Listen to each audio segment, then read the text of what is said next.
Hello, everybody, and welcome to the Batcolyte. Share to your story or repost.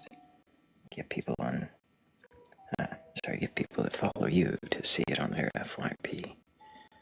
We are here, as we always are, asking if you can question your beliefs. Not asking if you can come up on panel and declare your beliefs, nor am I asking for you to come up and give them away or abandon them. I'm asking if you can question them. And what does that mean to you? And if you can, well then, what is your belief? And why is it that you believe?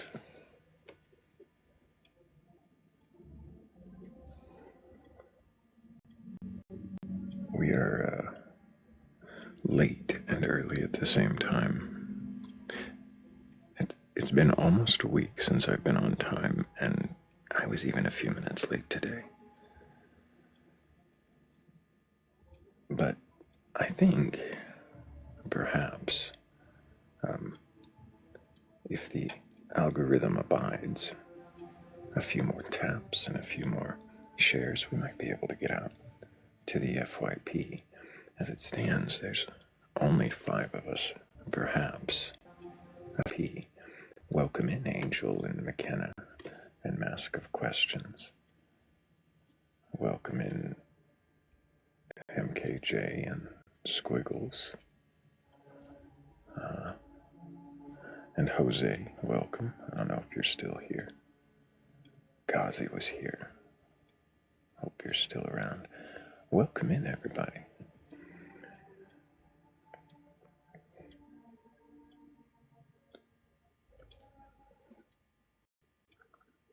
He was here.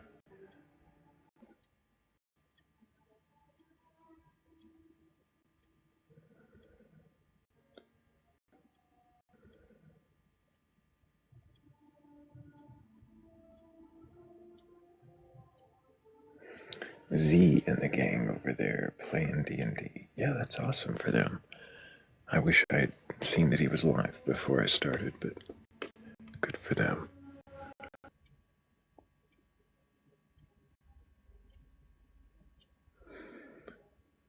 Hello, Delilah Scissors. Welcome in. Welcome, Delaney.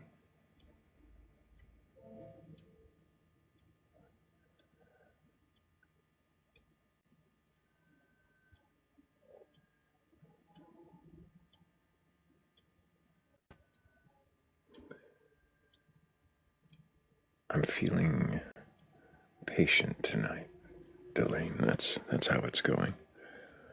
More than I have been lately, but who knows? 1 guest, 2 guests, 8 guests in. I'm hopeful that my patience persists.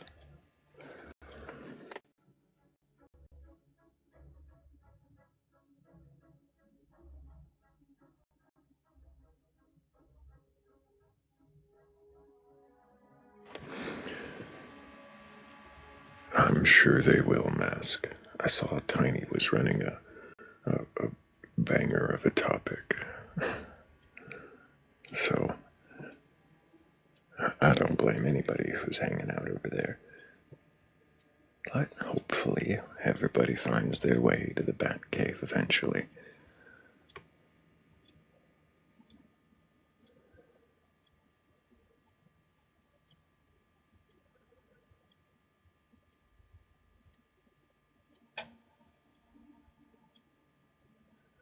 Welcome in, Kylie. Good to see you.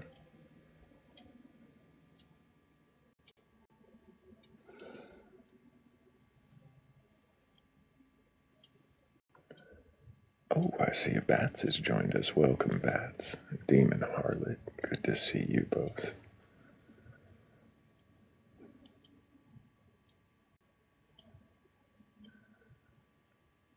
I hope everyone is doing well.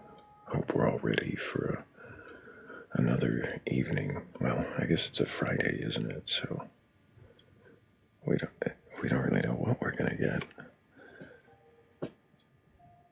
But I hope we're all prepared for an evening. We're all prepared.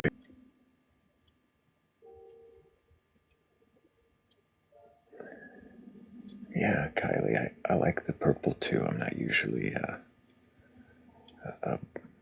bandwagon joiner, but this cause made sense.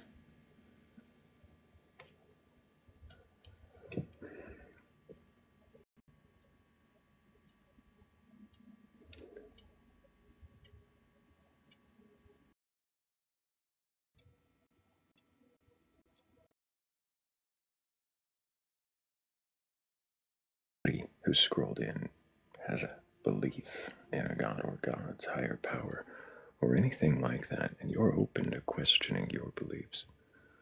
Well, I'm not here to debate you. I'm not here to prove you wrong, argue with you, shout you down. I just want to know if you can question, well, then what is your belief?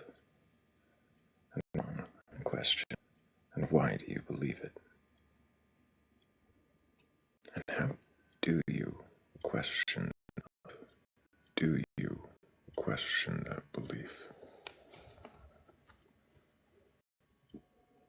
And is that question, do you believe it?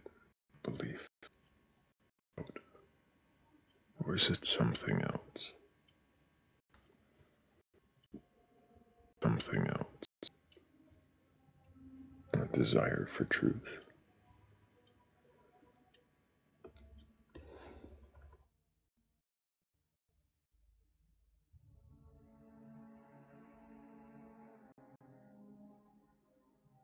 Can I get your age for TikTok TOS? I'm 23. And do you have a belief in a god or gods, higher power, anything like that? I would say so, yeah. What would you say you believe in? Is it a god, or is it a pantheon of gods, or something else? I mean, I could not describe it. I would say just, a higher entity. An entity. But I wouldn't be able to describe it, like, precisely. Mm-hmm.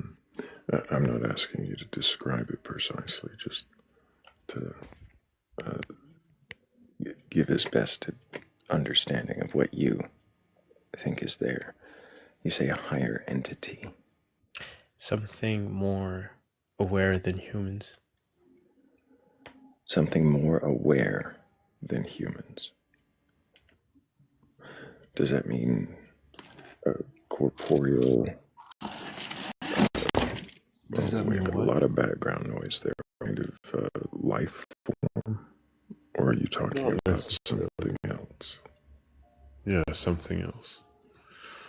When you say that it's not a life form or it's something else, but it's more aware than humans, what do you think? Like what image does that conjure? What kind of entity could that be if it's not alive? Something that is immaterial.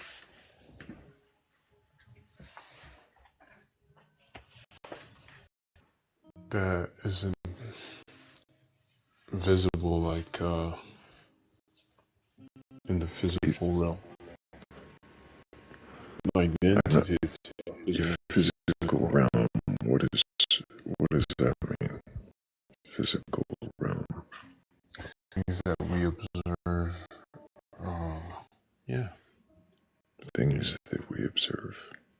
Yeah, in reality. And so something that is not visible amongst the things we observe. What if we can observe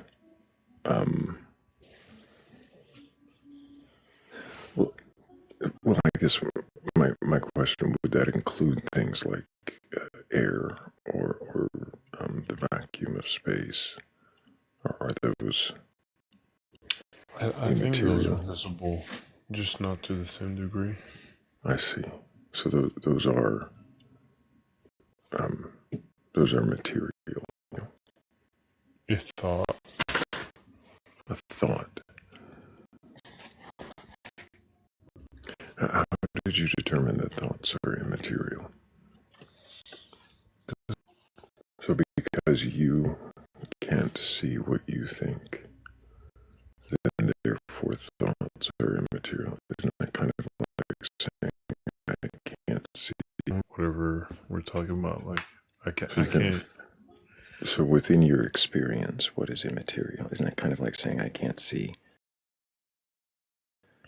well, air, so therefore it's Well, I can immaterial. talk about. Then view air or view the vacuum of space. Do you not think that there is some way do you not think that there is some way that someone could view, perhaps not your thoughts themselves, but the chemical makeup thereof? Sure, but that still wouldn't From be the that, thoughts. from that to your brain and decode the thought. No. Oh. You don't think that it would ever be possible for science to do something like that? I don't know if it would ever be possible, but I think we're far away from it. Like, So you don't know if tremendously it would far. ever be possible, but you still consider thoughts to be immaterial.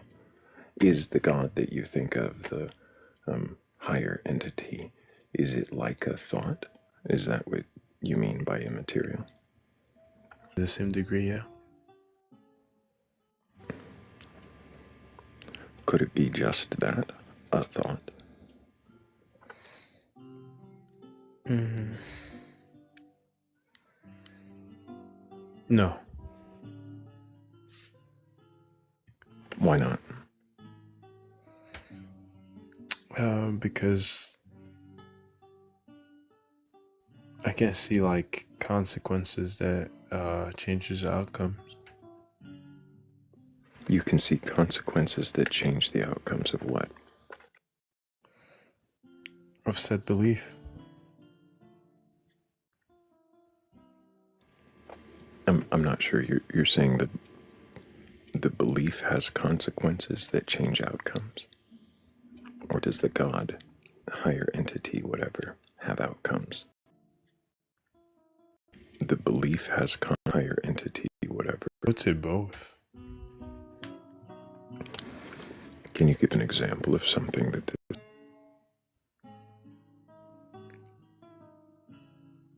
Our thinking. You laughed after that. Because Is that? I felt like it was circular. Mm-hmm.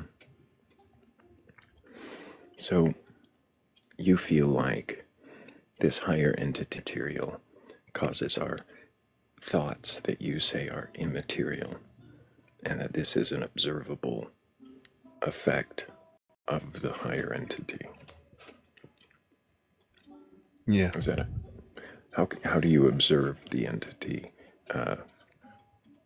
influencing your thoughts?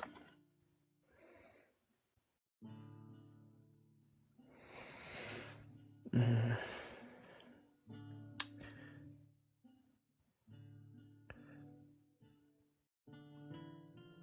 Can you ask that again? How is it that you have observed this higher entity influencing your thoughts? Um,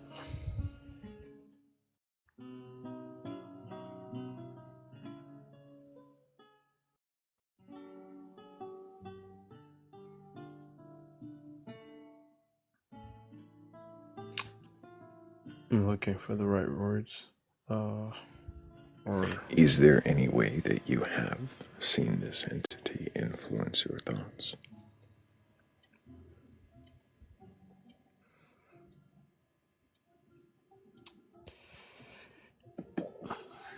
well, Well, I would say this kind of inner voice. I'm sorry, inner voice. Yeah. How do you know that's not just your thoughts? Because it's also experienced by other people. Because other people experience inner voices? Mm-hmm. How do you verify that's not just their thoughts from Because it's their also my brain? thoughts in my I don't know brain. what you mean. Well, they have the same experience as I do. So someone else has the same thoughts in their brain as you, and you therefore conclude that must be an outward entity imposing those thoughts.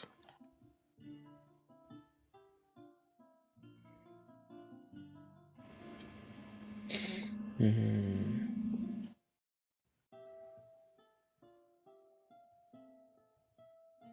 Can you repeat that?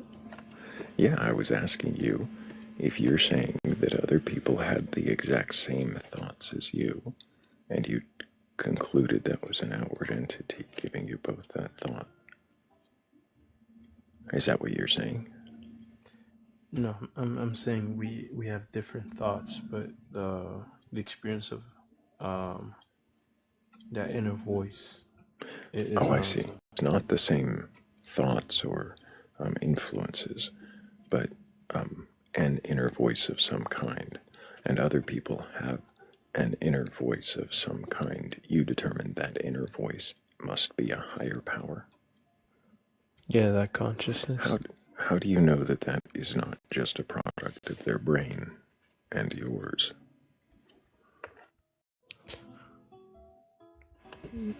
I asked Yeah, that con. yours this question already, and you said you had the same thoughts, and then we ended up backtracking to not. You know that that same thoughts, and then you have determined that their inner voice and your inner voice come from the same higher entity.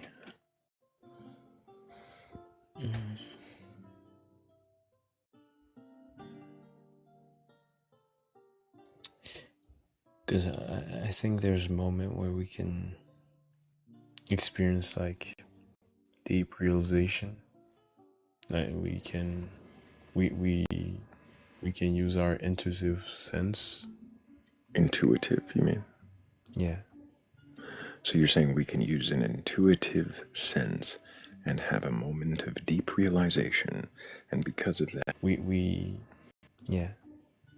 moment of deep realization, still not figuring out how you make that connection. It's tied to our literal experience. That doesn't explain anything. We have thoughts and realizations tied to our experiences. Therefore, God makes absolutely no sense, Guts. I mean, I would say it's because we're kind of witnesses of that. Witnesses of what? Those thoughts, those deeper realizations. We are witnesses of our thoughts and our realizations brought about by, as you said, intuition. So, where the fuck is God?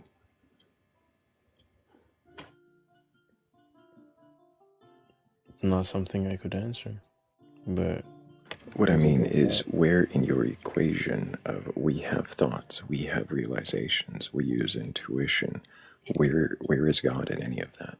Not all of that sounds like us doing things with our brains. So where is God? in the words we use, in the way we communicate, in everything, I would say. You say God is in everything. Okay. Everything. Yes.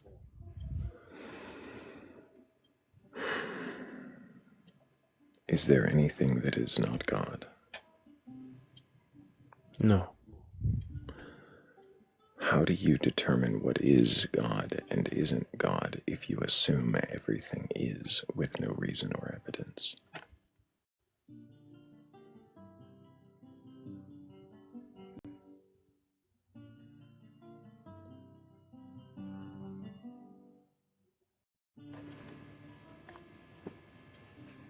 If I were to say that everything layered or could be described as such would be a sandwich, and everything,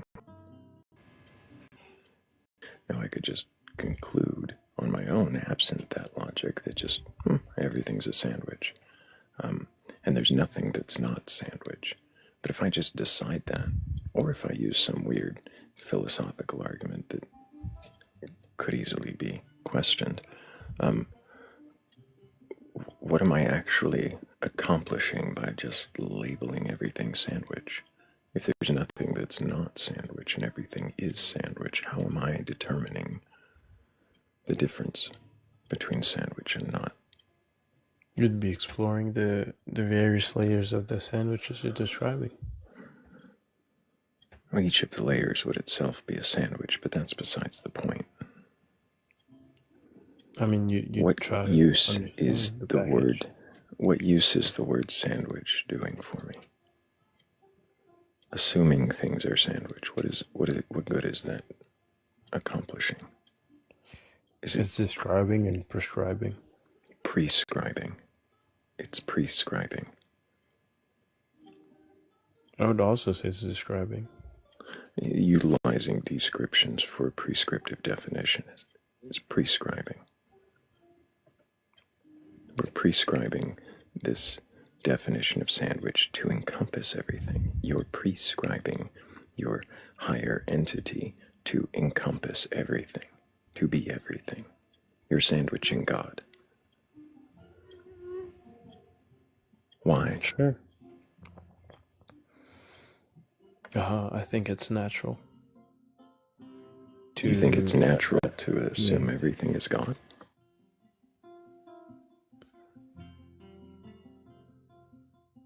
Maybe not necessarily, because not everyone does, but I would say it's natural to look to prescribe meaning unto existence.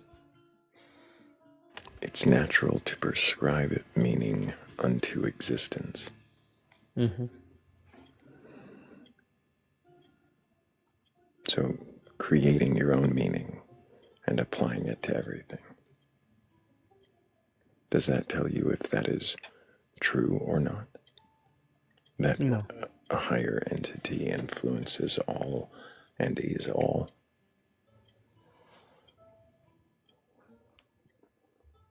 I wouldn't say so, no.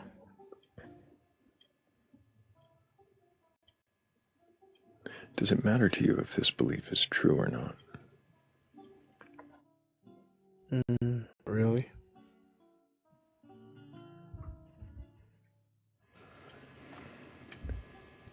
Do you question Because this I can belief? verify if it's absolute or not. Do you question this belief? Yes, constantly. How do you question it? By looking at the biases that led me to it, and looking at other people's biases that might have led them a different path, or yeah.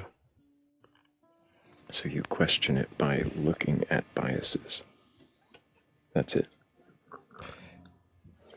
And by asking questions, like looking deeper, looking for... What questions do you ask of yourself in your own belief?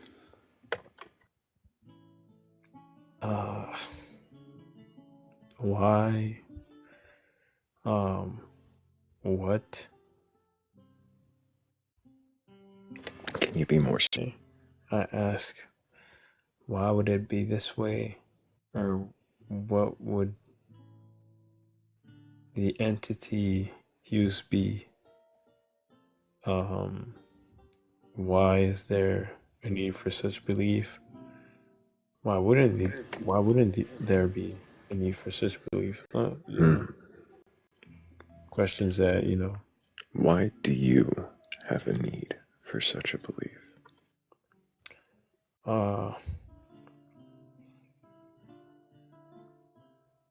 Because I look for answers. I'm curious. When you find answers, do you assume if they fit, they must be true? No, they lead me to more questions.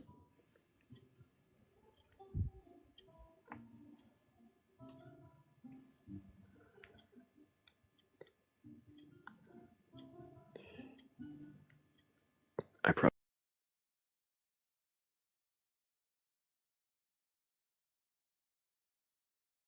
Me to more questions. similar question of meaning have to exist in order for it to be meaningful.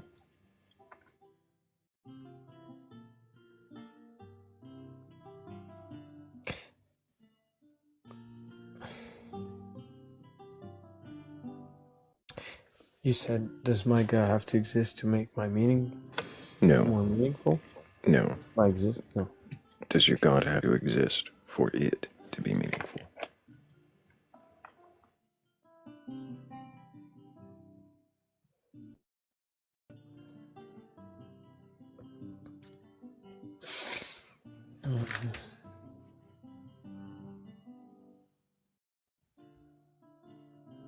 While you think on that, I'm gonna. I would say no. Okay. Okay.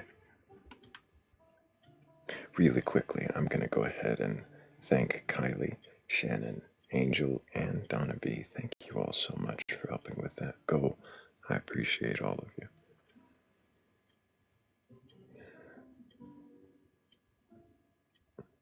If you woke up tomorrow and found there was no reason to believe any outward forces, higher entities, energy, gods, or pantheistic um, uh, deities existed, would it change your life?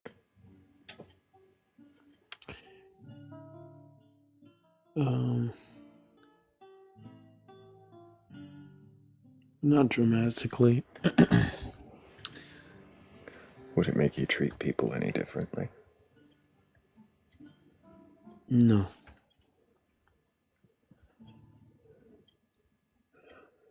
What questions would you wonder then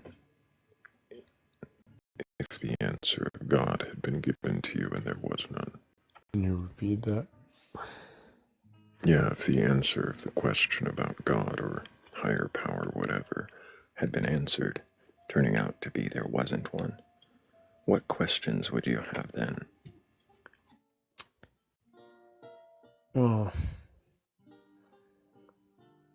is there meaning in asking, does God exist? Does existence exist? I would say just viewing God as being itself, like the very power of existence would be sufficient. Yeah, Just the power of existence. I would say it's a useful fiction. Hmm. And I would try A to useful question fiction. the usefulness of it. That's interesting, guys. You would start with a conclusion it's a useful fiction and then question the usefulness of it. It sounds like you formulate beliefs based on both the available knowledge and potentially a desire for something.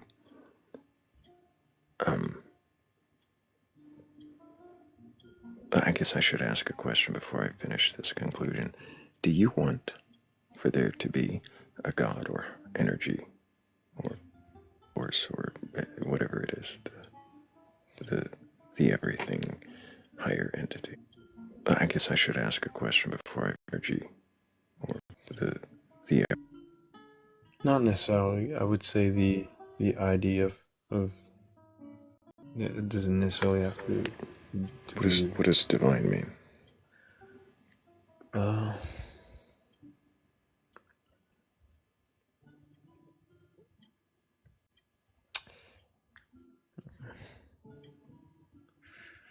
I would say divine means some. Well, I would say that I prescribe it to be something relating to like a belonging of belonging of God, or And if God doesn't exist, hmm,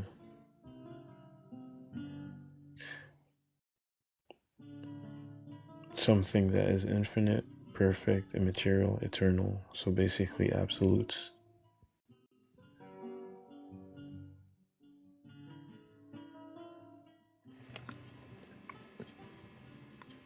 do you know of any? Of any absolutes. Mm-hmm. The concept of infinity.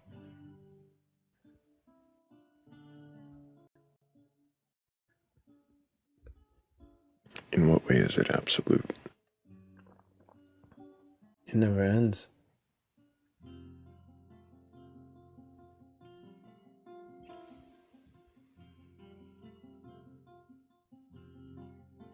So the concept itself never ends.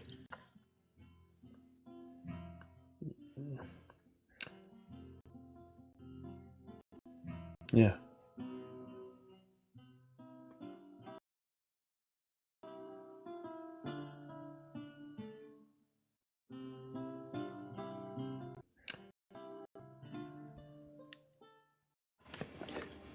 What is it about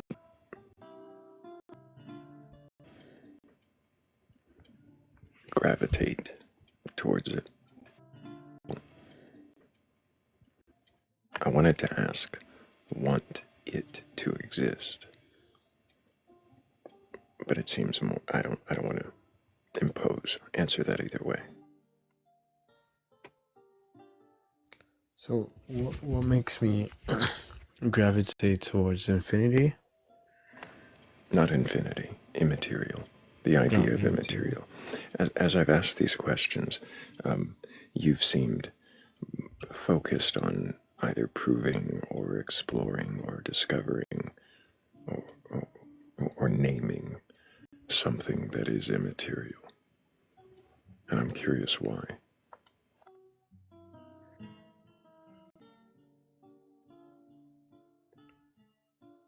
Because I understand the source of limitation, and I'm seeking what's beyond it. The source of limitation. What do you mean by that?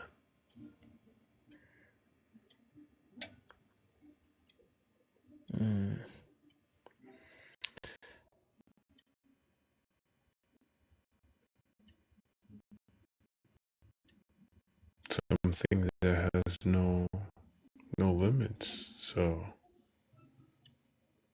that isn't physical. The source of limitation and non-physical. Mm-hmm. Why do you conclude that there is such a source of limitation as you named it?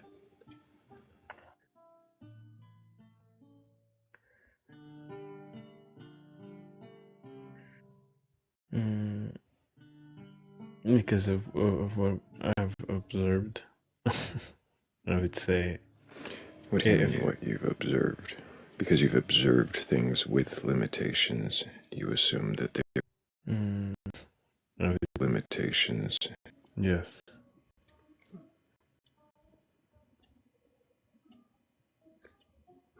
Why?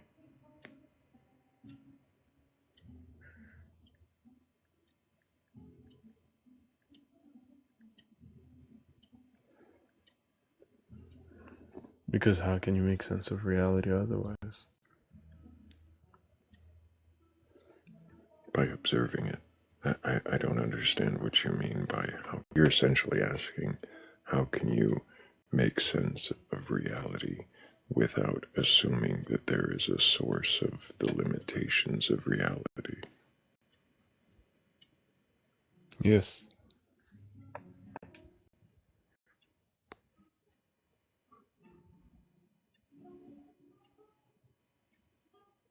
Because saying finitude is like the default setting. I'm sorry, how do you know what the default setting is?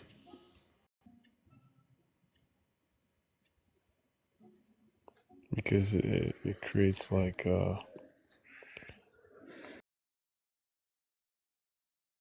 setting? Default setting is. Because it creates like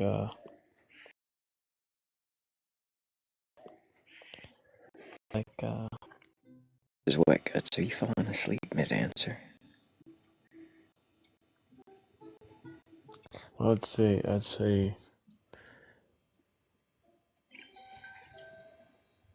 that I view myself as limited. So I see. Is this a about limit is like an mortality? active exclusion. Is this about It's like creating a mortality? fence. Is this A limit, about mortality?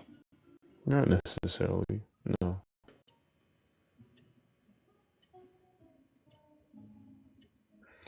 No, I kind of view it as like excluding. It's like putting a fence, but there's something beyond that fence. It's putting an arbitrary fence. What fence? Which limitation are you focused on as the fence that you seek to explore beyond?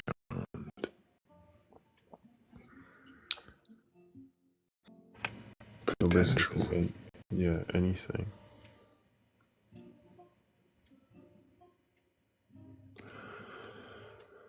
I view myself as like, or reality as so basically, like doesn't stop. Like clay cannot choose to stop being a lump and then become a bowl. It kind of has to be shaped by something.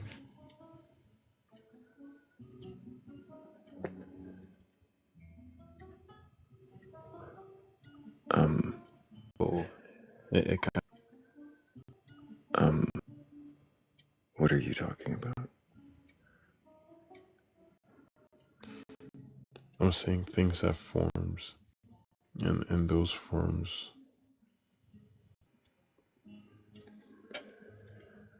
Like an energy god that it's still feeling like assumptions. I appreciate you being here. I think I'm ready to move on, Guts. But All right. what? Do you hear how basically this entire conversation has been a prime mover argument? Why do you assume that there must be a prime mover, a beginner, an intender, a creator? Because oh, I guess I've evolved to be, and I think it's just human nature. We see patterns, and I've evolved. We see patterns, and we try to understand what the patterns mean. This way, just You like that. assume something had to intend it. Well, I wonder why, Guts. And I'm not trying to change your mind or anything. I just feel like I'm ready to move to a new, different kind of God to question, because it seems to me that your God, you assume something moves, creates, sources, intends, for all of this in some way.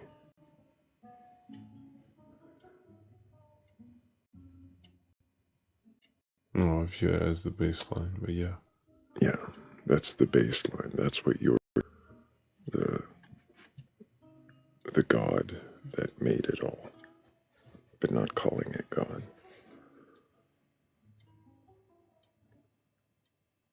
Yes, in a way. And you feel that you evolved to that understanding, like we all humans evolve to seek meaning. Is that what it I is? wouldn't say to that understanding, but to that quest. Yeah.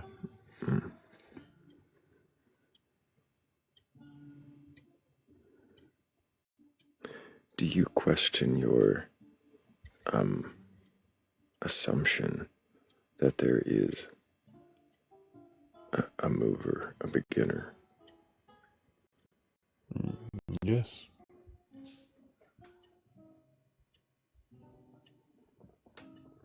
How do you question that?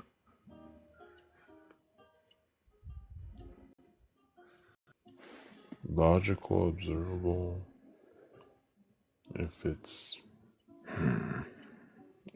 if there's any possible alternatives, if there's other possible theories I could come up with, but even then, it's still all,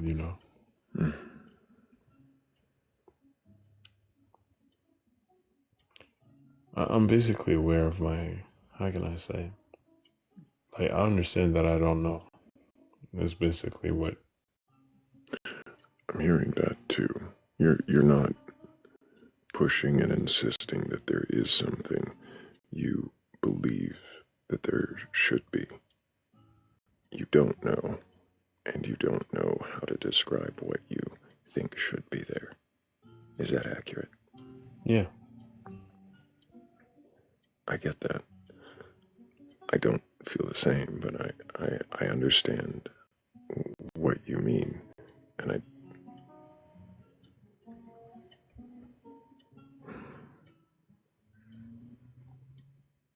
I don't know.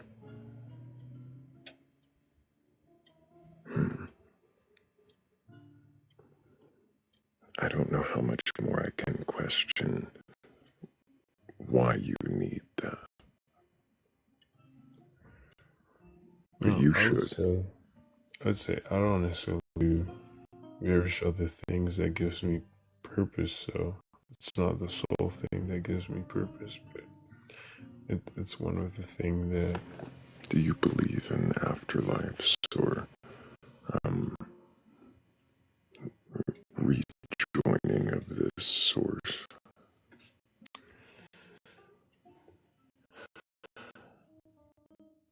Again, yeah, and I don't even care if there's not, like, Okay. it just. I appreciate you, Guts. I do. You've been open and answered the questions. Confusingly sometimes, but I think I get where you're coming from. And I hope you keep questioning. I do. That intends or started it. But I don't think I will. I hope this search.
I might have, it wasn't wind us down, is because he's questioning.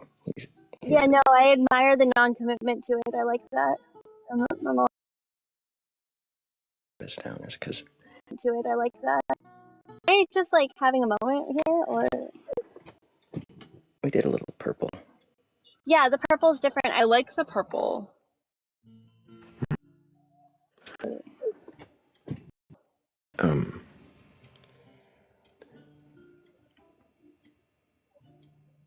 The purple's a thing, isn't it? The very silly Batcave briefly touched on this, but I didn't know what they were talking about. The purple's a thing about. Campaign to kind of spread awareness, protest of it. About. Gender-based profile pictures to purple, or they Oh, did it for the last 2 weeks. I don't know if it's still a thing, but it seemed like a good cause to support, and I definitely wish I'd known sooner. Oh, well, we can keep the purple and just like keep supporting it, I think. Well, I always use a little bit of purple in some of the themes, and the original Batcolyte picture was kind of purpley, but yeah. There's a lot of purple at our house because Tyler's favorite color is purple. For his birthday, I got him a purple Stratocaster, and it's really cool.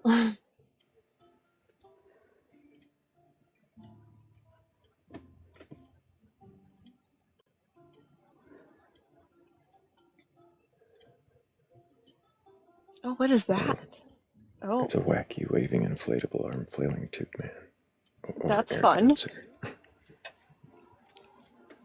That was so Yeah. fun, Danny. That was the most fun.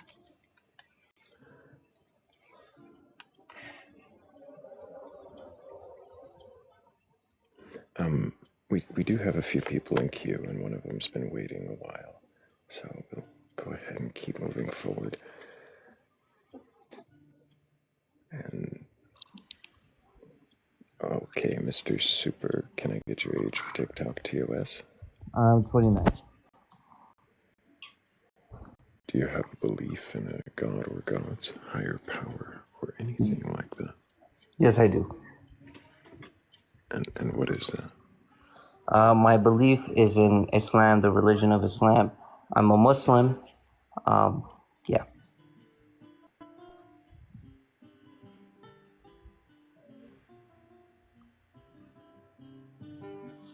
Have you read your Quran from beginning to end? Yes, I have.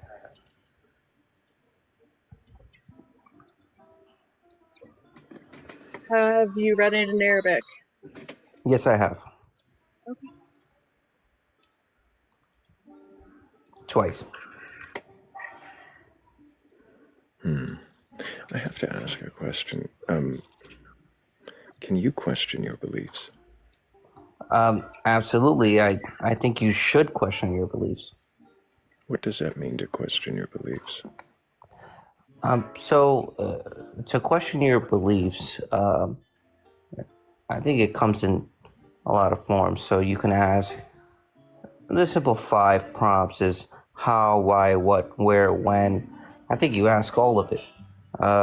Number 1, you question the veracity, first and foremost. Is this even true? How is it true? Are you telling me to just believe, or are you giving me evidence that you exist and your message exists and your message is correct? That's a very big one for me as a Muslim. And then you get into very specific kind of questioning after that, and we can get into that as well.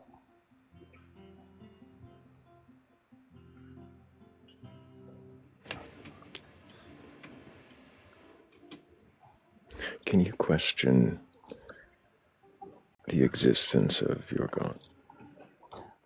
Yes, in fact, I think it's encouraged to do that. How do you question the existence of your God? Well, a simple question: do you exist? I'm sorry, you ask your God if it exists. Well, I don't speak to God himself, but it's an internal question, right? Do you exist? And then you look for evidence of whether this, I know you refer to as higher entities, so I'll use that phrase. No, that was the previous guest. I respond to the... So, yeah, if you're trying to read into what I believe from those questions, you'd be mistaken. Well, no, a higher entity, or actually highest entity, is what Right, we but believe. you're calling It your applies God as well. Allah. Yes. It's Allah just means God in Arabic. Right. It seems a lot Yeah. simpler than highest entity if you have a name for your God. Well, no, God is the highest entity. How do you question the existence of Allah? If Allah is something you said it was internal, you question, like in your mind, are you there? Right. If you're questioning in your mind, are you there? Then why would you assume the response would be from a God and not you? Because our scripture is the word of God. So he's speaking to you directly. Wait. I thought. Why are you assuming that? No, you don't assume it. If He you're proves it to questioning you. the existence of a God, why would you assume that a book was written by him in that questioning? Repeat that question one more time so I can answer it properly. If you're questioning the existence of your God, why would you assume that there's any books written by him at all? Because he wants you to know that he exists. How do you question? I'm sorry. He wants. How do you know that? You're assuming that this God has wants and desires. You don't even know if it exists. If you're questioning its existence, why would you make those assumptions? Well, I'm not making an assumption. I'm reading the scripture. The scripture you assumed it was written by the God that you're questioning the existence of. Right. So the scripture actually answers the question of existence as well. I thought you said that when you question the existence of God, it was an internal thing. You think in your head, are you there? And the response you get, you assume is from God. Well, no, Is I'm that not not what you assuming said? it's from God. So the thing is, I'm not assuming it's from God when I actually read and he gives me evidence that this is from me. Now I've answered your question. I am here. This is what I want you to do.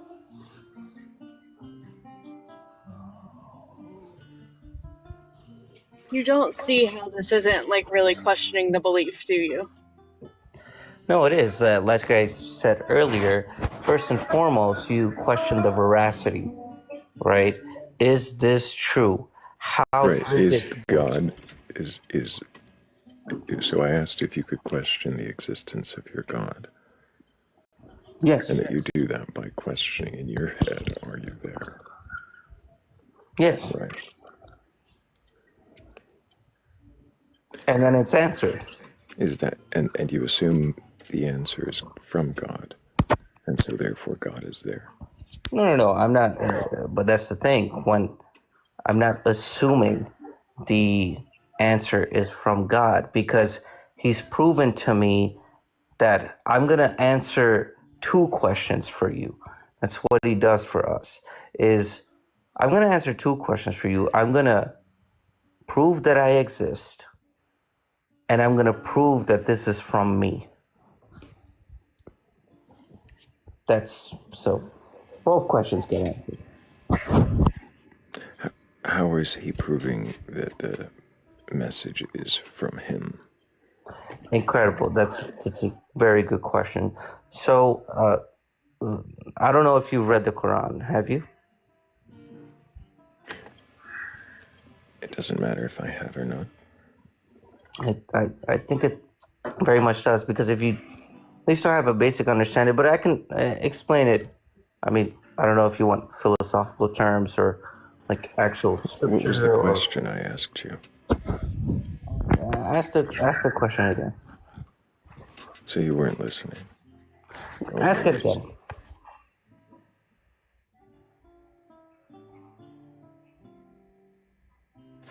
Do you want? I'm asking you. Do you want scripture? Do you want like the philosophy of it? I don't understand what you're looking for. You said that by questioning the existence of God, right? Just Yes. seeing if the God could even exist. Yes. You go into your head and ask, are you there? You get an answer back. You don't assume, you I, said, right? You don't assume it's from God, because the answer will come with both it, that he's there and proof that it's from him. And I asked about that, and you asked me if I'd read the Quran. Again, come with both. And I asked, why would you questioning God yeah. mean? So again, I'm not assuming because obviously the Quran is not a one-page book, right? It's a depends how you print it, but it's approximately a 600-page book. So it gives you multiple events in history that it affirms book, right? It's approximately that it gives you So multiple things I was that asking about how you question the existence of God, of there even being a God, right? because And you, but that's the crazy thing. Number one, because you have free will. because you have free will, Yeah, and you can question. So that's how you question. because you have free will and can, Uh, yeah, and no. Because you have free will and you can question is why you question, is there a God?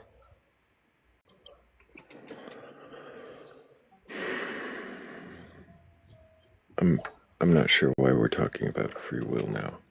How does that,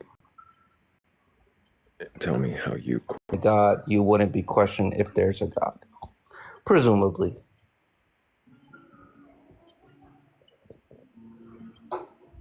if you're a robot program, see, why are you assuming that you're programmed by God? I didn't. I said if. Oh, I see. If You're you saying were. if you're programmed by God, then you wouldn't question God. And Yeah, therefore you there's a, would just I'm already sorry, know that God exists, so you're not questioning. Because you have free will and critical thinking, you question, is there a God? It's very simple concept. right, how do you question if there even is a God?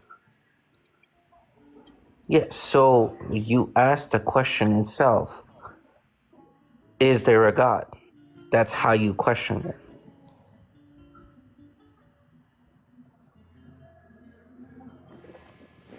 I don't know where we're like not connecting here. So that's the kind of question you ask, is there a God? Is there a God? Where is he? When did it happen? What are you talking about? Where's the evidence that you exist? What does this mean? What do you mean, God? What do you mean highest power? Most powerful entity? That's what you question. I see. And and do you have answers to those? Yes to every single question. Really? Well, I don't have the answers. God gives me the answer. God gives you those answers. How? Yes. If you read the scripture, he gives you the answers. And there it's Why do you assume that's a scripture? answers. God. Why do you assume that's from God? No, I don't assume it's from God. Why do you assume it's from God? I've been given evidence that it is from God. So I don't assume. We don't ever assume. Oh, you have evidence that it's from God. Yes. What evidence do you have that the Quran is from God? Yes. So of course it does involve some belief. What do you mean by that? So by some belief, you have to first of all believe in angels. Why? That's Wow, that's a huge leap from questioning the existence of a God to angels. no, I don't assume. God tells me there's Oh, angels. uh, I'm confused. You're going to use this scripture, and you're telling me I'm confused. you're going to use this scripture, and you're telling me why you would use this and call this scripture. And in doing that, you're assuming there were angels. In scripture. But I thought you were going to tell me why you talks about angels. Yeah. I'm confused. How are you confused? Why would you consider this from God? And you said you have to believe in angels. But I'm confused. Consider this.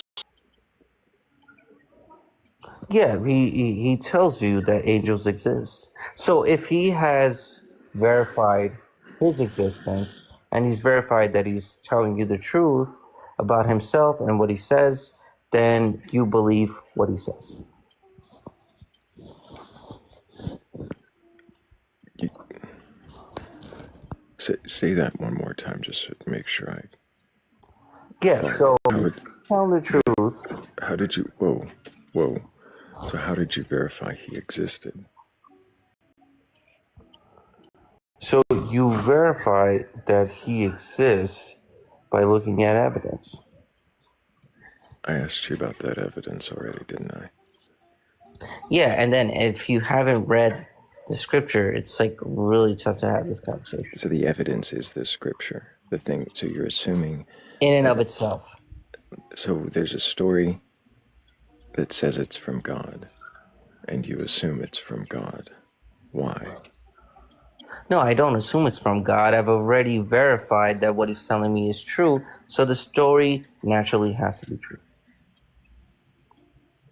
You've verified that it's true. How? By looking at verified that what he's telling me. By looking at that, okay, so we can go to the next point then.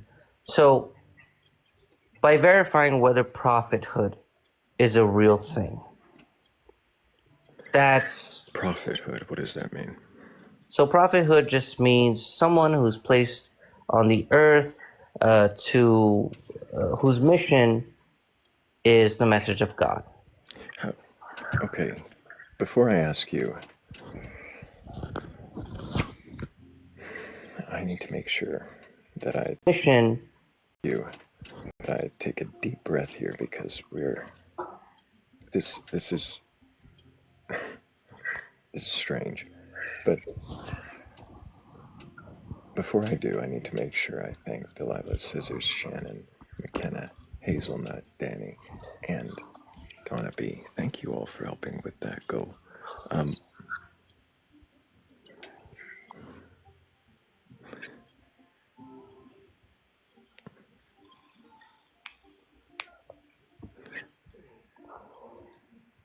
Why do you believe the Quran is true? You started talking about other... Let's start with there, historical. What do you started other... Let's start... So historically has very, very big question. Why does the preservation of a book indicate its truth? The preservation of a book indicates its... Well, not exactly its truth. I would say that the original message has been preserved. And we question that. And once we get the confirmation, yes, it is, we look at the early manuscripts. Hang on. I didn't finish that, but okay. So the preservation of it doesn't matter then. We're just talking about the contents. How did you verify the contents are true? Well, now you're asking me two different questions. So you are assuming that content doesn't depend on preservation. It absolutely does. I'm not assuming that. I'm just asking how, if you had the original text in front of you, yes, from the first time it was put on a page, yes, how would you verify that it was true? Yes, so the way you verify that it's true is through prophethood. That's how God communicates. And prophethood is that God put people on the earth to spread his message. Yes. Why do you assume that there would be prophets? No, I don't assume that they're prophets because prophets can do very specific things that us as regular humans can't do. So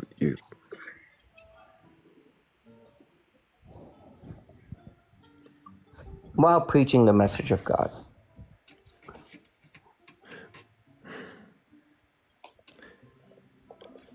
you don't see the assumptions that have been made to get here. Tell me. In trying to understand how you question the existence of a God at all, right? We have gone to the assumption that there are prophets, there are angels, that the text is preserved and true, and that this text is from God. Yeah, no, these aren't assumptions in Oh, the religion of Islam. It's because they're verified by eyewitnesses and chains that are stronger. eyewitnesses. Yeah, eyewitnesses and chains. Chains. These What do you mean by eyewitnesses. chains? So chains means obviously the Quran and chains. Eyewitnesses and obviously the so the thing is, so how do you Chains. these What do you mean? eyewitness Quran was revealed? So the cameras there's no video, anything like that. What they do have is in verify from that. How do you verify these witnesses? I'm sorry, they had writing and witnesses. Cameras there's no have his witnesses. They had writing and witnesses of what? Of so there's writings of the eyewitnesses themselves of what they witnessed. Yes. Eyewitnesses of what? Of the prophet, peace be upon him. Of the prophet doing what? So when I first mentioned this, I stated there's certain things that prophets can do versus us regular people cannot do, right? So miracles is the simple answer to that. Miracles. What is a miracle? Again, a miracle is something that regular people can't do versus a prophet, when what we believe is given the power from God to that he Can you give me an example of a miracle? Yes, so there's multiple eyewitnesses. The Prophet Muhammad split the moon in half. Okay, so you say that there's a story that he split the moon in half. Well, no, it's not a story because there were eyewitnesses, and those. I'm saying, sorry, even if it's an eyewitness account, I'm not trying to smear it by saying story. There is a narrative that he split the moon in half, right? Yeah, that narrative according to eyewitnesses, you say? Well, sure. What you're assuming is that these eyewitnesses were in concert with the prophet. I'm sorry. Eyewitnesses. Stop. I didn't make any assumptions. I'm simply No, asking. your statement makes the assumption. Stop. My statement made no assumption. Yeah, it did. To call an eyewitness statement a narrative is not diminishing it. It's just saying what it is. No, what it is, because you call it a story. But a story becomes true. A narrative. Did I call it a fable? Did I call it a legend? Did I call it a myth? No, I called it a story. Your story, their story, the story of the person talking. I'm not trying to insult it. You should probably get out of your feelings if you want to have a conversation about questioning your beliefs. Oh, go ahead. Okay. I don't get offended. Kat, do you have any questions for this guest? No, I'm good.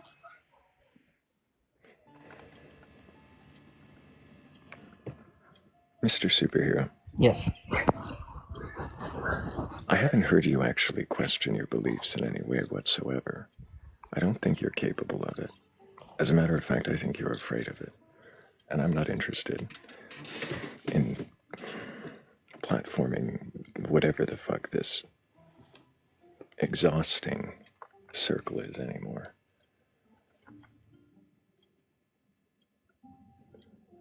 I'd rather move on and keep my patience. You did that for a lot longer than I thought you were going to.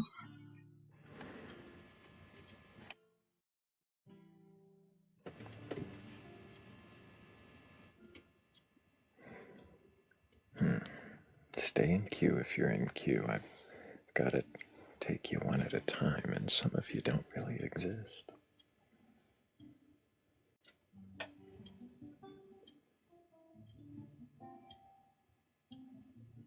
Does this one exist? No.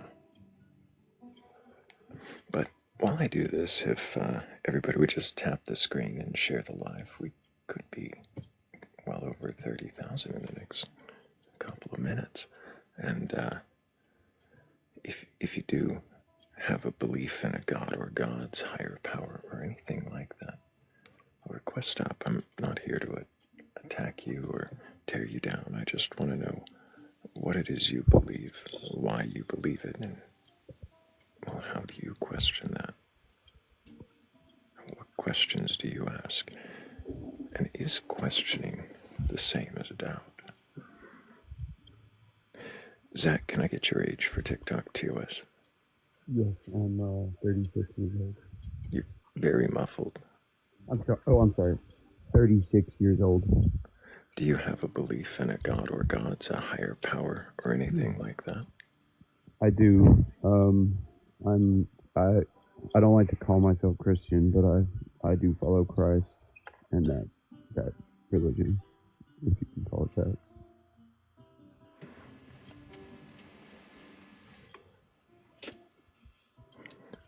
And you follow Christ. What does that mean to you? To me, it means try my very best to live as he lived, and I do believe in him.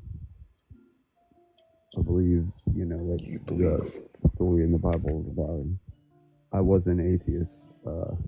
And can I speak freely on this?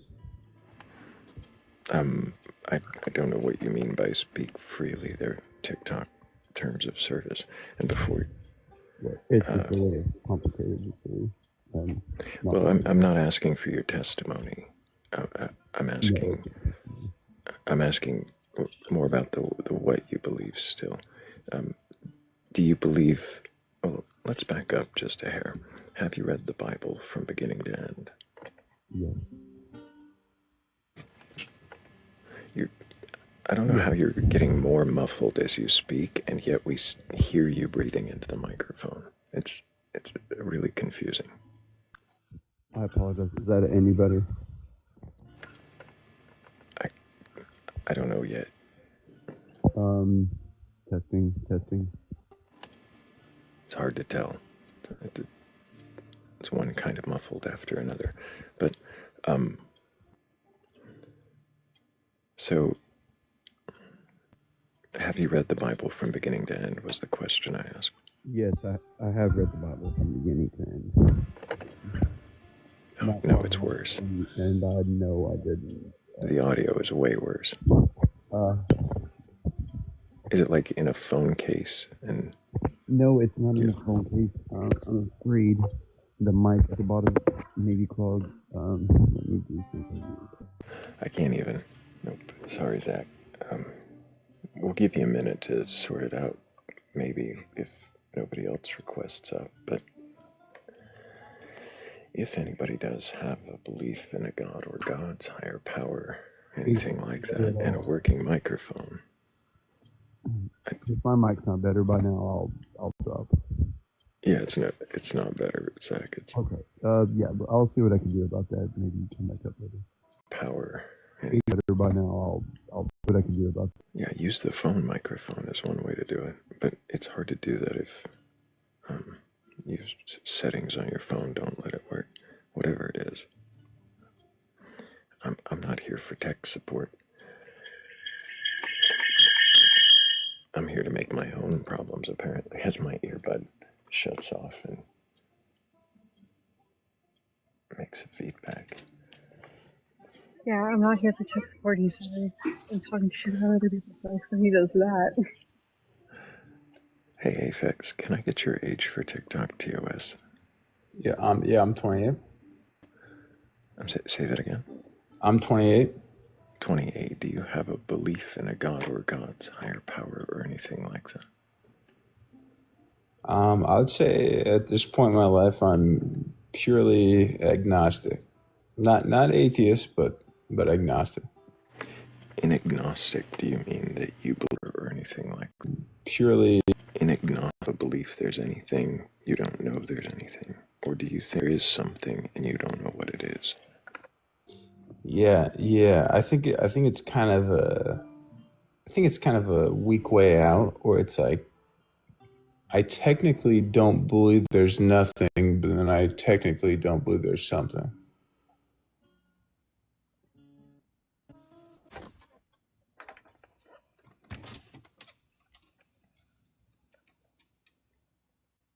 But What does anyways, that mean? well, maybe you got to think about it for a little bit. Or maybe you just answer the question. True.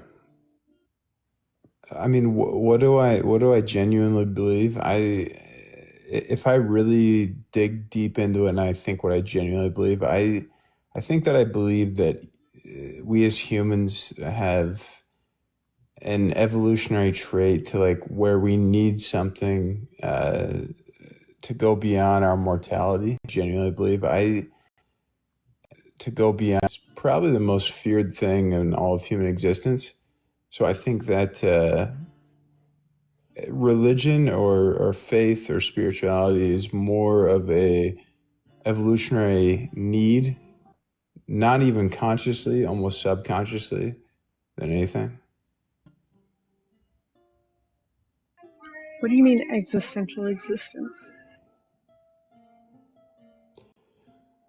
Existential existence is, I mean that gets into like pretty much just the fear of mortality, the fear of death.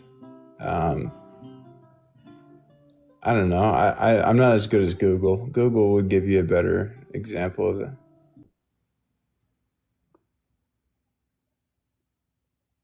Right, but I'm not having a conversation with Google. I'm having a conversation with you. And I'm only curious of what you mean by it, not like what Google says it is. Okay. Yeah, I think existential existence is just we as humans thinking, do we have a purpose beyond what we're doing currently now in our life? And is anything we're doing day to day really worth anything? Like if you get too deep into it, like you just think, I don't know. I mean, is anything we do really Do you have mean a need anything? for a purpose? Do I have a need for a purpose? Is that what you said? Do you need a purpose?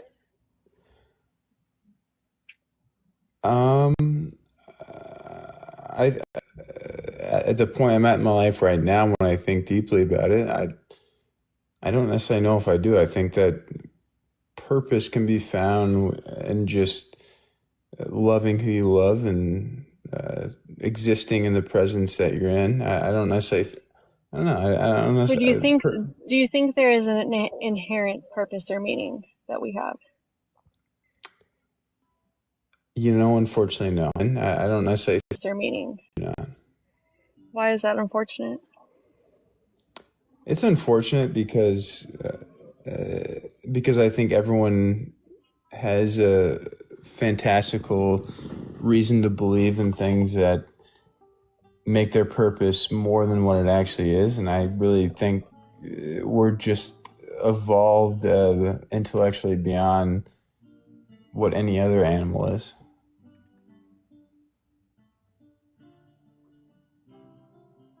Wait, how did we get there?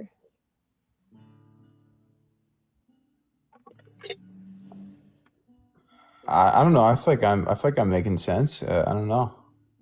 Well, I don't.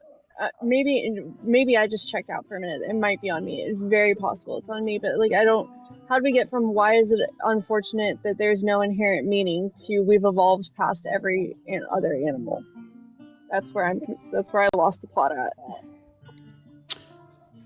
Well, because I think we as humans, our idea of meaning is I don't know. Like I think like we're just mammals that have evolved intellectually beyond, and we just developed an idea of meaning that doesn't really necessarily exist.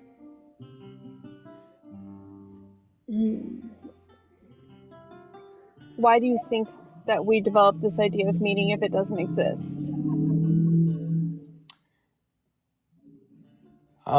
Because we've evolved so much intellectually, we have to create reasons to keep ourselves sane. We have to create reasons to pretty much not go crazy because we have the intellectual ability to feel that. Our brain doesn't like to be bored, so our high level of cognition means we have to create is a good word there, right? We have to create things. So there's like tons of things that we do that keep our brain from being bored that don't involve like gods or meanings or creating this, like art, music, building things, our jobs, our family, like these are all things that we have because our brains don't like to be bored. So why would we also like create gods or meanings? Yeah, I'd say that goes back to like the existential part of it, where we've evolved so far that we have to have meaning, because if we don't, every human being would be crazy. Why do you think meaning is a product of evolution? And also, I just explained to you why that's not true. Why do I think meaning is I don't know, like how genuinely far behind do you think like some monkeys are apes or whatever they are? How genuinely far behind do you think they are? I don't know. I have no context in which to even like venture a guess. Okay, well, let's just say I don't know that much about monkeys. Let's say 1,000,000 years, and we all started somewhere. So they don't have that conceptual ability to think that way.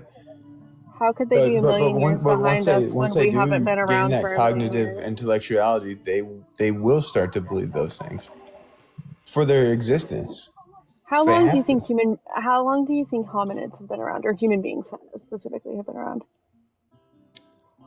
I mean, they say like 300 to 500,000 years. I think, is that about right? Which I thought it was 7, but it probably is. So how could monkeys be 1,000,000 years behind us if we've only been here for 500,000 years?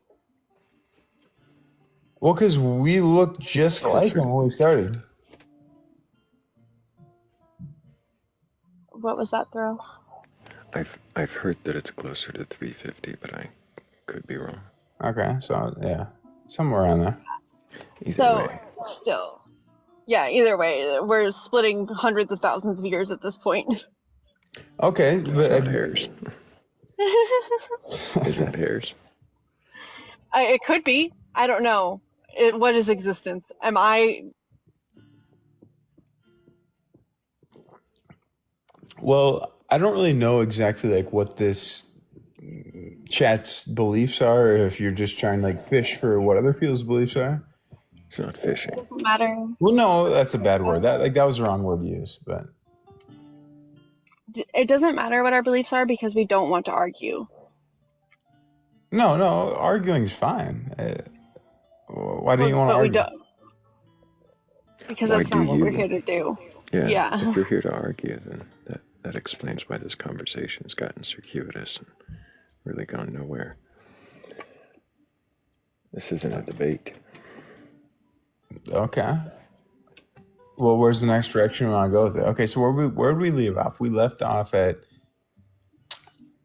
how far off are apes and If anybody watching has a belief in a god or gods, higher power, or anything like that, you're open to having your beliefs questioned, well, go ahead and request on up. But I'm not interested in a debate or an argument. I'm not interested in a drunken history lesson or whatever that was. I would like to just question what it is you believe and why you believe it, if you can even question. What you believe and why is it Winnie the Pooh? I haven't even looked at the AI overview tonight. I haven't Winnie the Pooh'd us yet, but I will at some point. That was weird. I haven't Winnie the Yeah. Sorry, I stepped He away said, for just long enough to get deep in the weeds. It's okay. He said, well, that might require that you think about it for a long time. No, or you could just answer the question, actually. That would be better. Right.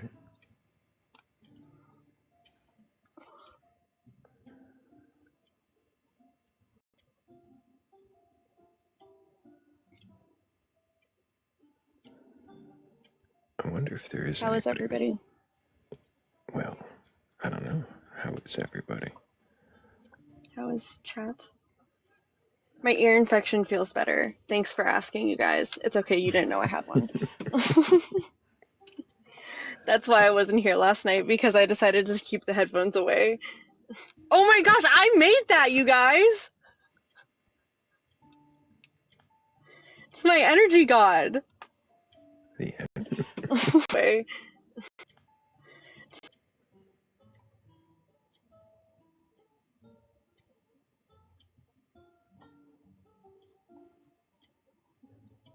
I don't have the other version queued up without the what the Yeah, fuck I didn't think and so. with this skin. Yeah. But I like this one. I like it a lot. Look, I wasn't sure how I was going to feel about the skeletal version, but I do like it a lot, especially for here. It fits here so much better than the other one.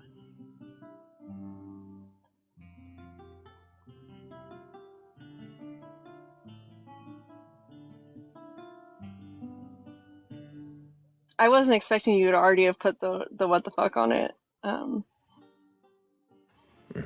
Yeah, Thrayle started asking me questions about all the things around her, and I was like, it's supposed to be satirical. That's why they're ridiculous.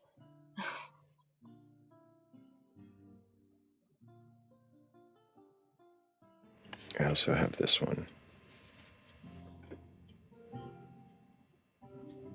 Oh, that's a good one. Oh, I like that one. I hadn't used it in a long time. I put it on a new background. Well, not a new one. Another what the fuck.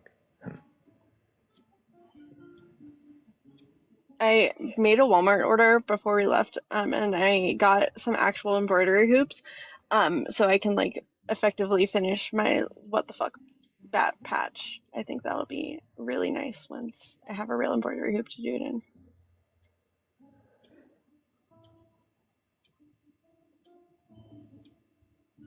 I don't know if this is really a Batcolyte background, really, unless we're in the middle of a conversation and someone won't answer what is God.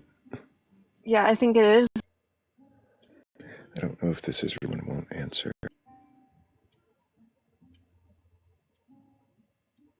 It's a little aggressive as a topic, though. It's a little aggressive as a topic. Yeah, I agree.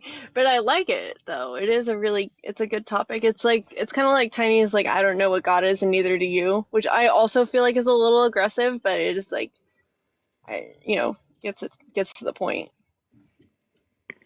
Weedy is right. We do need a what the fuck is energy. Or carbon. Everything is carbon. Maybe a what the fuck is sandwich. That's like deep in the meta. Deep in the Batcolyte. Deep in the Batcolyte meta.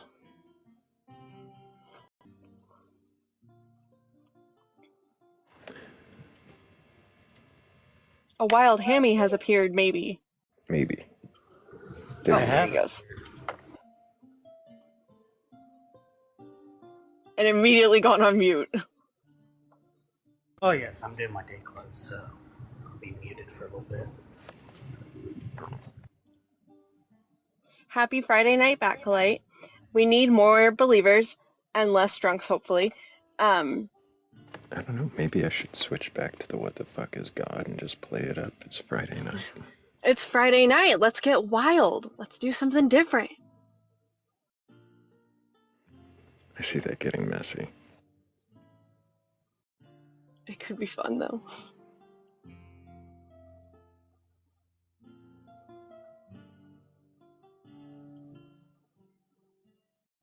I think it'll get messy and fun all on its own.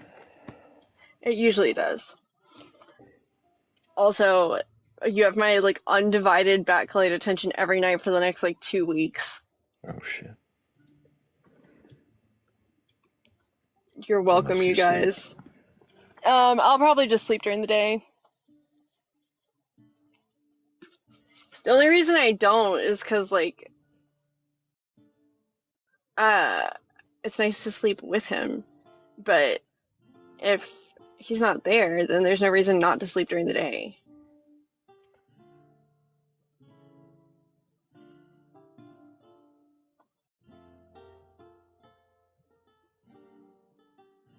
Unless I have something pressing to do, which I almost never do, so.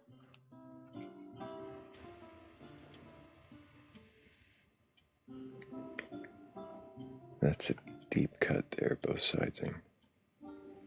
Both sidesing, have you joined my Batcolyte songs about sleep playlist on Spotify? I have one that I don't know, several people have joined, and it's like I made it so like the join link is so everybody can like join as collaborators, and it's all songs about sleep or not sleeping or you know what have you, mostly about stay.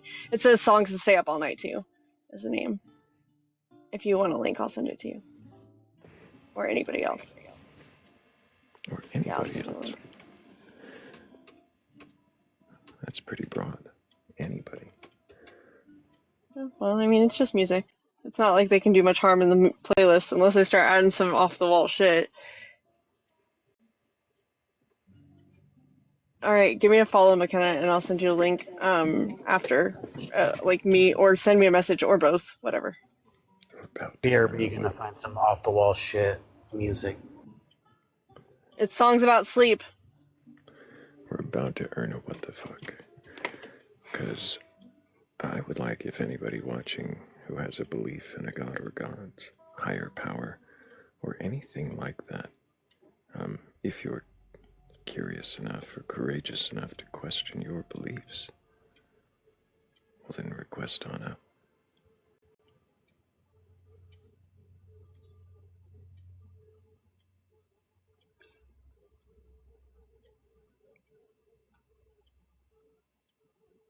You could try again with the last guest, apparently.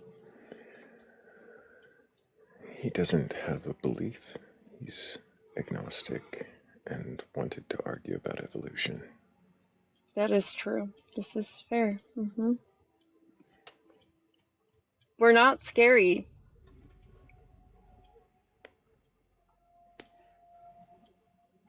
We took a vote.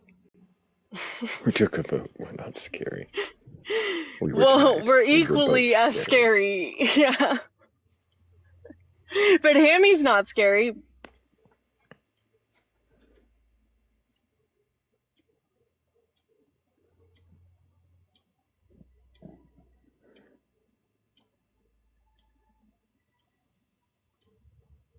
You haven't seen him get scary yet.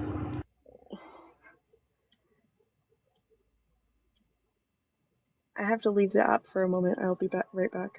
Mm-hmm.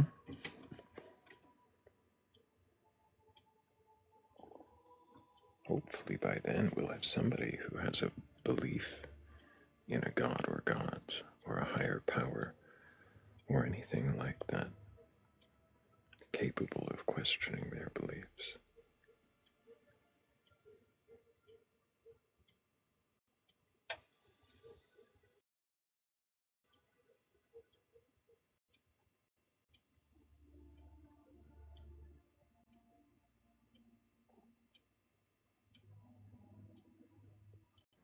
prophethood. I Remember, heard the man said there and say something about a prophethood. do you guys remember that one guest that said Hammy was God and I was his prophet? It's a long time ago.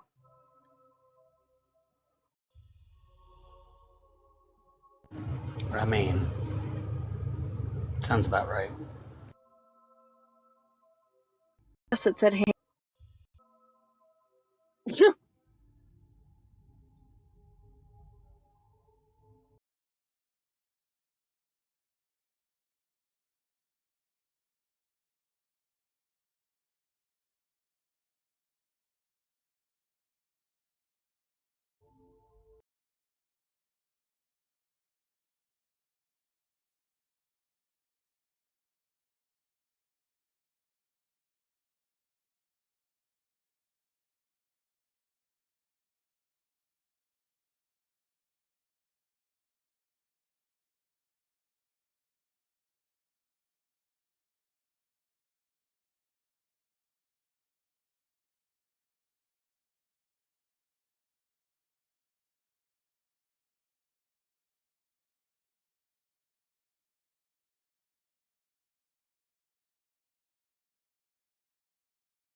what I'm saying, the coalescence of and this planet and life and now us.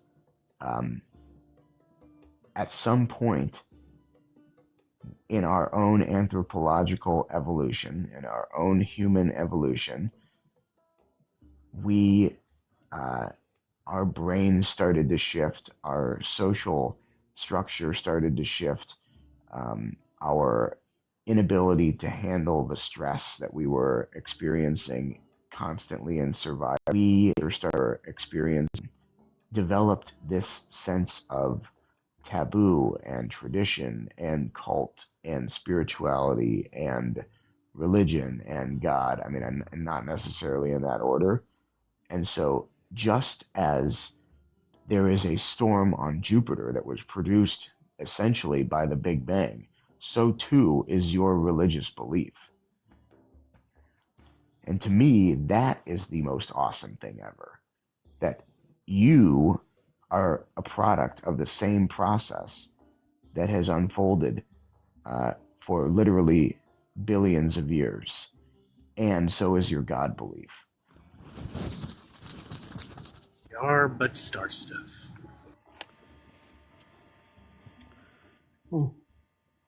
That all makes sense.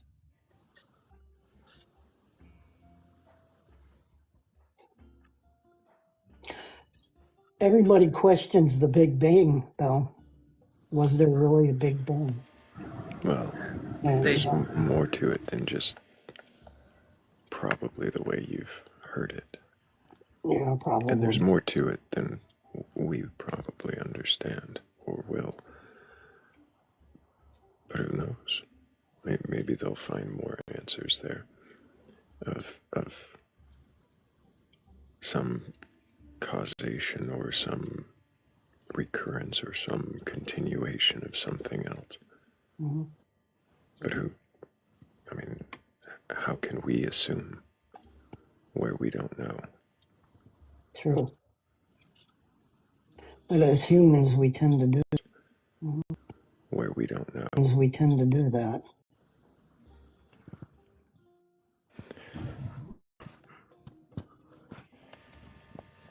Did you have a question, Hammy? No, I was just gonna say the normal thing about assumptions. Oh, yeah, no, we know that.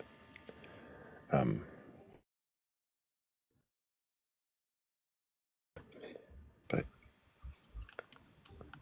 we have a Zach actually joining us this time. Is your audio working?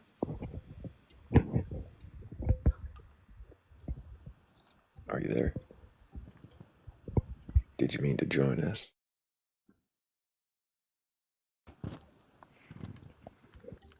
He said yes in the comments. Possibly not.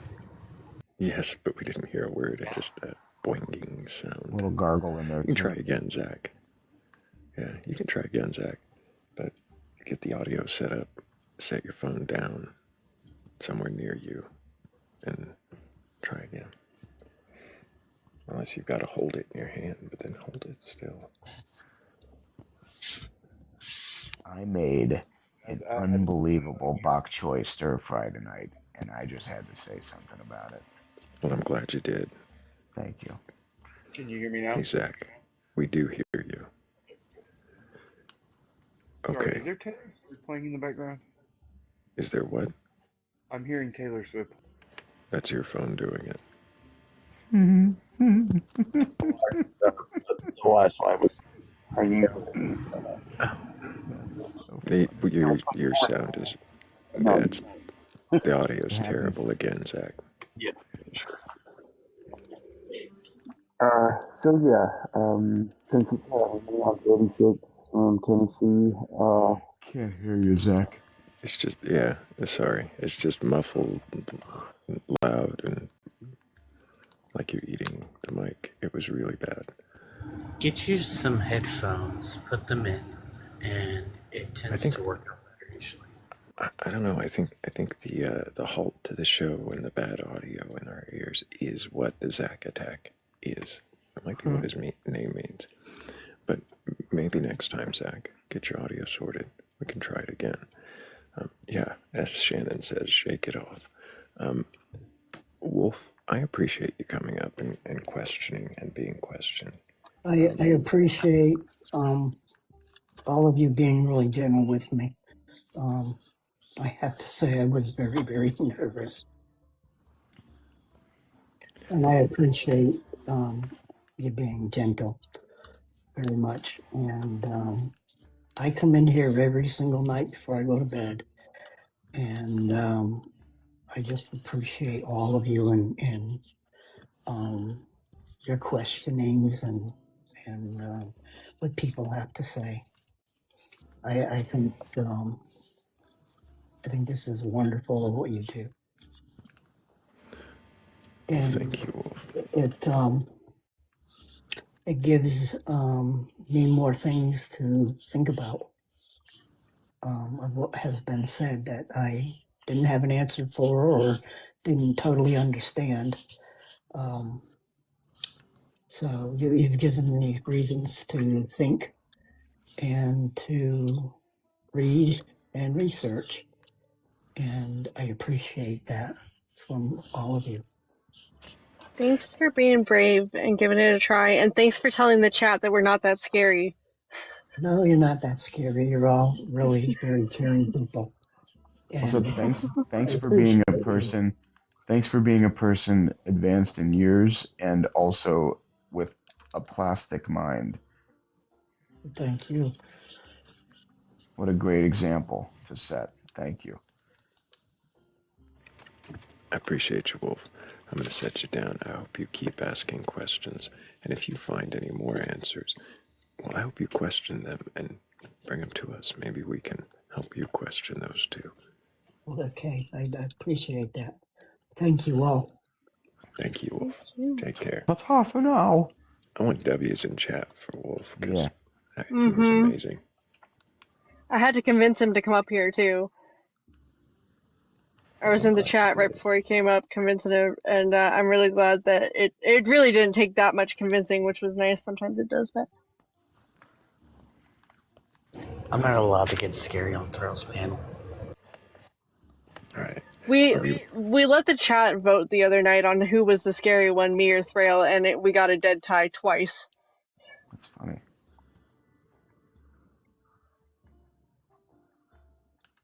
Everyone who abstained the first time voted the second time to maintain the tie. They were too scared to vote. They were too scared to let it not be a tie. Okay, we'll try a new guest first, and then we'll try Zach Attack again. If you can be patient, Zach, get your audio sorted. Hey, Adrian, can I get your age for TikTok TOS? Yes. Hi. I'm 24 years old. And do you believe in a god or gods, a higher power, or anything like that?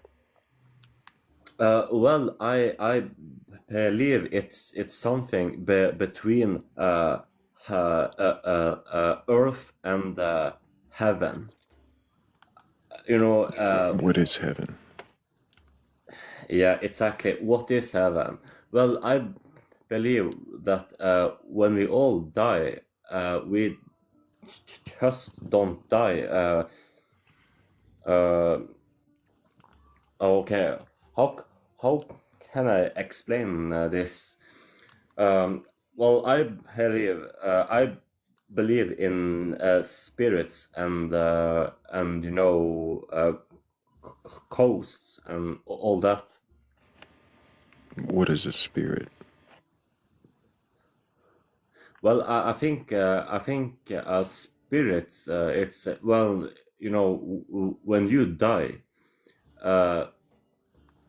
your spirits leaves the body. I still don't know what the spirit is. What is spirit? You say it's a thing that leaves the body, but what is leaving the body? Yeah, that's a good.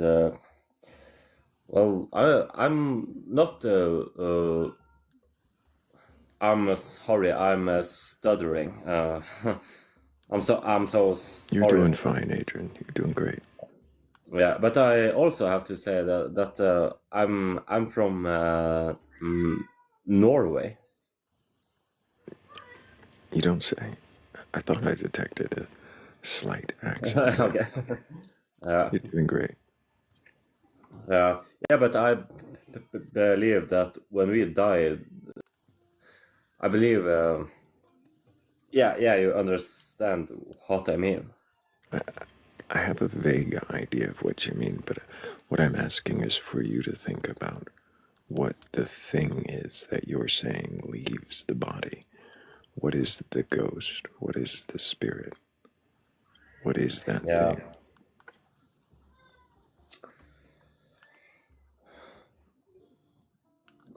Well,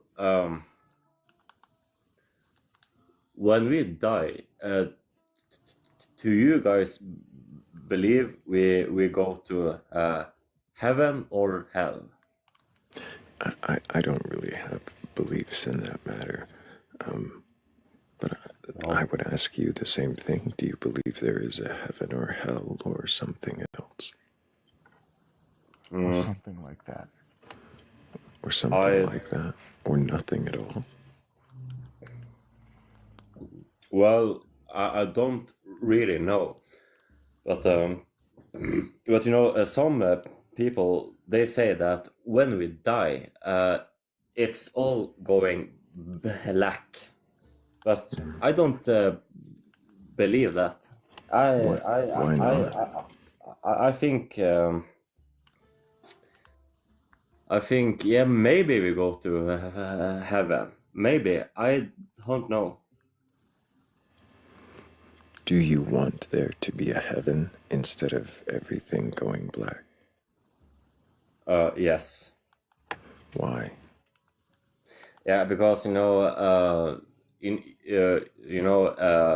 if we die and everything is going black, it sounds scary.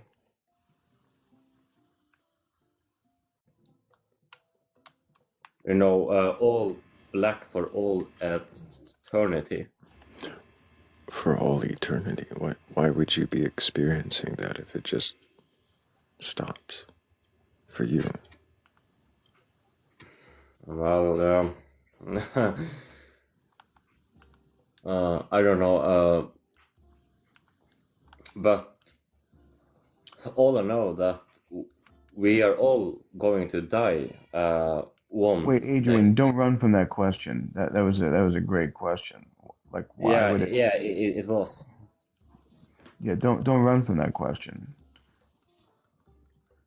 Yeah. What was the question again?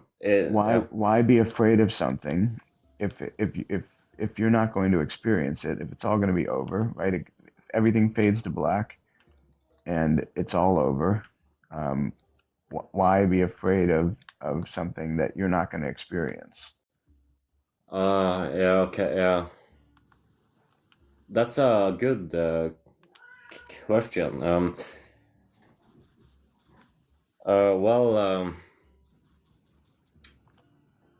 Well, I try to think of. I could be afraid of a bad experience, but why? Yeah, why would you be afraid of no experience at all?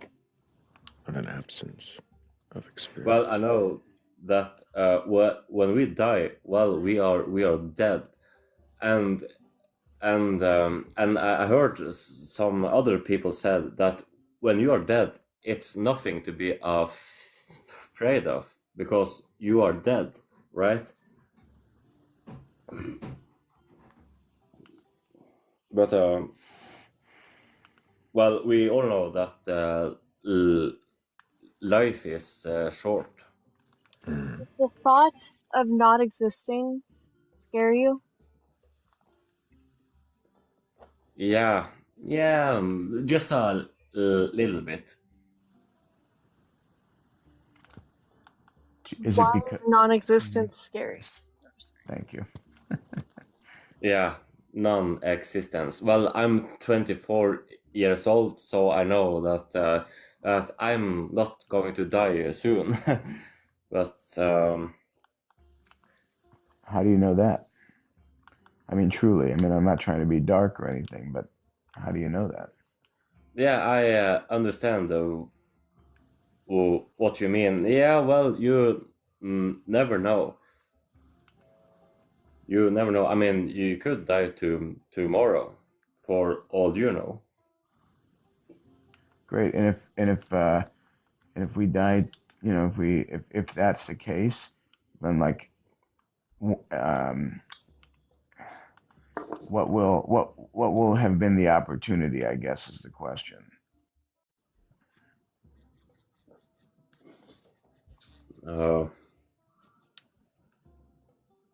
Yeah, I don't know. No.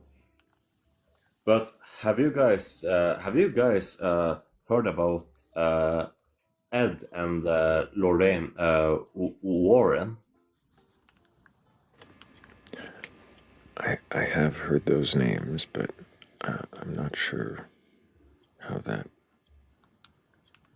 Are you saying that you believe the stories that they've told? Yeah. Why? Why? Well, okay. How can I explain this? Well, I believe them, and I also saw a YouTube. No, it's not a YouTube video. It's a video. The Ed and Lorraine Warren.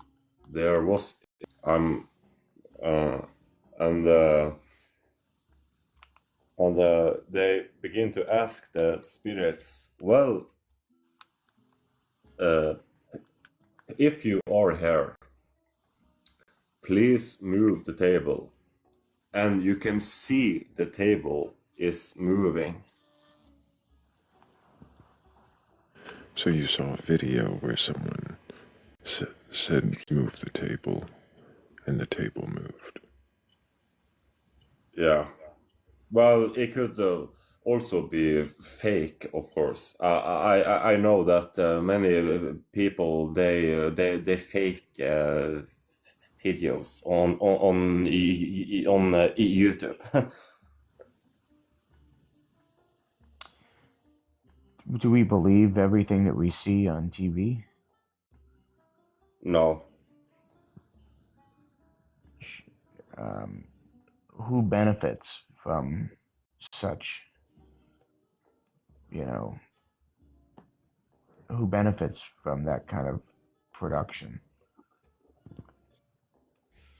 I think maybe the who benefits from maybe the media, or the people that are filming the yeah.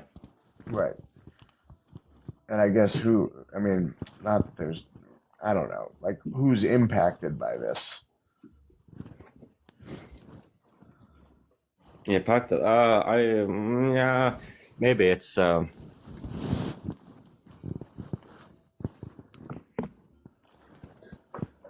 maybe it's the people. Maybe. I'm gonna WTF also because belief conversation, Thrayle. Yeah. Well, we were on This the section. Yeah, this section. I'm saying we were on the ghosts, but why you would believe the videos? Why you would believe the? Yeah.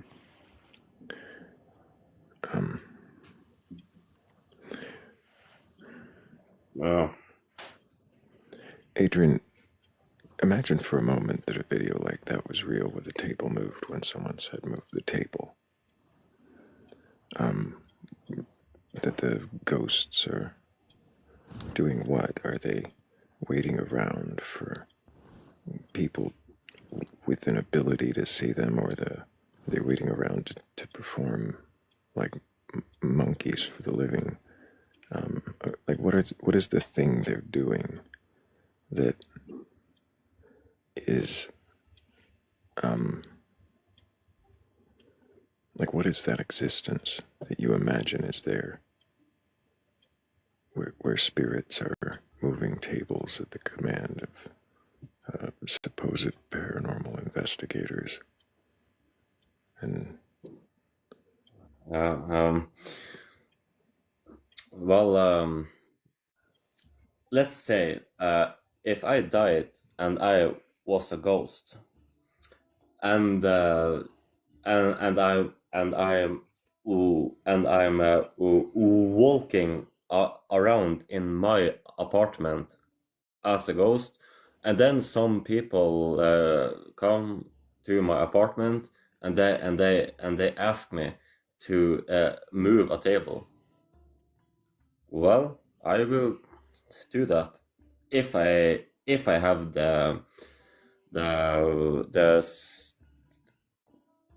if I have the power to do it.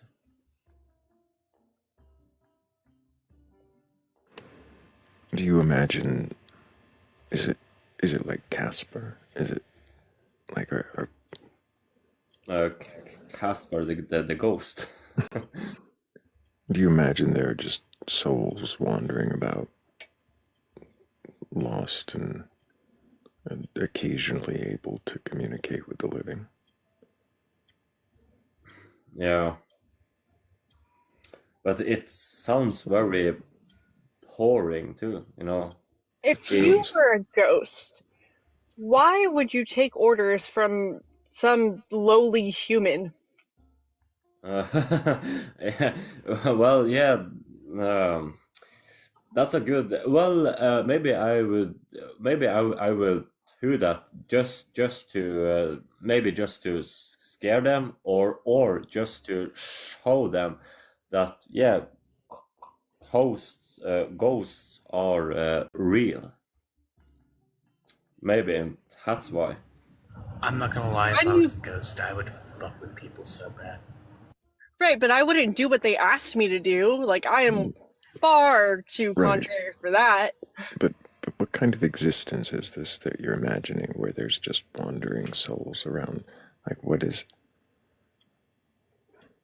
belief system is this actually tied to? What God allows for this? Sets up this system in which the souls that we have remain in some kind of disembodied, weakened state. What even is that? Well, you go very, very deep. Yeah, I don't know.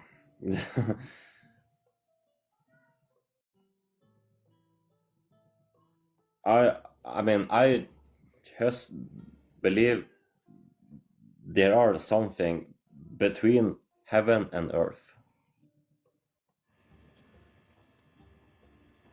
You believe there is something between heaven and earth. Yeah. Which brought us back to the beginning.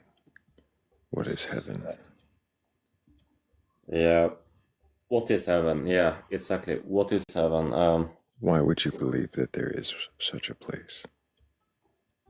Such a thing, such a existence, whatever it is. Well, I heard stories about people seeing ghosts. I have a friend, and he told me that he saw a ghost one time, and Adrian, yeah. Is this answering the question on what is heaven?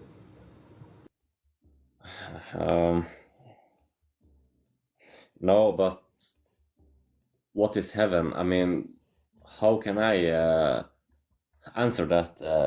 I mean, I have never been in heaven or seen heaven, so why assume such a thing exists? No.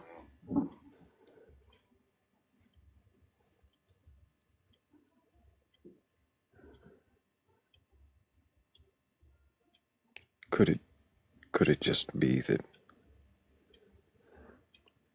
these things, these ghosts, this idea of heaven, afterlife, these are just filling the gaps of the I don't know, the things you do not know? Yeah, yeah, because I don't know. I mean, yes, yes.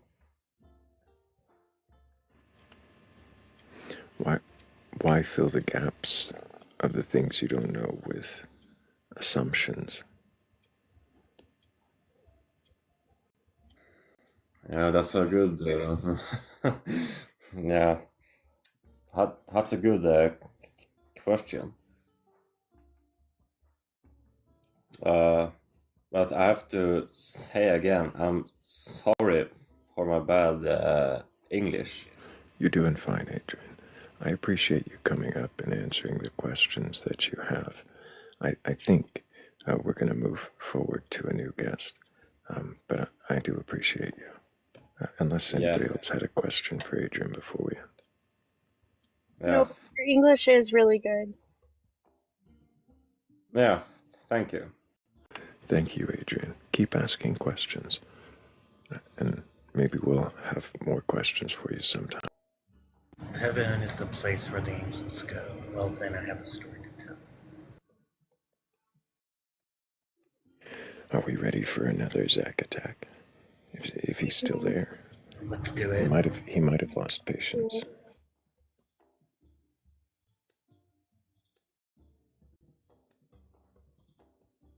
Nope. He's gone.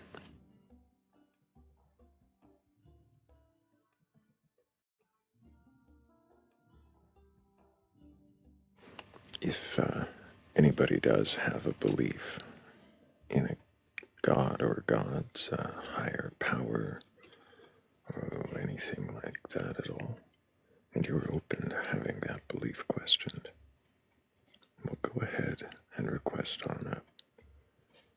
I'm not looking for debates or arguments. I'm not looking to prove you wrong or burgle your God. I just want to know if you can question. Well, then, what is it that you believe? Why do you believe it? How do you question that belief? What kinds of questions do you ask? And is questioning doubt? Slippy suggested yesterday that I ask the questions in the other order. I think, not quite the other order, but yeah. I think there might be another way around with those.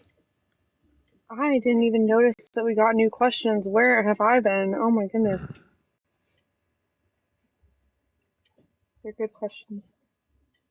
I like the last one particularly. I would say questioning is not doubt, but I do see why a lot of believers believe it is. I don't know. I might be inclined one way or the other on if questioning is equivalent to doubt or if it is inspired by or maybe even the inspiration of. Some people use questioning to bolster their faith. They do.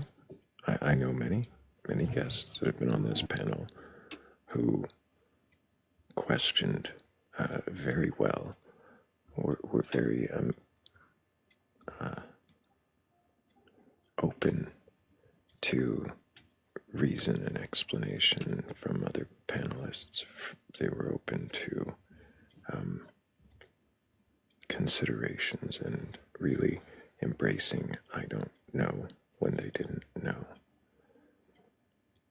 And yet they say that the conversation bolstered their faith, and they now have a better understanding of how they believe.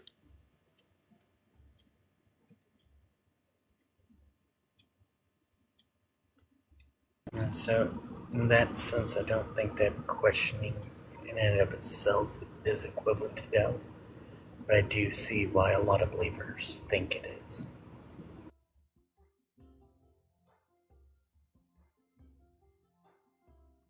Do you think those that think it is are the ones who like have some like shakiness in their faith to begin with, and that's why they don't want to participate? I think it's more or less that these are people who've never once questioned what they've been told, and which I mean that's like not like a good 90% of people, I would say, that they don't question what they were told growing up, and so they've never really thought about it. Just God existing was always just that's definitely a thing, and so when pushed to question, they find it unsettling because it's something that they've always held. Mm-hmm.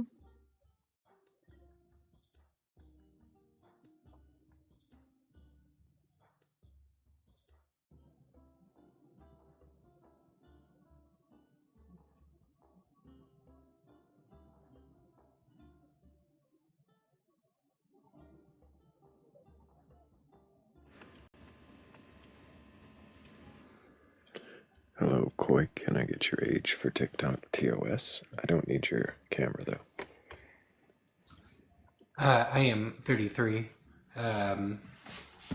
Do you have a belief? I'm sorry, what? I said fair enough on camera, though. Yeah. Do you have a belief in a god or gods, higher power, or anything like that? No, I do not.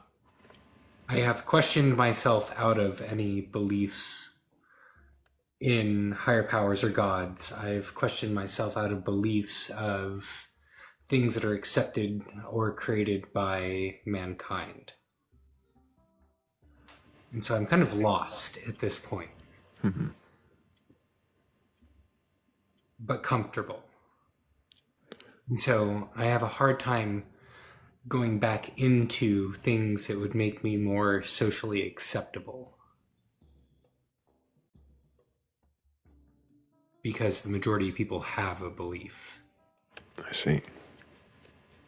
So you wander in, I don't know, comfortably. I don't know if do you have? I don't know if I'd classify it as comfortably. So, like, I do find myself regularly opposing beliefs because I've questioned them so hard, but I don't think that that is the right place to be in either. Like, I've gone so far as to doubt anything that feels like it's a story made up by man, because stories fit into the narrative in which we build our lives off of, right? Aren't you telling a story just by doing this, though? So I am kind of telling a story in navigating or explaining how I've navigated life up to this point. Like, I'm not going to say that that's not a story, but like, there's no actual story elements left other than me maybe being a lone wanderer. But like, I don't even like to give myself that amount of significance. I'm just kind of trying to understand things since I've deprogrammed myself. I feel like I've gotten very close to Descartes in his fall into solipsism, but I won't let myself grant my own thought as a belief in self. Proof that you exist? I don't know. Yeah, no, I don't. I understand that. So you are in the space where like you it feels like you exist, but you might not. Yeah, and granting your own thought as a as evidence or a justification for your own existence sounds arrogant if you won't grant that anything else exists. Yeah, and I can't prove that my own thought is my own. Like, like knowing how programs work, computer programs. I don't have anything that can convince me that I am not something that is already pre-programmed to have these experiences. So I can't even grant myself thought. What good does this do you? It doesn't. Absolutely not. So I Do you can't operate on like a daily basis with this level of solipsism. Like I have to kind of let go of that to operate. But like when I really sit down and search in my what people would refer to as a soul, it doesn't get anywhere, right? Like it doesn't do any good. so do you find this level of solipsism distressing? Not anymore. Okay. What are you searching for?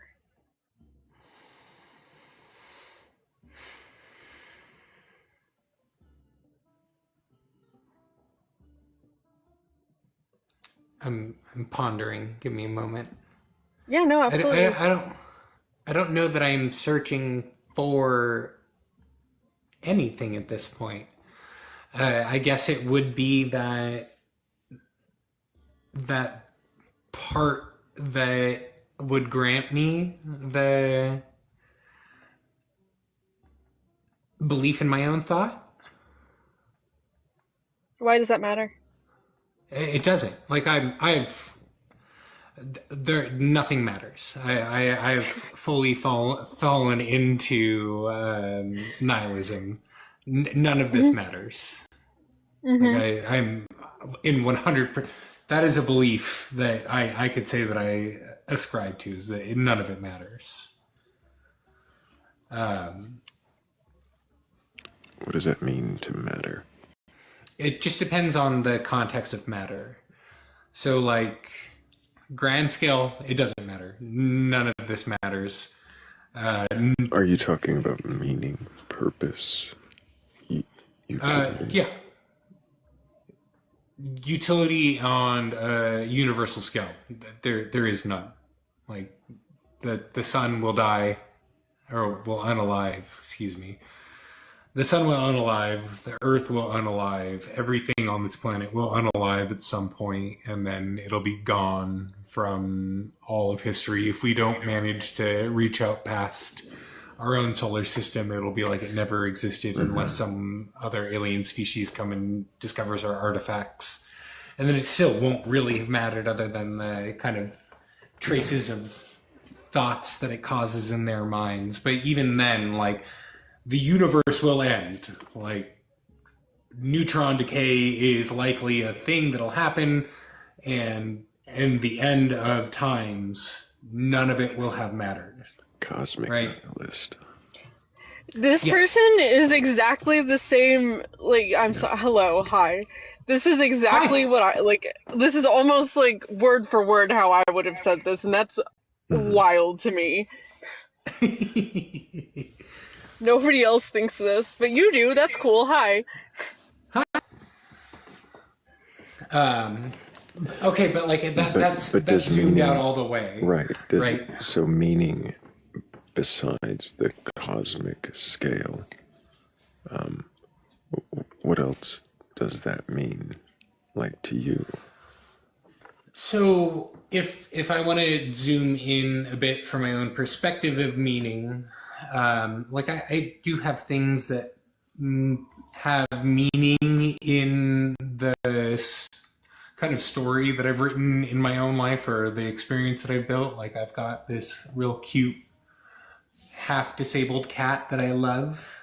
And that has meaning to me. Like that brings some kind of value to my own personal experience. And you know, I love my family. They're pretty cool most of the time. But I can't again, like personal meaning is a thing, but as soon as I start to think about it, it immediately falls into the cosmic background of nothingness. Are you okay with this? Like, are you comfortable here? Are you... Yeah, I'm enjoying myself for the most part. But, like, are you okay with, like, the cosmic, like, lack of a meaning? And are you okay with, like, when you fall into thinking about it, you realize that that is what it is? And, like, does this bring any sort of existential dread? Absolutely not. It is an absolute comfort. Because it means that I can do whatever I want. And it doesn't matter. It's true. It's true. Like, so because what are you looking for an answer to then? Like, what answers are you searching for then? I don't know that I am. Did he I'm say just that? kind I of felt like he said that. That I'm searching for an answer? Yeah, maybe I imagined that. I might have imagined No, someone asked me what I was searching for. But I don't know that I am searching for an answer at this point. If you would have asked me like a decade ago, I might have said something. But at this point, it's pretty chillin'. I'm okay with like the kind of monotony that life brings.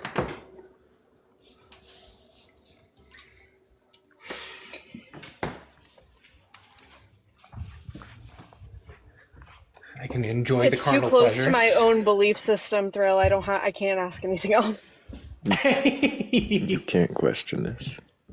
Kat, are you saying you can't question your own beliefs? No, I'm not saying I can't question my beliefs. I'm just saying, like, I don't know what else to ask because I like, it feels like there isn't, like, really a belief in a god or a higher power or even very much of anything, which is, like, you know... That is something I'm looking for. I'm hearing that Kat can't question her beliefs. We can question my beliefs all we want, but we basically are already. Can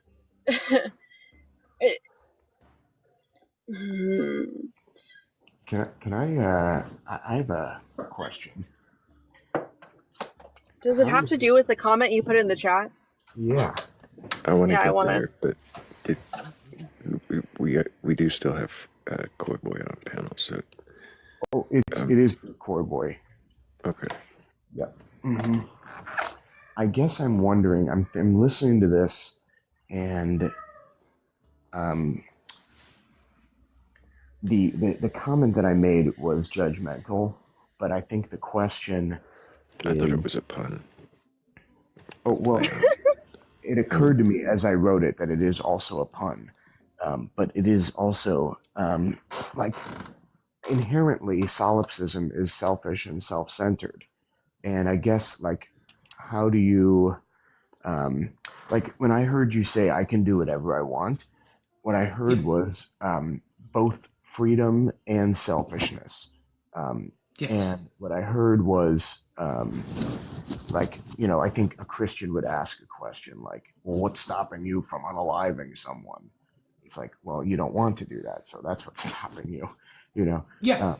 And I think that's a perfectly reasonable thing to say. But also, I guess, like, do you feel any sense of community with anybody outside of yourself? Yeah, and again, I'll refer back to family and friends. I do have community of people that I have some kind of value or love for. To say that I can't escape from solipsism from a logical standpoint doesn't mean that I don't understand the kind of rules that have been set before me in humanity's standards to enjoy my life to its most fulfilling means, regardless of whether or not I believe any of it exists. Truly believe any of it exists doesn't mean that I can't play by the rules of the game, right? Well, if you're playing by the rules of the games, you're engaging with something. Well, it's just that I find myself in a reality that it seems like these are the rules that you play by to have at least decent experience. That I think these are necessarily break the rules. I do enjoy breaking the norms, but I don't enjoy breaking the laws that would get me confined. Yeah, for sure. And I do have a very strong sense of empathy, regardless of whether or not the people that I'm feeling it for are real. They feel real. So, I mean, I guess effectively, what's the difference then? The logical conclusion that you come to. Oh, I'm so sorry. Oh. So The mute is tone it of the teacup. that your experience doesn't change whether you exist or not, so it makes the most sense to behave as if you do? Yeah, most definitely. Yeah, that's what I thought. Yeah.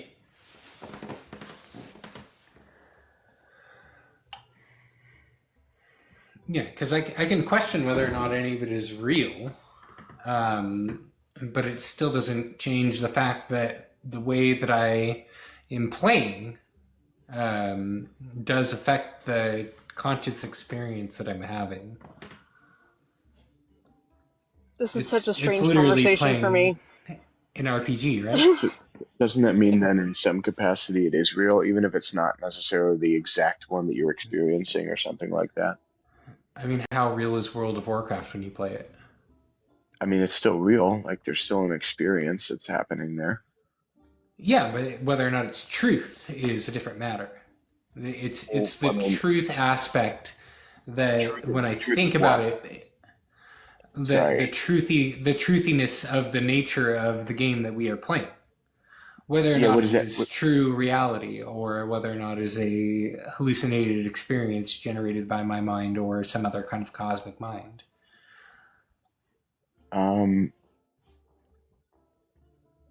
But even if it is a hallucination, it's still an experience. Like, yeah, I mean, but I've had a lot of hallucinations, and I have disregarded them many times because I was like, oh, that was a substance that caused this. Or, extreme distress or whatever. It's just this is the most consistent one that I find myself in, so I choose to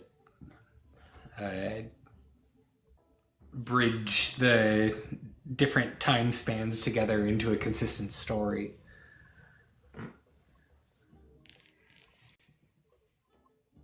Do you think that this position gives you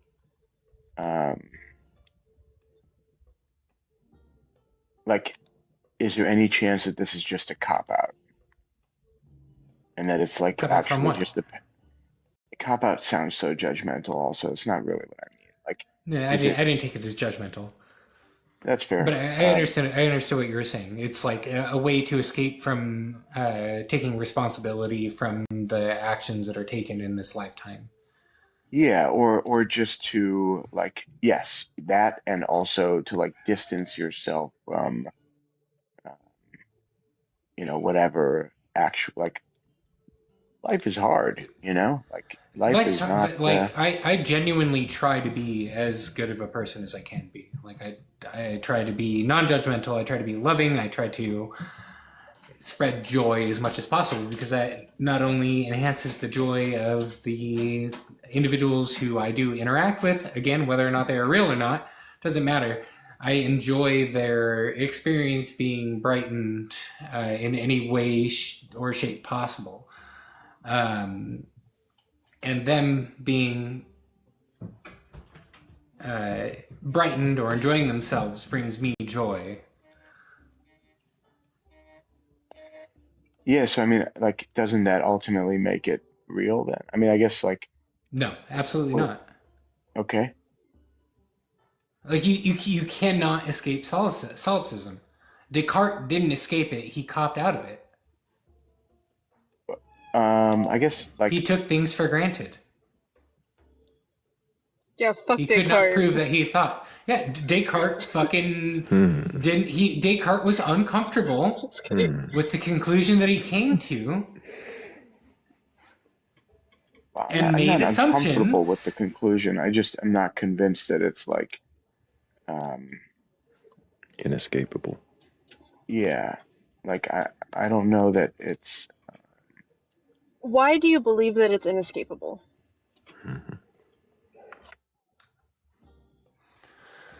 Because you can't prove that you think. Is there not other conclusions that one could come to? There's no truthiness value to it. Is there any truth value to this? No. You'd be hard pressed to tell me that there's truth value at all. So why is this the inescapable conclusion then? Because you can't prove truth value.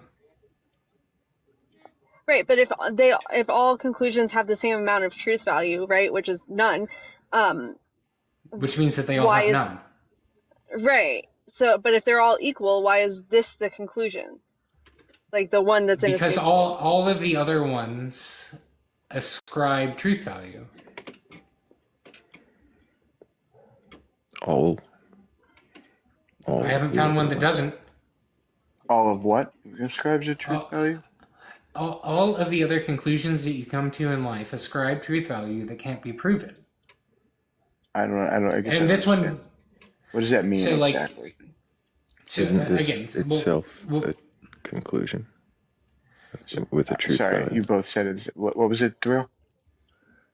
Isn't this itself a conclusion that you're holding as a truth value? No, I don't think that I'm holding a truth value to it. I am willing to surrender that there is no truth value. Then why believe it? Because to come to the conclusion that there is no truth value makes more sense because there is no evidence of any other truth value.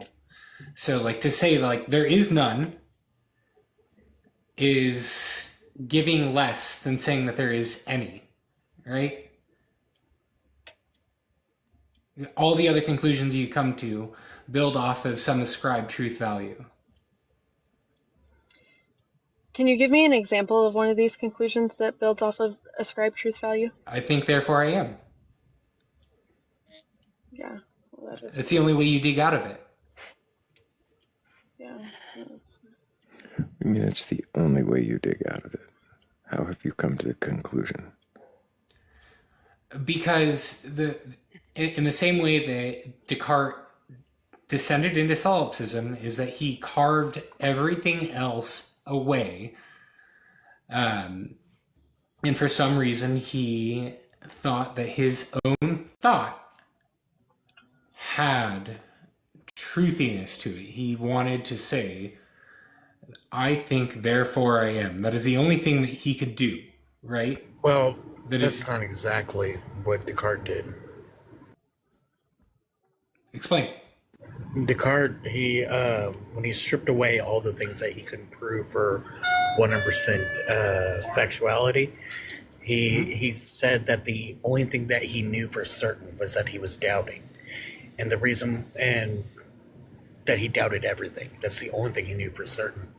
And he knew that in order to doubt, he had to think. And if he could think, he then... Huh? Is that true, though? Do you have to think to doubt? Yes. You couldn't be programmed. You couldn't be a pre-programmed machine to doubt. How can you... say that one more time? You couldn't be a pre-programmed machine to doubt.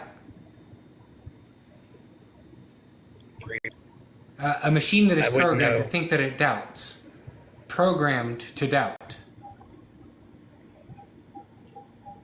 I do have a customer. Hold on.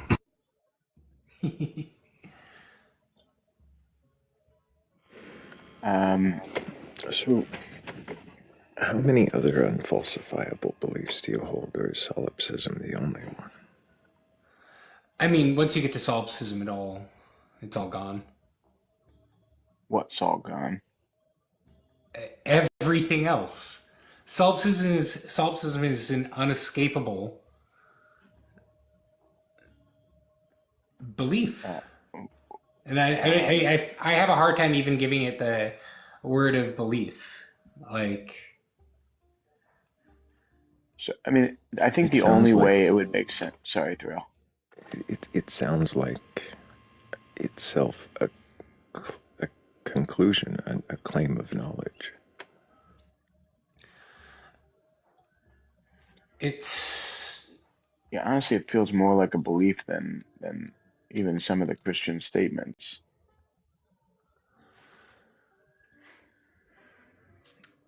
but you can logically find yourself there, right? Well, Christians Um, logic themselves into Christianity all the But time. Exactly. It not. seems to It's me not that it fucking is. logic. To me, it seems in direct antithesis, which is to say, in direct conversation with Christian logic.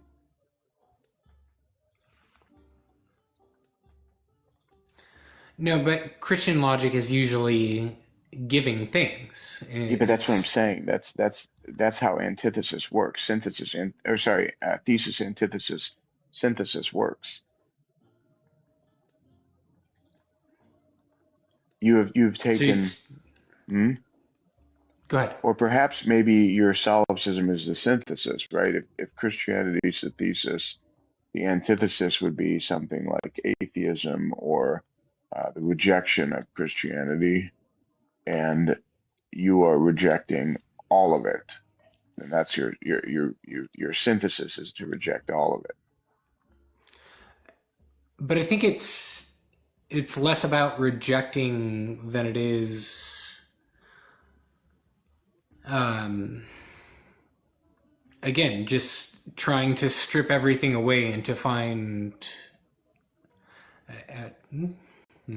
let me think about that for a moment. But you're here still trying to be understood and answering questions. But like I won't even give you that I'm here doing this. Yeah, but I mean, from my perspective, you're here, and yeah, but like once you fall into solipsism, your perspective is a reflection of my mind, potentially my mind, speaking with itself, right? Like you in solipsism, you don't exist from my perspective. I mean, I guess like. Then how do you have a mind? Yeah, I think it's not saying that I do. I'm not saying that any of us do. But you just said that from your perspective, Rav could be a part of your mind talking to itself. And I think that's more of just a consequence of language at this point. When you dig into solipsism, you fall into a trap where you can't give that anyone else exists. That's why they escape from it is I think therefore I am. And that is the only thing that you can believe in, but I'm not willing to give that. Not many people go that far. Like, not many people are willing to go that far because this then means that you have to be okay with your own non-existence or the fact that you don't exist. Totally fine with that. I've always been fine with the fact that I don't exist, but the thing is that for communicating here right now is probably not even a part of your prove mind. That you're a person. It doesn't make sense. I'm a person. The only way prove that solipsism. You have thoughts. Hang on. I have thoughts. Rav speaking.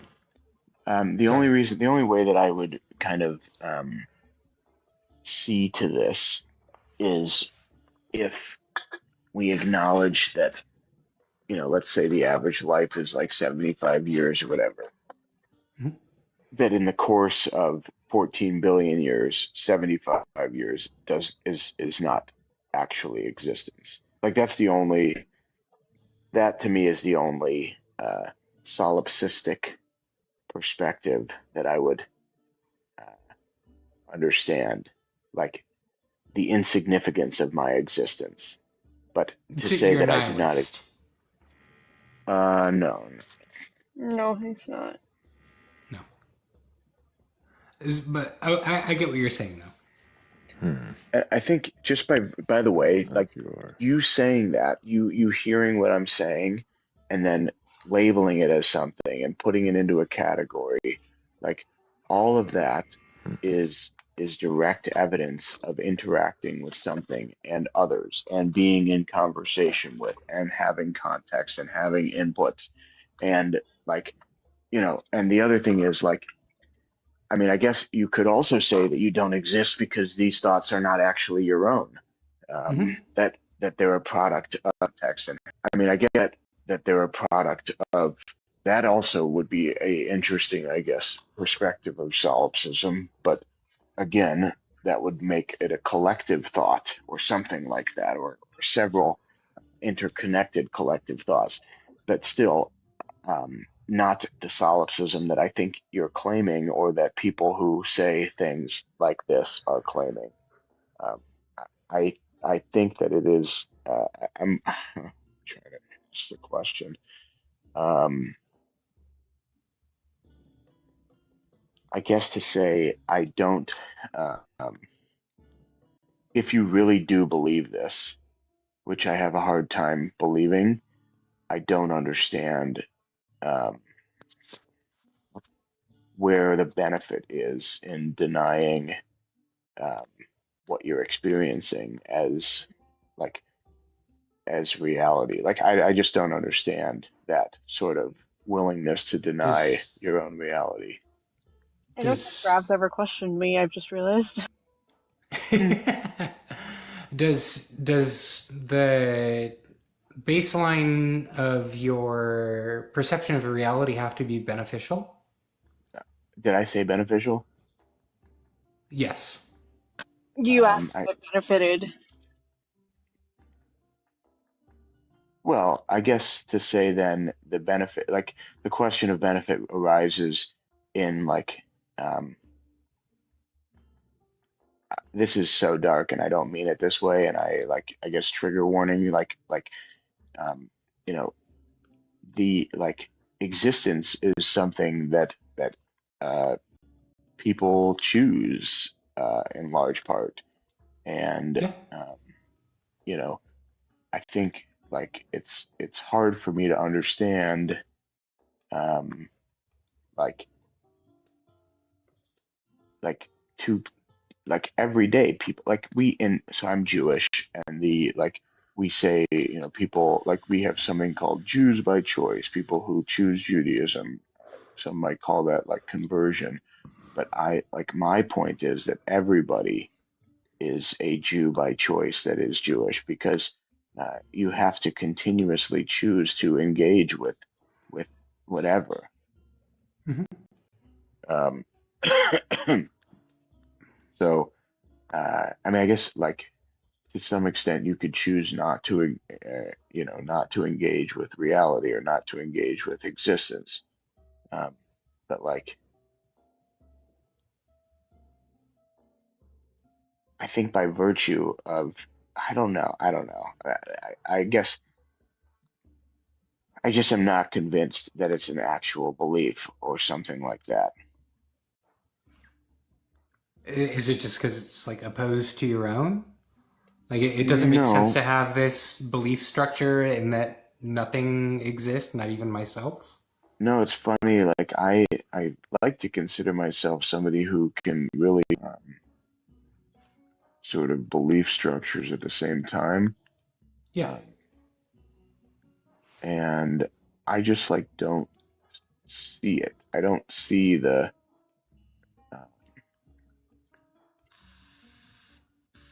I guess I just don't understand it still.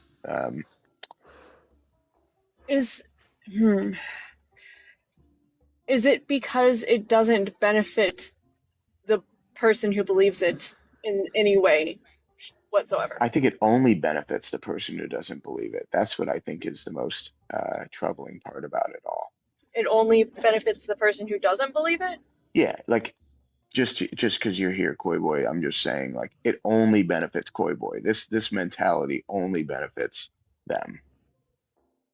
Well, how does it benefit them? How does it benefit me if I don't even believe that I exist? What does that do Yeah. for me? That's a good question. What does it do for you? And before you answer, I do need to make sure that I thank Blake, Brenna, Heather's Descent, Shannon, Danny, Grax, Rav, also Amoria, and McKenna for our previous goal. Thank you all so much. But how does it benefit you, Koi Boy? I don't think it does.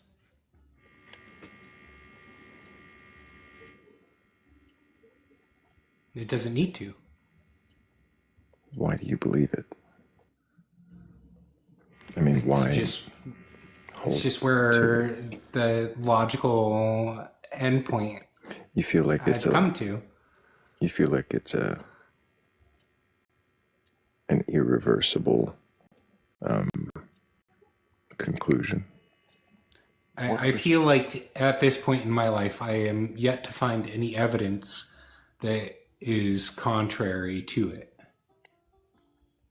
So this is where I have questions. Is the idea that it's an irreversible conclusion, or that this is the conclusion? You know, like the one, right? Mm-hmm. It's beginning to feel unquestionable. It is. Yeah, the unfalsifiable nature of it does make me uncomfortable. I'm not going to lie about that. I wonder if you, just take this with, I think I've demonstrated. You say whatever you want, man. You're not going to offend me. I don't even believe that I exist. You can't offend me. All right, let him speak. All right. I think that my question is something along the lines of, it's a statement. That's what I'm struggling with is how to form it in a question, and so we do questions here, and I think the question is something like,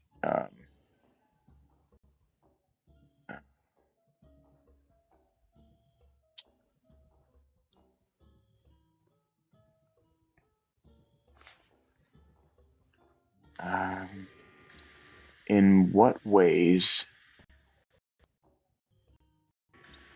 in ability in life, and if there are there ways in which you avoid responsibility in life, and are any of those justified by your belief that you don't exist? So I don't want to. So I'm pretty good about not avoiding responsibilities in the story that I believe that I am taking part in. But I do use the kind of nihilistic elements of my own beliefs to soothe myself. So whenever I do something that I'm like, shit, I'm a terrible person for have done that thing, I will find myself falling into the either nihilism or solipsism of like, again, like I'll go into the universal aspect of it first. I mean, like I'm a speck on a speck on a speck in the universe. And then eventually I'll find myself in you don't even know if you are a person at all in a universe that exists at all. Not to say that, like, I am a human in the story context. I am a human with empathy that cares about people, and I'm honestly harder on myself than most people are. And so I'm super critical of my own actions, and so having this belief kind of allows me to not destroy myself over mistakes that I make. I think that's what I'm saying. I'm not hearing how solipsism or cosmological nihilism actually are like the only way for you to have those results. Because for I'm incapable yourself. of forgiving myself without it. You're incapable of forgiving yourself without the conclusion that either you don't exist Or nothing matters. or nothing matters. Yeah. I think that, like, Why? with all due respect, like that's exactly why I think that this is like the fact that you can make an I statement like that it just demonstrates to me that you don't like to me, I don't actually know that you believe that. I mean, so like I'm not going to say that. Is it a Again, coping I mechanism? find myself. It might be, but like when I really sit and think about it, I do find myself in the solipsistic sense of non-existence. But I can't exist in that 24/7, right? Like I do need to operate in the world because Why you don't exist? I don't exist, but I find myself existing regardless of whether or not it's a hallucination. Uh-huh. I do need to Found the bottom. persist. But like Whether you or can't not tell it's me real, this is the experience that you're having. So you need to act exactly. as if in a way that is It is real. productive to this experience. Can I ask? Exactly. I want to point something out. On the one hand, you have just existing, like you say, going through existence, doing what you have to do, enjoying the life and all that. And on the other hand, you have all of that plus nothing exists and nothing matters. Can I ask you which one makes fewer assumptions?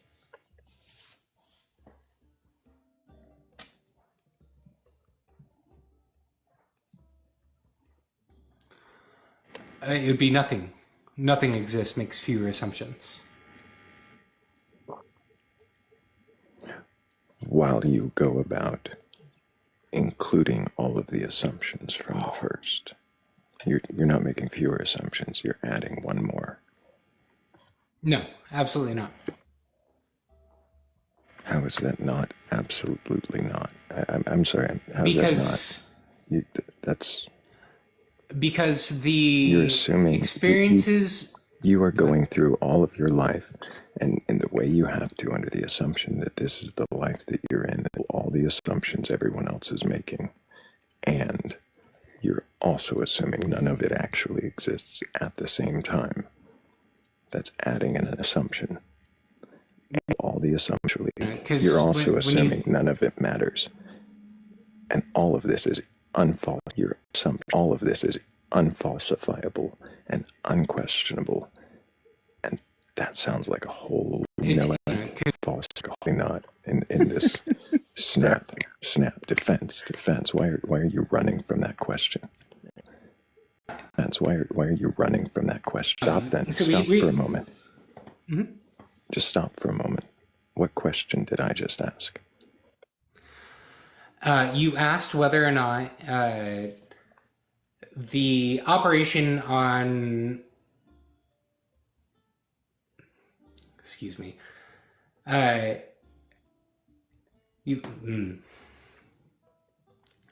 You asked whether or not operating in the normal reality, and I'm not going to give you an actual code, it's going to be a paraphrase, operating in the reality in which I find myself in has more assumptions than the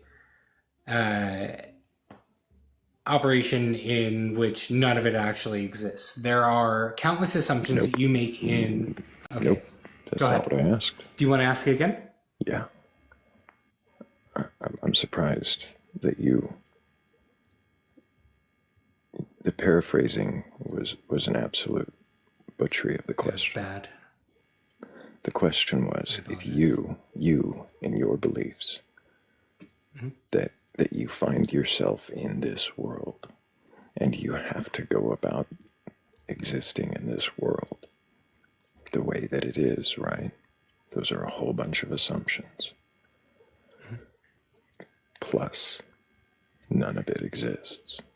Plus, none of it matters. Plus, it can't be questioned. Plus no, plus no, plus no. And that's what the defenses build up and build up. As soon as we got there, instantly no. Why?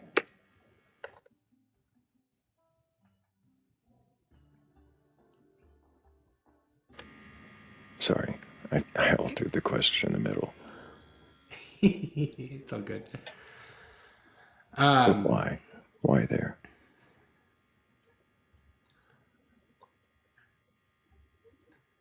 I was making the comparison. No, you're all good. Of that. So, would you like me to repeat the question, or? Yeah, tell me what you understand of that. If I find myself in a reality where I have to interact with all of these, sorry, I've been drinking. That explains it. Yeah, it definitely does. So let's back up. let's back up, Corboy. If you're assuming that you're in this world and that none of all that exists and all of the other assumptions, isn't that more assumptions than just assuming you're in this world? Is that more assumptions than assuming that I'm in this world? Again, I would say no. Can anybody else do math?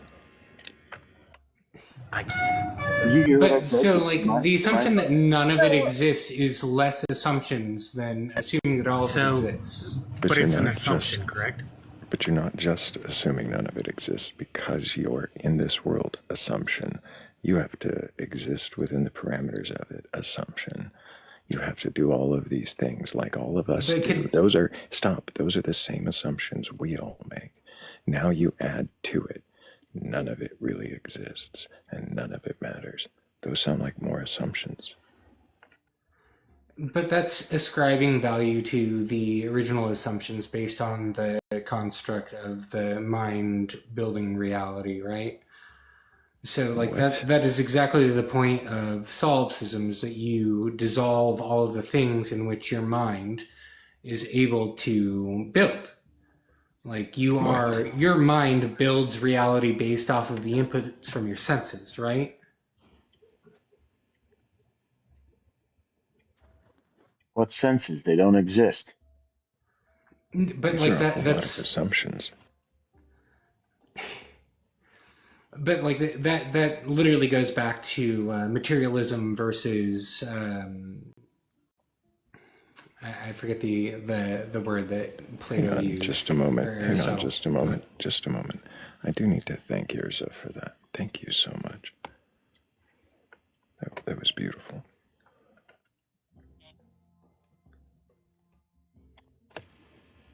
Now, I draw the whole conversation to a standstill for it, because I think that moment of silence is needed.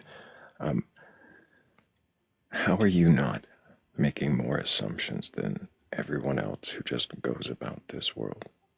Well, I mean, that again operates on the assumption that all of the other people exist, that it's not all just a construct in your own mind, right? You're escaping solipsism by making the assumption that all the other people are real. I'm sorry.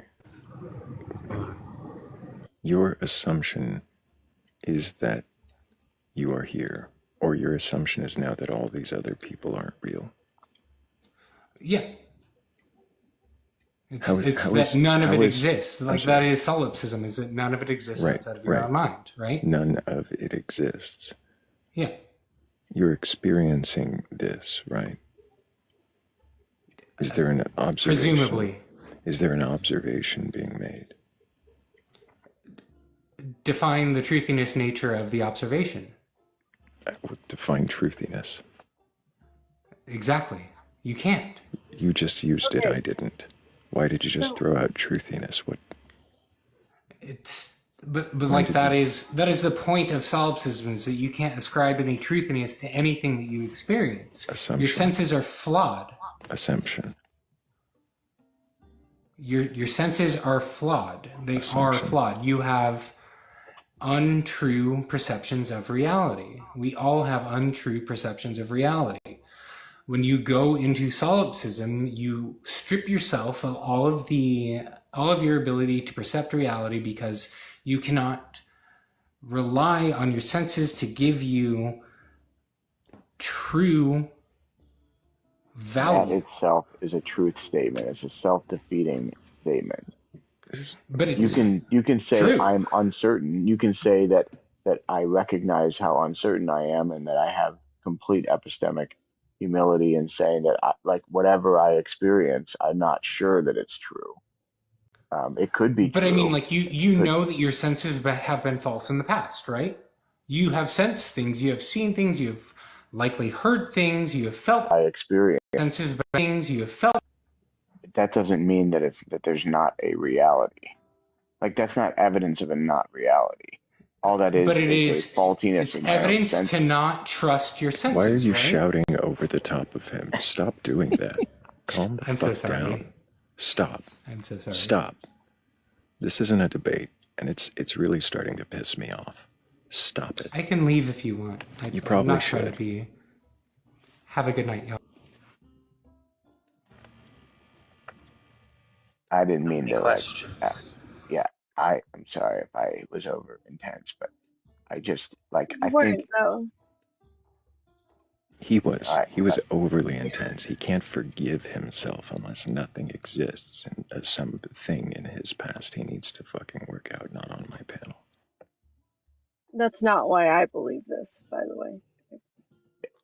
yeah, that's it. Okay. Thrayle, you let me know if I'm allowed to ask Kat a few questions since Kat like um, I just like okay, I said Kat, you do not come off as an indifferent person.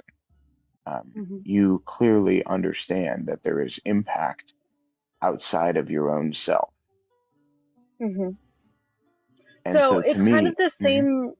It's kind of what he was saying, but he was like, it is that this is the experience that I'm having. So whether or not I know that it's all like as I perceive it, um, it it's still should still behave in such a way that it is all in the way that I perceive it. Does that make sense? yeah, but it's clear that he does not have that or they do not. I don't. Sorry, I'm just trying to be respectful. Uh, like I don't know that that is. I don't know. I like. Say what you said again, because I'm very So flabbergasted. Yeah. whether or not this is all as I perceive it to be, this is the experience that I'm having, and that's not going to change. So I should just behave as if it is as I Yeah. perceive it Yeah. to be. Right. Okay. Great. Great. So my cousin had this roommate in college who would like we'd be sitting in the other room and they would just You've scream told at me the this top of their before, lungs. Oh yeah. yeah. Yeah. Okay. Okay. Um, and like I think that like that's a very reasonable thing though to be like like life is fucking weird and like existence is weird and it's like it's uncomfortable. I can appreciate that. And I can also appreciate people who acknowledge that um that our Can I? actions do have impact. Like even if we're I not think sure this. that So can I explain to you like my like it from my point of view? Because it was like like the core belief itself was like very similar to what I think is that cosmic nihilism, right? In the grand scheme of things, none of this matters. Um, and then also like I can't prove the existence of anything, including the self. But like this is calling it a belief even seems a little bit of a strong word, right? Because this is the experience that I'm having, regardless of what it actually is, if it is the experience as I perceive it, or if it is something completely different. Um, and also because how we define existence, like this also hinges on how we define existence, right? But what it comes down to is uh this is the conclusion that I've come to, because it makes the most sense to me. Now, is it logical to make the assumption that nothing exists? No. And I don't think I ever make the assertion that nothing exists. I think that but I definitely am open to the idea. Does this do me any great benefit? No, not really. It's just something fun to think about sometimes. But eventually But it nothing doesn't, will exist for you. Like eventually nothing will exist for right. you. So like and previously nothing did exist for you. And for this blip in the cosmic time scale, you are existing. I think by the way, there's a wonderful Hasidic teaching that I've probably said on here before, but bears repeating, that in your pocket you should hold two pieces of paper, one in one pocket, one in the other pocket. One piece of paper should say, the entire universe was created for me. And in the other pocket, you should hold a piece of paper that says, I am nothing but ashes and dust.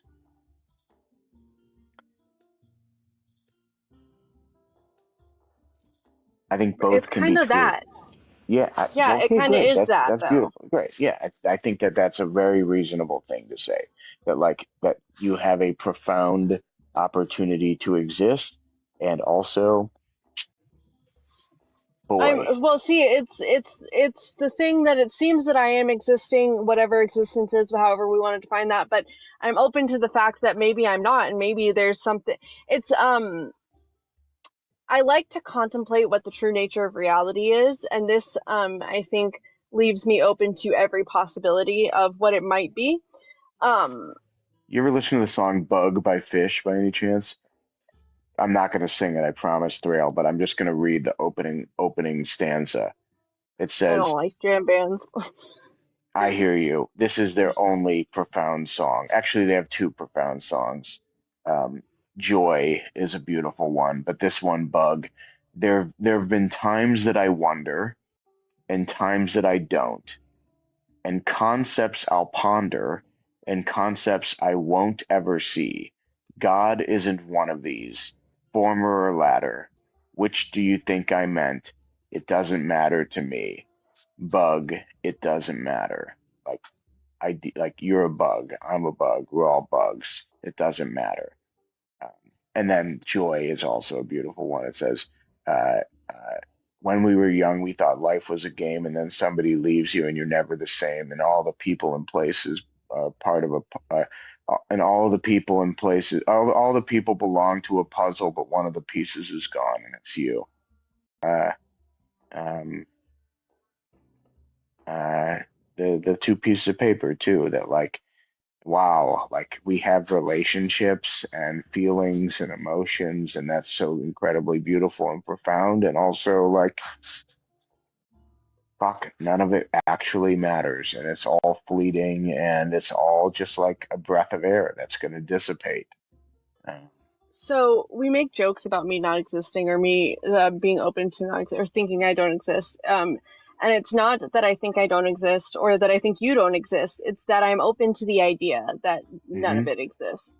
More open than most people are, because most people have a really hard time with the idea of non-existence, I and guess I don't.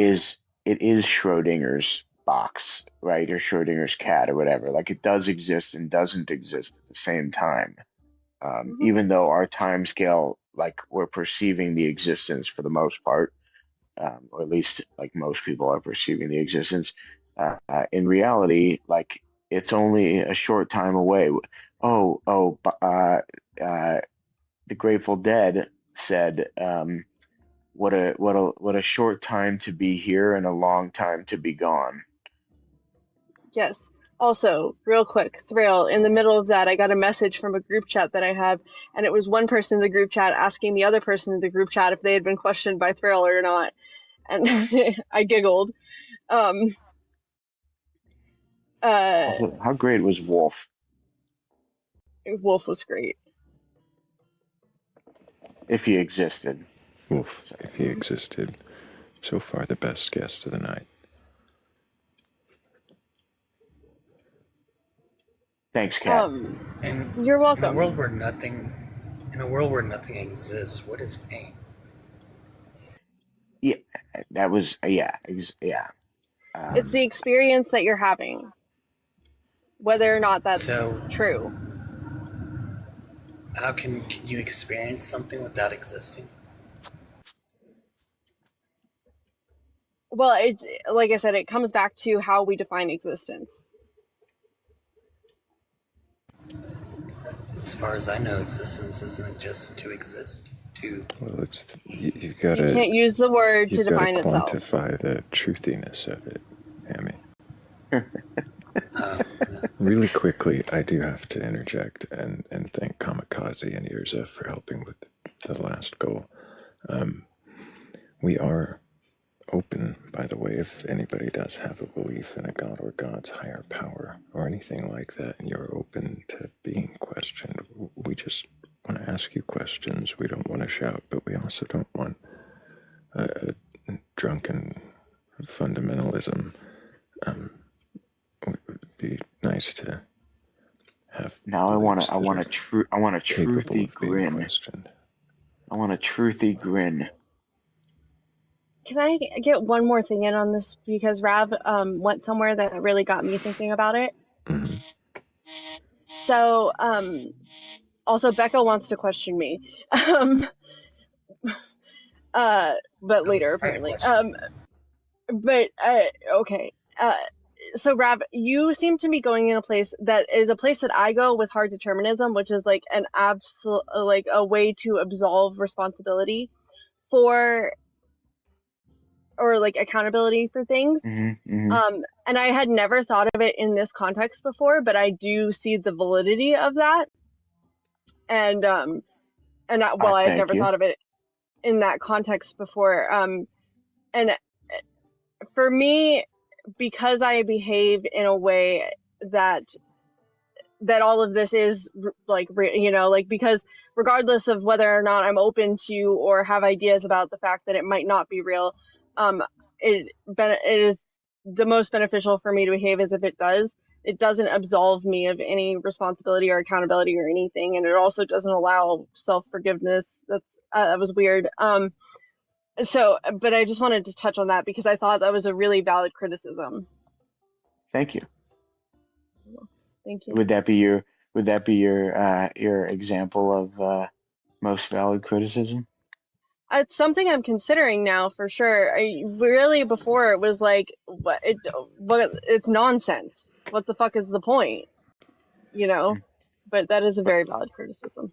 But I do think that there is, and how do I say this? Like, there is a valid perspective of like, well, what the fuck does this mean anyway? Like, what am I doing? Like, why am I putting on this tie right now? Sometimes when I'm about to do like a bar bat or brit mitzvah, like on a Saturday morning, I'll be like, this is my work costume. This is my bar mitzvah costume. I just like say that to myself. Is everyone Yeah, picturing like Rav in the mirror talking about his work costume? exactly. That's my work costume. It's so silly. I mean, I get it. I'm with you. I'm with you. I am gonna say this, but it'll probably dox me. But I saw David Byrne recently, and it was probably the most religious experience I've ever had in my life. Let's see. I thought we had a guest requesting. I thought so.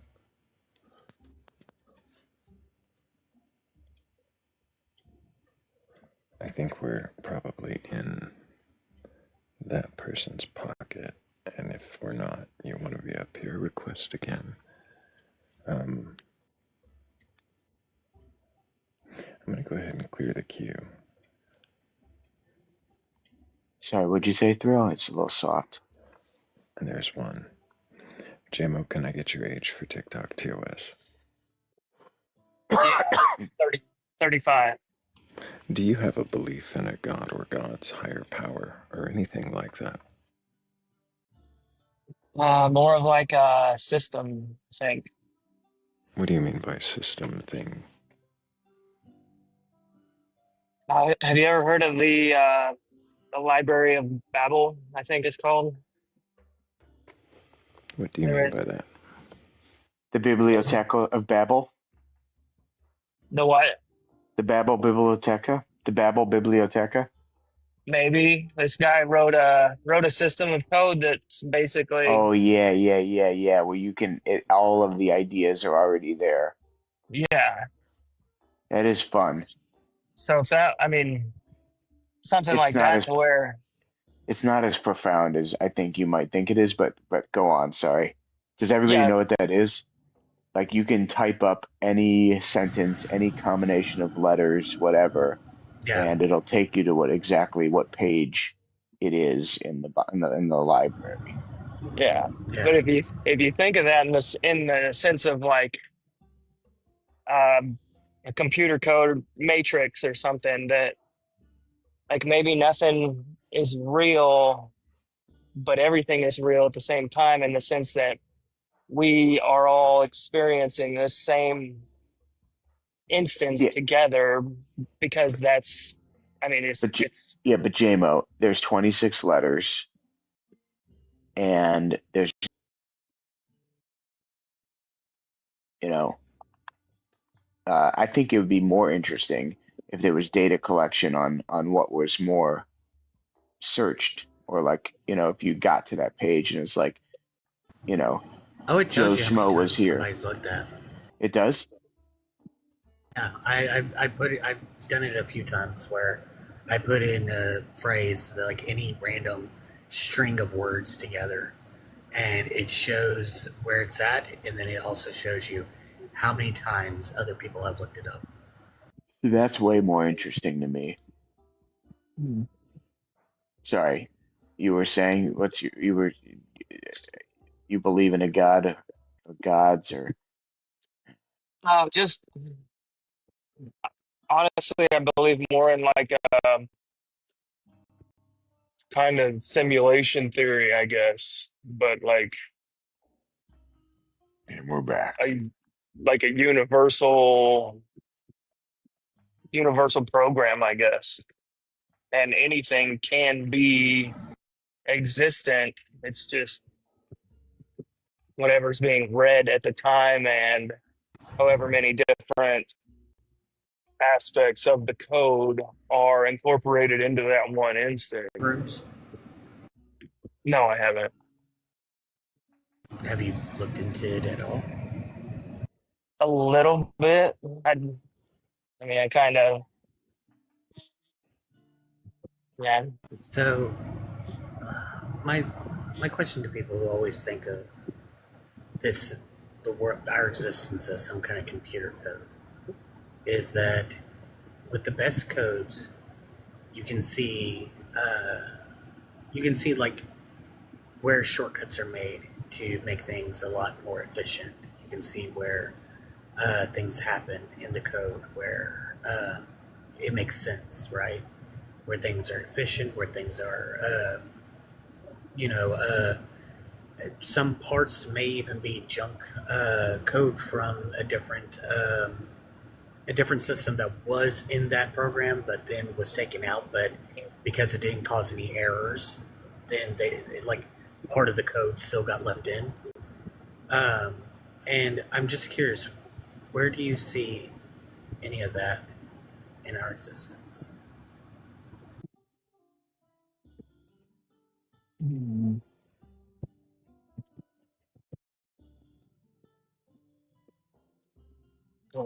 Maybe in like I'm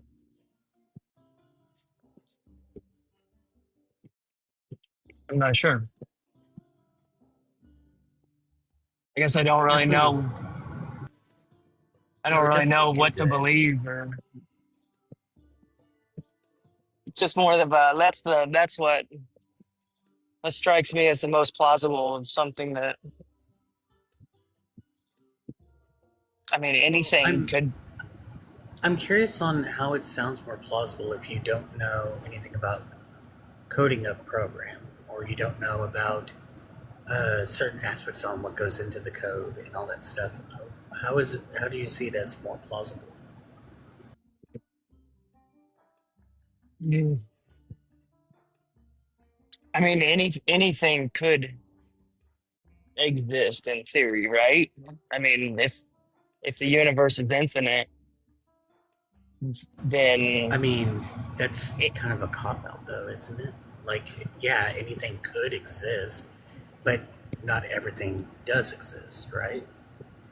Like, it could be that unicorns are real, like, as far as a horse with a singular horn on the top of its head, right? That could exist, but it doesn't. So, like, that's what I'm trying to ask here is, like, why does it seem the most plausible out of all the other uh, scenarios?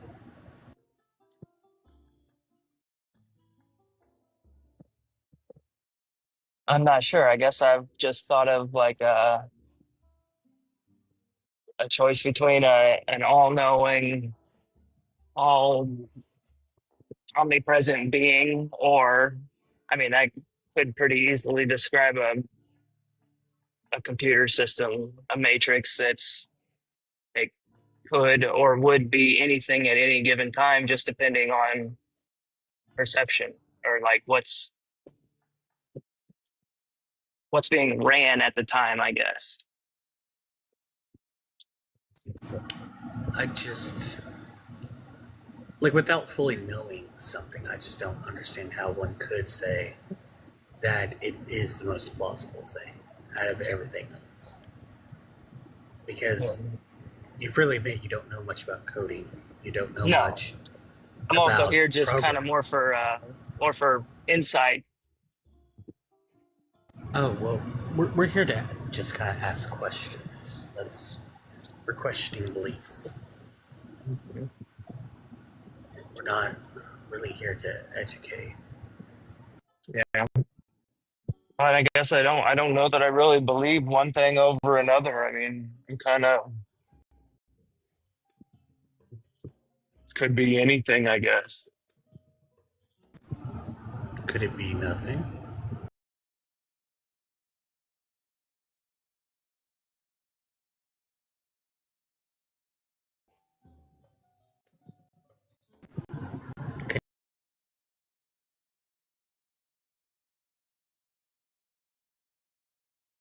Could it be nothing? Mm,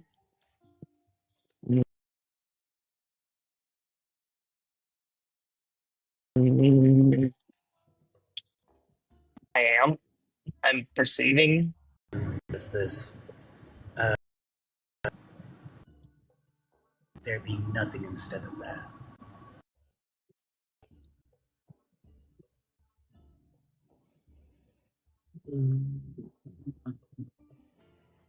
But also, if you do think, or if you don't think that there could be nothing to this existence, Cat may be the better person to talk to about that part. I don't know.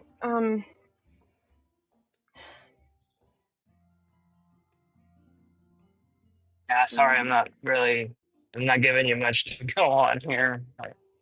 Well, it seems like you kind of were looking for some insight um, from us as to our thoughts rather than to question your thoughts, which is like fine, but also not what we do on panel. It is a great thing to bring to the Discord, which you can find a link to in the link tree in Thrales or Batcolyte's bio. We love to bring ideas and give insight there. Um, Okay. but I don't know that I have any insight maybe for you right here right now. Uh, Okay. Well, I might and just back out and keep listening then. you should join the Discord though, because we would love to have these discussions there. Okay. We're in the voice chat all the time. Come ask us questions and stuff. All right. Well, thank you for having me. Yeah, absolutely. Thanks for coming. I'll let you down. Um, Thrayle is walking the dog or something. So, did you have a question earlier, Hammy? That didn't get got? I have several. Well, But I suppose. we got to the part about like you'd asking what does it mean to exist, Mm-hmm. or what is existence. Mm-hmm. I think without using exist in the definition, just be to be. What does that mean? I think that's the simplest you can break it down to.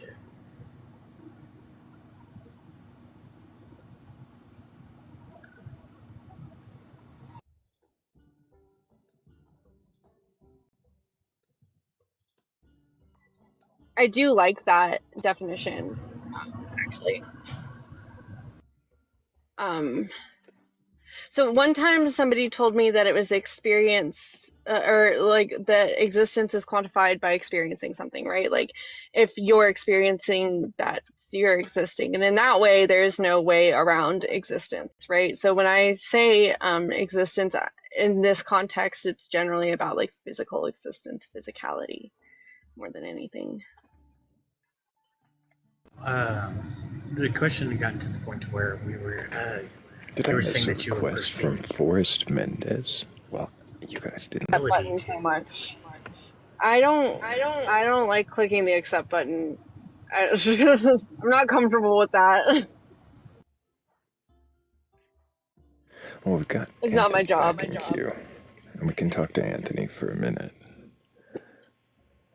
I think. Anthony, can you remind us about your belief in a God? If it Yeah, I is a definitely belief believe in that there is a God. that there is a God. And Absolutely. which God is it? Which God? What do you mean? What do you mean about which God? What is the God to you? I mean, a God is the God, right? It's the only God. What does it mean? What does God mean? A God means a God. He is the only God. Have you been drinking, Anthony? Yeah. So I think. Okay. Yeah. I think. Maybe another time. I love the tautology of a god is a god. Maybe another time, Anthony. Hello, Phoenix. How are you? Can I get your age? 26. Do you have a belief in a God or God's higher power or anything like that? Yeah, we talked a little bit before. There was a lot of contention about my ideas about homosexuality and sin and things like that.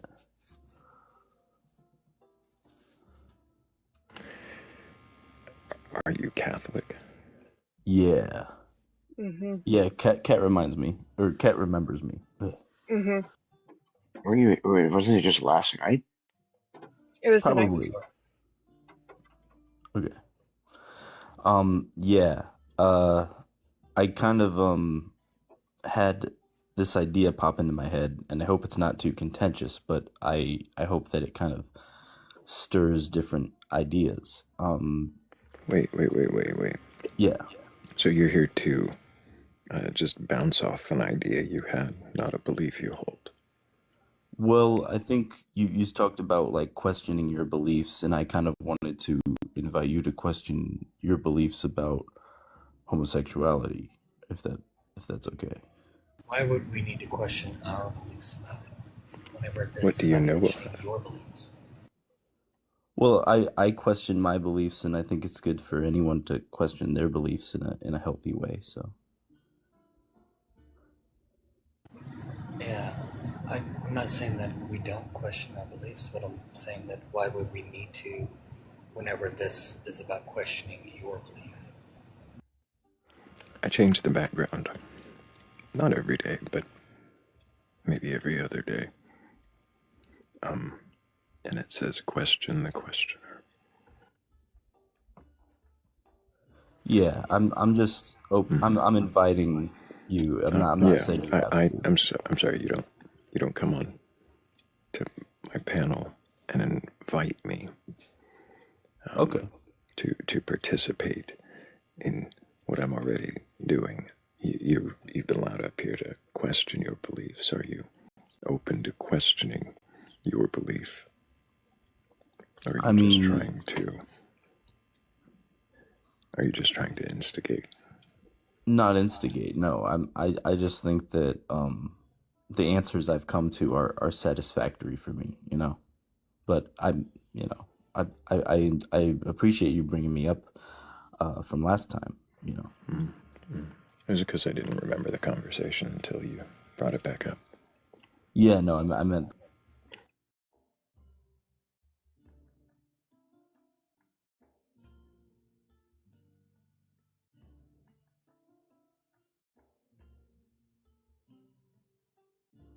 I'm confused. Did he ask that just to start something?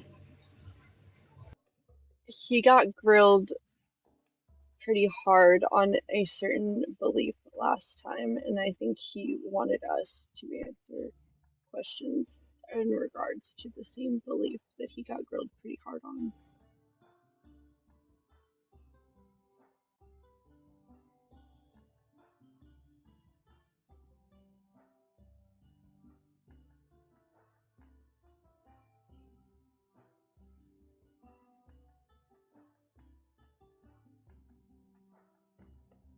So anyway, if you have a belief in a god, gods, or anything like that, Winnie the And I Pooh's, was going to, mermaids, any of it. I was going to ask you, Kat, because we were going beforehand. My original question was, in non-existence, what is pain? And then you said pain was an experience, and then I had asked, can you experience anything if without existence? Which then led you to ask me what is existence, and then I said to be. So, I mean, to be is kind of vague. In that context, yeah, sure, maybe. Because what is being? If you qualify existence as having experience, no, obviously you can't have an experience without existing, right? If you qualify existence in a physicality, in a manner of physicality, then yeah, you can absolutely have experiences without physically existing, for sure. How so? Well,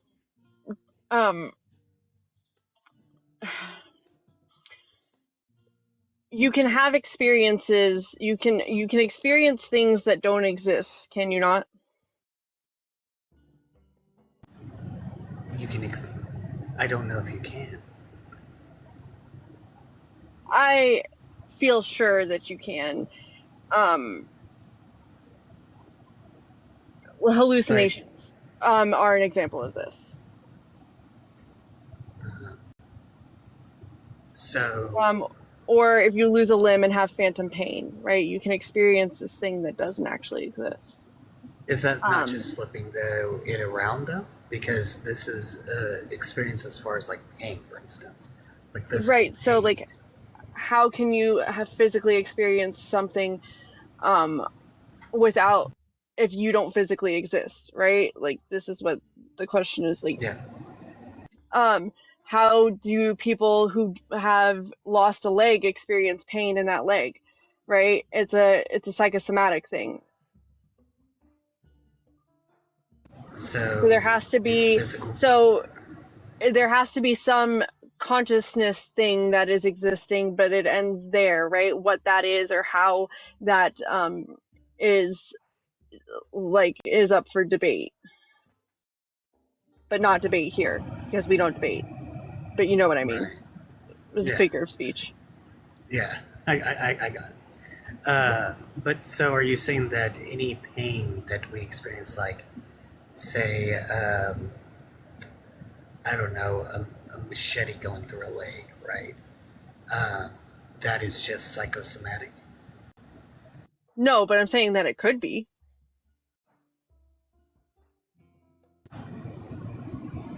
How could it be? If that leg doesn't actually exist, if this is all the product of your or something else's consciousness, then there you go. Can a product of a conscious actually experience pain? Yeah, I think you can experience pain as like a psychosomatic feeling, yeah. Then why do we not experience pain when, like, in the middle of dreaming? Well, I'm not saying like that's a necessary thing. I'm just saying that like it is a possible thing.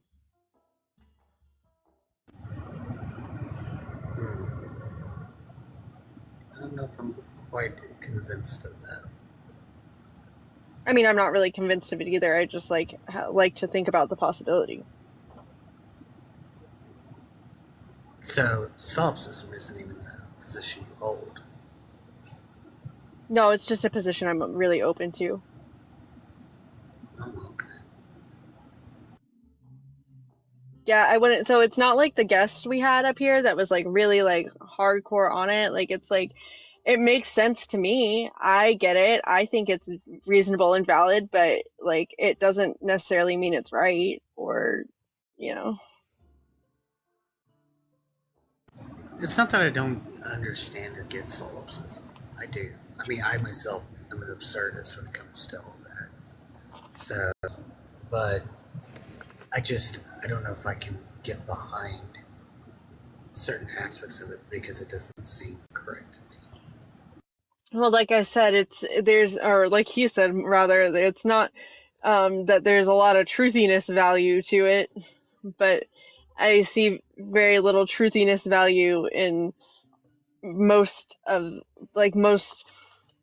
ways of like looking at the nature of reality and existence. So it's a pick your favorite at that point. So you see no truthy valueness in you? I don't know what that means. I think I swear, and then I'll explain. Okay. I really do like the purple. I need to do something about this. I had a little look at what it was about before I changed it. Mm-hmm.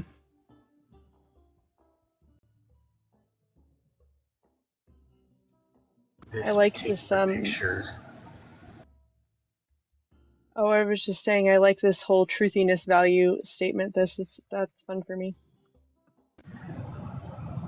I had to find this specific picture that I use as my profile picture to then overlay purpleness to it. Yeah, I'm gonna do that later.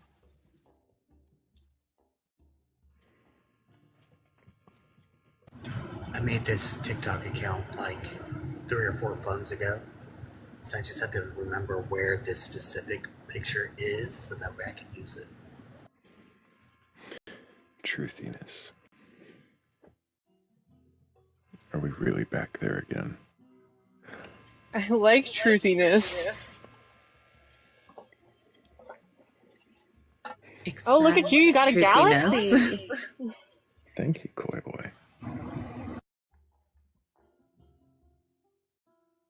I appreciate that, Koi Boy. I think we might have a better conversation then. I really do.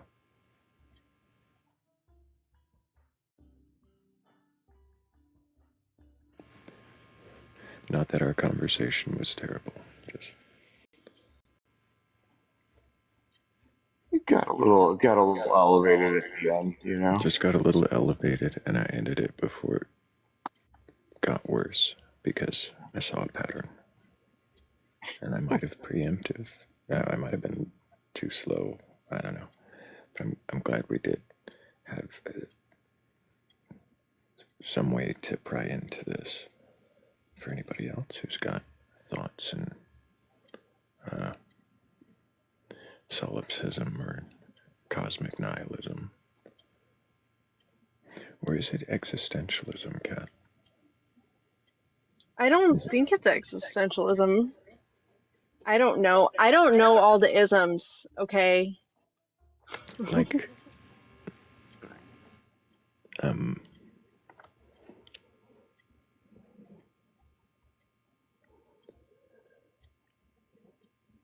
kind of like nihilism with the added meaning that you add, the choice, choosing something, It's not because like absurdism. I don't add meaning unless it's why is there an echo, Thrayle? It might be my fault. I wasn't unmuted. Okay. Okay, that's so much better. Oh, no, it's not. I had to test Is it. it? Theory. It was right. Yeah, okay. Can we? Okay. Anyway. So it could be that, except it's not because I don't think meaning's necessary and I only add it when I need it.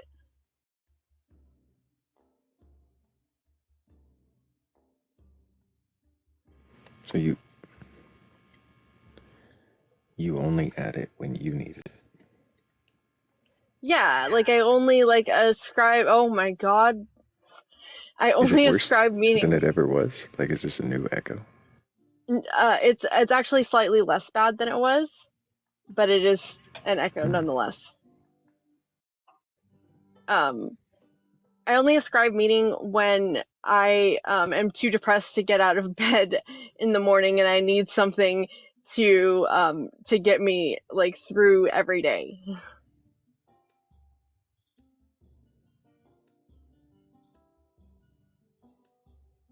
Looked up existentialism because I wasn't exactly sure what that was. But it's And so What do you got? it says existentialism is a philosophical movement that emphasizes individual freedom, responsibility, and the search for meaning in a world often seen as absurd or indifferent.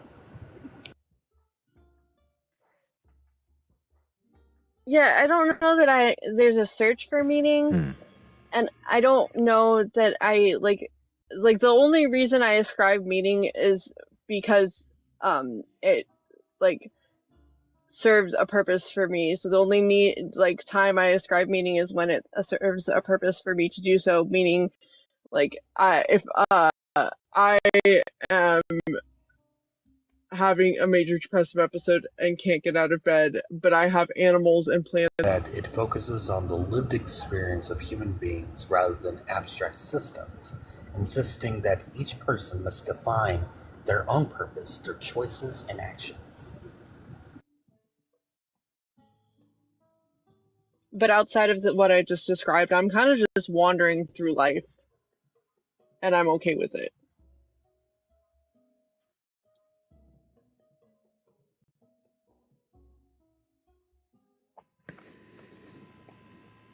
So you only apply meaning where you need it, like to get out of bed in the morning, and those are minimal meanings, momentary, chosen. And so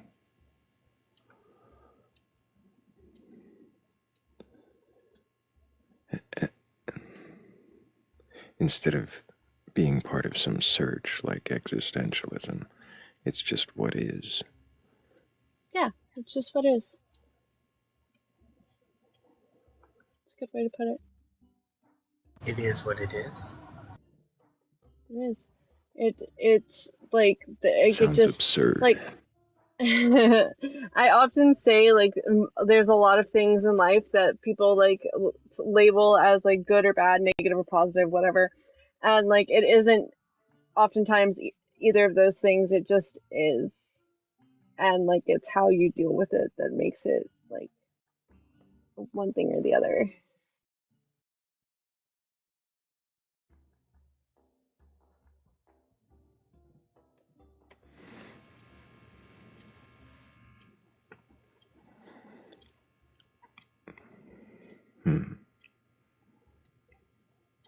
Would you say that your solipsism and your fondness for the whimsy trying to think of the word. Do they... Fuck.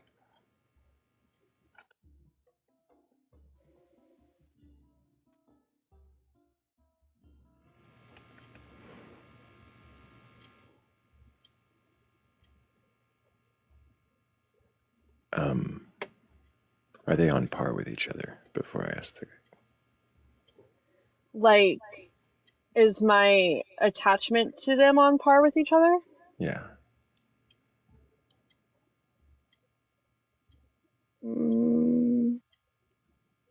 I don't know.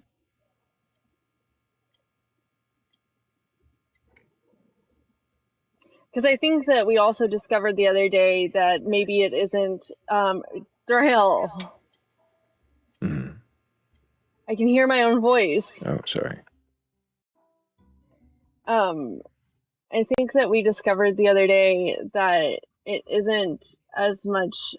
I mean, I do like the whimsy, don't get me wrong, I do like that, but like it's my attachment to those ideas is a little bit more complex than that. So I don't know if I've divorced that enough yet to really thoroughly answer that question. Did that make sense?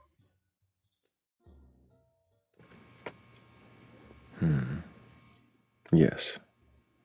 Okay. But I will think about that. Okay. I'll remember the follow-up when you do. Okay, that sounds good. Hazel doesn't think she's a soul anymore.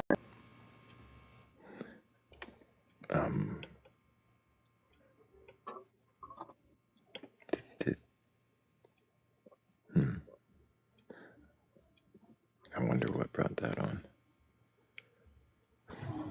Kat, do you question the truthiness of your existence? Truthiness. I don't think that we have the ability to know what. I do believe that there are objective truths. I don't think we have the ability to know them. So I kind of think that truthiness is a pretty level playing field on unknowable things, like meaning that like anything that is unknowable like has the same amount of truthiness, which is like an unknown amount. So no, I don't question the truthiness value because I don't really like see the need to, since like we can't know what the truth is.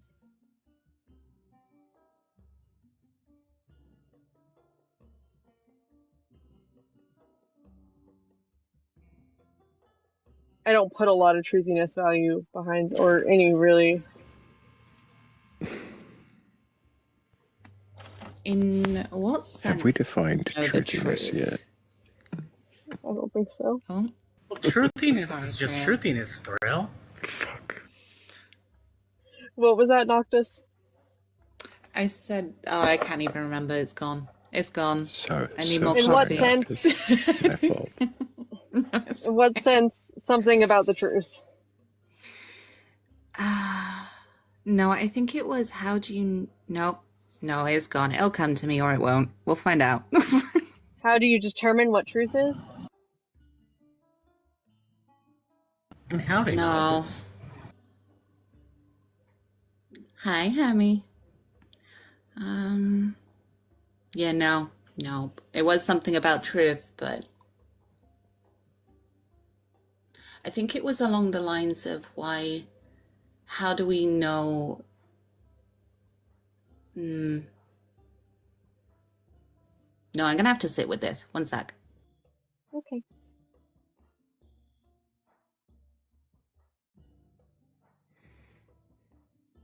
You wrong, Kat.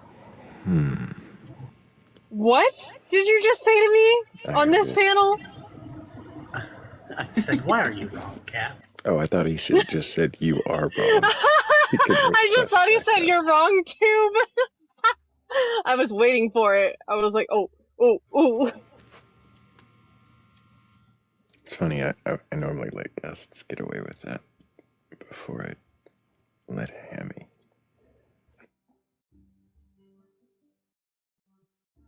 That's a double standard, I think. Should be questioned. What the fuck is wrong with you, Hammy? I didn't A hear lot. that it was the why are you wrong. I thought you said you are wrong. I thought you said I was wrong too. No, I would usually build up to it somehow, or at least message you privately, Thrayle, to say, "Hey, I'm about to say something." That's when you drop me, type of deal. But no. But to answer the question of what the fuck is wrong with me, do you want it alphabetically or chronologically?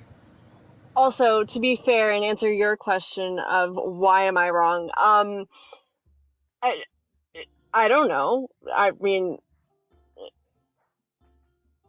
why not? It's unknowable. How am I Because it's wrong? Saturday. It's because it's Saturday. It's not Saturday. Well, for you it's Friday, so it's because it's Friday. It's Saturday for me. Me as well. It's 3 a.m. on Saturday for me. I could probably define it either way. I mean, technically, we haven't been to sleep yet, Thrayle, so it technically is still Friday for us. I woke up Friday. And you haven't been back to bed yet, so it's still Friday. I actually have a cognitive dissonance because, while it still feels like Friday, on Friday when I start the YouTube stream, I labeled it for Saturday. Well, by date. Yeah, you did it. It always throws me off because I'll look at it and I'll be like, that's for tomorrow? Why is it showing me tomorrow? What? I start at 11 p.m. Most of the stream is on Saturday. Also, I'm sad and have to be alone in the jungle for 2 weeks, so be nice to me. No, I'm just kidding. Be extra mean. Let me join. Let me join you. I'll come. Just let me be there in the jungle. Please come join me in the jungle for the next 2 weeks. Absolutely. I need money. As soon as I've got that, maybe I will. Noctis is from the land of the cold, though, so it may be too hot. It's fine. I'll fit right in. It's not that hot. I'll stand with a giant umbrella around me. You'll have to. It rains every day. The background with the frogs. Can you imagine me being up here and Noctis just chiming in the background with the frogs? For real, if I could, you would just hear me squeal about the frogs and be like, oh my god, look at his cute little round belly, or look at this tongue, or cat, have you seen this? Even though you have 1,000 times. Look, there was one in my car the other night. The first time we tried to take Tyler to the airport, there was one in my car, and it jumped on my face. That's amazing. That is actually amazing. Sorry, I know we're gonna get there. What the fuck are we talking about? But thank you for letting me have this moment. Of course. We do have a guest, though. Damien, can I get your age for TikTok TOS? 6, 7. Goodbye, Damien. Not child, just boring adult. Pretending. Sheva.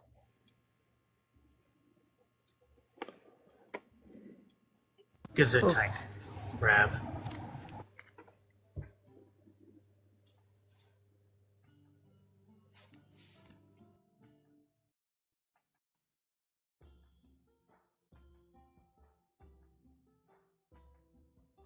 Did you guys know that they have Starlink on airplanes now?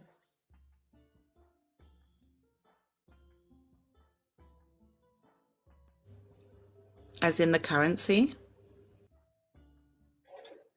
No, as in the internet. Oh, okay.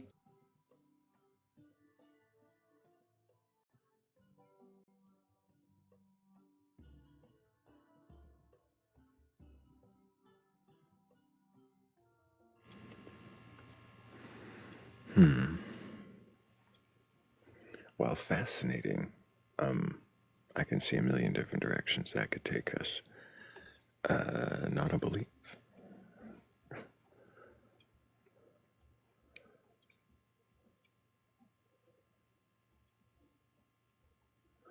But maybe somebody watching has a belief in a god or gods, a higher power, or anything like it, and maybe, just maybe, you can question that belief. Maybe you can hit that request button, and and maybe you're not drunk and clear-headed enough to have a coherent conversation. I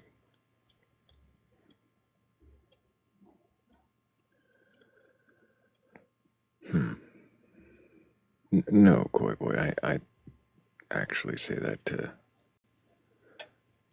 literally every crowd on a Friday or Saturday night.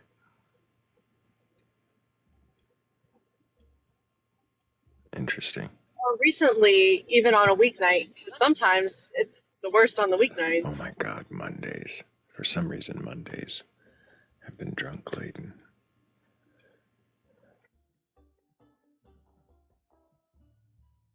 There's one guy who came up here.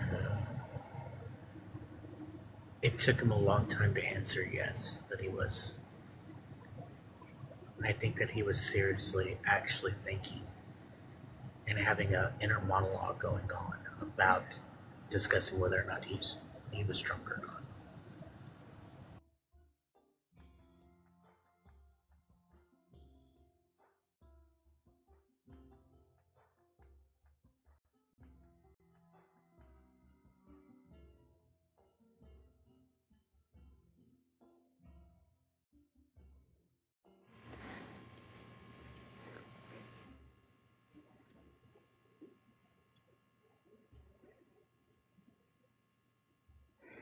People keep coming up here and trying to offer me their personal possessions for cups of coffee. Isn't that what I we tell all them, want? just go get it. Do what? Isn't that what we all want? I guess, but I tell them just go get the coffee. I don't want your headlamp. Thank you. Oh, you don't want their headlamp, but that's like their most valuable possession. Actually, some of these who come in here and do that, it probably is. No, I'm for real. Don't sleep on the value of a good headlamp. It's not that I don't want a good headlamp, it's just that he can have his headlamp. He can just go and get the cup of coffee. No, I understand what you're saying, and that is a very kind thing for you to do, Hammy.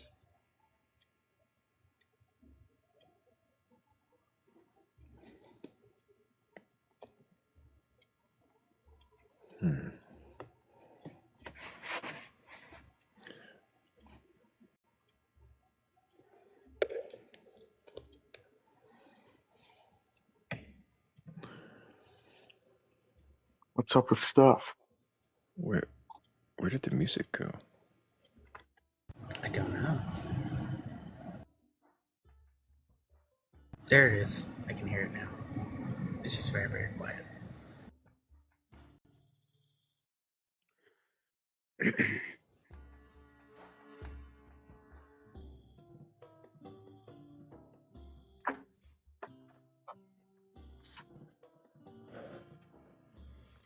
I feel like there needs to be a siren call for believers, except that implies that there's doom at the end.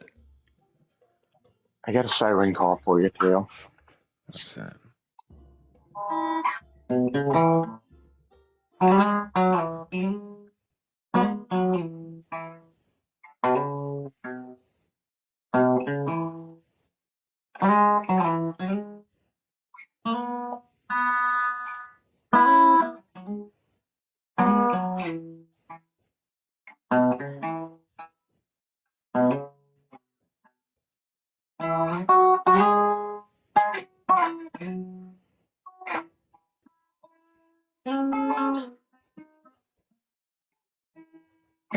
out of tune. Just a little bit. And TikTok's noise gate is doing no favors to you. But it sounded good. That's the one string.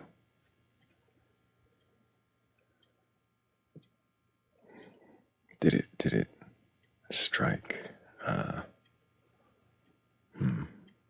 chord in the hearts of some believer that might be open to questioning their beliefs and drawn in by the dulcet tones?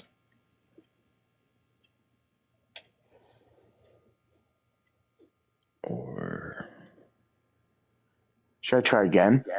Yeah, try again.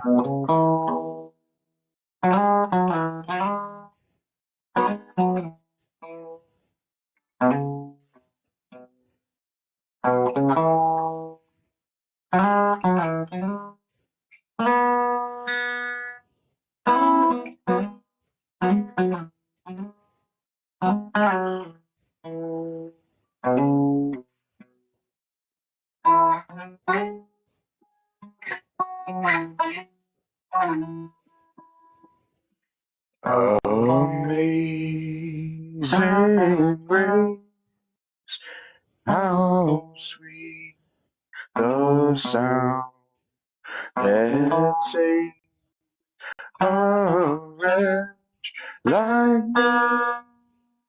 I once was lost, but now am found.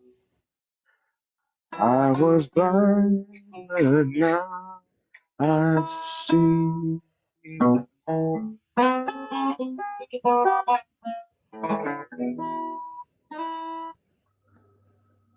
Very nice.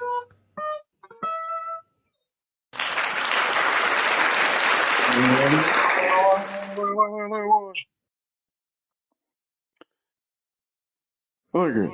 much.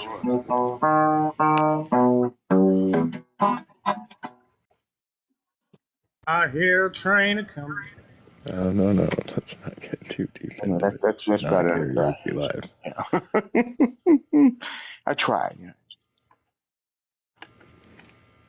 But I appreciate you, Rav. It was beautiful. Yeah. I've always enjoyed the melody.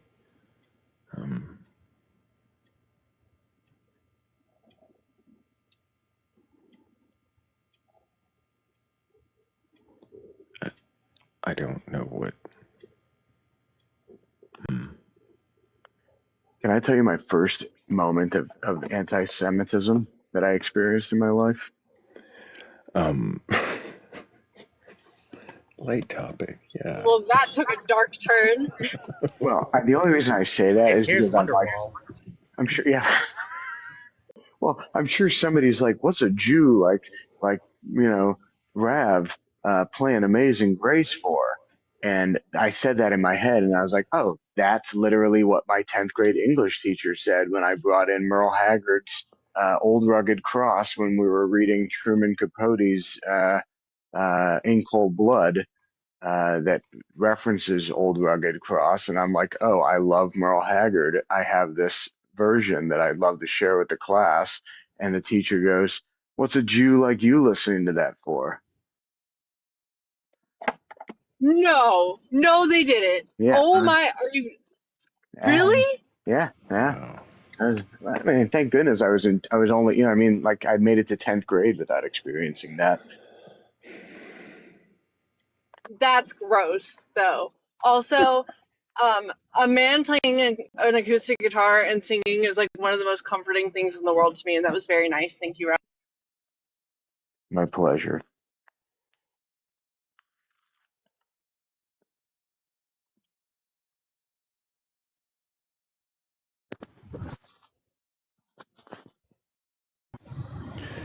And if you too are moved by Rav's performance and also believe in a god or gods, a higher power, or something like that, and you're open to having your beliefs questioned, well, go ahead and request on up. I just want to know what it is you believe and why. Heavy on the Y. Heavy on the Y. I would have asked you, Rav. I'd been like, no, somebody from the north. I don't know if you're from the north, but it would be that would make it funny instead of sad. Oh, sorry, I said if it were me, I would have said no, somebody from the north. I said because that'd make it funny instead of sad and horrendous. What's a person like you from the north listening to Old Rugged Cross? Yeah. Oh, interesting. I guess I didn't even think of it along the Mason-Dixon line.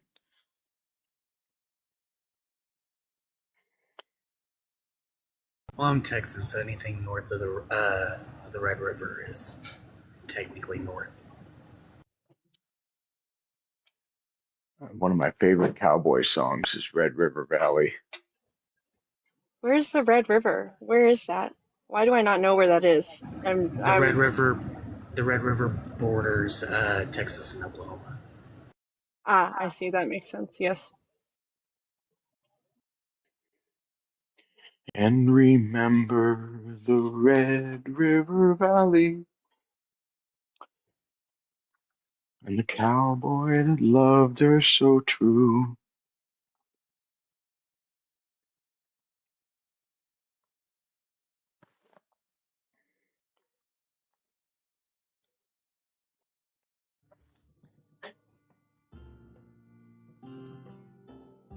I think in another life I would have been a musicologist.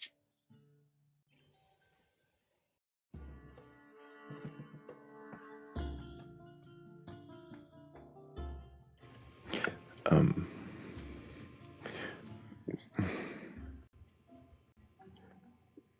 don't know if, well, I mean, shit. We have people in the queue. The question is, who do we want to bring up? Can't remember Oh wait, hold on. whose live is this. Maybe you should say a prayer to the Batcolyte. Sorry, Kat. Sorry. No, it's okay. It looks like there's a new one, but I was gonna say my vote, but Also, not that it's a huge deal, but there's I'm also like I couldn't say. I'm not a mod. I don't know. I don't have any information.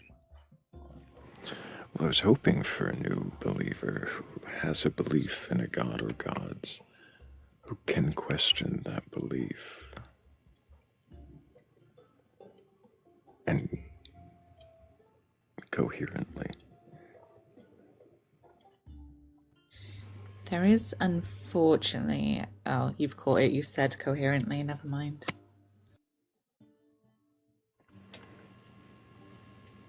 but there's one. Hello, Evans. Can I get your age for TikTok TOS? 30. Do you have a belief in a god or god's higher power or anything like that? Yes. And what is that belief? I believe in a higher source, you could say. Source? What do you mean by that? I believe there's one source where all things are like originate from.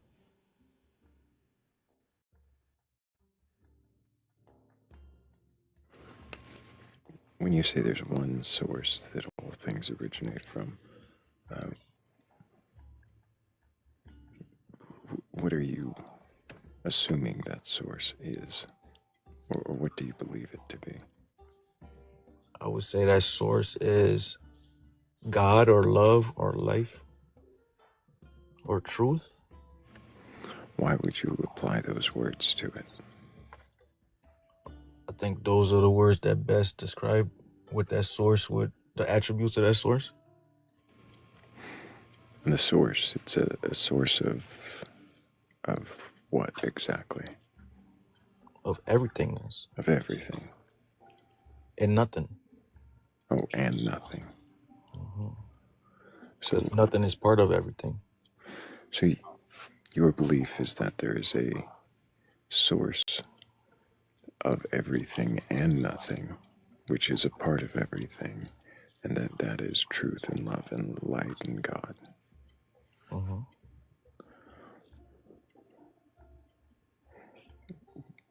by source, do you mean do you mean a beginner, or a producer? The source of the beginning, yeah. Does that mean that you believe there's a beginning? I don't believe the source is a beginning. No. I think Do you believe there is a beginning? Within the source, yes. What does that mean? If the source contains everything, it will contain time. And a beginning, an end is all of absolute time. So the source isn't just the instantiator of everything, it is everything itself. And nothing. And nothing itself. It is everything and it is nothing. Is there anything that isn't it?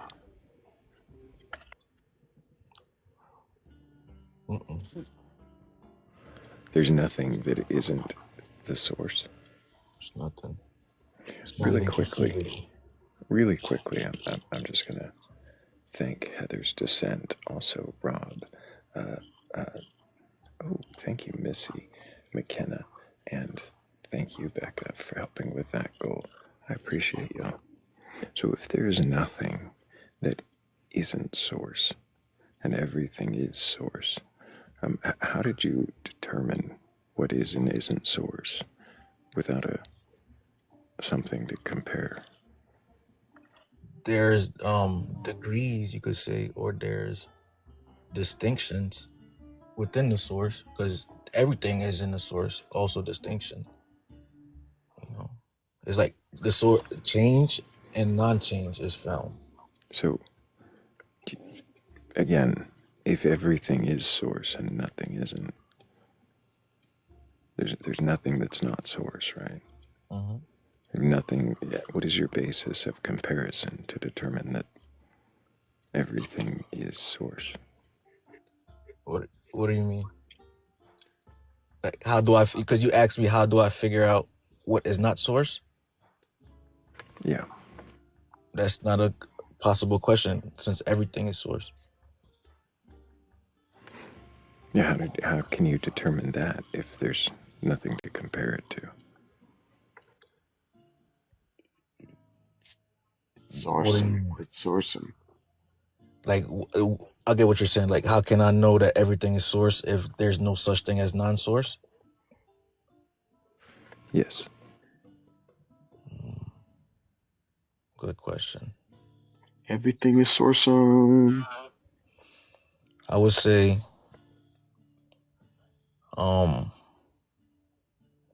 what's not source? I would say, I can't really compare source with non-source. I could only create non-source, which would be a lie. So I could compare a lie with the truth, which is the source. So I could create non-source. I'm sorry, so lies are not part of everything now? Lies are not part of nothing. What are lies part of? You can't show me one lie that ever existed. Have you ever read a book? Yeah, I read a lot of stories.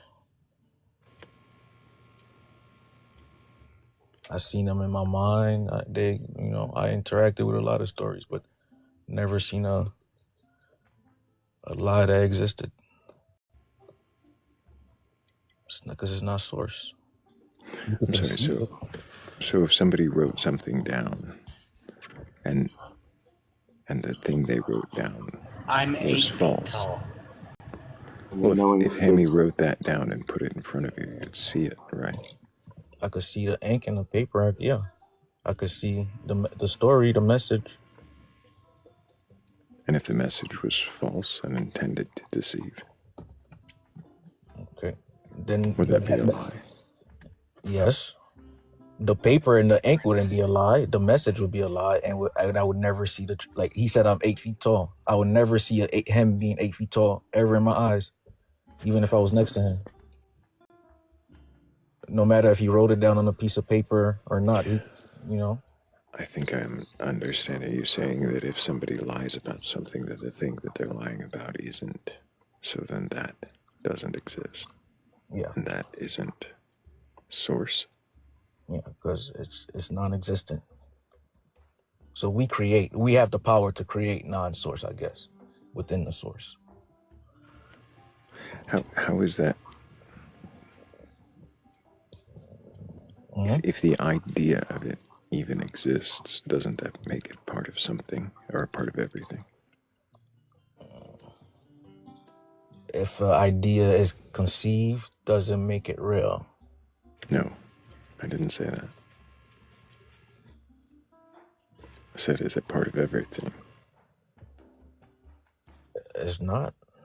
It's just it's your brain. It's part of your. Is your brain part of everything? Well, it's not even in your brain now, is it? You cannot see a lie in your brain. How do you know? Science hasn't shown that we can. It can't grab, maybe Elon Musk, maybe with the chip, might be able to. You mean people don't have visual cognition? No. Nobody thinks in ways where they see things mentally in their mind. If you see something in your mind, then that's not a lie.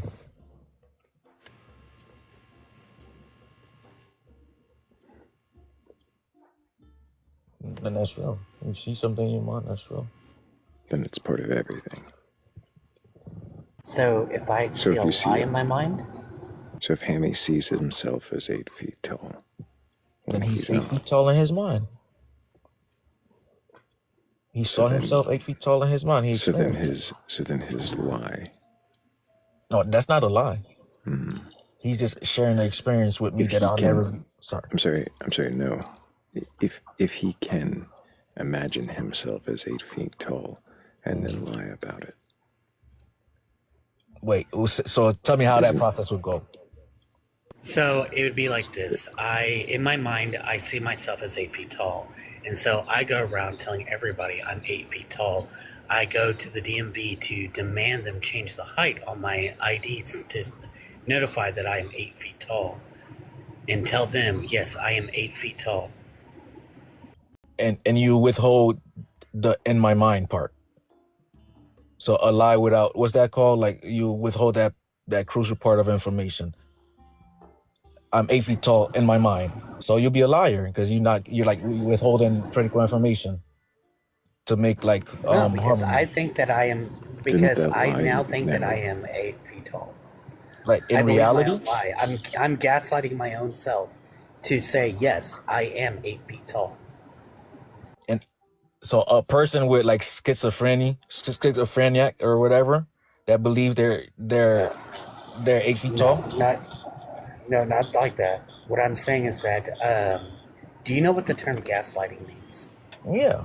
What does gaslighting mean? I know what it is. Well, what does it mean? Give me the benefit of the doubt. That's amazing. That's gaslighting. Yes, it does. We're doing some gaslighting right now, actually. So I gaslight myself because let's say that I have a problem with my height. I don't, but let's say I have a problem with my height. And I say, you know what? No, I am 8 feet tall. I say that in my head. I am 8 feet tall. And then I start believing it and saying to everyone, I'm actually 8 feet tall. And then I go around acting as if I'm 8 feet tall. But I hear what you're saying, but it's not logical. You cannot go around believing you're 8 feet tall in reality if you haven't grown. No, you cannot gaslight yourself without some type of mental issue. If you're a normal cognitive person, there's no way you could think. Now I have to go back to asking you, what does gaslighting mean? Brother, it's not It's not. You can't hypnotize yourself. You can't gaslight yourself to you. What does gaslighting It's not hypnosis. I'll tell you, it's not hypnosis. I'm not asking you what gaslighting is not. I'm asking you what is gaslighting. You tell me. I don't know. You tell me. Okay, that'd been a lot easier. Gaslighting is getting somebody to question their own reality.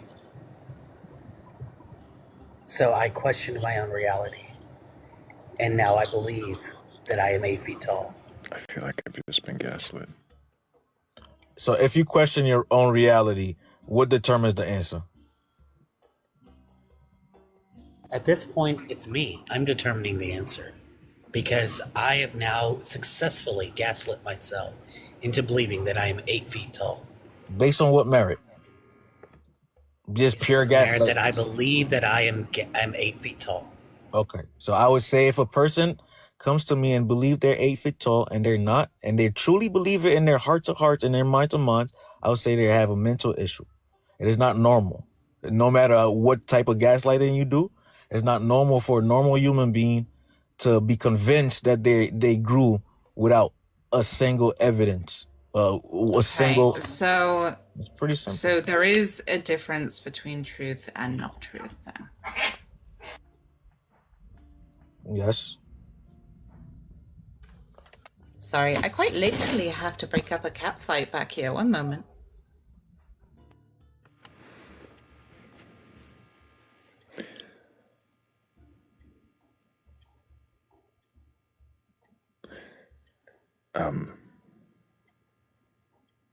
Why are we here at this point?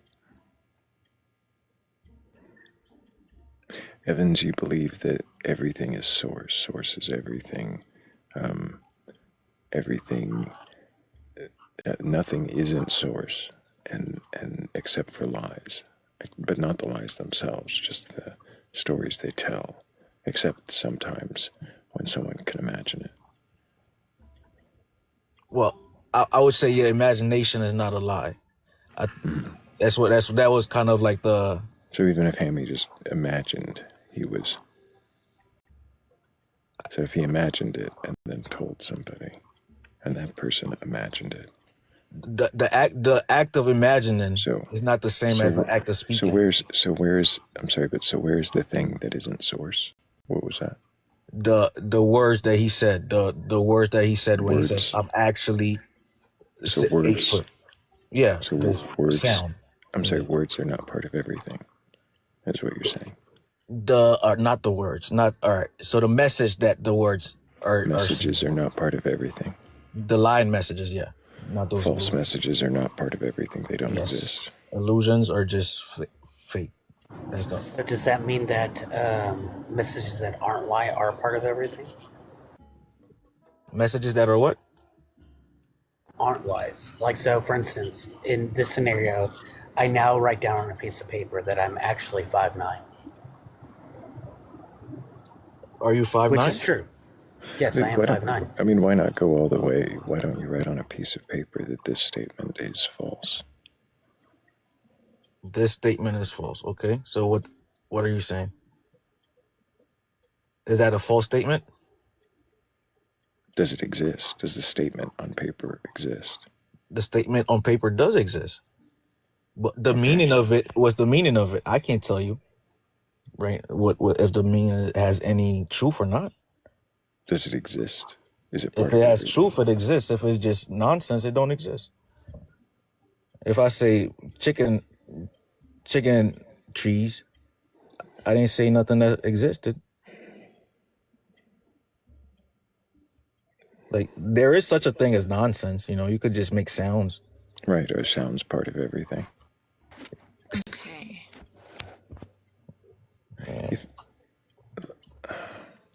I don't see how any of this is actually getting to the point of questioning your beliefs. It doesn't seem like you can question your belief in this source. It sounds like you just really just want to argue about something, anything. Is that right, Evans? No, I'm sorry if that's how I'm coming off. That's my genuine belief. It's your genuine belief that everything is source and source is everything, and it's unquestionable. Yes, yes. Is it unquestionable? What do you mean unquestionable? Can you question your own beliefs? Oh, yes, you should. What does that mean to you? To see if your beliefs has any root in reality or truth. How do you question your belief that everything is source? Like you just said, what is not source would be one way to question it. Can you think of any other questions that you might ask? Why separation? Like if everything is source, so what am I? Or what is a tree? Like how does that make sense? But that's where like books, religious books, kind of help put those ideas together. Religious books? Do you believe in religion? Not religion. I believe in information. And you think that religious books give you information about the nature of source? Yeah.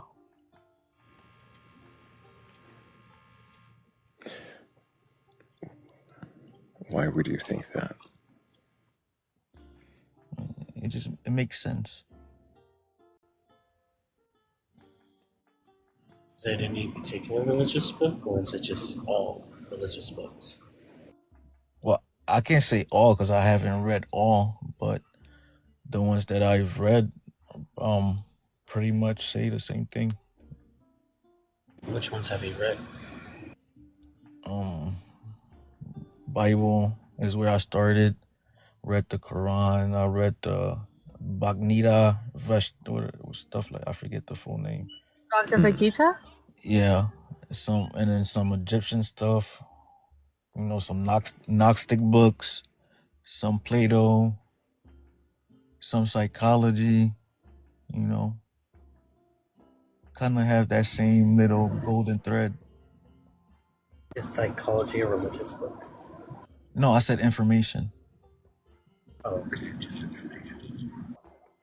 I was just saying like where I like to get the information from. Are there different qualities of information? Different qualities? Yeah, like more trustworthy or less trustworthy or biased or unbiased, so on and so forth. I mean, yeah, of course. Not all information has the same degree, but there's metrics you use. Well, for me, I could only use the measures given to me, what I understand, my own understanding. I understand this versus an honesty. If I don't understand something, I question it. And if I do, I question it some more.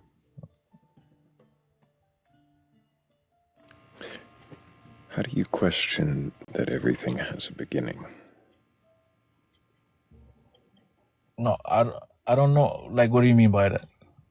Well, everything coming from a source, the source, you implied that, I guess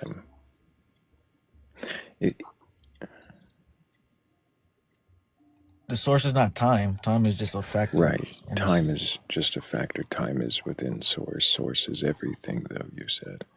But everything comes from source. Is there a point of a separation, as you said?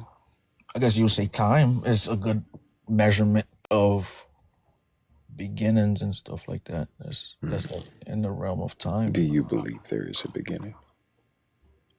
There is such a thing as a beginning, yeah. A beginning to separation or a beginning to source? Beginning to time. Or within time. But I don't think there's a beginning to source itself, no. I see. Because source is outside of time and is time. God is supposed to be eternal, the eternal God, the one eternal God, that everybody wants to go back to. Why do you assume these answers from religion to be true at all? Kind of answered my questions, my personal questions that I was pondering on, and those are kind of answers that you question answers. Yeah, it makes sense. It rings true.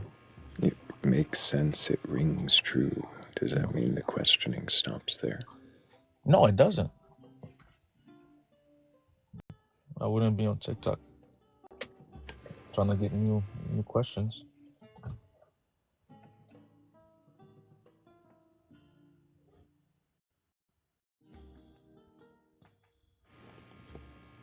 Does anybody else have any questions for Heavens?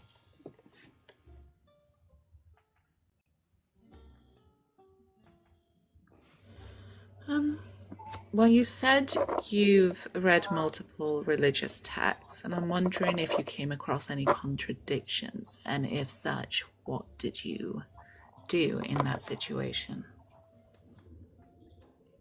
That's a good question. One like more of the darker side of beliefs kind of made me question a lot of stuff, right? To say, how can like, if everything is source, how can such darkness exist, But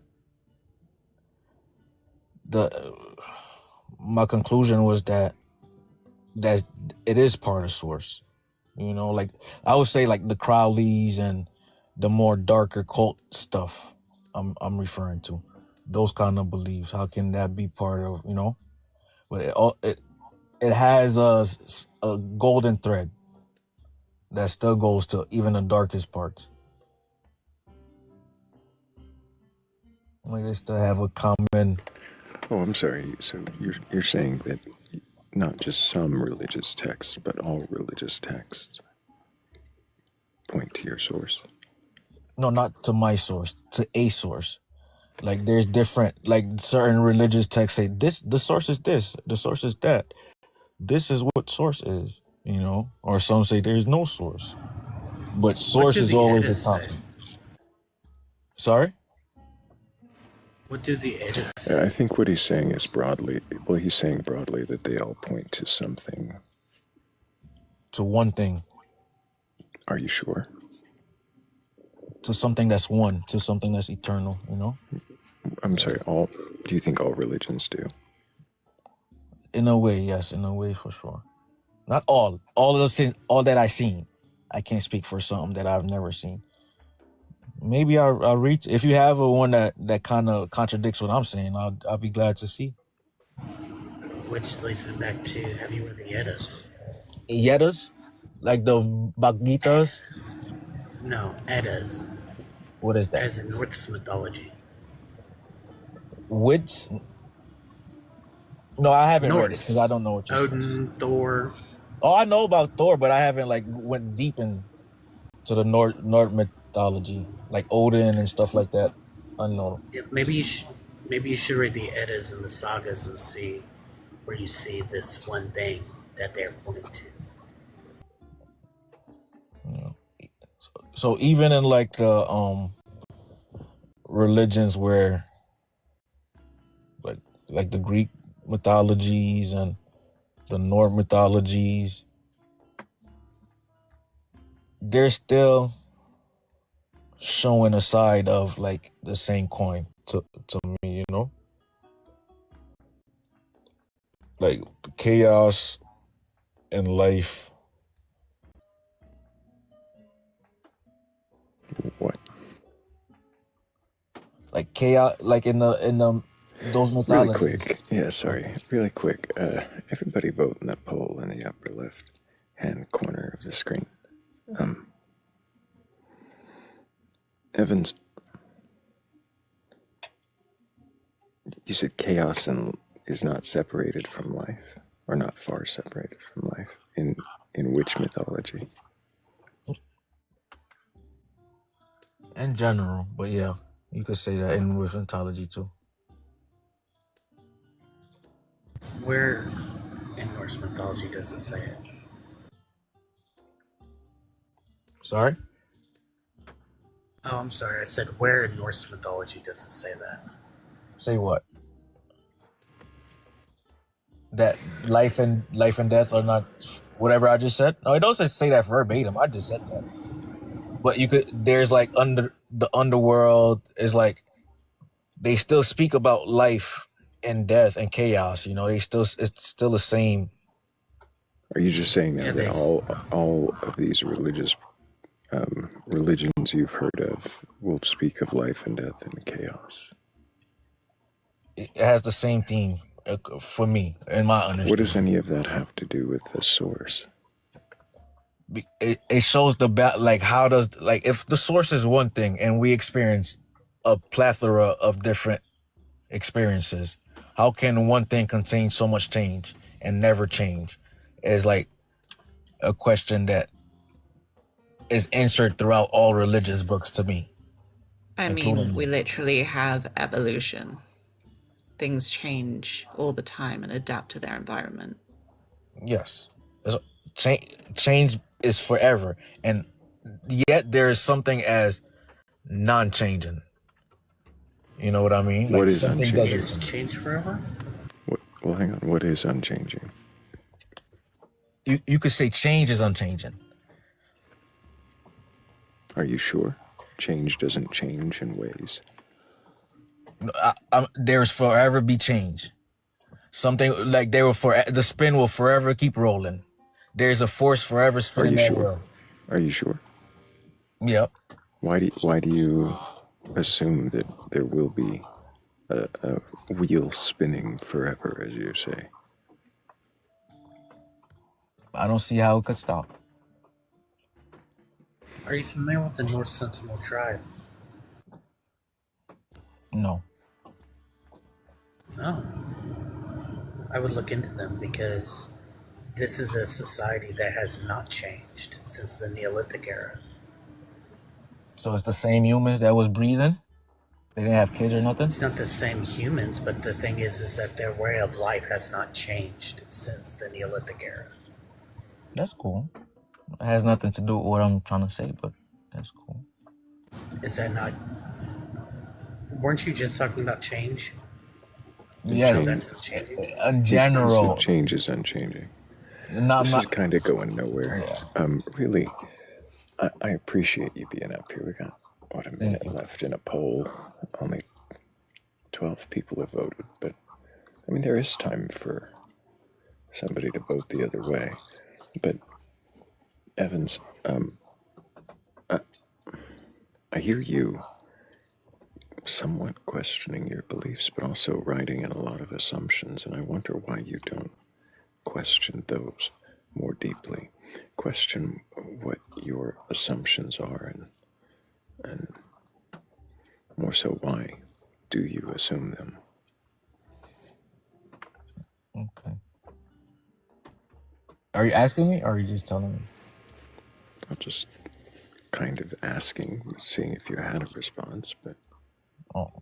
My assumptions? I guess based on my experience and my understanding. And is all of that questionable? Of course.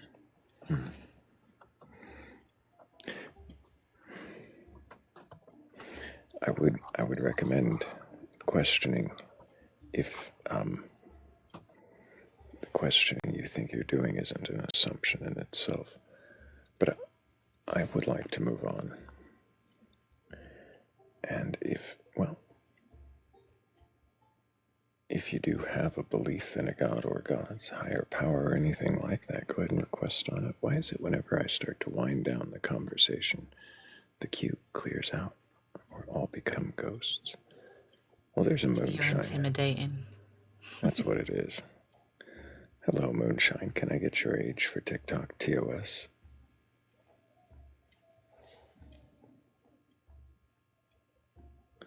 So, probably sleep requested. Request again if you meant to be here. I've also managed to lose a cat. We did lose a cat. How about that? She must have fallen in a vat.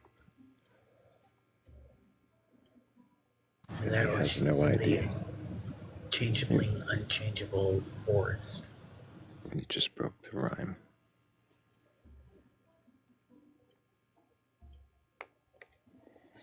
I did.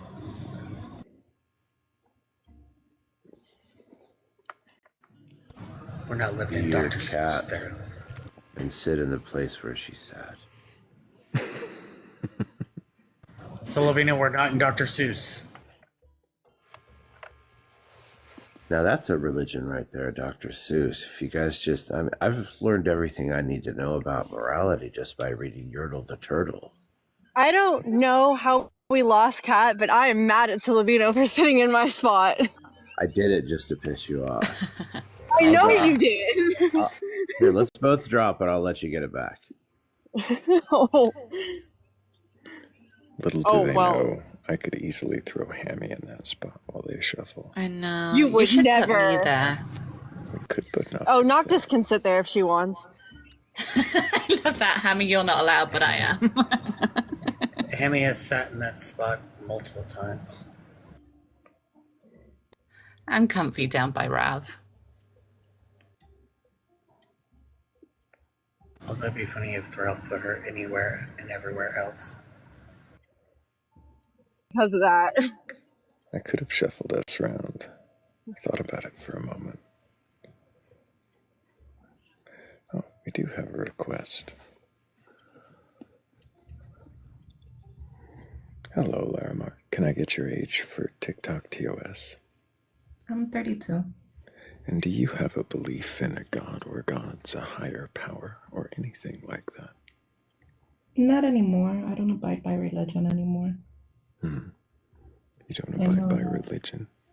No, I know that mainly comes from epigenetic memory now and from indoctrination to mold us a certain type of way to keep us in line.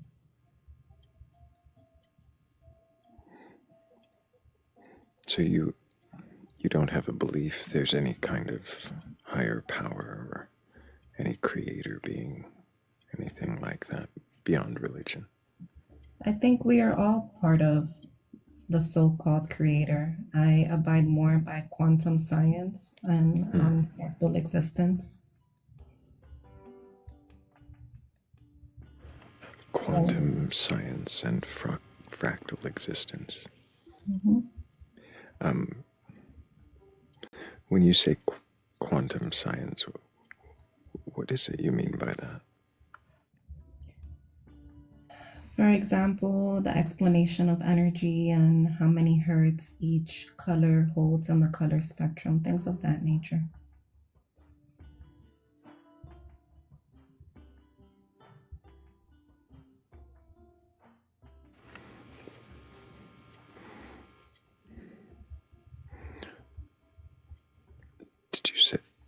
Did you say frequencies?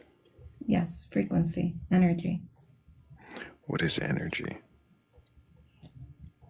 Energy, I think there's energy in everything, even in inanimate objects. Our thoughts have energy, even though we don't see them. I'm sorry, I'd ask what is it, not where is it?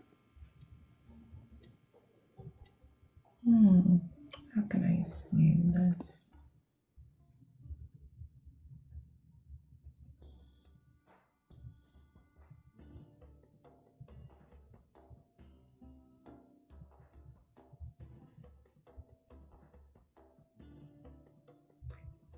Energy came about from darkness, which is what we call light. But there is also energy in darkness as well. I'm trying to find the right words or words that will make myself understood.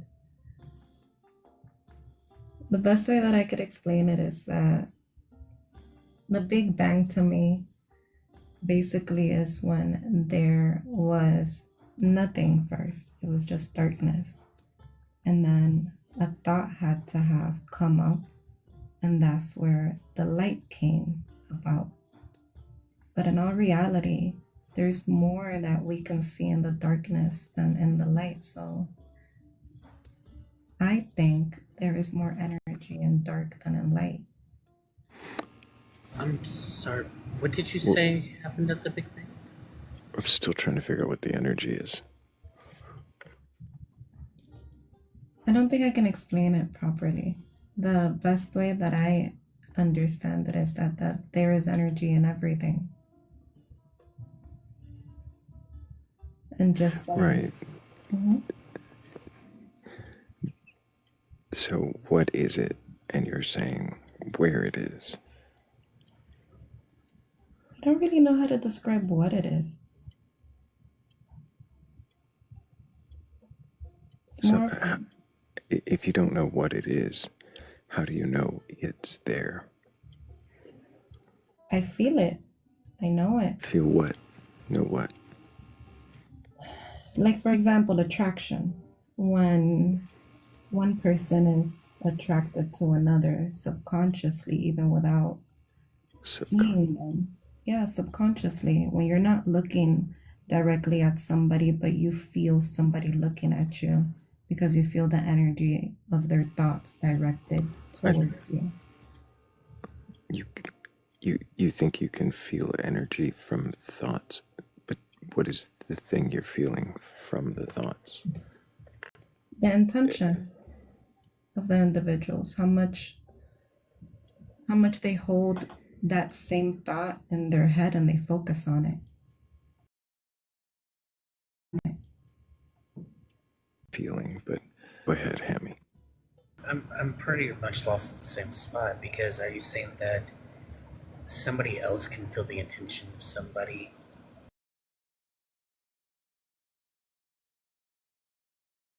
Go ahead, Hammy. Somebody else can feel the intention of somebody. I do sometimes, not all the time. You can feel when somebody else is thinking really hard at you.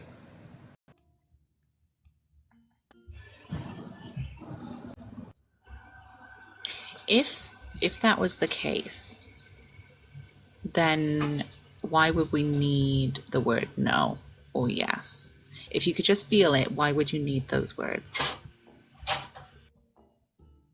Also, I just want to make it clear that a magnetic electric field is not the same as someone finding another person attractive. Also, as someone finding another person attractive.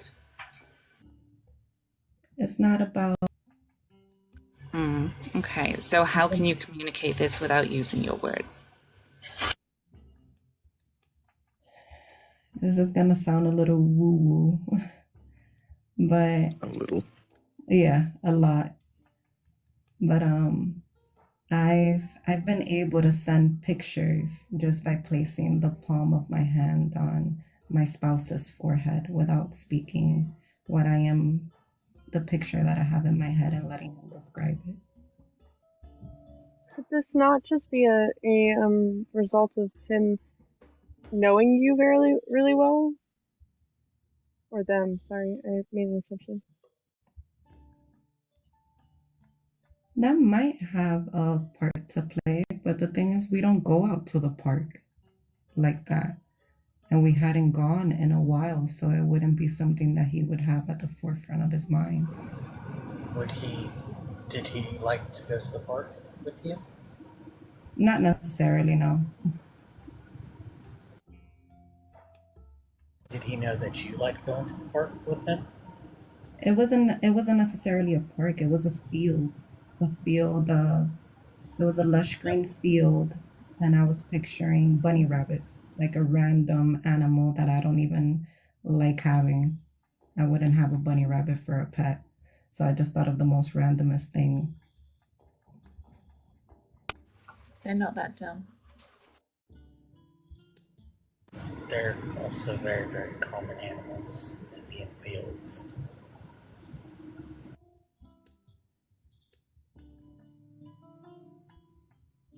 And what was your other question, Master? Or was it Hammy? I think you asked me another question. Yeah, beforehand I was asking you what was it that you, how was it that you described the Big Bang again? In my mentality, before there was light, there had to have been an idea of that light. Why? In my, have you guys heard of thought, which is where the word thought? Yeah, thought. Thought. Yeah, I've heard of thought. That's where the word thought came from. And I've done a bit So, of research into him in the way that the best way that I could explain the Big Bang. So that's where I'm trying to get at right there, though, is how did you arrive from, like, I can get behind, like, at one point in time, darkness, right? I don't think that's accurate, but I could get behind that. But how did you go from darkness to there had to be a thought? Okay, working myself backwards. I do think that there are different dimensions. Let's say if we have two opposite ideas towards how to get from point A to point B, those two separate thoughts have energy aligned to them, and depending on which one you focus on more, that's the one that you're going to bring into your reality. So going backwards from that, in darkness, there was a division of ideas, which was what created this fractal. So you realize that what you're doing is you're just kind of reiterating the original claim or the original statement you made with just changing the words, right? Mm-hmm. Well, then I just can't find other words on how to explain it. Well, I just want to know, how did you get from there's darkness, which again, I don't know if I could actually grant you to that, but for this sake of this argument, I can't, or this statement, I can't grant that. But how did you get from darkness to there had to be a thought? Okay, let's take it into the physicalities of things. Before the light bulb was created, there had to be the idea on how to go about and create that energy source to create that light source. Why does there need to be an idea at all? Especially when the Big Bang is literally the universe expanding from an initial state, right? So why does there need to be an idea of something for it to be bigger? Good question.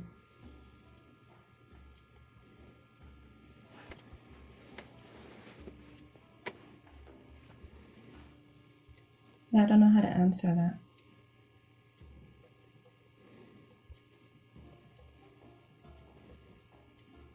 Okay. I like the I don't know. Yeah, I don't claim to know all.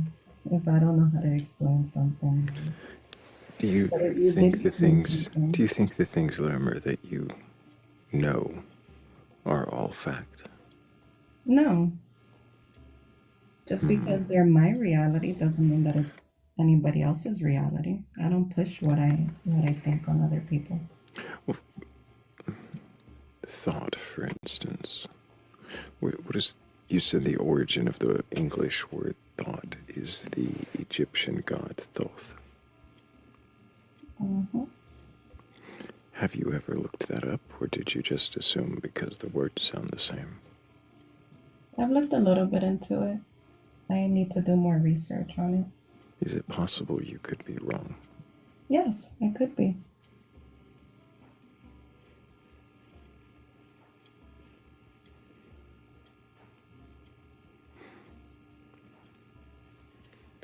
How would you find that out?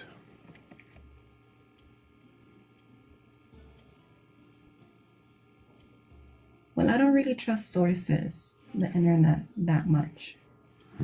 So the best answer I can give you to that is through meditation.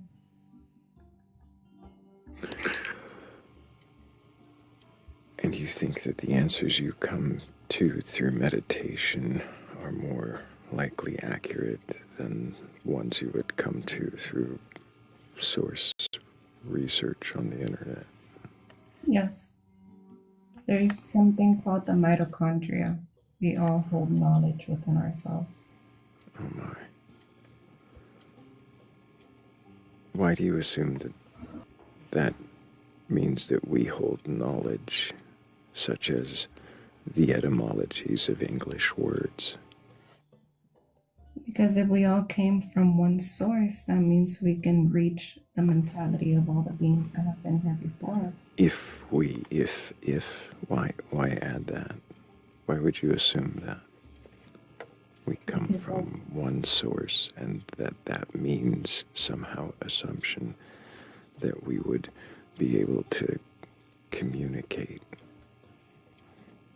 I say if because I don't want to use the word no due to the fact that other people might have a different mentality on it, and I don't want to. Right, but you feel like it's right, but you are making the assumption that there is a source, that we all come from it, that because of that there's some knowledge connection through mitochondria. That means we could access something through meditation, such as the origins, etymologies of various words. Why do you make all those assumptions?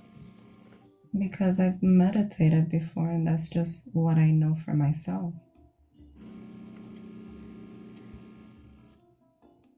And you don't see that as an assumption? You can call it that. Do you question that knowledge you claim you have for yourself through meditation?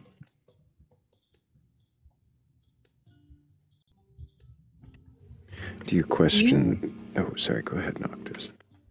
No, it's okay. I was just gonna say, do you know how we get energy to our bodies? How and why we function at all? That I don't know. Okay, so we eat, we drink. That then provides the resource we need to move and function. I know it sounds pretty simple, but I promise you it is that simple. All our individual parts function because we get energy from food. Without it, we don't function. But there's energy that's also not necessary, like meat. It's something that's been alive already, that's just producing negative energy into our body. Yeah, it doesn't matter if it's meat, an apple, lettuce, we get energy from it. If you don't eat or drink, what happens? I haven't done that, so I wouldn't be able to tell you. Okay, well, many have. It's called starvation, and they do not survive. According to a lady that was in India, she survived for 20 years without eating or drinking. Why do you believe that? I don't trust it. It's just something that I've Then seen. why did you just say it as though it was some kind of fact that argues? Are you actually here to question, or are you just here to argue? I'm not arguing. She came with a basis of knowledge over us needing food, and I was just giving her something that I came across. Did you research that? Did you question it? That I did research. I still gotta meditate on that. Do you believe it? Not necessarily. Then why did you just say it as if it were true? Because of her tone of voice. It sounded like she was trying to prove a point and argue. No, I'm just telling you something factual that I do know. That there's evidence for. But I'm going to Google this woman for you. I'm sorry if I did make this confrontational. I'm trying to elaborate of where this energy comes from. It's not just sprung out of thin air. So, if the energy comes from food, as Noctis just presented, if this is the source of the energy that sustains our body, Why would you think that there is some other greater source of which we can telepathically connect to and gain knowledge? Due to that only being the physical aspect from it for it, and I'm more of Due to that being only the Am physical I not gonna be aspect. able to finish I'm the sorry, your sentence? beginning of your sentence already threw me off. Yeah, Like but that I doesn't repeated it. Stop, give stop, you a stop, right to stop. pronounce Yeah, it does nothing. actually give me the right to interrupt. Bye I'm guys, I love you all. okay, fuck off. Didn't feel the love. Nope, fair.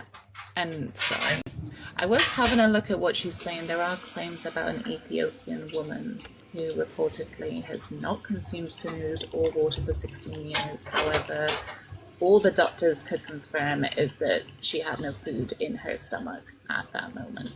Mm-hmm. It's not gone further than that, but that's as far as I've read, so I'm going to keep going. I would definitely dig deeper on that.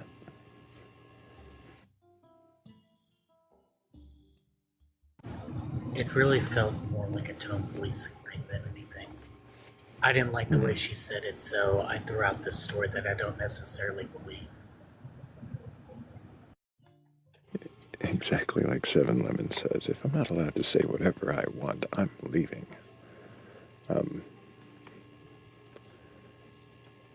Pearls have been clutched. Just don't cast them before the swine. Well, if anybody watching does have a belief in a god or gods, higher power, or anything like that, and you're capable of questioning that belief, go ahead and request on up. I'm not looking to debate or argue. I don't want to prove you wrong.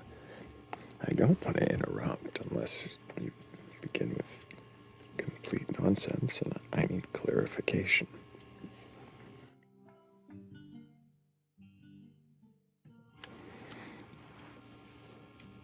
Yeah, I just came across another article that basically said we can survive without food for about 70 days, but only 5 days without water. And it goes on to say an Ethiopian woman claims to have not eaten or drunk anything for 16 years. This is no mystery. She hasn't. Basically, she has been eating. I thought that was comical. Oh man, she claimed to not have eaten, but guess what? She has. Could be just she has short memory, or she could be lying. Either way, if you are someone who believes in a god or gods, I wasn't going to do a cheesy segue, I promise. I had to, You were had to stop trying to myself. think of I one. was about to, and then now it was horrible. Come on, do it. I want to hear it. Now, if you believe in a god or gods, a higher power, or anything like that, you're open to questioning your beliefs. Go ahead and request on up. I'm not here to argue or debate. I don't want to burgle your god, though there is room in the shed for one more.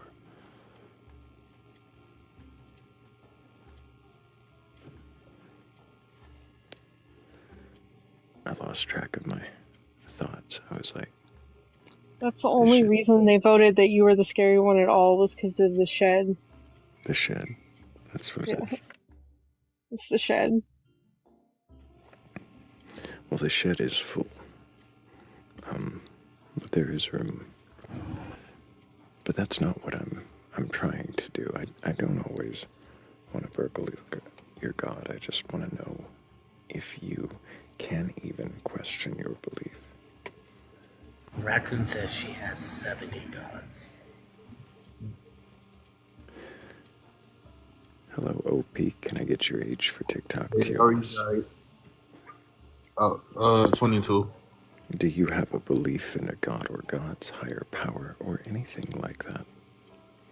No. Why not? I'm an atheist. I mean, well, interesting enough. I used to be Muslim, but I'm ex-Muslim. Why do you not believe in a God now? Oh, I guess when I got kind of like older, like throughout my university course, when I started like learning different world religions and whatsoever, I just came to the conclusion that I think most religion are just man-made. That's just my opinion. So you came to the conclusion at university that most religions are man-made, and so therefore you don't believe in a God? Well, no, it was also like a different accumulations that led to that belief. It wasn't just that, it was just being exposed to like so many other religions. I had a lot of friends, and like I guess just reflecting on like their convictions and how they all like saw their religion as the true religion just made me question mine. But it was just also a lot of other factors.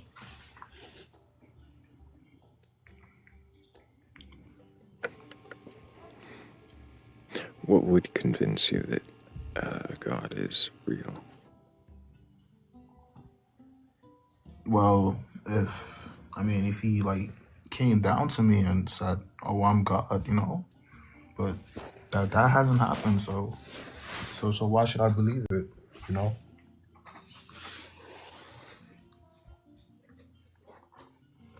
So if a God came down to you and said, "Hey, I'm God," then you would believe. Yes, And would absolutely, you 100%. Like would no you doubt. worship? Would you worship that God? I mean, yeah. If there's if like the evidence was concrete and like right in my face, like I can't deny that.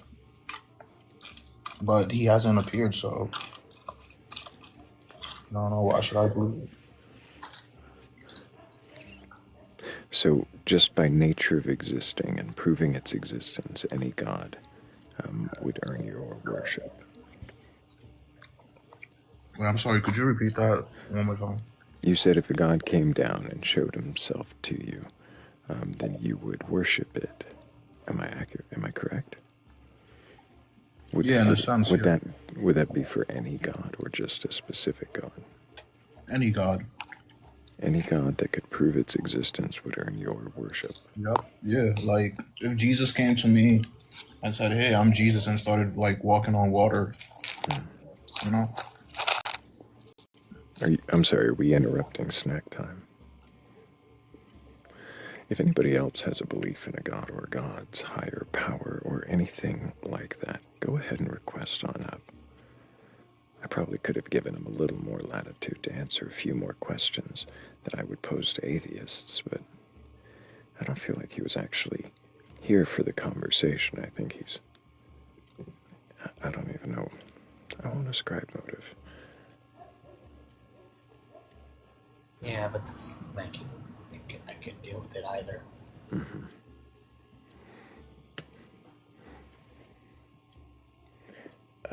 Hello, Samalel. Can I get your age for TikTok TOS?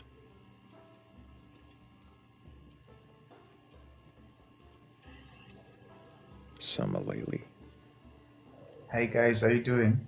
Can I get your age? I'm 28. Do you have a belief in a God or gods, a higher power, or anything like that? Yeah. Yeah, I do definitely. In gods and also like in one god and also in other gods, I do believe and stuff. Which Before we get God to do the you next believe in? question, Oh, go ahead, Hemi. What? I was just gonna say it's about that time of my morning. Oh, I gotcha. Appreciate you, Hammy, as always. Take care, Hammy. Yeah, can I continue or So I was wait from asking, track? Yeah. which God you believe in. You said you believe in God and a bunch of other things and angels. Okay, so I hope you be able to like get me in context because like English is not my first language. So yeah. here and there. So I believe in one God, but I believe that there are other gods. So like I believe in this one Which God do you God, believe in? the creator of the one who created everything, heavens, universes, Is that a particular God from any religious doctrines or texts, or is it something? Yeah, Which Christian God, Christian the God? Bible Christian. Have you read the Bible? Yeah, not all of it, but like Why I not guess all the of it? Gospels, because I've not been a born again Christian for very long. But I know that's kind of like an excuse because I've had access to the Bible since I was a child. And you're claiming Yeah, to believe in it now without having read all of it. Do you believe that it is true? Yeah, I believe I've read the entire New Testament Do you believe? and a lot of books in the Old. Do you believe I that? believe it's true. I'm sorry, I was going to finish that question. Do you believe that it is true and literal, that the stories within it all happened, or only some of them? I believe that it is true and it's historical, and like, but some books in it they could be like just poetry, and some they are metaphors, like. So do you believe in and Psalms? Sure. You believe in the Gospels as all true. I believe in the Gospels. Yeah. It's like Do you believe in historical account. Do you believe in Genesis as true? Yeah. So 6-day creation, Adam and Eve. There are poems. There are poems in the Genesis, though. But like I believe it to be a historical account. Is it a historical account in the first chapter when it talks about God creating in 6 days? Is that true? Yeah, definitely. The 6-day one. The 6-day one is true. But it's confirmed somewhere else outside of the Genesis, like in Exodus 20 verse. I'm not sure about the verse, but so in the Ten Commandments, it's confirmed that it was actually 6 days. Sure. So that's important, that it's 6 days and that's true. And so is the Adam and Eve story true as well? Yeah, 100%.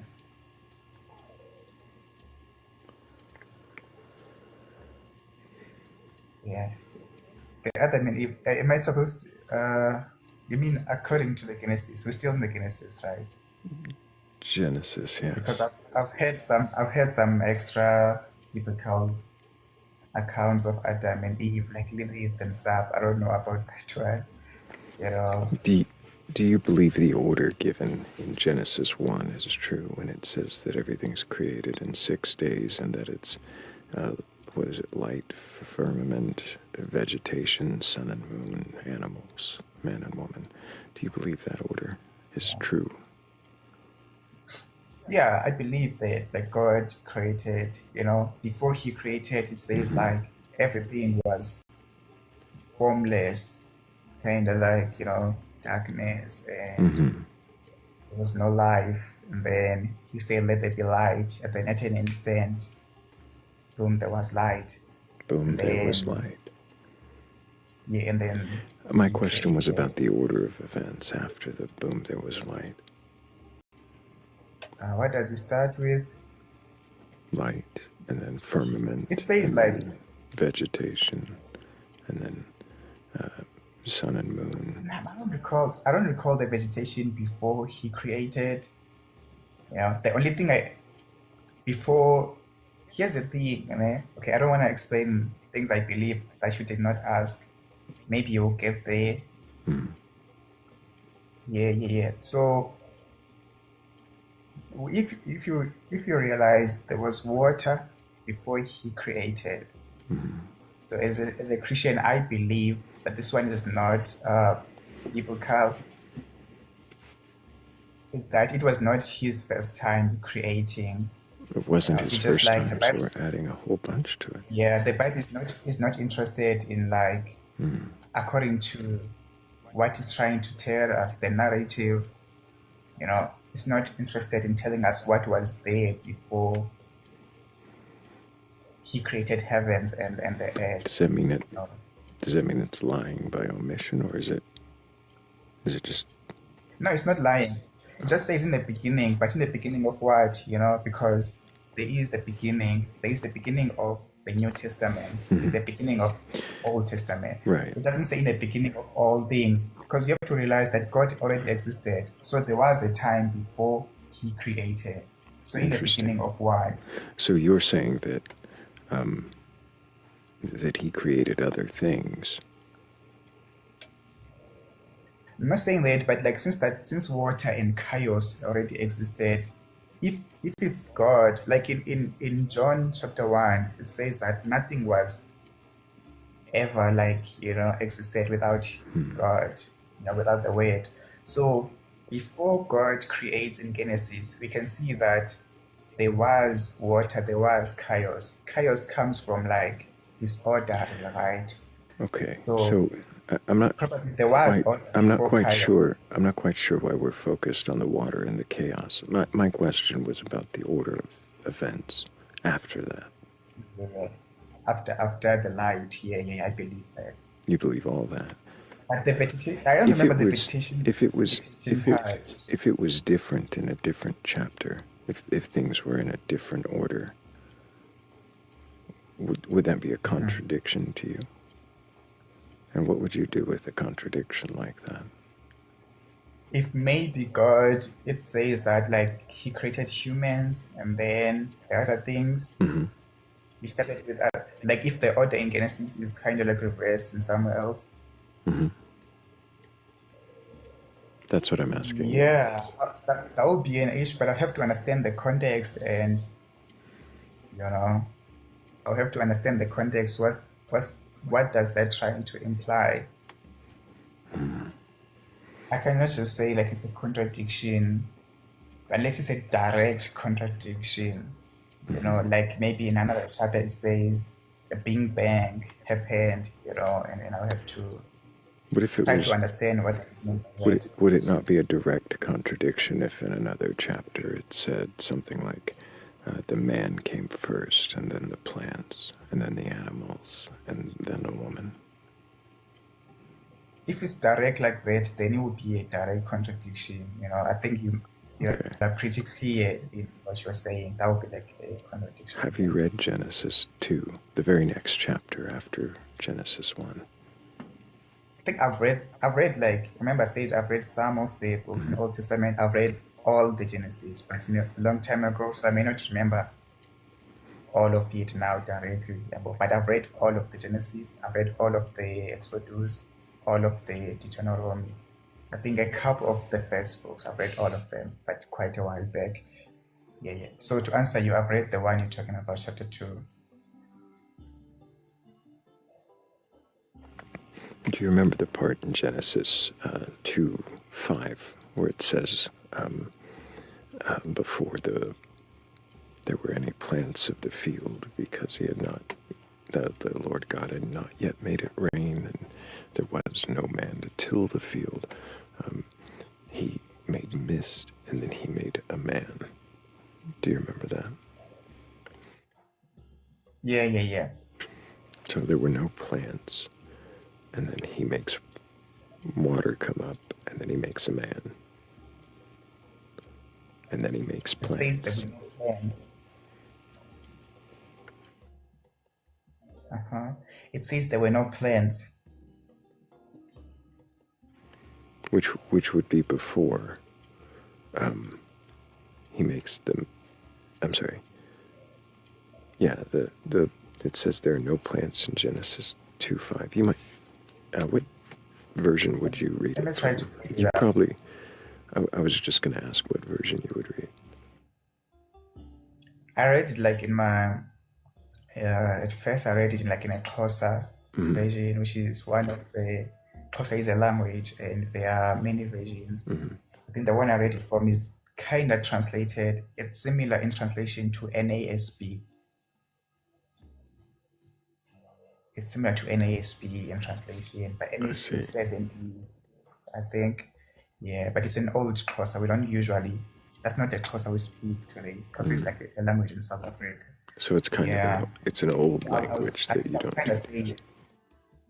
No, we use it, but like some words you have to, it's not. What can I say? It's kind of like in King James, but it's simpler than King James. It's simpler. Let me say it's like NASB, but the 1976 one.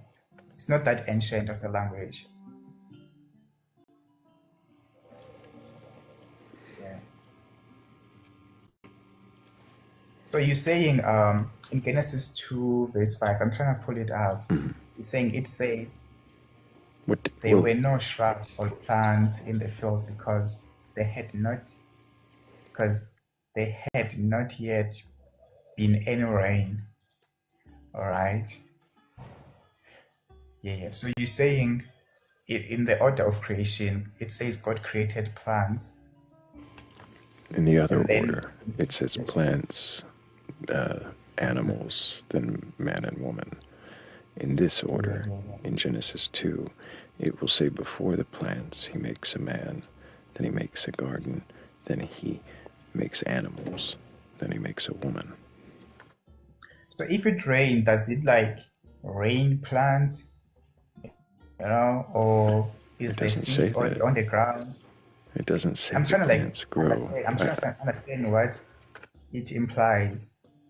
I understand. Because it doesn't say that he will create them. It doesn't say it doesn't say God will create plants. It says it has not rained. So I'm trying to understand, what does that imply? Does it mean when it rains, plants will come with the rain to the ground? Because for me, it doesn't mean that the plants are still yet to be created.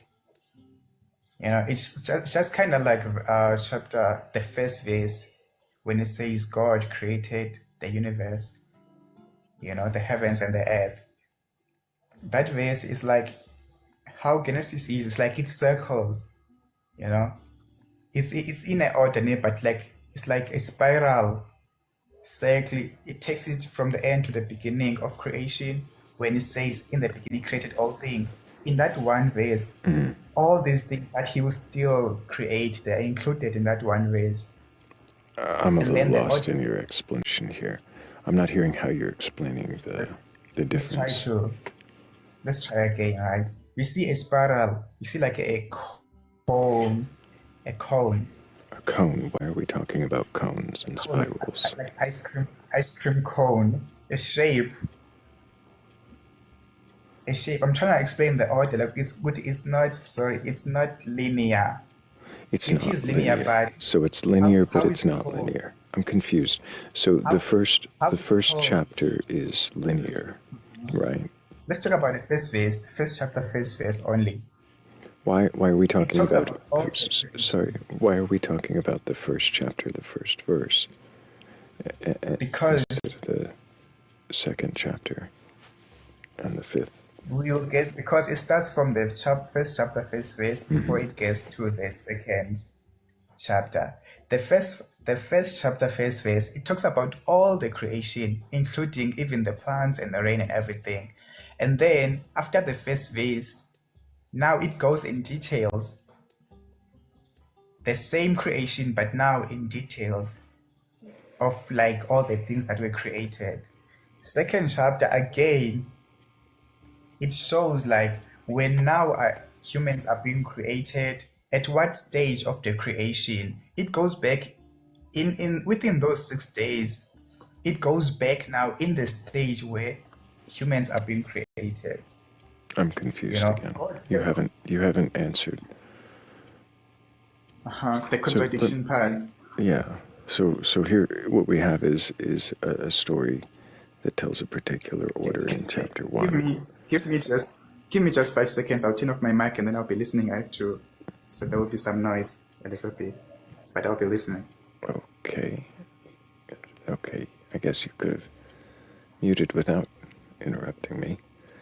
So you have the first chapter that gives a very particular order of creation, and then the second chapter gives a different order of creation.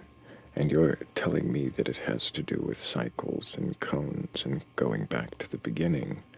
And I'm trying to understand, when we get back to the beginning, why is it telling us a different story, a different order? Why does it go back to the beginning and change the order to put man before plants and before animals, which would happen in Genesis 2:18 and 19?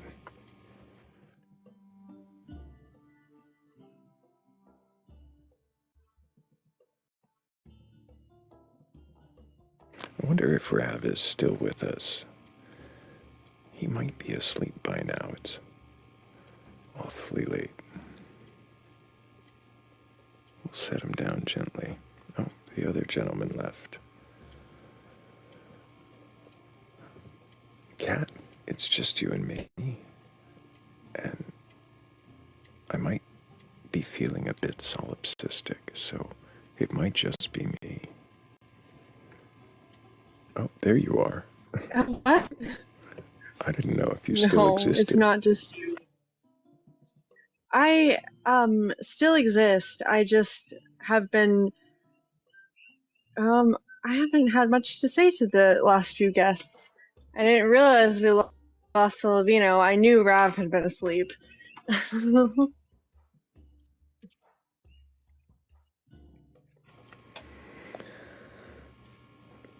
Yeah, our previous guest, I don't know what happened. He left, but now he's come back. Oh, his network went Is he off. back? Somaleli, Oh, I see. are you with us? Yes, I'm back. I'm sorry, was Kate talking, or should I continue? My network cut me off. I'm sorry. I see. Well, I was just asking you if, like, what your spiral cone thing was even explaining, if it gets back to the beginning and tells the story in a different order. Not in a different order per se. I don't know if it was after my network cut me off. I was using an analogy of how you are born in the 90s. It doesn't mean that we, as Christians, biblical Christians, we believe that it is God who created you as a human, right? But it doesn't contradict that he only took 6 days to create. It's the same thing that explains how you are born, how a child is born today is the same way that it had to rain for those brought. Right, you're saying it had to rain for plants to come into fruition, but it also says because there's no man to till the field as well. There are no plants because there is no rain and no man to till it. So he makes the rain, and then he makes the man, and then he makes the plants. And even if you did find some way to reconcile that, I'd still ask you, like I did before you lost your network there, about Genesis 2:18 and 19, where it says that... Okay, let's first come to agree and or disagree to this one before we go to... whether we agree or disagree doesn't matter. If you say it's not a contradiction, that's... I guess do you understand that, though, how it's not? Do you understand how it's not a contradiction? No, not in the way you've tried to explain it in the 80s and the 90s. Yeah, I Well, I was saying that, I hope I don't understand. I was saying that in biblical narrative, we believe that you, even if you were born today, God created you.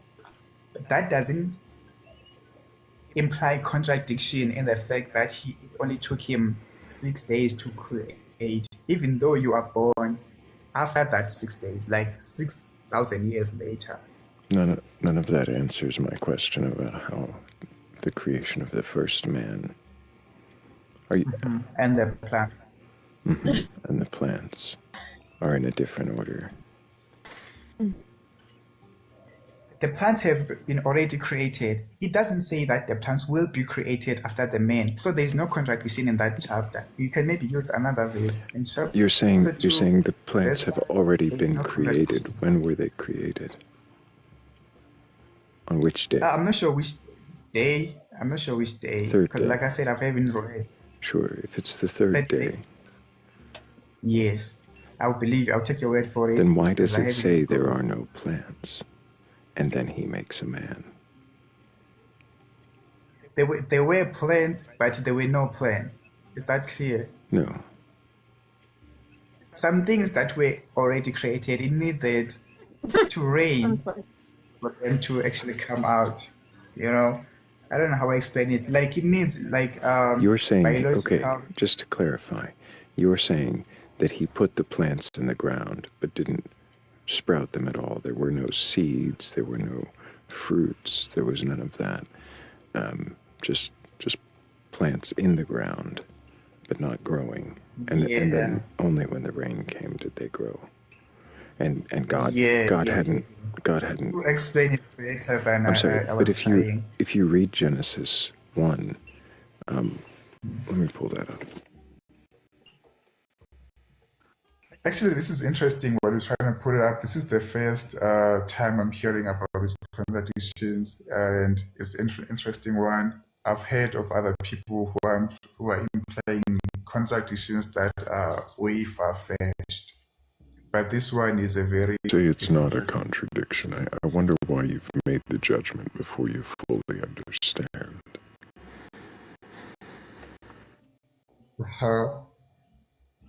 I'll try to be Are you fair. ready? Yes. Genesis Yes. 1:11. Then God said, "Let the land produce vegetation." So, hang on, I'm going to get the right version here. That's probably not the best one to read. You say Were you reading that? version. No, don't try don't try young version or those versions. So then God said, The modern. let the earth put forth vegetation, plants, yielding seed, and fruit trees of every kind on earth that bear fruit. Earth brought forth vegetation, plants yielding seed of every kind, and trees of every kind bearing fruit with seed in it. And God saw that it was good. And there was evening, and there was morning, the third day. So he already made the plants, not the idea of them. He made them. They're on the ground. They've already produced. He says it is good. That's the third day. So how is it that they're not there before he makes the man in the second chapter? Here's the thing. Here's the thing you should understand about God. Oh, here's the thing you should understand about God. He says to Adam and Eve, "If you eat that tree, you shall surely die." So as Christians, we believe that they did die, but do you see them dying immediately? Hang on just a moment. Did I miss Cat? I didn't hear you. Here's the thing we Stop. believe as Stop. All right. Oh no, Not you, Cat. Similarly, you're cutting out. it's completely equivalent of. You cut out, but now I think I'll hear you. Say that again. Sorry, I usually prefer this right here. No, I don't think I said anything that is completely getting from what you're going to get into the thing that I get into. I see.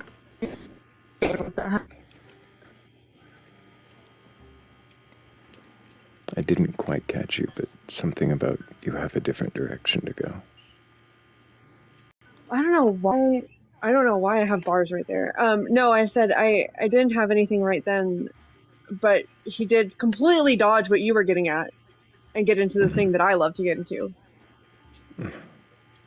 We might get there then. Mm-hmm.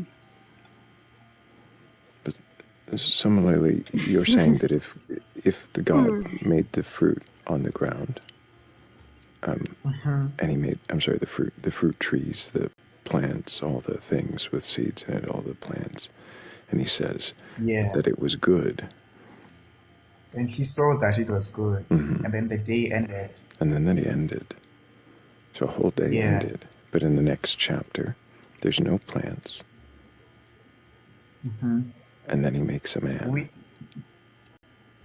God is able to see things that, like, in our timeline have not come yet to manifest. You're saying That's the biblical just word. to make sure I understand. You're saying that when it says, "And God saw that it was good," he was seeing in the future, even though it says was He good. was seeing He saw that it in the past was good, in the future. what the Bible implies in that chapter is that God created it and he saw that it was good.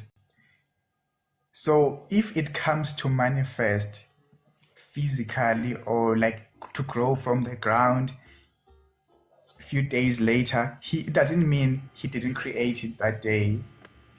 I think we'll be concluding on I our see. own. I see. The Bible Go does ahead. not say I that. see. Similarly, there's no way you're going to see this as a contradiction, even if it were a glaring contradiction. So can you turn to 2:18 for me? Chapter of verse 18. Yeah, Genesis 2:18. It's a little further down the page, depending upon the way your Bible's printed.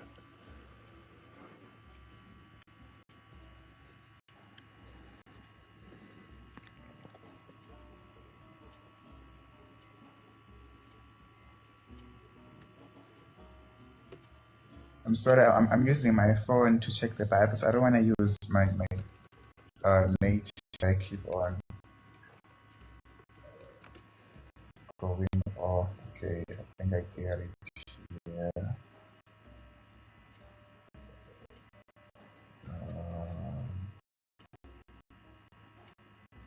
The Lord said, "It is not him." And so out of the ground the Lord God formed every animal of the field and every bird of the air, and brought them to the man to see what he would call them. And whatever the man gave names to all the cattle and all the birds of the air, and every animal of the field. But for the man there was not a helper to be found. So the Lord God caused a deep sleep to fall upon the man, and he slept. And we know what happens next. He takes a rib and makes Eve. Not good for him to be alone. And so the Lord God forms all the beasts of the field and all the birds of the air, right? Yeah. Which version are you using? NRSV. NIV? I'm sorry? Using NIV. I'm using the NRS.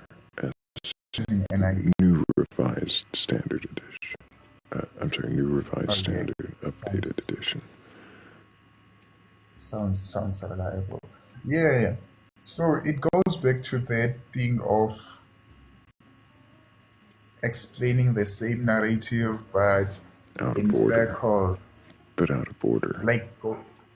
Like going back to explain the same thing. For example, similarly, if in the first chapter it says that the birds and the beasts come before the man, not good for the man to be alone. So I'll make him a partner, and then the Lord makes all the animals. Okay, let me read for you. In this NIV version, do you believe NIV version is credible? No. NIV? No, I think there are some problems with the translation there.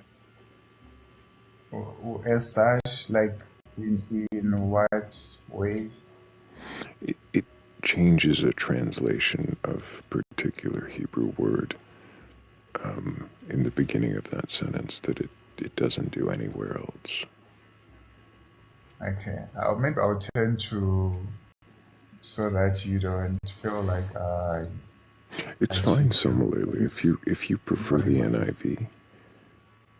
not that I prefer, but it's the one that was pulled up for me, like, because I don't have the app, so I just check a Bible website. If you're on that, if you're on there, you can change to the NRSVUE, or you could change to another King James if you want. For the translation of that verse would be okay. Bullshitted. I'll read the same verse you just read, but in the same. Let me go back to NR. I did read it. It says, "And the Lord." I'm sorry. It was on 18, and it was, "Then the Lord God said, it is not good that man should be alone. I will make him a helper as his partner."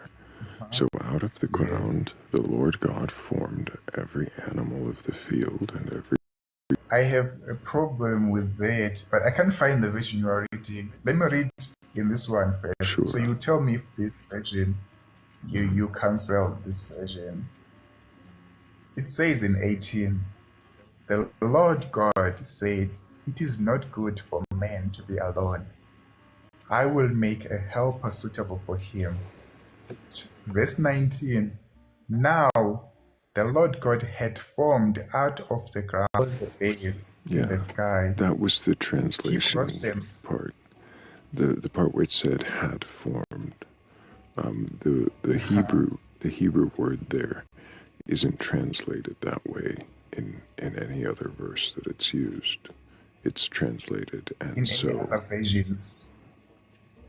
I'm sorry, what? Let me go pull up NASB. You're saying, like, because of how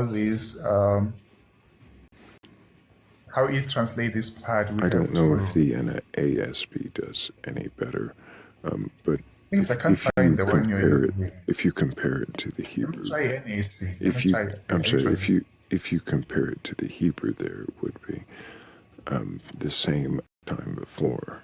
So why it says, and he had, instead of saying... This is NASB. This is NASB now. NASB, you have to remember, NASB is not that far from King James. So if you're not satisfied with NASB, I'll go to King James. Here's the thing, similarly, it doesn't matter which ones I'm satisfied with. If you find that the translation makes the error correct, and you were to then look into the Hebrew and find that the words used didn't mean had, wasn't talking about what he'd done before, but what he was doing now. The one I'm using isn't very old. Yeah, makes sense, right? Why do you think newer translations are less accurate? I'm not saying that, but they can even be more accurate. But we have a newer translation, like the Persian translation.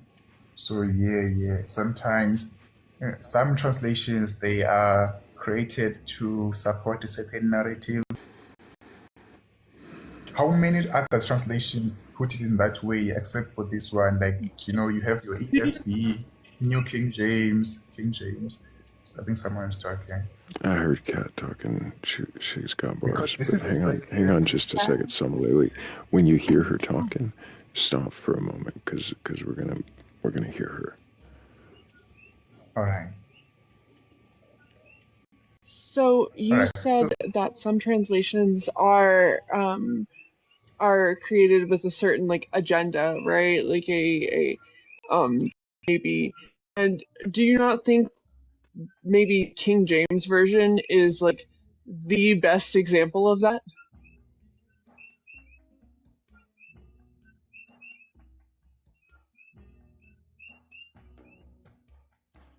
I'm not one of those King James only people, but I also believe that King James is good in some way. That's why as Christians we would use literally the worst translation. Version, and they would King support James. it using Well, Greek and no. Hebrew.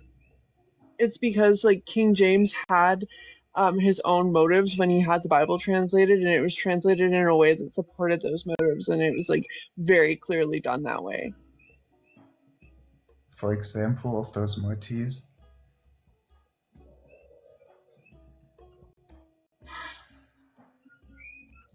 Okay. Kate, let's try to use different Divorce. versions So, just to address. well, I'm just saying, like, you keep referencing the King James version, and then you said that, like, some, like, with some underlying motive, and like, if you're gonna reference the King James version as a good version, like, it's literally the worst one for that. Do you know the motives of the King James Bible? Similarly. No, actually, I only know that a king around 1600s commissioned for the Bible to be translated. But you have to mind you, Kate's referencing NASB mostly, even though I did not even pull up NASB. I Right, just pulled up similarly. NASB You right did. now. You pulled up I've not NIV. pulled up King James at all. I'm sorry. I know.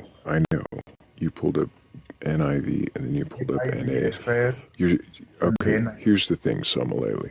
I'm done. I think we've hit our wall. You don't seem to be able to let other people finish sentences, and I'd like to have somebody who can.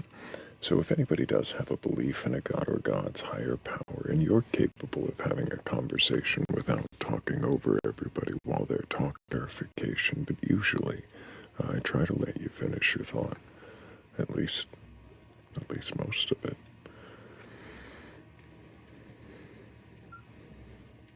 Figure out why I keep getting bars, and I think I can fix it. But also, it's not that he was reading from the King James version; it's that he kept referencing it like the King James version was some credible version. Right. It's the closest to the King James, he said. The NASB. Right, exactly. As though that Like was the King somehow James is some credible thing. brief. I note that it's not. Sorry, briefcase. When you hear Kat talking, it's best just to stop for a second because she's got a slight lag, and it's easier not to interrupt her. So, briefcase, can I get your age for TikTok TOS? I am 40 years. Do you have a belief in a god or God's higher power or anything like that? Yes, I have only two beliefs. That there is only one true God, who is the Creator himself, and Jesus is the way to that true God.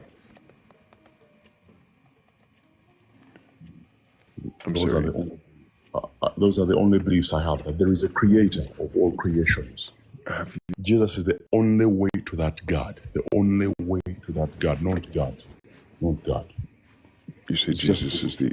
Stop for a moment. We're not here for preaching, by the way. We're trying to find out what you believe and why, and if you can question your beliefs. So really quickly, stop. Don't interrupt, please. Can you question your beliefs? Yeah, of course I have questioned them before. The issue Can you is, question them now? Of course I can. What does it mean to question? Really sensible. Yeah, thinking through something, if it's sensible, that's... To think through and see if it's sensible.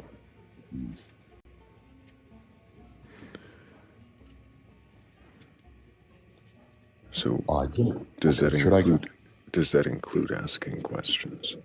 Absolutely, it does. And what kind of questions do you ask? I ask a question when you question your... Can a doll be there without a doll maker? Of course, I come out with an answer that a doll can never be in existence without a doll maker. I see. So when you say questioning your beliefs, you mean coming up with arguments to verify them rather than actually challenging and questioning. I'm curious.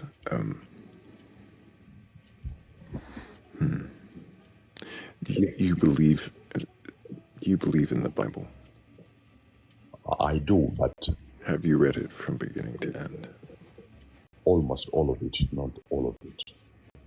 And do you believe it is all It has inconsistencies.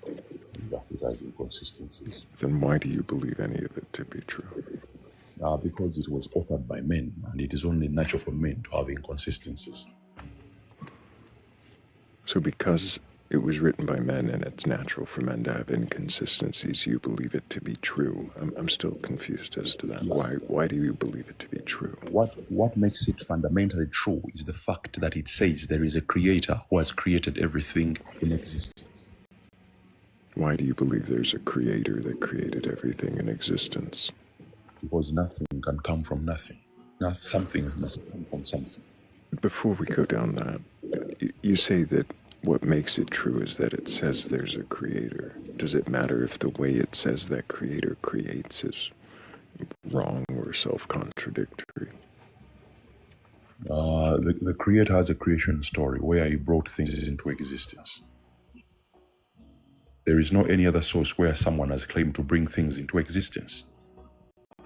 I'm sorry, there's no stories in all of humanity where a creator claimed... Have you read... I'm sorry, stop for a moment. Have you read the texts of any other world religion besides the Abrahamic faith? No, I haven't. So you haven't read the Bhagavad Gita, you haven't read the Eddas of Norse mythology or any of the ancient... I'm sorry, what? Definitely not, I haven't. Then how would you know that none of these other texts claim that if they were a good creator enough, creates? If they were good enough, I would have read them before.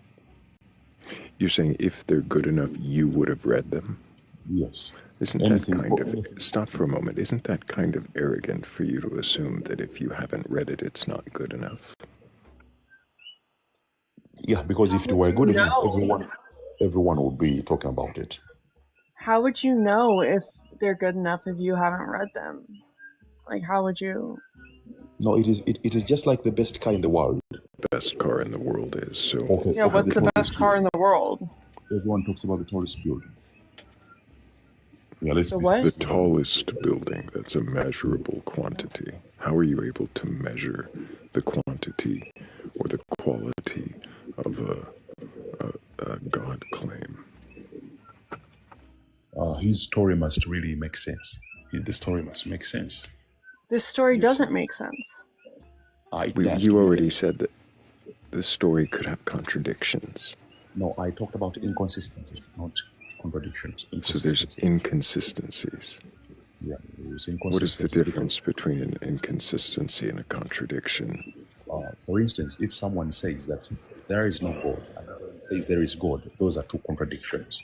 But if there is a mistake in that there is God, and maybe they assume there are more than one God, that's an inconsistency.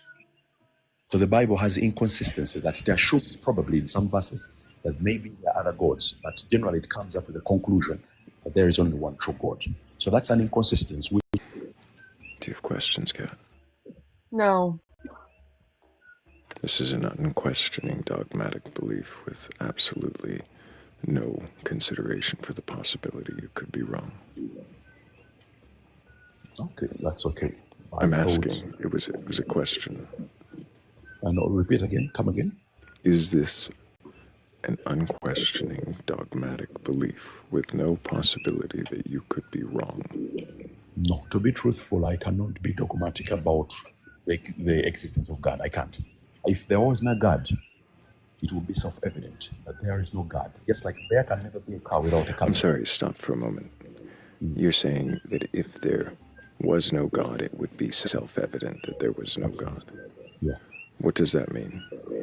There cannot be a car without a car maker. Are you seriously back to the watchmaker argument? Yeah. No car can come in existence without a car maker. I'm sorry, is a car something that you think is analogous? Stop. If you interrupt me one more time, we're just done. Is a car something that you think is analogous to the universe or the existence of all life? Absolutely, because both are existence. Okay. So because they exist, then therefore the thing that brought them into existence must be analogous as well. Yeah, that's a maker then. Does that make So any sense? Yeah, because God is a I'm sorry, maker. stop for a moment. I'm actually talking to Kat. Does that make any so sense, Kat? so analogously, Henry Ford is God. No, he's a maker. He's a maker. Henry Ford is a maker because to create is to bring from nothing. So you assume that if something exists, then that something must be made, no matter what it is. Absolutely, because nothing. Do you have an example of anything that was not created? The creator himself. Why was he not created? Because he himself is the creator. But everything that exists has to have been created. So how could he have not been created?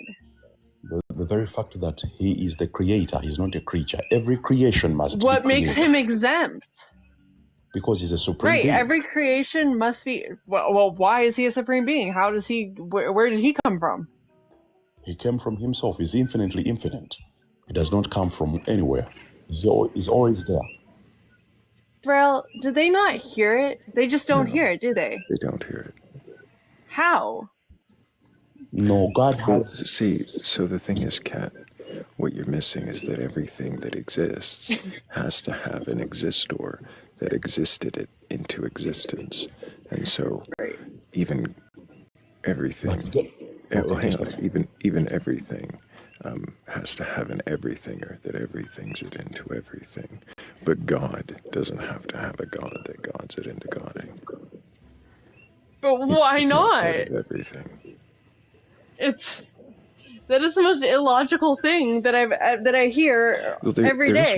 There is one way that it might work. It would be if God was just something you imagined. Oh, that makes perfect sense. But is God just something that you imagined?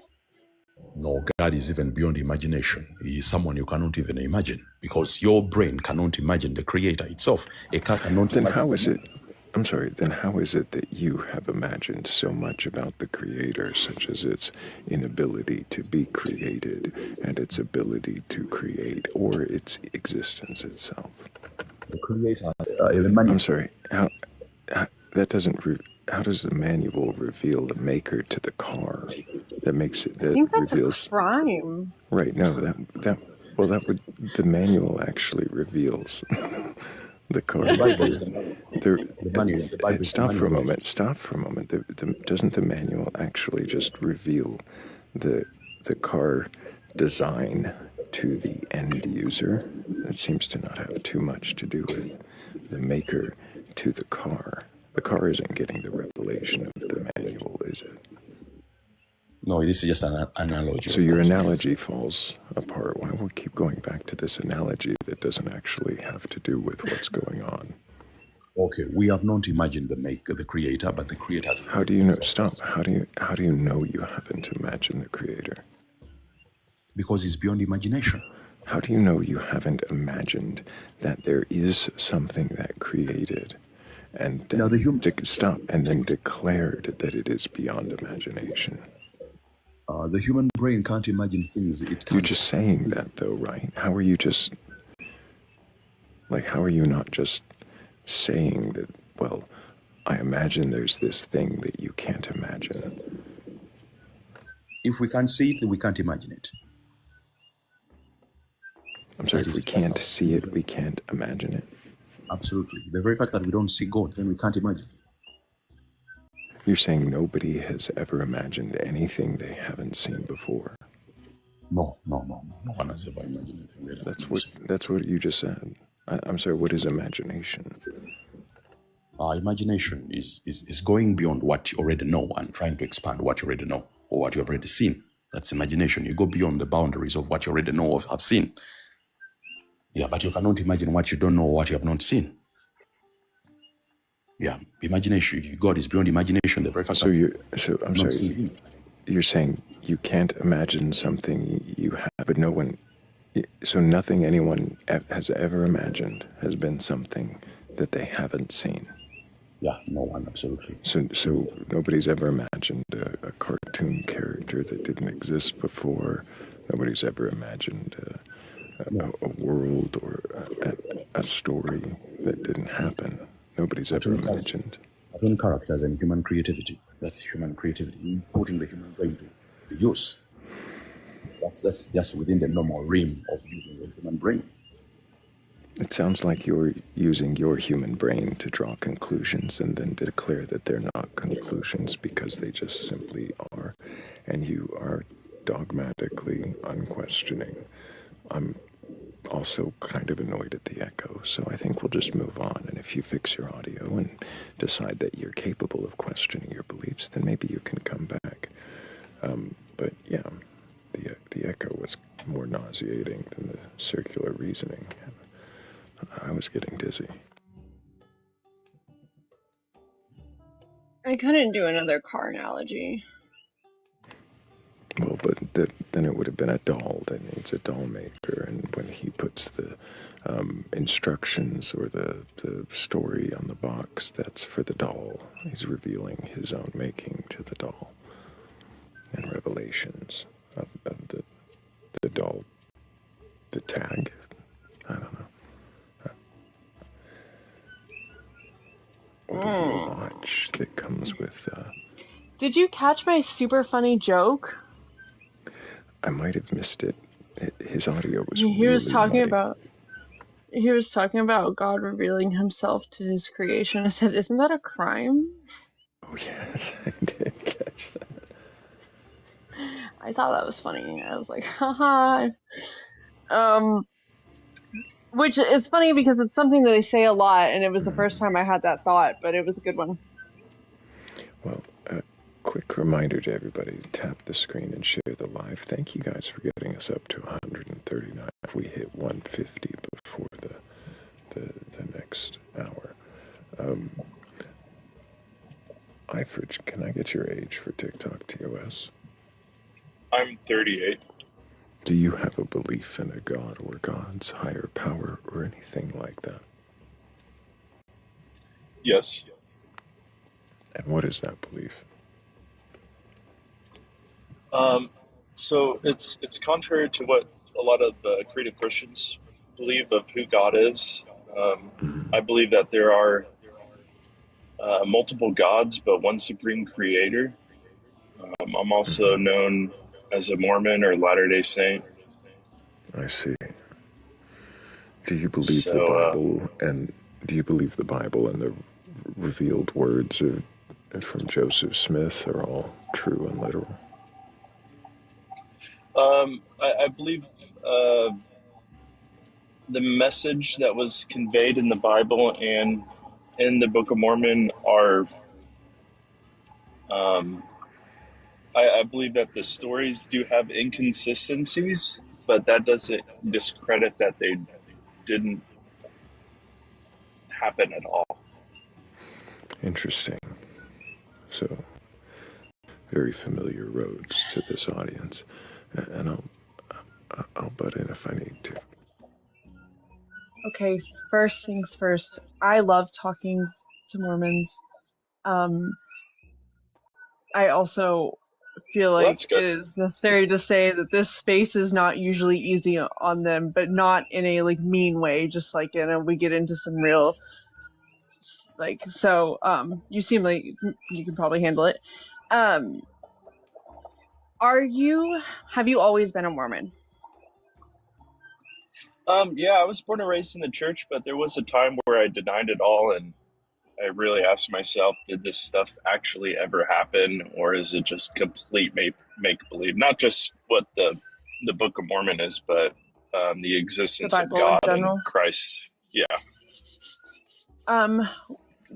What made you go back? I guess it was something, I've thought about that too. I was born and raised, and my family. I mean, they weren't like totally hardcore, Mormons, but they definitely, took me to church every week, and I'm an Eagle Scout, so I did all the Boy Scout stuff, and for me to leave that completely, it kind of and to still be around my family, kind of urge me to come back. I kind of took that journey of, okay, let's give it one more shot and try to. I was brought up, and I was kind of, I guess, I don't know if you would say indoctrinated, but it was a routine that I always did. But then, when I was older, I kind of, had my own way of thinking. And then I really made that choice myself to find it out. What is the biggest thing you questioned from the Book of Mormon? What is the biggest teaching of the Mormon Church that you've questioned, or that you still question, even if you do? Okay, I mean that's probably the blacks in the priesthood. Perfect. That one is very controversial, and it definitely turns away a lot of people from the church. Thrayle, you have been teed right on up inadvertently.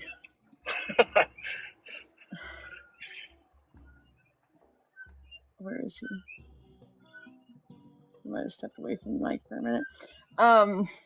That was a beautiful segue into something that we always talk about with the Mormons.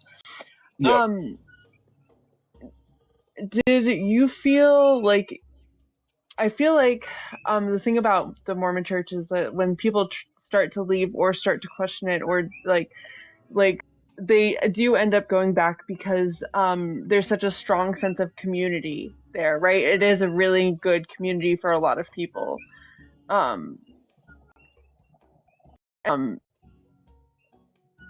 Did that play a part in your returning at all? I don't feel like I was connected as like a brother or anything to the church. Like I didn't hang out with Mormon friends on my throughout the week, or like I didn't have any contacts in my phone where I just like call someone up, or I didn't really. I mean, there is a community there, but I mean, I didn't go to prom. I didn't go to graduation. I didn't do any of that stuff, but I don't think that's what brought me back. I have another question, and this is kind of like this might be kind of invasive, and so you don't have to answer it. But did you grow up in one of the places that is largely Mormon, or was it a less big thing? Oh no, I was I wasn't raised in Utah or born in Utah. I'm from. Okay. Sorry, that was just I've kind of been formulating my own thoughts about how this might work, and, No, I mean that is that's a good geographical. Question too. Because I mean, if you're in Utah, you'd automatically assume Latter-day Saint. The political leaders there are mainly Latter-day Saint.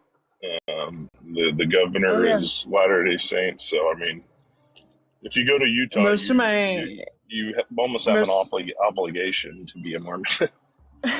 Not quite. Most of my family lives in Utah. I go a lot, and people assume that I am because of it, and I never have been. But it is, it is largely that. But I am back, but there you go. You've been teed up. I was teed up. I was just filling time. It's back there a ways. It's okay. We're just gonna go back. That was a silly question for a theory that I've been thinking on, and we're gonna tee back up to his biggest thing that he has questioned is right. Yes, and there you go. Let's do the thing. Before we get there, real quick, I do need to make sure that I thank Sirloin, also Heather's Descent, Susie Blue, Seven Lemons, McKenna, and Amoria for helping with our previous gift goal. Thank you all so much. So you said that the biggest question, the thing that you questioned the most, was the only recently allowing black people into the priesthood. Yeah. That was the biggest one, for sure. That seems to be a big one. Are you aware of the scriptures that made it that way for so long? Yes. And have those changed? The scriptures have not changed.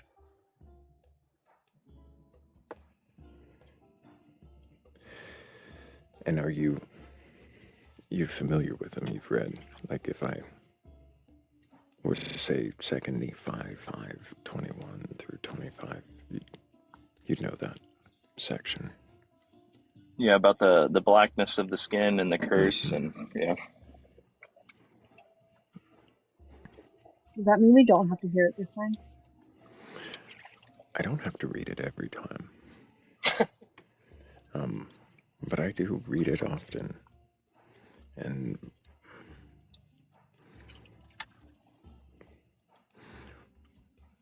how do you reconcile? Cry the other week. Did make an old lady cry. I didn't want her to. I just wanted to read the section of the book. So if I read it,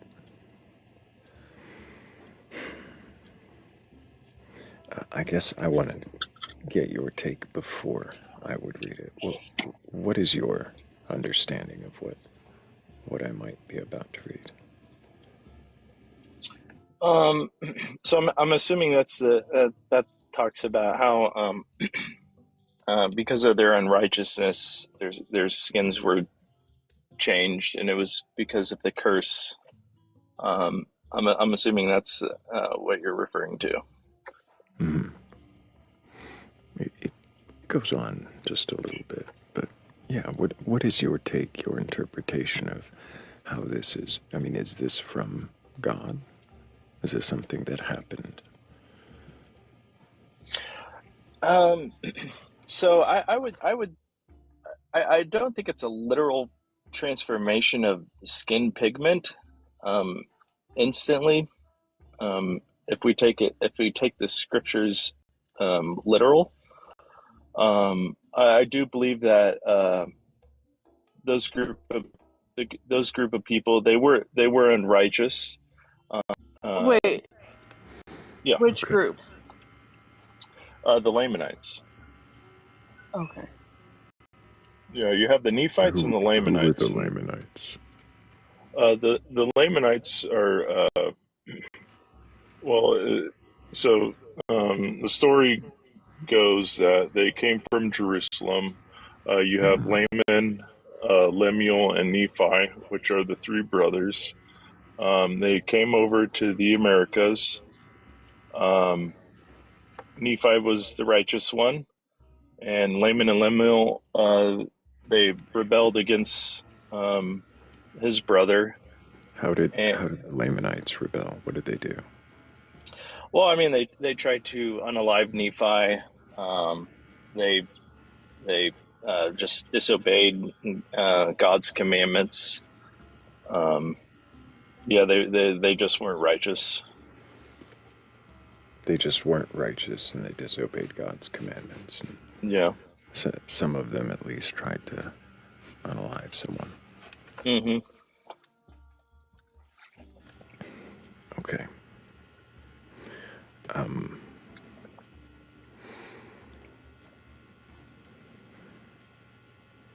Hair from where I usually read.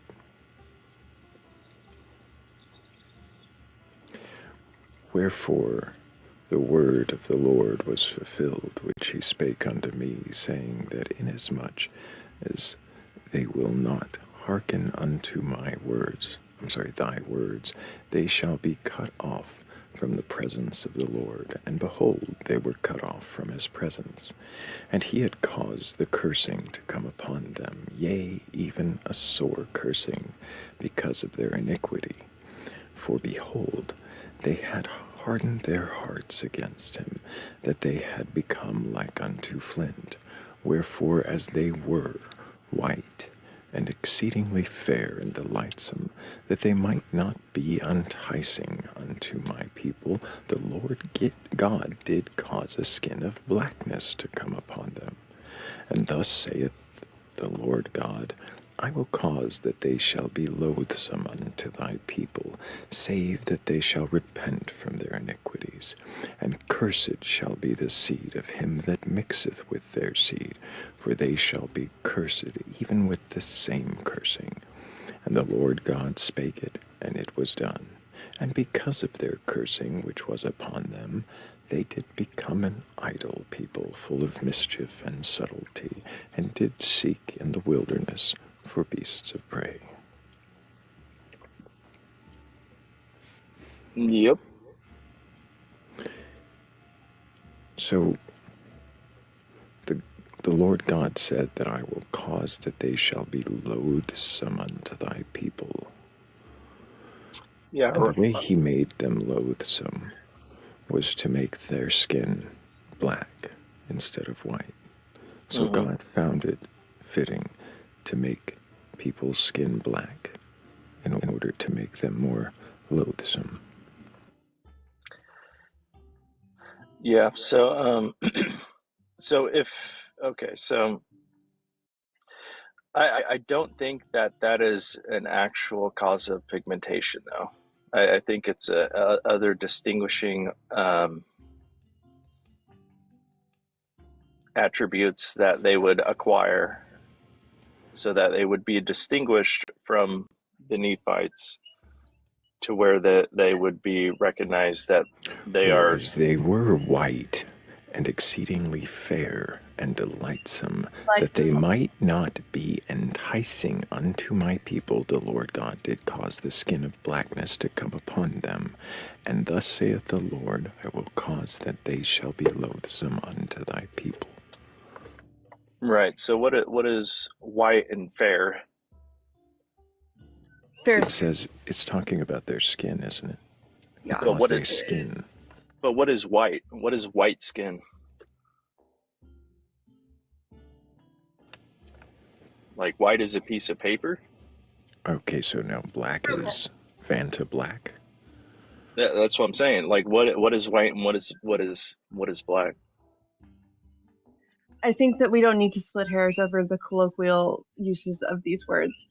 Mm-hmm. So want to give you the benefit of the doubt here. And here's what I have to say about this. You said at the beginning that you kind of hesitated and said, and that you didn't think that you had been indoctrinated. But what I'm going to tell you is that this response to this passage is almost like every time this happens, every time he reads this to a Mormon, it's like a script is being read back to us. And that is like the definition of indoctrination. And so, is it possible that there may have been some indoctrination? Well, I don't. So I mean, if anybody reads that, they automatically assume racism. Okay, they automatically assume that white people are superior than black people. No, they don't assume the second part. They do assume racism because it is racist. The God changes their skin color to make them repulsive. If it wasn't already a concept that he had created before, he just created racism. Right, and like I said, I don't think it's a literal cause of pigmentation changing, though. I think there's documents where tribes they would wear skins of cows that are black. They would have their whole body tattooed black. There's a lot of distinguishing marks that people do to their body that makes them look that way. But if we're trying to assume that the Lamanites, because they were unrighteous, had their skin color changed, then that would mean if righteousness determines skin color, then why did... Wait. Righteousness determining skin color? Mm-hmm. Does it say that righteousness determines skin color? You just made a whole bunch of leaps there to get to that. Well, it said that they did not hearken unto the words. They were disobedient. They weren't following God's commandments.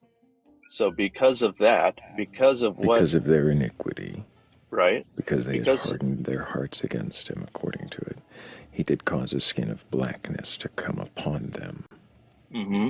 Ifrich, what year did black men start being able to hold the priesthood? Right when Joseph Smith started the church, he did have priesthood holders that were black. Right, but okay, moving forward past that, when did black men start being able to hold the priesthood? Okay, so it was allowed 1972, 78. 1972. Yeah. Mm-hmm. So does that mid to late 70s? I think it was kind of stemming from that scripture, and there's a big story behind that too, with Brigham Young, how he was awful. Yeah, how he was the governor of, or the governor of Utah, and he did have it's the what is it called? It's he had the he was influenced by racist teachings that he held. Here's the other thing, though. It's reasonable to think that people like Joseph Smith and Brigham Young were racist, and like it's not okay to be racist, but like if you think about the context of the time they lived in, it is reasonable to believe that they were, right? That passage right there reads like an H.P. Lovecraft story, and except more pointed somehow, and like I said, I feel like that combined with the fact that black men weren't allowed to hold the priesthood, and these are all things that point to racism. However, I think that the church has or is trying to change these things, but do you not think it would be a better approach to make changes rather than trying to explain them away? Yeah, absolutely. I mean, honesty is the best policy. Yeah, racism was prevalent, back in the day, as far as, slavery and things. And Joseph Smith, he ran for president and he wanted to end slavery. So for him to be called a racist, I would argue that. Interesting. But do you think Joseph Smith? I'm sorry. Do you think Joseph Smith was a? Do you think Joseph a good man who did good things and was persecuted? I'm sorry. A good man who did good things and was persecuted, or was he someone who took advantage of his position? Everybody, yeah. He probably could have. I mean, I don't know, but the Book of Mormon also says that everybody should come unto Christ, male and female, bond and free, black and white. Mm-hmm. So there's a contradiction right there. They shall repent for their iniquities, isn't there a? So if they repent of their iniquities, does the skin of blackness go away? That's what I was going to say. So at the end of the Book of Mormon, the Lamanites become the more righteous people, and then the Nephites, the white and fair and delightsome. Yeah, does their skin of blackness go away? No, because if they're given the skin of blackness for their iniquities to be made repulsive to or loathsome to the white. No. So I'm sorry, if you said no.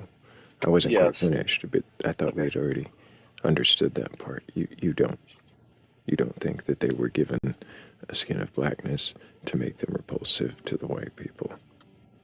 no, because if the color of your skin determines how righteous you are, then how isn't Did I say everybody something about it determining how righteous you are? It doesn't say anything about it being a determiner of righteousness.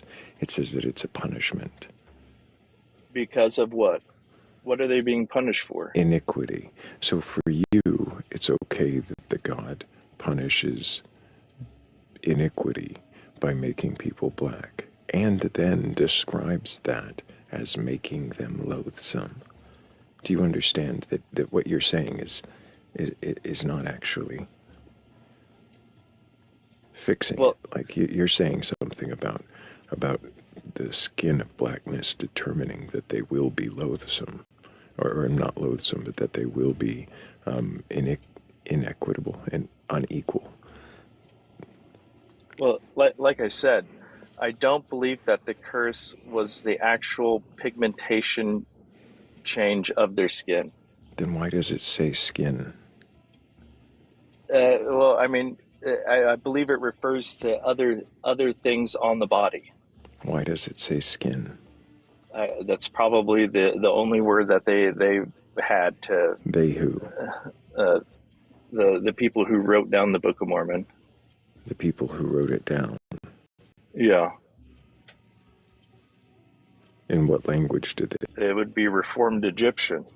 And Joseph Smith somehow translated it from Reformed Egyptian as skin. Yes. And this is So supposed to be a divine revelation.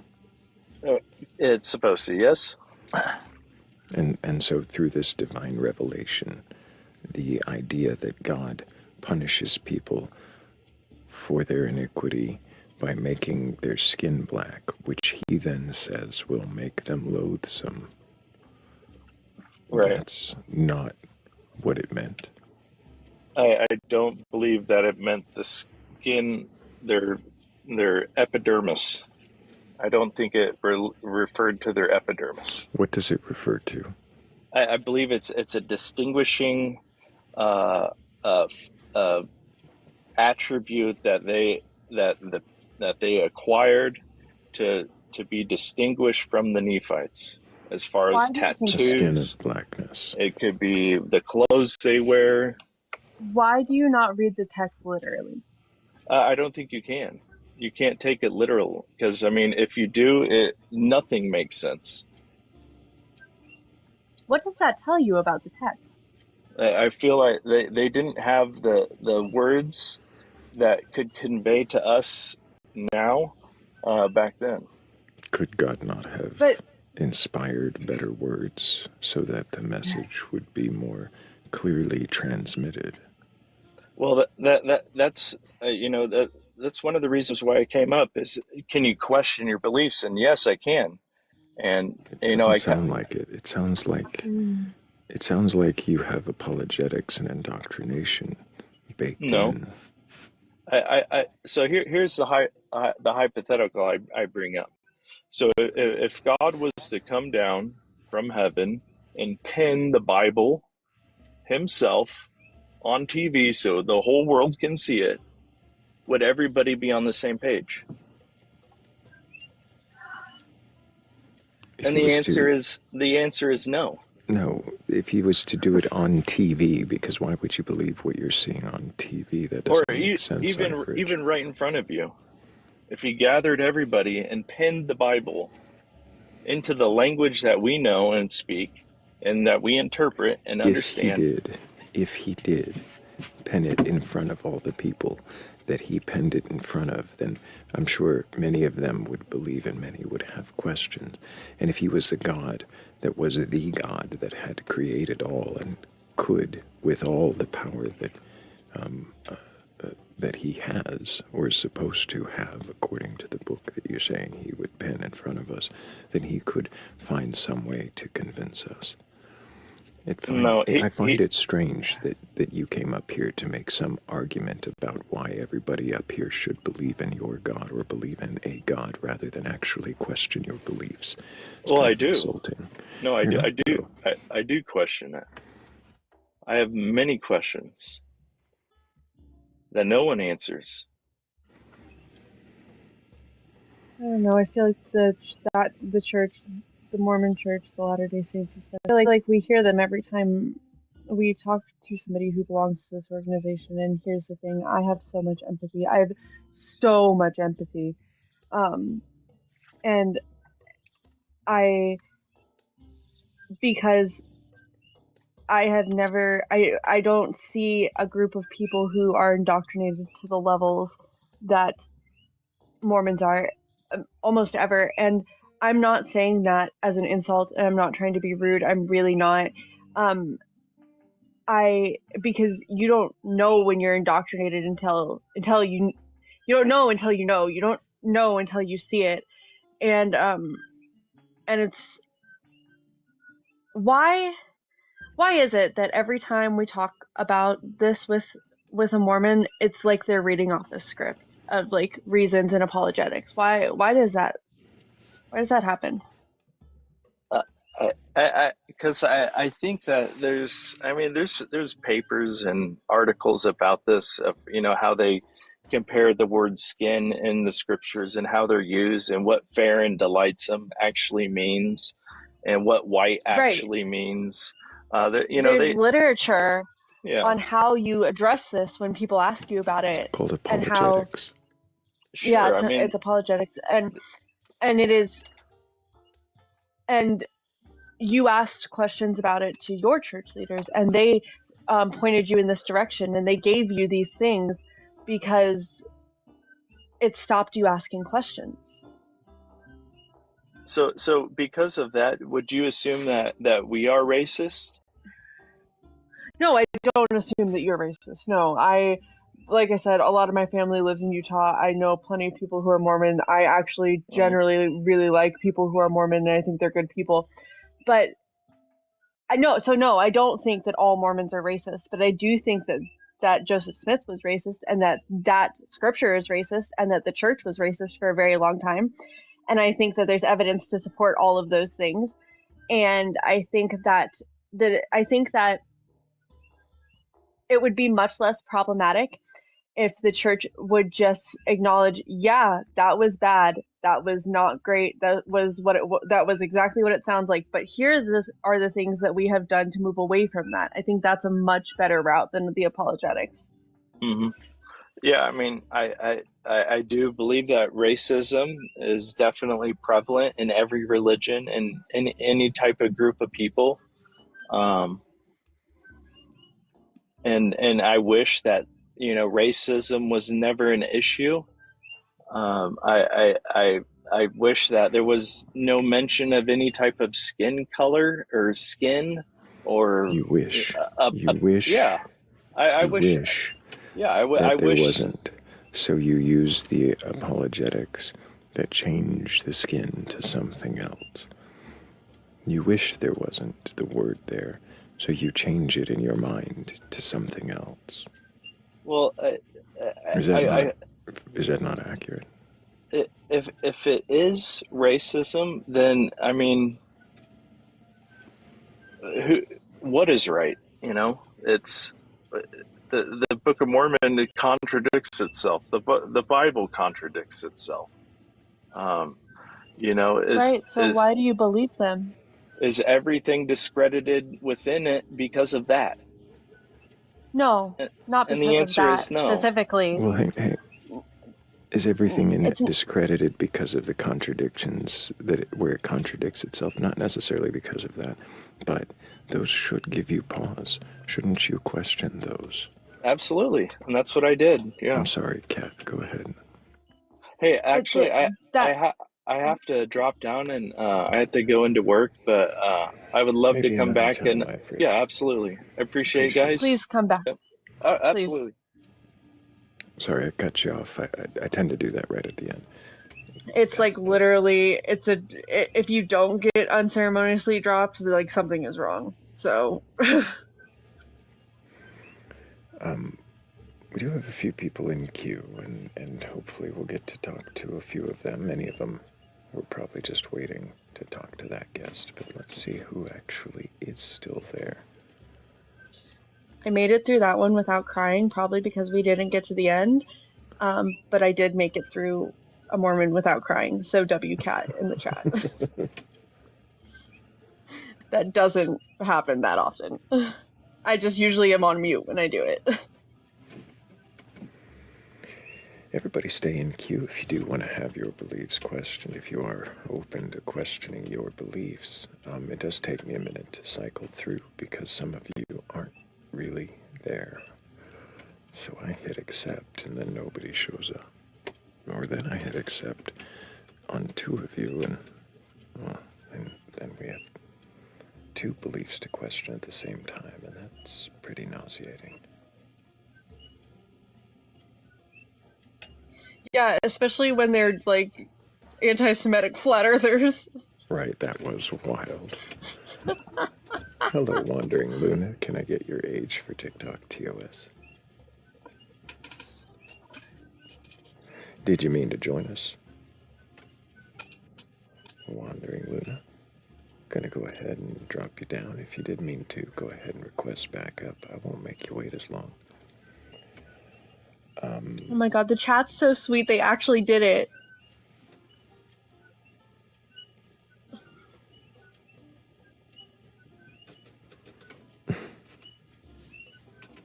Look at all those WCATs. That's so nice. I didn't think they were actually gonna do it.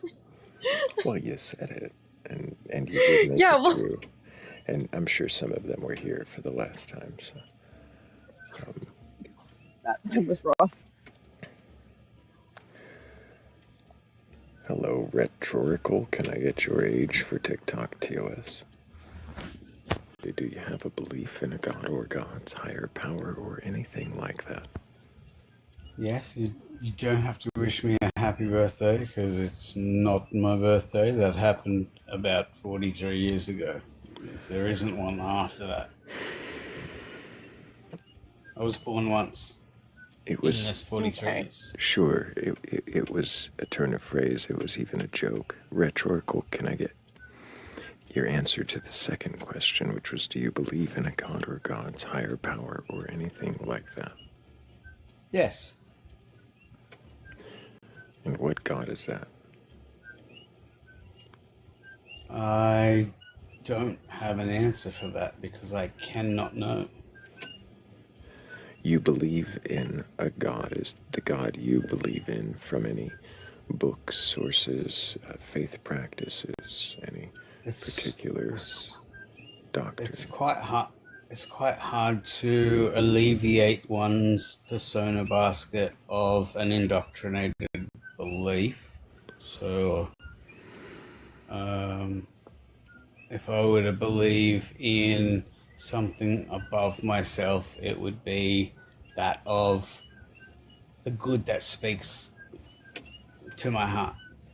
Just to clarify, you said you believe there's a God, correct?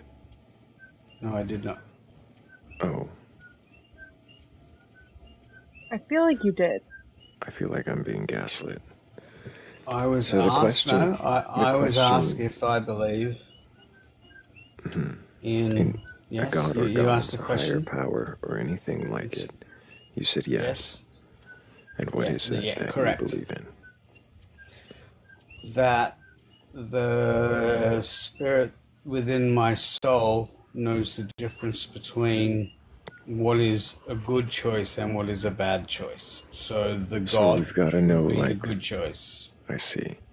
So the bad would be the choice that maybe I want to go for, but choose not to because it wouldn't be good. So the good is... So you don't actually believe in a God. You believe in calling your good choices something to strive for, something higher to attain. Yes. somewhat Not of an something image. supernatural, not a creator, a mind behind things, not an answerer of prayers, not a divine spirit. You did say spirit and soul. What are those? I believe in reincarnation. This is not my first rodeo. In what sense do you believe in reincarnation? I believe that I have What do you mean, lived I?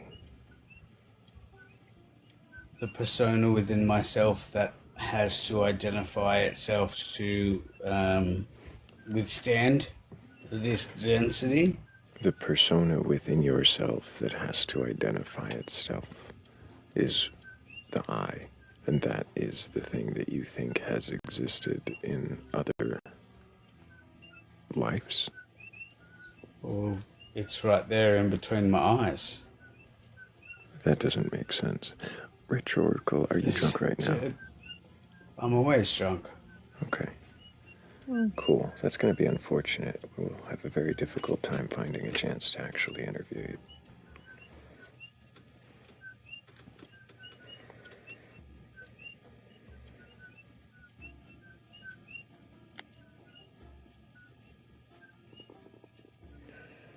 I don't know who's next, but I'm going to click one anyway. Hello, Romello. Can I get your age for TikTok TOS? Oh, hi, sir. I'm 31. And do you have a belief in a god or gods, higher power, or anything like that? Yeah, I do. And what is it that you believe in? I lean more to African ancestral type of beliefs. I believe in our ancestors are the gateway to God. Whatever request we have, whatever insight we need, we give to the ancestors. They take it to God, and then that's how I hold my belief system. So your belief system is that you can communicate with your ancestors and they communicate things to you from God. Yes. What is God? Creator of all things. Why do you think there is a creator of all things?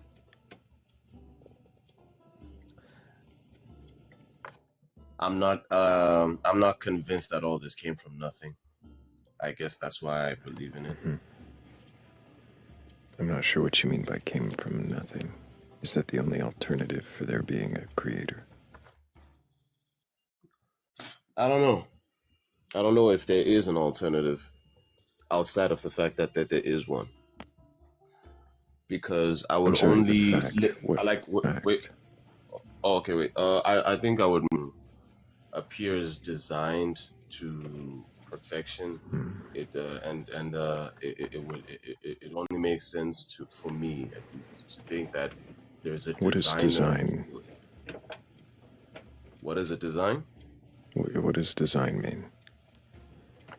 Design to put things together to serve a particular purpose or function.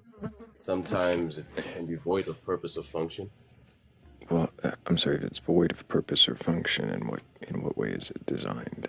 How do you determine that it is? How have you determined that something is designed if it's devoid of purpose or function? If it's devoid of purpose or function. Because it's still created, right? Design. How do you know a thing is created? How do I know a thing is created? Once upon a time it wasn't here and it's here now, right? You're saying if something wasn't here before and it is here now, then it was necessarily created. It was created. How have you determined that things weren't here before? I haven't. I go off of what everybody says. So is it possible that things could have always existed and thus not needed a creator? No, I don't think so. Why is that?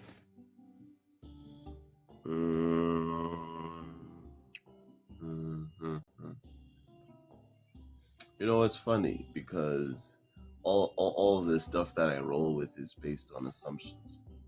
So I can only assume, you know? Is Why do you make the yeah, go ahead, Kat. Well, I just sorry. I just like is that funny that everything you roll with is based on assumptions? Do you think that's like uh, a good, effective way to ascertain facts or truths? When it comes to matters of the spiritual, it's an extremely fine line between fact and fiction, and sometimes it's extremely hard to tell the difference.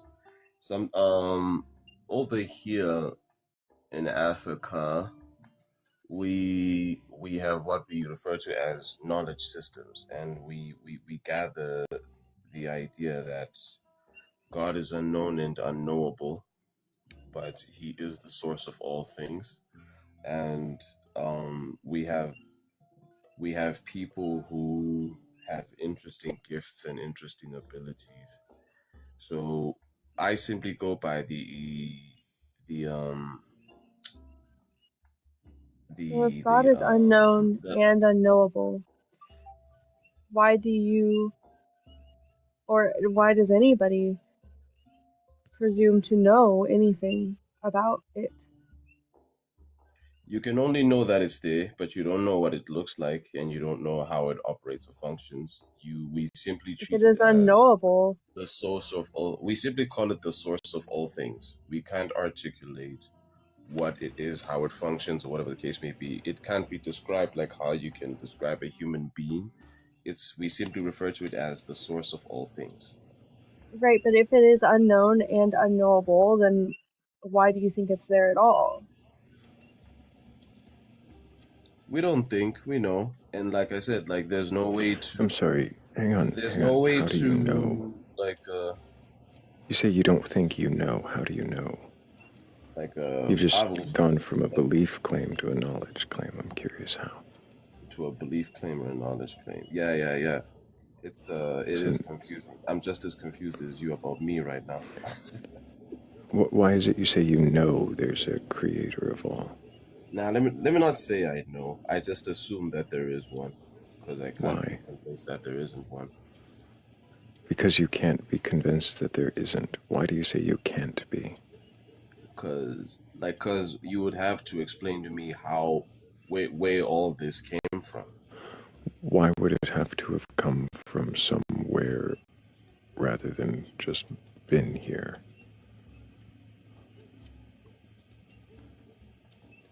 How would you know that it's been here? I don't. It's a question. So none of us know. I guess I don't know either. I can't speak for how we got There's here. nothing. I can't. Is there? I can't speak. Let me take it from this front. I don't know how to approach those particular questions, where we came from and all that type of stuff. I think that's outside of my wheelhouse. I'm just an average guy, Right. interested in the subject, right? Interested I in the go, subject of where we come from. no, of just faith in general, like Just faith in general. yeah, because for instance, you know they when scientists talk about the Big Bang Theory, things of that nature, in my mind I'd be like, well, you guys don't know if that happened or not. And then you have the Christians who will tell Sure. and I tell them the same thing. You guys don't know if So that happened. between the two of them, and I'm not saying one is correct or the other is wrong, but between the two of them, what reasons do they use to claim it? Do Christians use, do believers in a religion use a book that says so, written by ancient people, and believers in science use observation, mathematics, and reasoning? So who is more likely to have something that they can verify? Let's see. The scientist But I would say the spiritualist also does, because How does a spiritualist have something they can verify when they say there's a creator of all?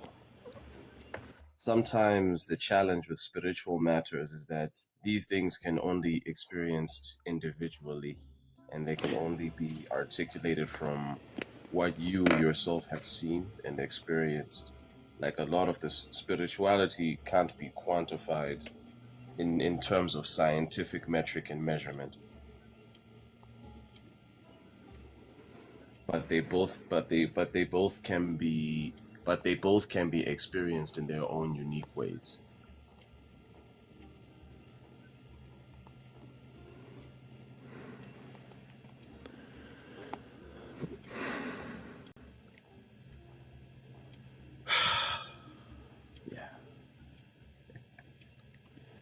Do you believe that every individual experience should be trusted by the individual? Yeah, why not? Because you can't. I mean, because the funny thing is, why would you trust anyone? Only Kat you had a know. question. Only you can know what you have experienced, and nobody else. Right. I heard you already answer that. Kat had a question real quick. Yes, People please. not experience things that aren't real? Sorry? Do people not experience things that aren't real? They do. So why should you trust your individual experience? Well, it's not like everything that you experience is not real, and that everything you experience is real, is it? Right, it's right. So, but like, why would you just blindly trust your experience if you know that you are capable of experiencing things that don't exist? You really think that we're incapable of experiencing things that don't exist? Of No, course we I can't. think we're more than capable of experiencing things that don't exist. What I'm saying is like, why would you trust your own experience if you know that you can experience things that don't exist? Why wouldn't you? Because you know you can experience things that don't exist. You can't experience something that doesn't exist. You can't? No, you can't. Like how? Give me an example. Maybe I'm a Like little bit any lost. hallucination. Or like off a mushroom. Or Like Why would it have to be for that? many other reasons. Oh yeah, like hallucinations and you hearing voices that aren't there. Like your brain Which is a can play tricks on hallucination.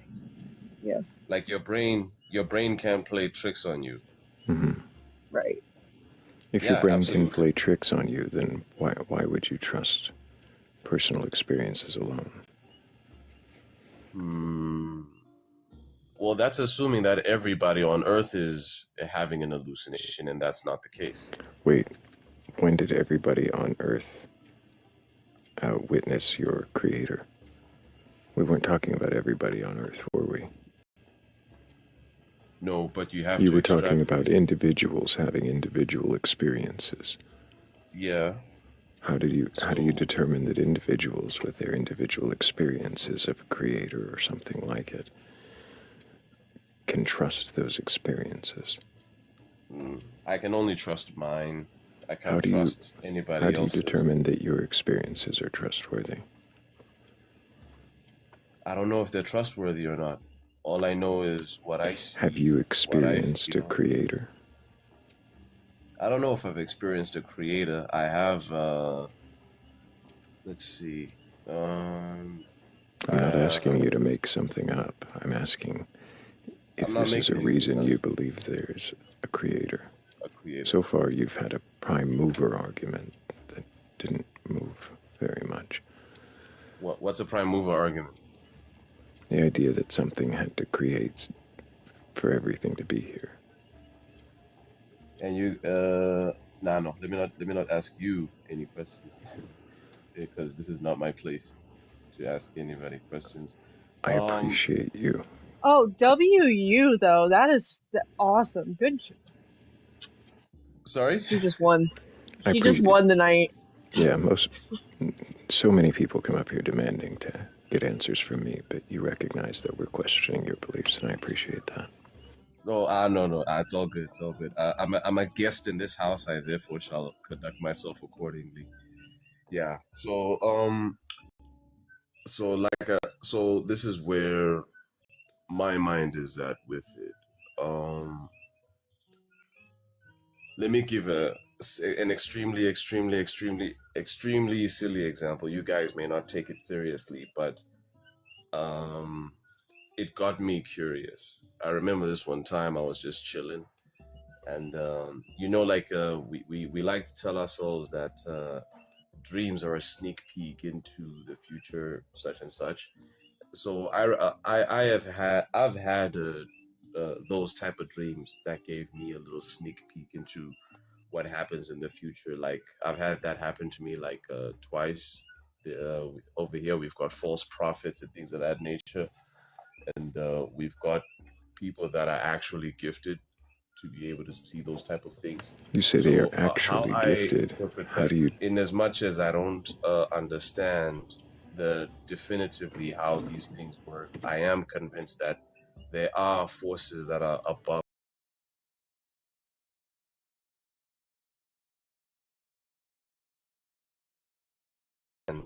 the definitively how these things work. I am convinced that there are forces that are above us You that said we there are don't people. understand. Yeah, you said there are people.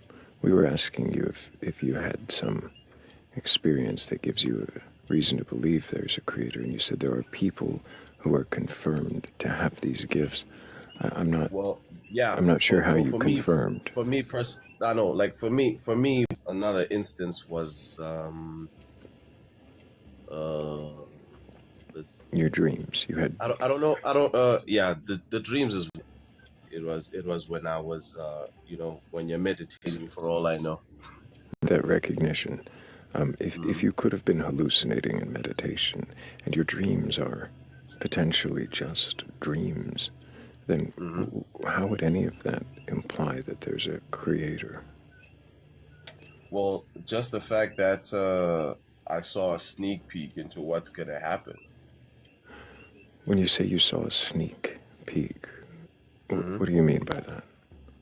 As in, like, what I saw in my dream actually happened, like the very next day. In the other dream, it was like a couple days later. Did it happened exactly as you dreamed it? Yeah. Are you sure that you remembered the dream accurately? I remember it accurately. Did you write the dream down before the events took place? No, not at all. How do you know that you remembered it accurately? I have a great memory like that.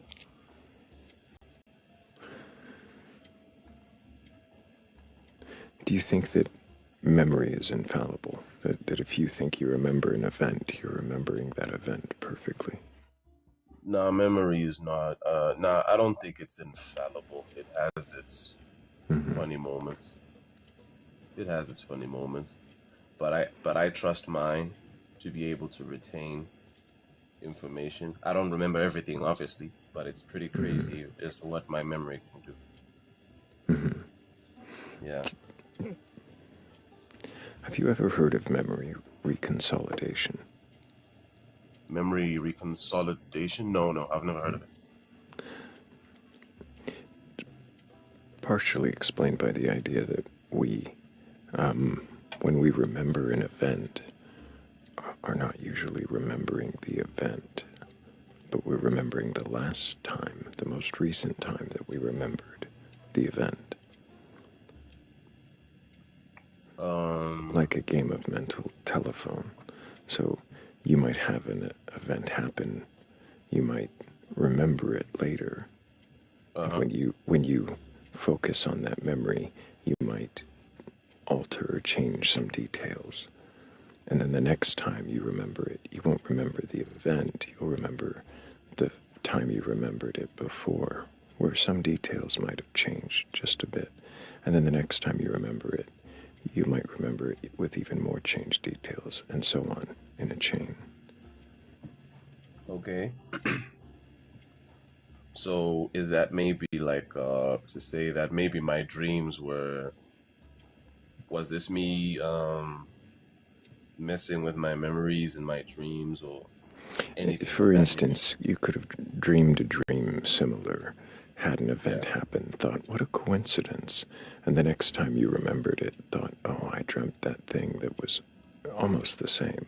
And the next time remembered, oh, I dreamt that perfect, premonition. Or you might have dreamt it the night after the events happened, or you could have dreamt some totally different thing, and even upon the event happening, constructed memories of the dream you remember. Okay, Any that's of those. interesting. That's interesting. I think I do consider it a possibility. But that's not what happened with me though. I see. I can only speak for what I've experienced.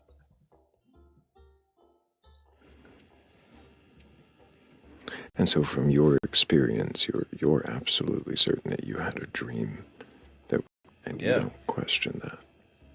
No, I don't question it. And I won't definitely, yeah, like, and I definitely like won't try to convince people of anything because, like, I I understand. don't know anything. Yeah, I don't know anything. I carry myself with the knowledge that I don't know anything at all. Like, I'm just a knowledgeless meatbag that's just still trying to figure things out, right? So, and I'm still learning about this stuff because even over here, like, we've got things like witchcraft and crazy things like that.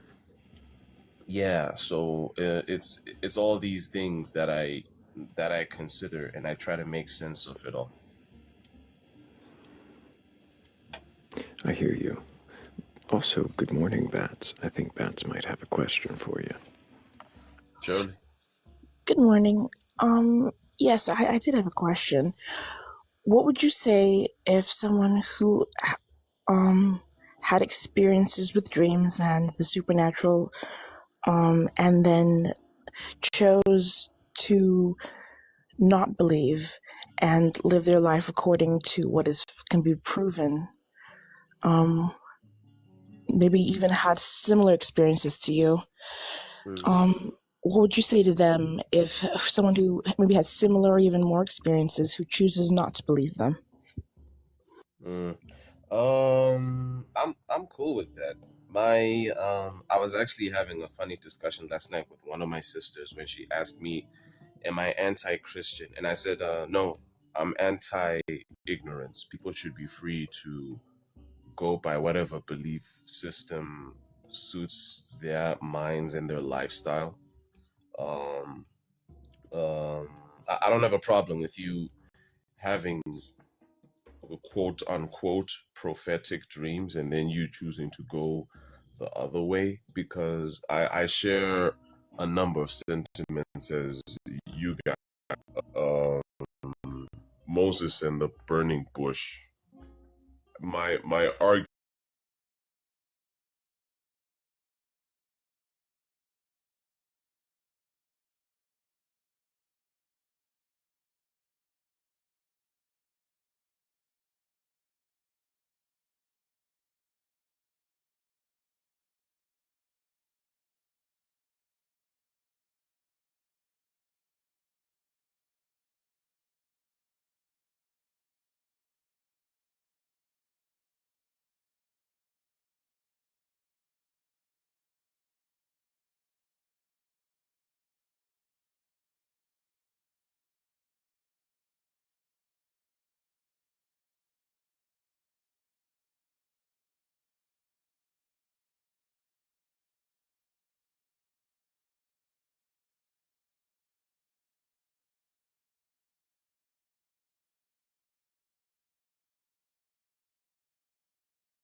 That's the questioning, I mean. And I It think could it's have good. been, right? Mm.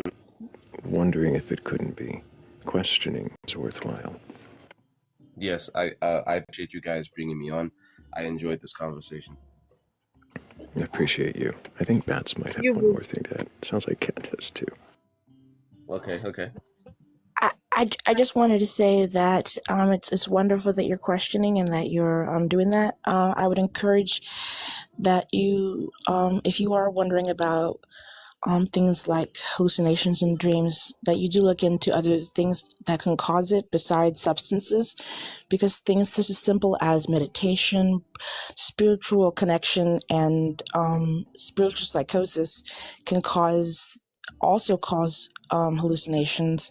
One does not only have to be on substances to see things that are unusual or colorful or out of the imagination. So just keep that, maybe do some research on that if it interests you, but I wish you well on your journey of questioning. Thank you so much. Thank you. If you did want to look into that or discuss that anymore, Thrayle over here has created this lovely Discord space for us where we talk about those things all the time. And there are some people there, like myself, that know a little bit about these types of things and would be happy to talk with you about them. And also, you were fantastic. The fact Thank that you you. stopped yourself before you started asking Thrayle questions was incredible. It was like made me so happy. You have no idea. Yeah, keep No, it's questioning. my Join us in Discord if you care to discuss it with us. You're awesome. yes, yeah, absolutely. So, should I follow Mr. Thrayle? Yeah, you can follow me, and there's a link tree in my bio, or in the Batcolyte bio. The first link takes you to the Discord.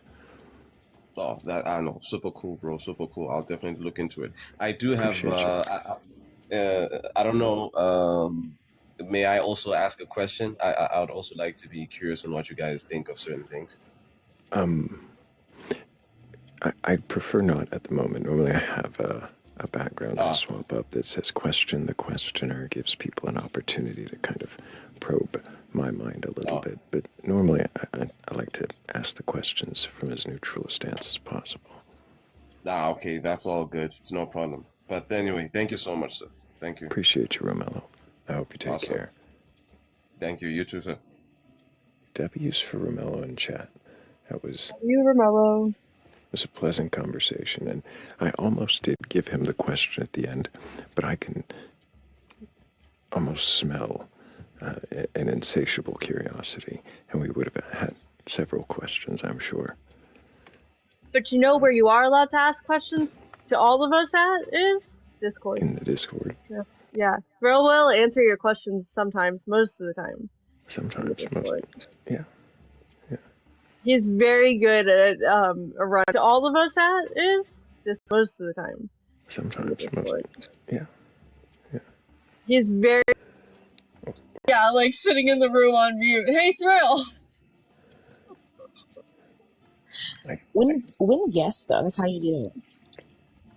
Yeah, that was a great guest. I don't know who's been in the queue longest. I know Steve. Well, judging by the profile, Steve. Can I get your age first? Oh, maybe Steve didn't mean to request that.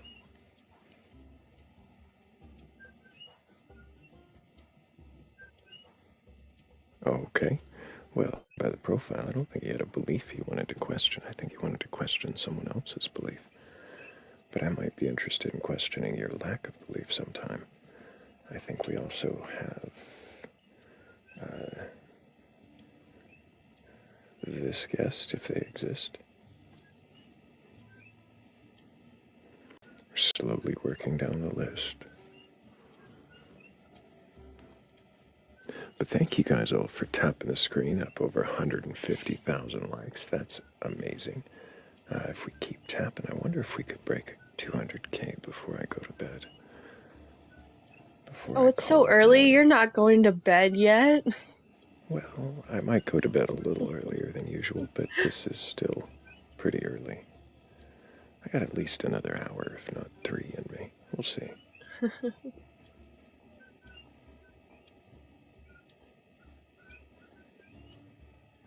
Good morning, Martha. Did a Martha Nice to scroll see you in? back. Martha Awesome. is in. Good morning, It's nice to Martha. see you back. It is nice to see Martha.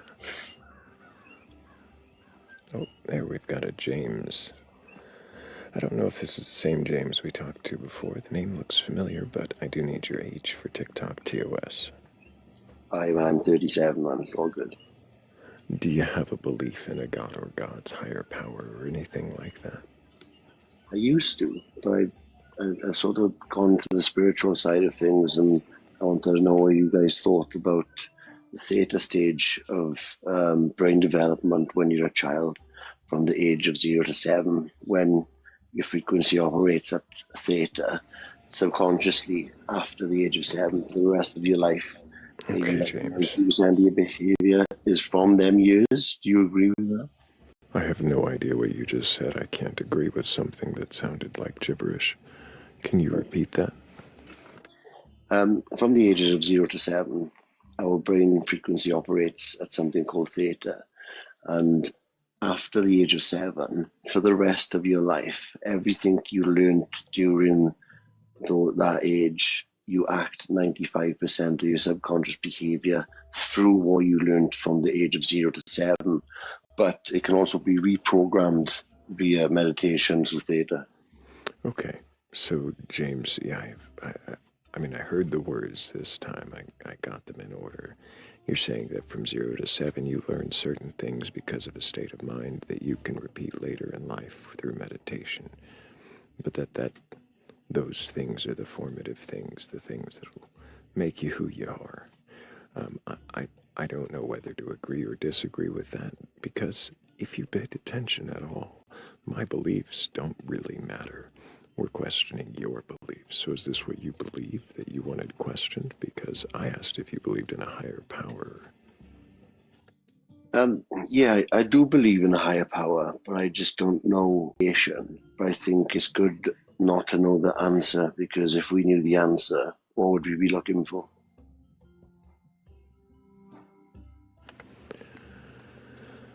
What do you mean by higher power? Some people worship like people as gods, or like if you had some good rulers in that respect of worshipping. I believe the sun is the creator of all life, because without the sun, everything would die. But then it's not a conscious being, is it? I don't know. But in a sense of higher power, I think the sun is the creator of life, but I think there's something else spiritually going on as well. What does spiritual mean? Maybe feeling something else through a frequency again. Maybe I could make you feel something. What is frequency? Frequency is a vibration, maybe resonating from a certain vibration or sound or hit. A vibration resonating from a certain sound or hit. Yeah, sound. Certain sound or hit. I could make you feel that without touching you. So the frequency, yeah, like from our voice or me touching you. So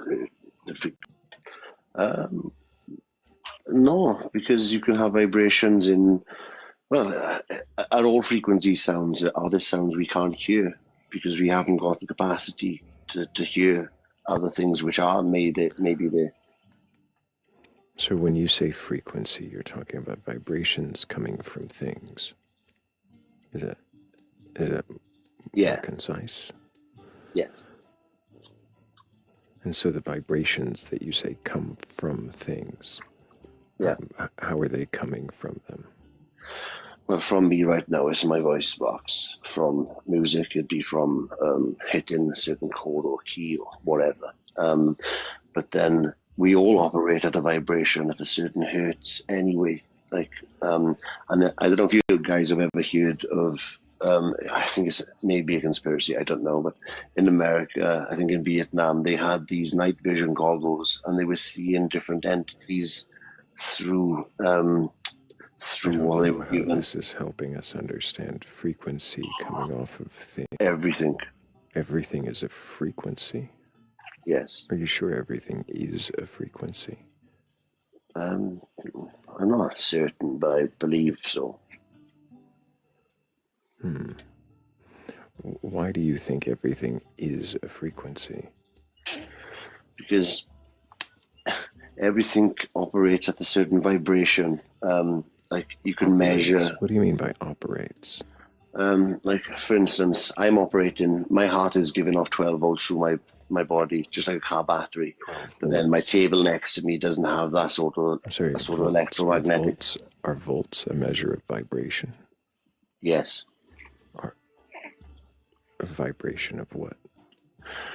A vibration of electromagnetic frequencies. Electromagnetic frequency. A sort of electromagnetic. No, no, because volts is different, I guess. I mean, like if our heart pumps about 12 volts and we give off an aura, let's say. I'm sorry, what's an aura? Like, imagine a circle, invisible ball around your body, but that's your frequency, your vibe, your aura. If you're in a good mood, it's a good vibe. Why are you imagining something around your body? Because I don't imagine it, I'm feeling it. I think everybody has it, and you can feel other people feeling it. When you say you're feeling it, what is it you say you're feeling? You're feeling a thing circle. You're actually before I finish the question and you try to give me an immediate unthought answer that you don't consider for more than half a second, I'm going to talk past you, and I'm going to thank 7 of 9. I'm also going to thank Shell, Ira. I want to thank McKenna, Amoria, Danny Grax, and Astronova. Thank you all. Consider for more than half a second. Thank Shell, Ira. Thank you all so much for helping with that goal. I really do. You assume that what you're feeling is some kind of aura vibration emanating around your body. First, I just want to say I apologize to you if you feel a certain way about the way I answer or maybe interrupt. I apologize. I don't mean any sort of It's not about interruption. It's about introspection. I don't hear you thinking about the answers for even a moment before just simply responding on another line of what you've prepared to say. Yeah, okay, I respect that. But going back, what did you say again? Sorry. Why do you assume that the thing... I don't hear you thinking about the answers for even a moment before just simply responding on another line of... But going back... You said, imagine this thing around. Assume the thing you are feeling is some kind of vibrational aura around you instead of just a feeling, an emotion, or a standard sensation that we all feel. Well, I guess not really imagining it, I'm going back to feeling it. I think, like, if I was in a room with people or you were in a room, you can feel the vibe of that room. So everybody's giving off, so everybody's giving off that aura frequency. Could you be talking about social cues and facial expressions? Yes and no, because that's body language, I guess, is different from feel. So when you feel a vibe of a room, it's not because of the body language? Not necessarily. Like, do you think that if you went into a room blindfolded and deafened and could not see or hear anyone in there, that you would know the vibe of the room, the feelings of the people in it?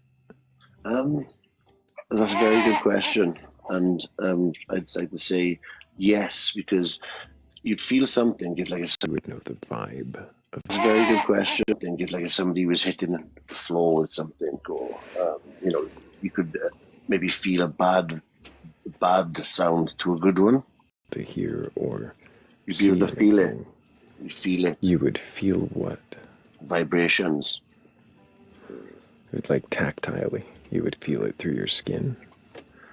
Have you ever had the hairs go up on the back of your neck kind of feeling? Do you know what that is? Feel it through your skin. Feeling?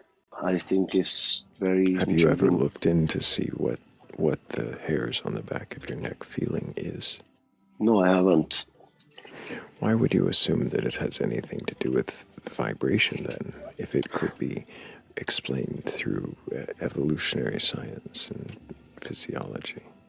I was in more of a, if you were blind in a room and you had the hairs on the back of your neck feeling, that would maybe be through some sort of vibration if you can't see.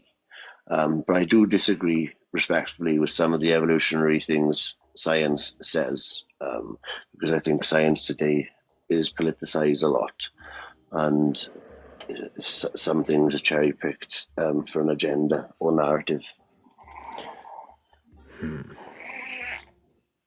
I wonder if Kat wants to ask her obvious question. Well, I don't know what the obvious question is, except what qualifies you to disagree with the scientists? What, in the sense of evolution and stuff? Yeah, or, any science. Well, in the sense of evolution, I'd think, where's the evolution now? Why ain't monkeys at different stages of evolution through the last thousands of years? Why are they still the same? You never really see Can you them explain evolving. to me how evolution works? Yeah, that explains a lot. Well, evolution in what respect? You evolve into something like a tadpole into a frog, right? No, that would be a single organism going through a metamorphosis. Is that evolving into something else? No, that's not It's evil. not evolution. It might be a product of evolution that they do that, but one organism metamorphizing into a later stage of development is not evolution. Okay, I'd love to be corrected if I'm wrong on evolution, but what I think is, if monkeys evolved into humans, why aren't there monkeys at a certain stage of evolution today? There are. Where? But you called them monkeys. We have different species all over the place. But if they evolved into humans, why is the evolving stopped? Okay. If that makes any It's sense. not that they So evolved into humans, because those are the ones that are still here. The ones that evolved into humans are called humans. Go ahead, Kat. Right. So here's the thing. So during evolution, right? One of the big factors in evolution is survival, right? All these species are trying to survive. So there may have been monkeys in one environment that evolution necessitated certain traits becoming present or evolving to be present and eventually becoming humans for survival. And there might have been monkeys somewhere else where this was not a necessity, and so they continued to be monkeys and evolved in other ways. Very.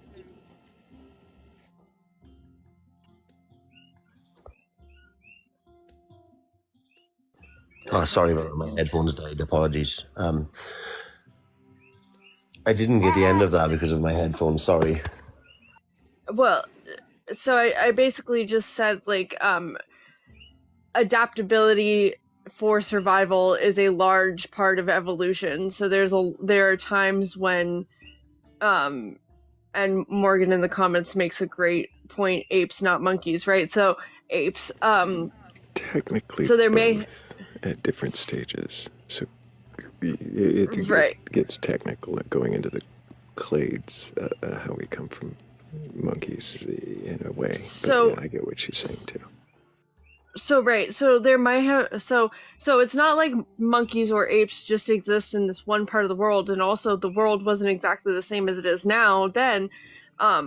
So if the same species is in two different environments, and one environment necessitates an evolution of one kind, and another environment necessitates maybe a different kind of evolution for survival, those species are going to evolve for the environment that they're in to survive.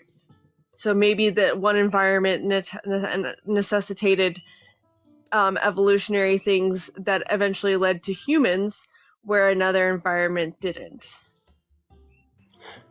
I totally understand what you're saying, and it makes complete sense. Like adapting to your surroundings, sort of thing, for survival. In that sense of evolution.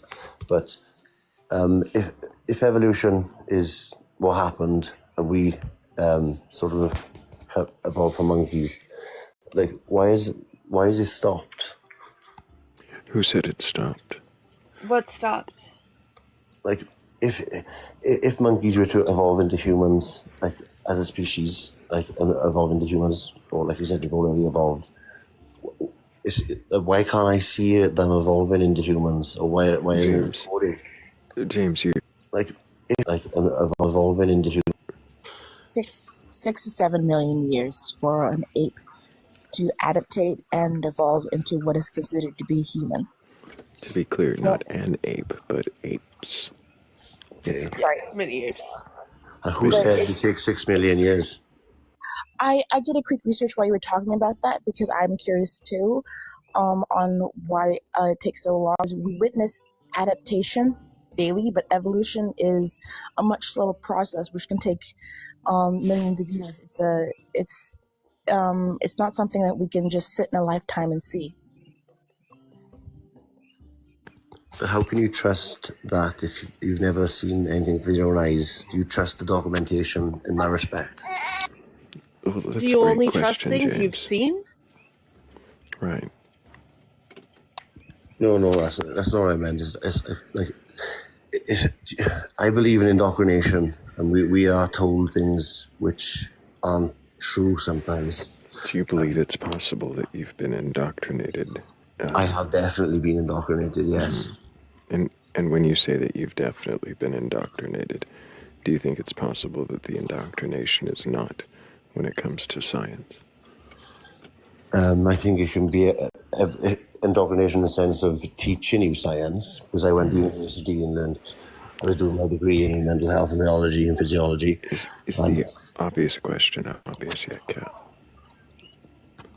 Oh, I know what the obvious question is. What shape is the Earth? Well, it's round, isn't it? Like a dinner plate or like a ball? What if it's both? It's not both. It can't be both. Like a dinner plate or like a ball? I don't really know the question. I don't think anybody does. It's very subjective because even NASA. If you think the Earth is flat, why would you hold this belief if you're not just willing to say that? No, it's because I don't know the answer to that, and I'd love to really know the truth. I just don't trust. The truth is that it's toroidal. How do it's you not know the it's truth. true? That's a joke. No, that was a joke. Please don't go with that. Instantly question you how you know it's toroidal. Why did they use? He doesn't even know what toroidal means. What means? Sorry. Toroidal. It's okay. I didn't know what it meant either. It means donut shape. Okay.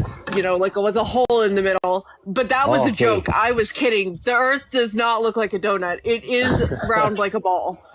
Okay, but you don't know that for sure. James. No, I know that. James. Yeah. When you say you don't know the shape of the Earth, is there some way that you could perhaps find out the shape of the Earth? Well, everything we're shown in the sense of the Earth, we've been lied to with pictures from NASA. You know, green screens have been proven in certain predicaments. They always use a fisheye lens when they go up into space. They could easily just debunk the whole flat Earth thing by using the cameras they have to just show it without a fisheye lens. So, James, you say they always use fisheye lens. How did you verify that? Because I know what a fisheye lens is.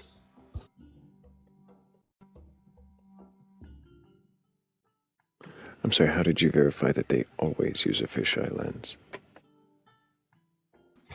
You can see that in every single video. And I think Virgin... Hang on. Is it... Sorry, go on. Are you saying that they always use a fisheye lens and that you can see it because when they show the shape of the Earth, it's round? And so you assume that it's fisheye? No, it's the fisheye which is making the Earth look round. No, it's because they use a fisheye lens, Thrayle. That's what I was just saying. He's assuming they use a fisheye lens to make the Earth look round. So when he sees a round Earth, he assumes it's a fisheye lens.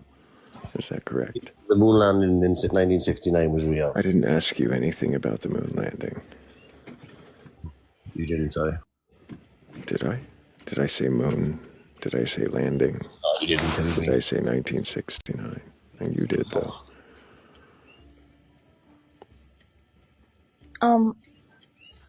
As someone who's like loves photography, you use different lenses for different shots. NASA uses a lot of fisheye lenses, not solely, but they do use a lot because a photographer wants a wide shot. When a photographer wants a wide shot, they use a specific lens, preferably the fisheye lens. But that's not the only lens that NASA uses. It's simply one of them to get a bigger shot. Also, it wouldn't make the Earth round if it was flat. I think if I've seen a weather balloon go up in the sky without a fisheye lens, and it looked like a flat surface to me.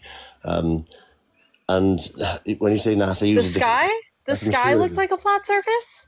No, the sky looked like a flat surface. When the balloon went up, it was a flat plane. Like, you know, it didn't seem like no curvature was there.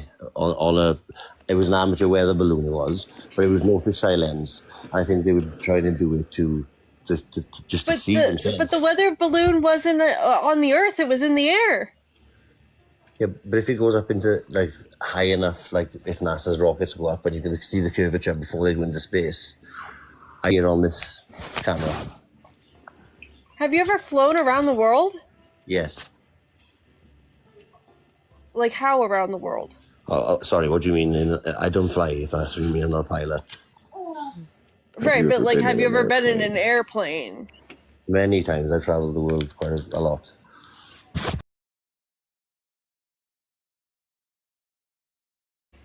So, well, have you ever stood on a beach and watched a ship disappear over the horizon?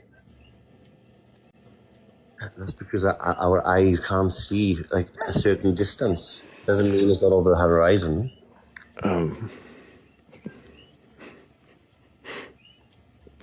Why do you think the Earth is flat? Horizon. Why do you think the Earth is flat?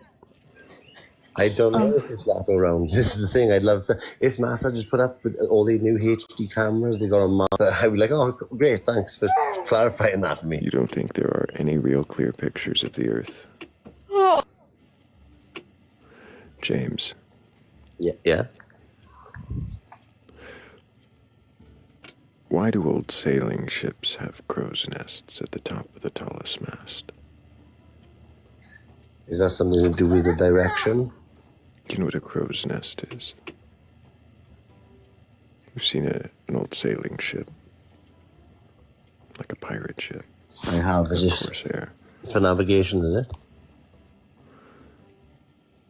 For navigation. That might be I'm not true.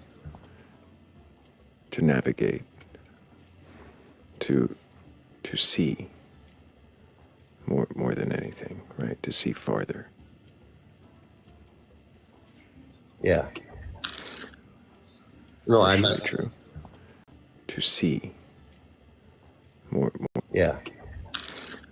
I don't know, because personally, to see farther than down on the deck. I don't know, because sort of navigation, so I'd be lying if I said I knew what I was talking about there. So, to you hear that question and you just say you don't know. And I appreciate that, actually. I think, and I don't know, is often the best answer. But would it make sense for them to want to be higher up, to see farther, on a flat plane? How does being higher make you see farther on a flat plane?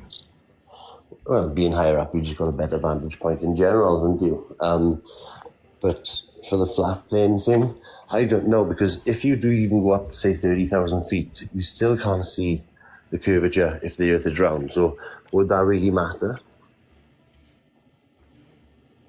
You can't see the curvature if the Earth was round, you say? At a certain height, I think. Bats has a question. Go ahead, Bats. James, earlier you expressed a concern for people in indoctrination at young age. Are you aware that it's possible to be indoctrinated into a group at an older age? Yeah, sometimes I just think, or if we're indoctrinated, to think, oh, I've been indoctrinated, and then it's a double psychological sort of game played, but maybe it's not, I don't know. But I've certainly had to unlearn a lot of things I was taught because they just simply weren't true. As someone who went through indoctrination, a cat showing a lovely picture of the moon, by the way, of the Earth. Sorry, That's not the moon. The Earth. Sorry, my brain was looking at Thrayle's picture while I was talking about yours. Excuse me. It's a lovely picture of the Earth. Over the. It's a satellite photo, by the way. Is that a satellite picture? Yes. Yes, it is. Okay, from what company? I don't know. I guess I could try to hold on. Well, Kat looked it up. As someone who's also been indoctrinated, at a very young age, and I have to keep in touch with my therapist a lot because it's susceptible to get re-indoctrinated. Have you ever looked around and maybe I've never heard of that. And thanks for sharing it with me, because what I had to try and do now is learn the truth. And somebody on here earlier was mentioning something about what's right and wrong, and instead of being indoctrinated, I think, and taught, like, the biggest lie I ever told is that breakfast is the most important meal of the day when it's not. That sort of indoctrination, learning the truth of what's actually good for your body, what's good for you, what is what, so people can't make profit from you doing what you're told, basically, in a system set up by certain powers to monopolize and benefit from certain things. The last one was NASA. System set up by certain powers and Space Agency.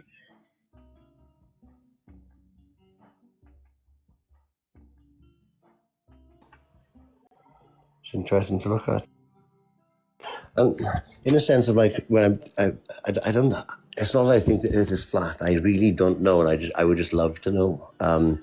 But yeah, it's I don't care if Danny thinks I believe in all conspiracies. I question everything, and I don't really care what anybody thinks about me questioning anything, to be honest, because it's my life. I think we love that you're questioning, that you're taking the time to reassess beliefs. And the only reason I brought up the fact that I had been indoctrinated is because I didn't want to project onto your own indoctrination when I said that, say things like, I'm very susceptible to also conspiracy theories. So I have to fact check a lot of things. And people who have had upbringing are susceptible to all things, things that were maybe even and indoctrinated, that teach a lot of, oh, beware this, beware that, and the government, like conspiracy theorists. Have you ever found yourself amongst those kinds of people and felt maybe a tendency to believe them? Yes, because sometimes a conspiracy isn't a conspiracy if it's the truth. We've been lied to about a lot of things which ended up true, like 9/11, for instance. Nobody knows the complete and utter truth, but it most certainly not what they tell us. It's a different narrative for certain things. I believe was to go to war and things like that. What good does this way of thinking? Nobody for certain war way of thinking. that we've been lied to about all these things, and that nothing can be trusted. Oh, What good is this doing you? in one good way, in the perspective I could put to you, where breakfast is the worst meal of the day because it breaks you fast, where your body can't go into a state of autophagy. Our cells can't heal. So my benefit is I can heal myself every day or listen to something and be unwell for it. Okay, so all right, breakfast, great. What about like thinking that 9/11 was a conspiracy or that the Earth is flat? What benefit? What does that benefit you? I don't think about any benefits really. I just question them, and I don't know why my brain sort of looks into these, interested in certain things, especially when there's a narrative involved, because I want to know why. Does having an extreme distrust for everything like that, like these, for all these types of things, like not, are there any things that may be detrimental to you about this? What were the things I don't trust? Yeah, like is there anything that like might be like negatively affecting your life about these things, Maybe the about time it distrusting consumes, these? maybe the time it consumes me to question it and look into it. But I think in a bigger picture and wider, it does benefit me more. Like I just said about the example with health. But I just think it's good to question everything and not be like sheep really and listen to everything we're told and sit down, shut up, put our hand up and listen to the hierarchy which was created for us to abide by, of the norms of society. Do you see any like harm that could be done by you perpetuating this belief that that 9/11 is a conspiracy theory? I don't see how an opinion is harmful. You don't see how a tragic like having this opinion about an extremely tragic event that was like awful and traumatic for a lot of people, and where a lot of people unalived. You don't think that having a conspiratorial opinion on it could be harmful? I don't really know how to answer that, but because if, like Building 7, for example, that went down and didn't get hit by a plane. Whatever happened, it still went down, and it wasn't really mentioned in the official report. Me saying that is a fact. It's not a conspiracy. So I don't know how that's damaging to others when it's just the truth. So what you're saying here, let me reframe this for you. When you say that this was a conspiracy, you are telling people that their government orchestrated this huge tragedy that not only unalived in a huge number of people, but then also caused a war that unalived and changed like millions of people's lives irreparably. And you don't think that that is a harmful thing to perpetuate? No, it's just Especially because there's no like evidence, like there's no proof of the veracity of that. You are just espousing like a conspiracy theory that is not doing any good, but is instead doing harm. all right. Well, you when you say I'm doing harm, you haven't really listened to my deep thought on the conspiracy itself. I believe that certain things are done for war. Why are we talking about it anyways? Why are we on this? Good question. Sorry. Go ahead, Bat. James, as someone, do you think it's possible for someone who has gone through indoctrination to go far the other way, and instead of believing all things, and questioning nothing, going to the extreme of believing nothing and questioning everything? Do you think there is an extreme? I'm sorry, I didn't quite get the question at the end. What did you say? Sorry. Do you think there can be an extreme to, like, believing everything and then going the other direction and believing nothing? Oh yeah. I'm trying to find the balance because I do believe that some things we are told are good, but I'm trying to just find out which are good and which are not good in that respect, and try not to go too deep into the rabbit hole in that respect of my own detriment. Do you think doubt is necessary for questioning? Doubt for questioning, like doubting something. Yes, when you question things, do you think it's necessary that you doubt it and that you consider it untrue until you verify that it is true? Maybe. I think because of distrust in the past, maybe I question things more and don't need to verify it. But I think it can be a good thing to question things, you know? Oh yeah, that's what we hear. It's wonderful to question. However, the way we approach the question can affect how we get it answered. Sometimes if we approach a question full of, like, this can't be true, this, and make up our minds beforehand, we fail to see whatever answer might be there.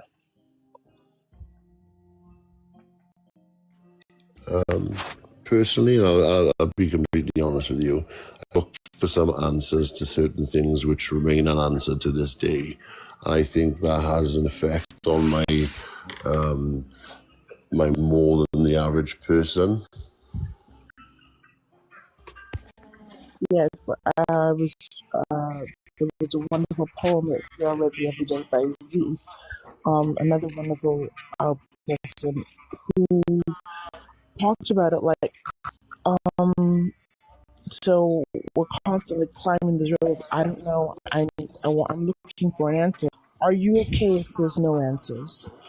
Yeah. I just think it's normal to try and look for it. But I think if we had all of the answers, what would be the point? Are you okay if there's no answers? But I think if we had all of the answers, what would be the point if we knew?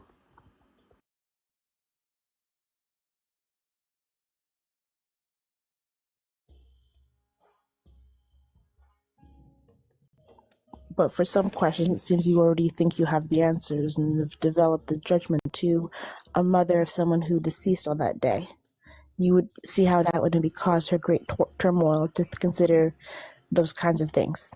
Yeah, absolutely. And it's not something I would do is go and aim for that sort of audience to have a conversation with, you know? Day. Thanks. Conversation with, you know? I guess it's a time and a place for everything.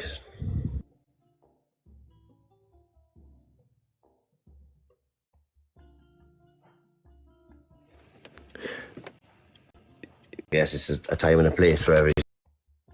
James, is it possible, and can you question if it's possible that you are making assumptions on the things that you are based on their contrary nature from the established fact, like a spirit of rebellion kind of thing? Yes, maybe so. Yeah, quite simply.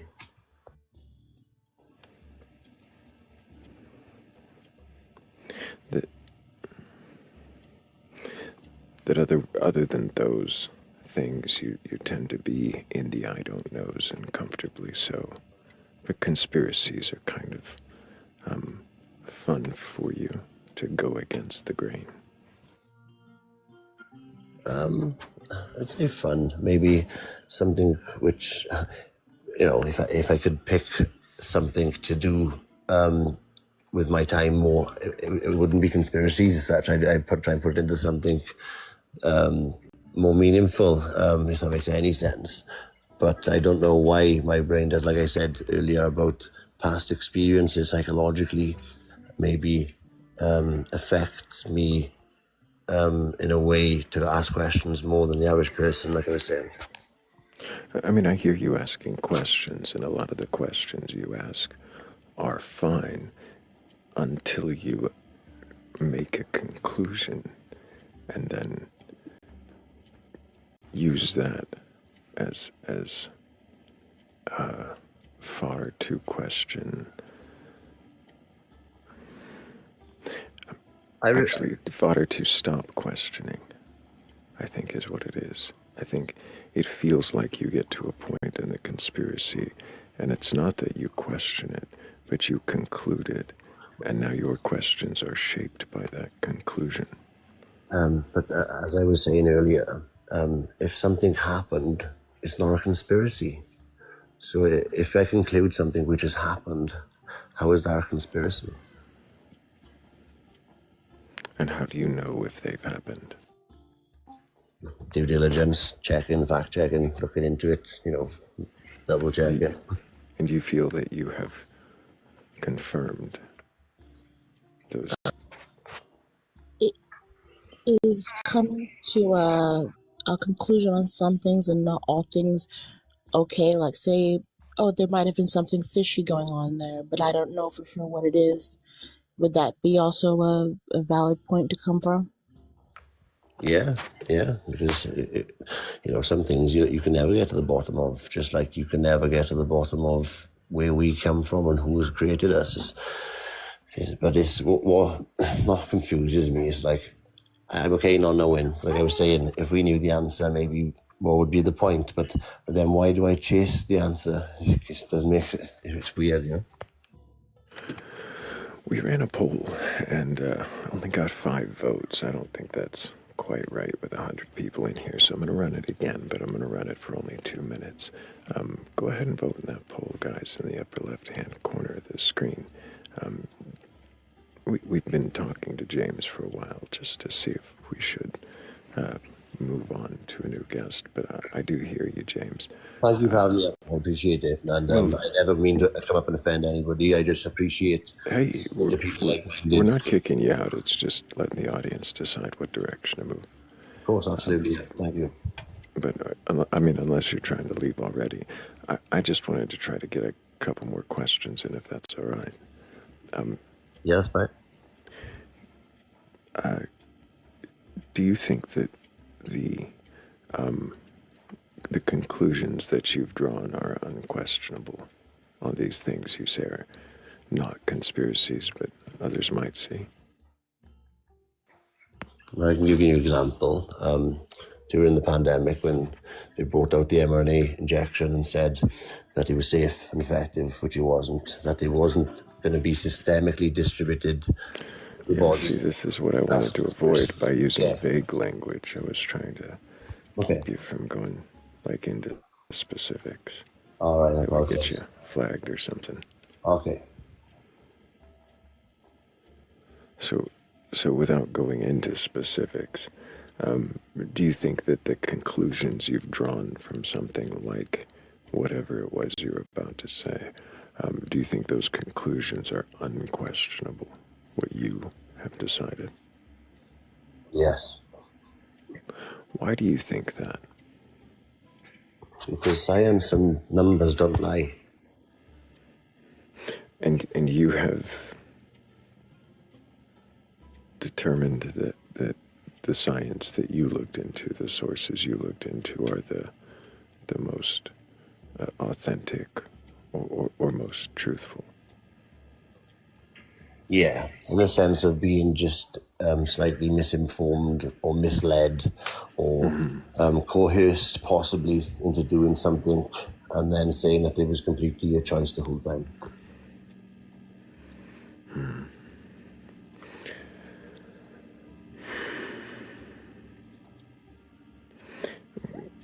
Quite a few more people voted this time. It looks like we're going to be moving forward. James, I appreciate you being here. Maybe another time we'll be able to question you and see you actually question your belief, but I'm not seeing that. I see you questioning things you don't believe, questioning and reserving belief on many things, but then concluding many things as well. Sorry. That one really bothers me. I feel like it's exploitative of tragedy. I can barely hear you, Kat, but I heard it really I, bothers you. yeah, sorry. That one particular one really bothers me. I feel like it's really exploitative of the tragedy of like literally millions of people, like between Americans and it's just like very exploitative. Yeah, unfortunately, those are the kinds of topics that get flags, and we don't need that. We need tapping the screen, sharing the live. Hey, KB, can I get your age for TikTok TOS?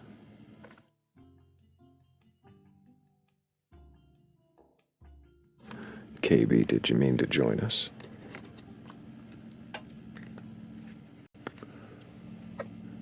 KBC going once. KBC going twice. Go ahead and request backup if you meant to.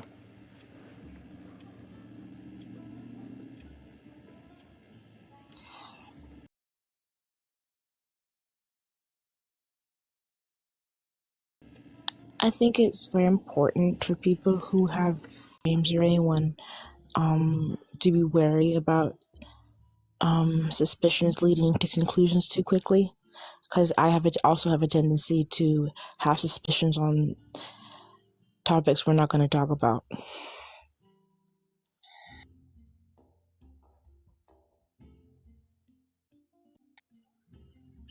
I have to be wary of those suspicions a lot.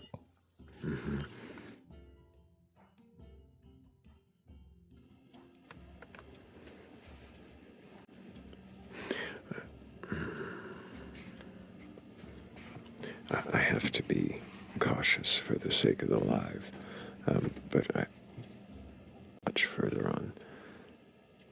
We'll catch them in Discord later. That's possible. That's entirely possible. Anybody who wanted to join would have to just go to that link tree in my bio and read the rules when they get there.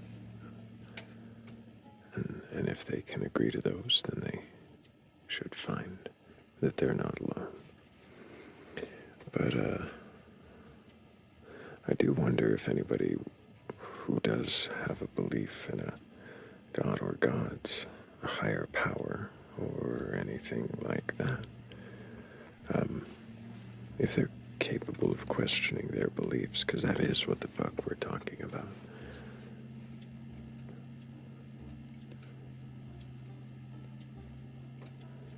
We just need to have somebody who is capable request on it. I might be getting just a little bit on the other side of tired here.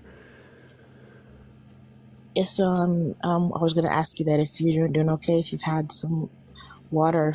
It's good for everybody to hydrate. And it is good to stay hydrated. I do have water right here.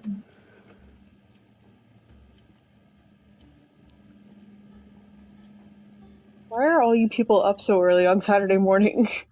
The fire yeti is here. The Martian fire yeti has joined us. There's been a sighting. And if you believe in a fire Martian yeti or a god or a deity or a higher power of some kind, maybe you'd like to share that belief and allow us to question. Hello, Toad. Hello, Toad. Can I get your age for TikTok TOS? I won't need your camera, though. Yeah, I didn't mean to turn that on. I do apologize. Yeah, no worries. My age is 25. My date of birth is March 28th of 2000. Do you have a belief in a god or gods, a higher power, or anything like that? Yes and no. I wouldn't call it any sort of consciousness or entity. I merely believe in the possibility that everything could be real and not real at the same time. There's really no way to know. To where I feel like it's definitively possible that everything could be both correct and incorrect at the same exact time.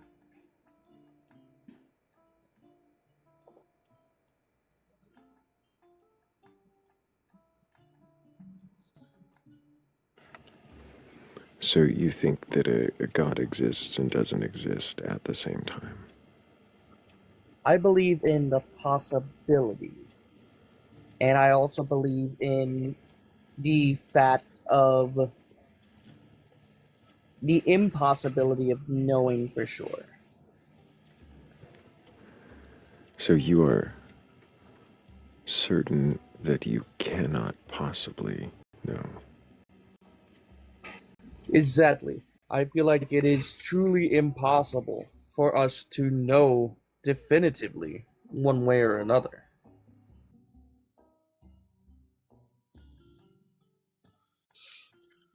Are these possibilities caused by beliefs taught about during your upbringing, or are these possibilities something you've looked into on your own? A little bit of both, actually. I had actually joined this live once before, and it was something that I don't remember who it was that had said it, but they had really helped me come to realize the fact of there's no way to know if really anything's real or not real. I mean, we perceive things, that much is true, but how can we be sure what we perceive is the truth in any capacity?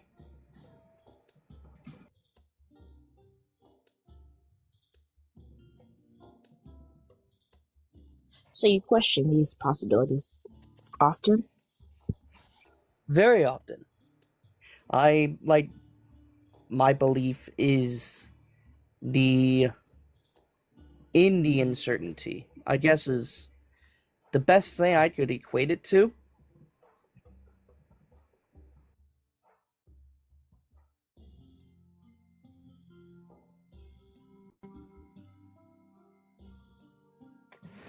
You're saying your belief is in uncertainty? I suppose so, yes. That's the best way I could describe it. I believe there is no way to know definitively of one thing or another. So theoretically, we could be all a simulation. At the same time, we could all be a hallucination. We act as it is. The possibilities are both finite and endless. Yet it's impossible for something to be endless. But at the same time, how can we know for sure that it is impossible for something to be endless? I feel I'm like it's sorry, if you say very it's so it sounds like you just make no statements of fact whatsoever and exactly. assume everything is or can be or can't be at the same time. Simultaneous contradictions of stances on everything. Very much so. It feels very contradictory, and I will be the first to admit that not knowing in itself is all we really can do. If you look at it from a step taken back, I don't really feel there is a way to definitively know. So the only belief that you actually hold is that you cannot know. Yes, very much so.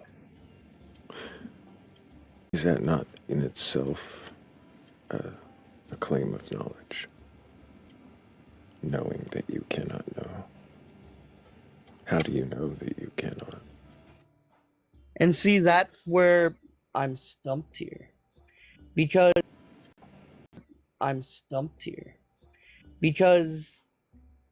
that in its, like I said, it is, even then, it's still impossible to truly know.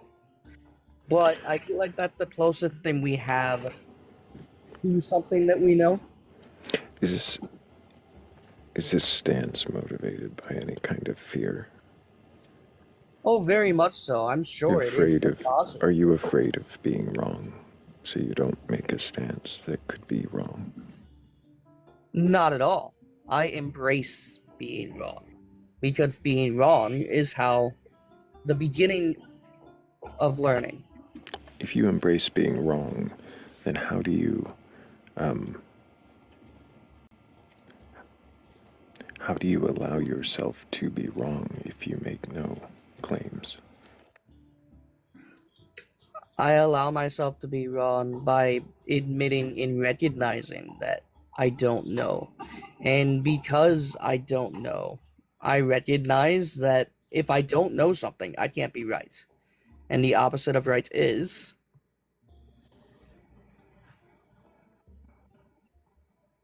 wrong, I believe.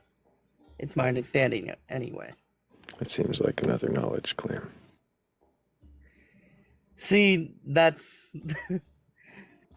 where I'm wondering. Like I said, that's why I even Sounds like you make a said lot of claims, and then as soon as it seems like claims, and then wondering, but were you wondering? Are these just not kind of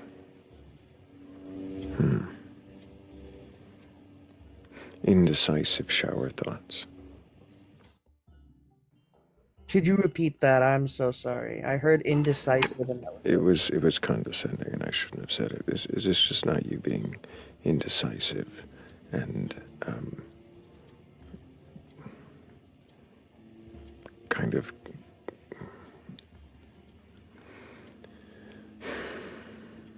indecisive and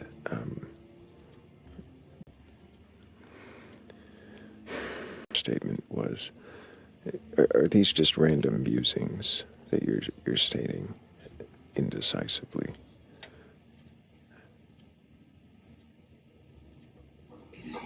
That's the point of what I'm getting at. I don't know, and because I don't know, how do you go about knowing? How do you go about understanding and finding something to believe? Why do you need to know? Go ahead. Sorry, no. No, it was a great question. Why do you need to know? You don't need to know at all. There's no reason that we need to know these things. Because at the end of the day, it is inconsequential to truly know exactly what the truth is. What's important? Why are we talking about it? Why are we talking You don't need about to know,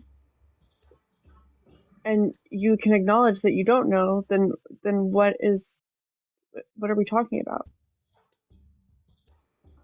There's a difference between needing to know and wanting to know, though, right? I feel like there is. Why do you want to know? Because that is being unknowing and knowing that we don't know comes with the curiosity of what if we did. And you take steps in order to try and find out. But if it's unknowable, then you're never going to know. So. And perhaps that's exactly, Shell. Part of the point. What would change about your life if you did know? In reality, probably not much. Maybe my outlook, my worldview, the way I see things.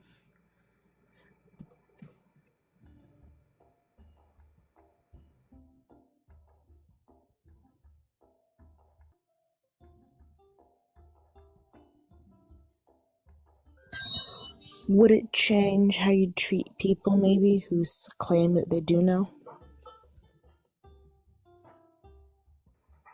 I don't think so, because I try very hard to treat people all equally, no matter what they believe or don't believe, because what they believe had nothing to do with me, and we have free will. There's nothing wrong with believing what you would like to believe, yes? Or at least I feel like there's nothing wrong with that, as long as it's not hurting another individual. But it's still enjoyable to have a conversation about it.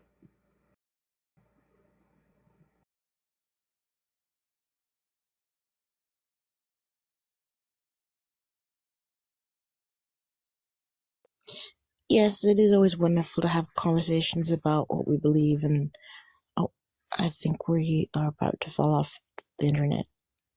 Thrayle disappeared. Cat, you there? Yeah, no, the Batcolyte's still up. Thrayle Okay, just good. does this around this time almost daily.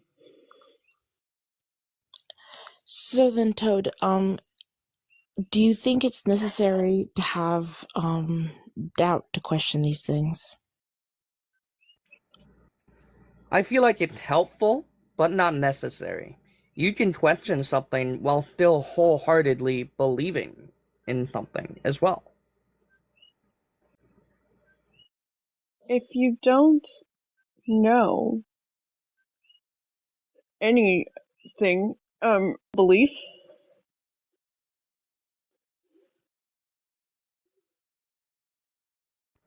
See, I'm not sure if you would call that a belief or not, though. I feel like it's a belief in and of itself. But that might be How different. so? Like, how is it a belief? Different. How is it a belief? Well, let's define belief for me. What are you referring to when you say a belief? I would usually say, so I kind of think of it as an opinion or stance on an unknowable thing. Isn't that what I was stating? My opinion and stance on this unknowable thing is that it is impossible to know.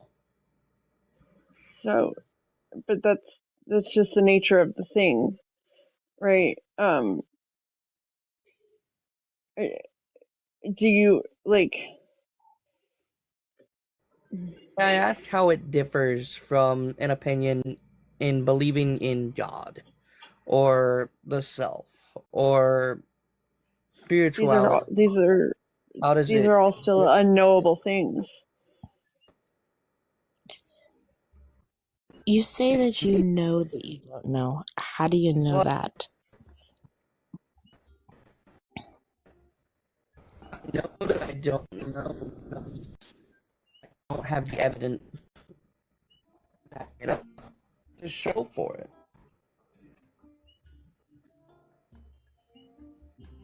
I define knowing something as being able to explain it, or for it to be explained.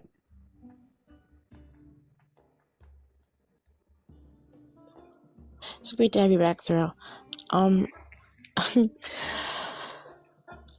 Did we figure out that he doesn't have any beliefs to question except the belief that nothing is knowable?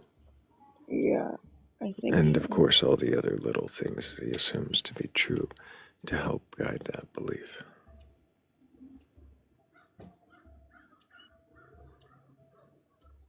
How do you question your assumption that you can't know anything?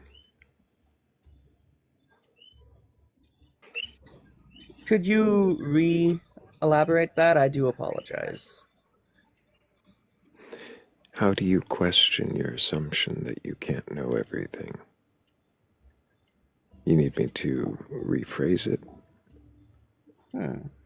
How do I question the knowledge that I can't know? Is that what you're asking?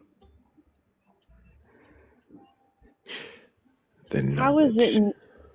Yeah, how do you have knowledge that you can't know? So how do I know that I don't know? I don't see how you don't see the contradiction in that statement.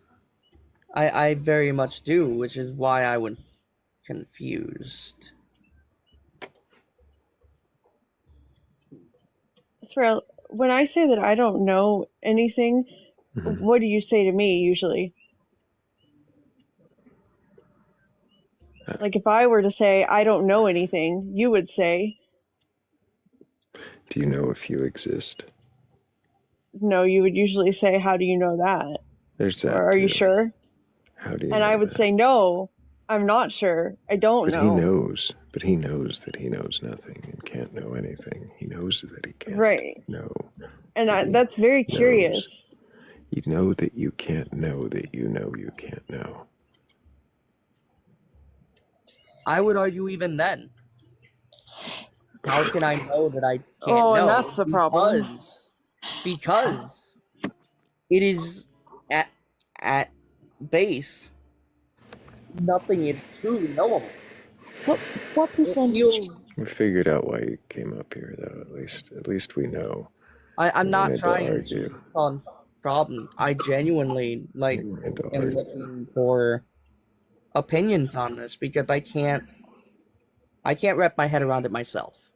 You can't wrap your head around that you claim to know that you can't know. You claim it as knowledge. And then I feel like it like I don't know how to explain it properly. And I'm trying to find help in this way. And getting other people's opinions on my thought process. Give you a You're great trying. example of how you have this thought process without it being dissonant, cognitively dissonant, right? When somebody asks you how you don't know, or if you know you don't know, guess what? You also don't know that. Yes, exactly. I'm having a lot of trouble with this, and it's funny because they were on this very panel that I was I led probably to did this this. thought, and it's confusing. Do you think there's a percentage that you can know? Like, say, like, I know that I care for my partner very much. I know that I love them. Or I know that I love my daughter, or I know that my dog cares for me. Is there a percentage of things that we can know? I feel like there is a percentage of things that we ourselves can perceive. But what is the Oh no, essence of love? I actually think I remember doing this. Okay, hold on. I feel like this is my responsibility now. Okay. So saying I don't know is a good thing, right? It's good to acknowledge that we don't know things. But that doesn't mean we need to get stuck in this loop of like the things that we don't know.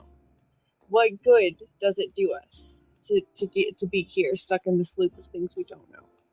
Exactly, but how do you get out of that loop? Where does it end? Well, you Because just once you start going accept down this it. path, Right. You just accept that there are things that you don't know and don't get stuck in them. Because you don't need to know, right? yes, but how do you go about stopping yourself from that and finding that line of this is what I don't know, this is what I know? When in reality, Well, do we even know that we exist? right. So that's Know very, that very fair. existing exists. Right. So it's absolutely, yes, I totally get you. But the thing is whether or not you do exist, has your experience changed at all? Like, has the way you experience the world changed at all? It changes your outlook, that's for sure. It makes you look at Right. things But like differently. your actual like day to day, like physical, like the way you interact with things and the way you interact, like has that changed? Does Oh, it still appear as if you exist? at its core, yes, and no, it doesn't affect it. But at the same time, I would argue at that point, any Right.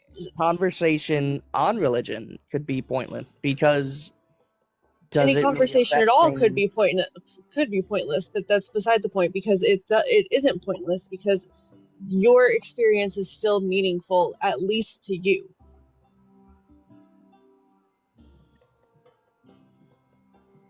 Is it meaningful to me?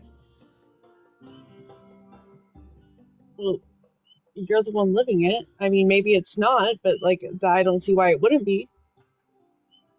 Fair enough. One thing that I've found helpful, Toad, is that I don't know is a wonderful place to be, but it's a place to visit, not a place to live. If you constantly live in a place of I don't know, you miss out on the wonderful things of, oh yes, I may perceive this, but I'm going to choose to know it that I have genuine, I care for people I love, or I'm gonna. It's constantly questioning everything. Hope that constantly questioning things hasn't become a stressful place for you. It What? very much is, and that was part of the reason I came up Right, here. and I feel responsible for this, and so I'm gonna try to get you out of there, okay? Because I know it was me who got you there. I remember Put my where brain I in a was. fucking jar, and I need vengeance. Yeah, no, it was I me, need and help. I remember where I was sitting when I did it now. Okay, so we're gonna get out of this place now, okay? But still be able to say that we don't know at the end of it, because that is meaningful, and you should still like have that. Your experience on the day-to-day has not changed, right? We established that. Ultimately, no. Right. So, why would you behave in any way other than a way that is in line with the experience that you're having?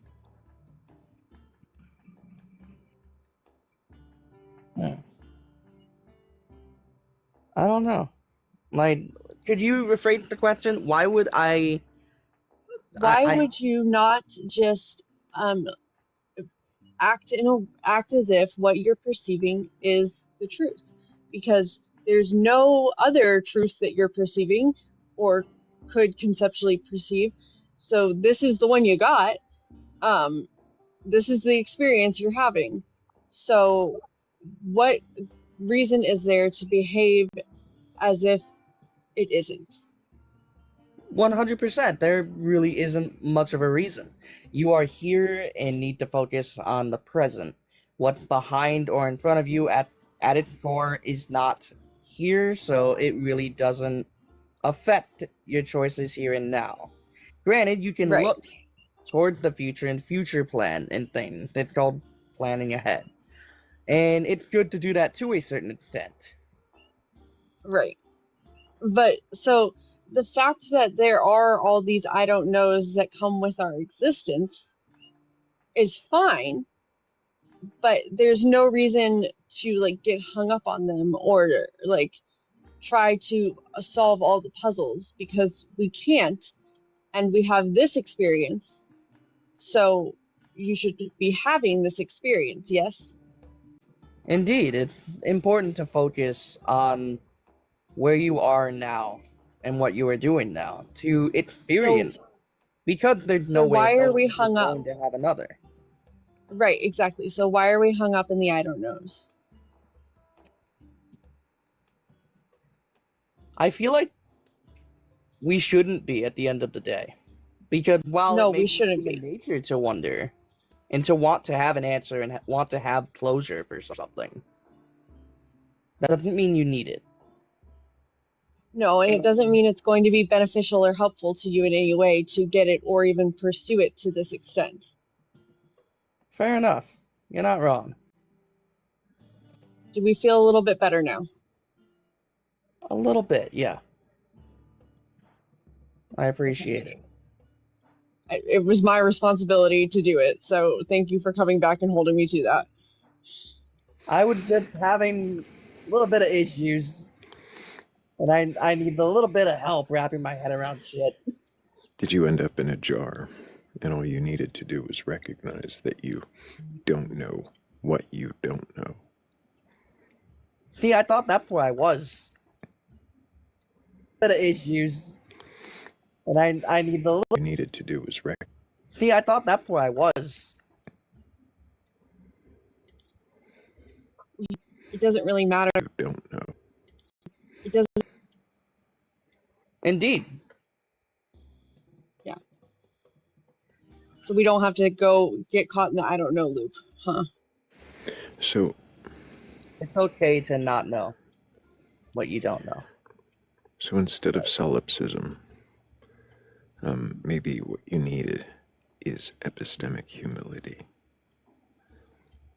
I'm going to Google those words after this live. Sounds like a great idea. Toad, I appreciate you coming up. I appreciate you answering questions. I think we're going to move on, assuming any of the guests in queue are actually there. Indeed, and I apologize for annoying people. And I'm sure that probably wasn't very fun for either of you guys either. These conversations are over. I think we're going to move on. Apologize for... Or at least enjoyable in some way for someone. Conversations are always enjoyable. This is my responsibility to fix the crisis we were having, and I'm happy to fix it. I hope I fixed it. If not, you can message me and yell at me. As someone who wasn't involved in the previous conversation, I did enjoy this conversation. It's important for everybody, even people in the comments, to remember that we don't stay questioning, but we visit the rope of I don't know, not live there. So we're hoping that your journey is wonderful and that you learn a lot and that you keep questioning, but in a healthy way. Thank you. I appreciate it. Yes, Hedonist, I am. I recognize this. Okay. Goodbye. Bye. Appreciate you, Toad. It was so good to get him to that I don't know last time, and it just came back to haunt me.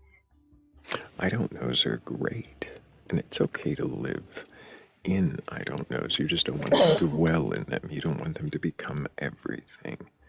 Right. You still need to recognize things exist in some way to interact with them and be, human. Hey, JC, can I get your age for TikTok TOS? Hi, I'm 44.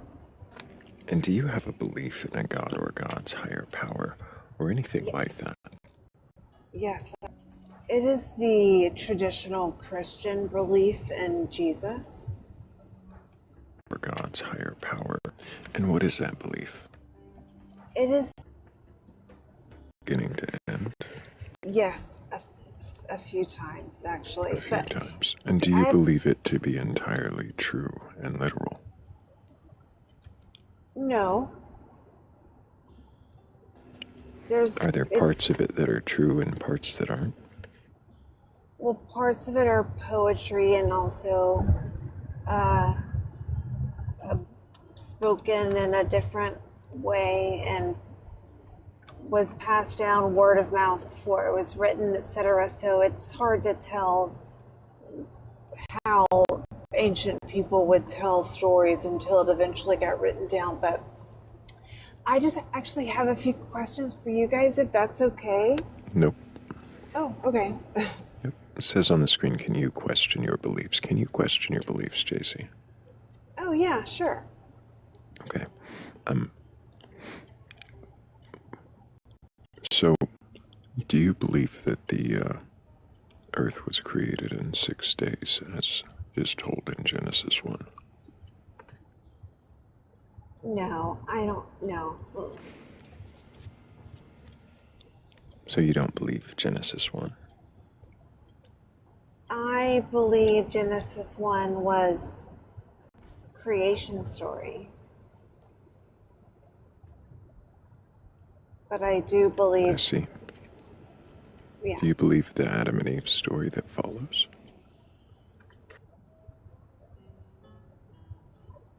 I believe Genesis 1 through 3 is written in poetry. Poetry/narrative. Just like a lot of ancient stories are. So not true. No, that's not true. A lot of ancient stories about notable people of history, they're written in song and poetry. Okay. Aren't they? Are the stories true is what I'm asking. Well, I believe they are true. But I don't believe that they are literally true. But I believe that the Christian God is true. I'm not quite sure I follow. So you believe the story of Genesis 1 and 2, and I'm sorry, was it through 3 you said? Yes. You believe those stories are true but not true. What does that mean? I believe they tell the story of how the God of the universe,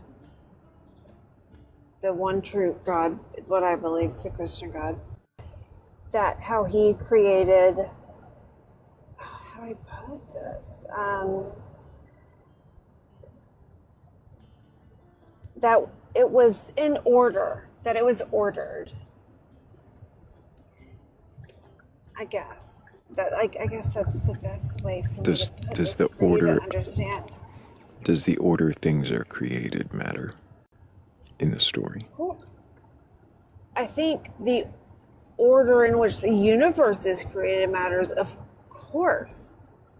There has to be light before there can be life.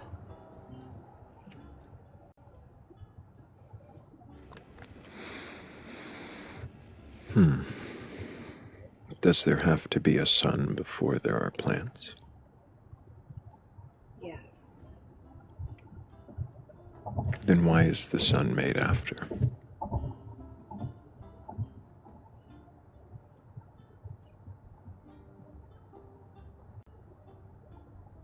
Well, there's two different creation stories. One, they're both 7 days. One in Genesis 1, one in Genesis 3, and I know that is a historical point of contention. And the light was created, and then in Genesis 3, I think it says the stars and the sun and moon were created before the plants, and I don't know, I can't explain that really.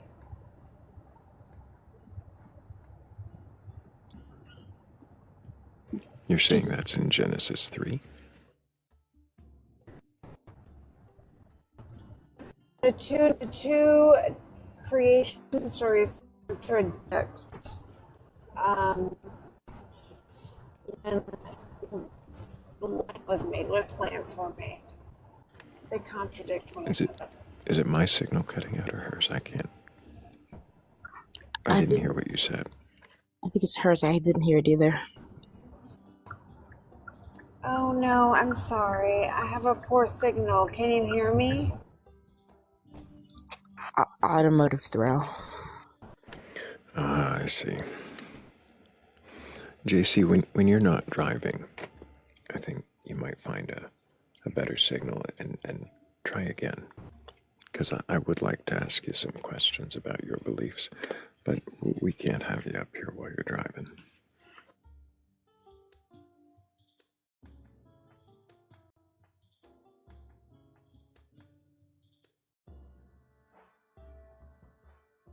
That's a pity. I do believe when they come back at a more safer, TikTok appropriate time, I would be curious if the contradictions in the Bible led to any doubt in the entire scripture.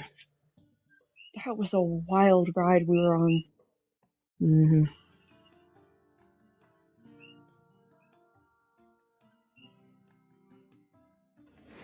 Are there more wild rides? Anybody else in the queue? Let me clear. There's a few that have been there for a while I don't think are still there. So if anybody does have a belief in a god or gods, higher power, or anything like it, and you're capable of questioning your beliefs, go ahead and request on up. I'm not here to argue with you or prove you wrong. I just want to know if you can question, well then, what is your belief and why do you believe it? I also got to make sure that I thank Morgan Le Fay, also Shell, and I appreciate y'all so much. I think normally around this time of day I'd be leaning towards winding down. But I just got the green light from Tetra to stay live as long as I like.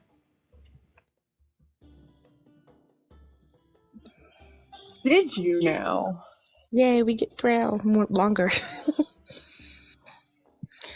Mhm. Some of my favorite conversations happen in the morning for me, but usually like, oh Jesus, early afternoon for you after we've been going all night. Some of those times we get the best ones. Yeah, so if you're in the comments and you have a belief in a God, God's deity, higher power, if Philly was here, they'd say mermaids. If you have a belief in any things that we may be unexplainable, please request it. We have Thrayle for a bit longer, and now's a good time to ask your questions. I'll get your questions Winnie the asked. Poohs. Mm-hmm.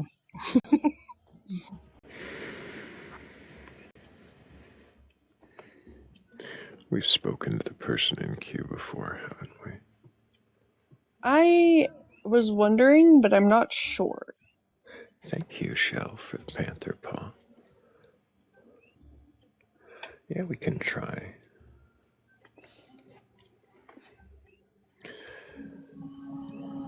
Hello, Hobo Joe. Can you remind me your age for TikTok TOS? I am 50 years old. Okay. Oh, Joe, can or anything like that? Yeah, kinda. I mean, I'm more looking for the definition of God. You know, I think I found it. You found a definition of God. For God, you know, I mean, what defines God? What God's actual? I mean, found it. God, what God's actual definition is. What is God's definition for you? Energy, like infinite energy, always existed. You got a bit of buzzing in the background. Is there any way you can? Oh, sorry, that's my heater. Let me get out of there. How's that? Is that better? Quite a bit. Oh, perfect. I'm still warm. How's that? That's anyway. good to know. Yeah, so yeah. You're saying Oh, perfect. you. What is energy? I don't subscribe to any definition that I've heard around these places. Definition of what? Of God. What is your You're walking away from the phone, so you're getting a lot harder to hear. What is your definition of energy? What everybody's trying to pin God to. Like everybody thinks there's this like supreme being. So to be clear, just so I understand, your definition of God is energy, and your definition of energy is God. Yeah, kind of symbiotic like that. Yeah. I think the word's circular. Circular? Yeah, that more fitting. Absolutely more fitting. Mm-hmm. Yeah, like we get to, like it's a whole consciousness, right? And then we find these planets throughout the universe that our energy can come, and we can forget all about what we know as a collective total. Mm-hmm. We find these planets throughout the universe, total God. And then we get to these planets that have developed a life that can sustain our energy, right? So we get to go there, we forget everything, and we go here and we experience this. And then when we move on to the next phase, our energy returns back to our first state. And I'd answer any question. You didn't really answer any questions. What is energy? Oh, what is energy? God, I think that's where you and I have like butted heads before, because I can't really put any stronger definition on like it exists. Like you What can exists? feel people's energy. You can feel people's what? Energy. But what is that? Yeah, I can't quite put my finger on it. It just it's there. You know what's there. Are you denying you don't know it's there? Whatever it is. What's there? What is it? Yeah, energy, man. I can't explain it. I don't know how to explain it. If you don't know what it is, and you can't explain what it is to us, then how can you say to us what you don't know that it's there? Well, you haven't told us what it is, so what do you mean? Well, I don't know how to explain it. Like, I know it's there. I just can't explain it. it's like you can't tell somebody the truth because they won't hear it. You know, I know it's there. I can't explain it. Like It's not like that at my all. whole world's about energy, transferring energy, moving energy, creating energy. Energy Joe, Have you asked exists. the question, Thrayle? What is I don't energy? know. Yeah. Yeah, Yeah, I've asked what is energy. It was yeah, God, and then God is energy. Energy yeah. is No, no, no, it no. is, Like, or is go is that a ahead. different Sorry. energy? But what I'm saying is if you don't know, how do you know it's there? Well, I can feel it. Joe, um, you have you ever had kids or interacted with small children, things like that, and like that? Oh, absolutely. When you sit down with them and you explain to them things, you have to sometimes break it down Oh, yeah. them on their level so that they know what you're talking about. So how would you describe energy or God to someone who doesn't know that, like even to a child or someone who doesn't believe in it? Them on their level so that they know what you that, like even When you walk away from the phone, we can't hear you. And how's that? Is that better? No, it's the same. No. It's like you're in a different room. That's weird. I got my earbuds in. That's weird. Okay, and that's better? Yeah, it's going to be the phone microphone. TikTok does that. Oh, that's bizarre. I'm sorry. I didn't realize it was that way. So, like I can teach it. Okay. So, the only thing that makes sense, like there's not an education I don't have a high education, you know, like the universe has to run on something, right? I mean, there's principles and laws of dynamics and makes things move in certain directions, and there's an energy that exists right there, right? I know it just seems like a basic energy. I'm sorry, but you said But it seems to... I hate to interrupt. You said there's principles and laws, and then you're trying to explain what energy is, and you say there's an energy right there in the principles and laws. What does that mean? Well, it's like the principles and laws are demonstrating that an energy exists. They're demonstrating what exists. An energy. Like gravity's an energy, right? Magnetic poles is an energy. Are you talking The magnetic poles are energy. Frequencies is an energy. Right? Spiritually, there's aura energies. There's aura energies. People's energies. Are you sure? I'll entertain any other explanation. Well, when you say energy, you're kind of using it in several different instances to mean several different things, aren't you? Well, it's all encompassing in my mind. It? Why? Yeah. Why is it all encompassing? Well, it's the only way you can embrace it. So you're saying if you believe in Jesus, then the Bible will be true to you? There's a metaphor. I suppose so. I mean, for most people, if you got a Bible, if you got a Bible, they believe the Bible the way they do. Yeah. It was a metaphor. Oh, okay. Yeah. Metaphorically, yeah, I think I've come to a pretty solid belief. If you believe what you want to first, then that will be true. What do you suppose it is that I want? I don't know. Well, see, all I'm doing is seeking truth, and I'm trying to answer any questions that I can. And you're seeking truth. Yeah, I see stating truth, that man. Energy is God. No. Well, You're putting words in my mouth because you did that circle jerk on me. Don't put words in my mouth, my guy. You're seeking truth. Yeah, I see stating that energy is God. You did that circle in my mouth.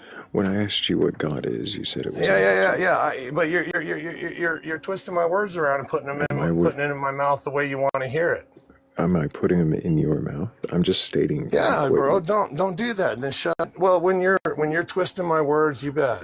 Did I twist your words or did I Yes, just you repeat did. I'm telling you, you did, and then I'm trying to respond.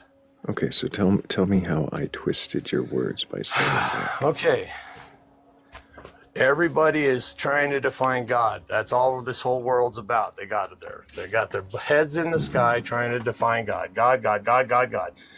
Jesus this, Jesus that. Man-made religions. All of them this, all of them that. Can you go back to the part where there was the God circle thing that Right. The God circle. Yes, I'm on that. I'm on it. Sorry, it's a little bit of a workaround. But what I said is that I have what I believe is the definition that everybody's looking at, and they're confused what God is, and that God is just energy. Oh, I see. They got this big thing about it. It's just energy. You're saying God It's just is not energy. just We return to energy.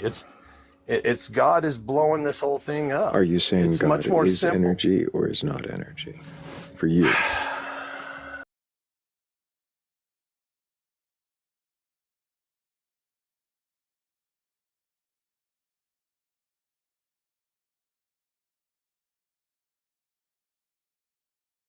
It's in terms of an entity. To say that I'm saying energy is God. Hobo. Why are That's you what yelling? it sounds like. Why are you yelling these things? Can you calm down just a little bit? All right. Let me breathe up. Let me take a couple of deep breaths. All right, hold up. Joe, That was late. Deep breaths are good because we kind of question things here and learn and ask you about your beliefs and things. I don't think anyone here is trying to attack you or anything. We're asking questions to clarify. Well, And if that's we cool. That's cool. and if And I'm down with that. That's why I got on. and I want to answer questions.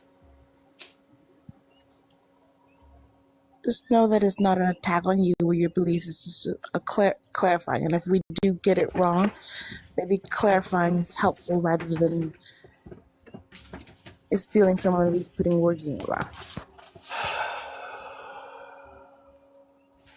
No, my guy is totally one of the most level-headed dudes, and I. Let me just take a couple breaths. But here's the thing. I'm not saying energy is God. I'm not going to say that. I'm saying that everybody is looking for it, and I'm saying that they got it all confused, and what they're saying is God is just simply energy. That's the only thing that makes any fucking sense in the universe. From head to toe. You're saying that what they're saying is God is energy. Yeah. I was like it's just been twisted you. into something grand. Yeah, I was questioning you on your understanding of energy. And okay, you would think that it is what they call God then, I guess, if not what you call.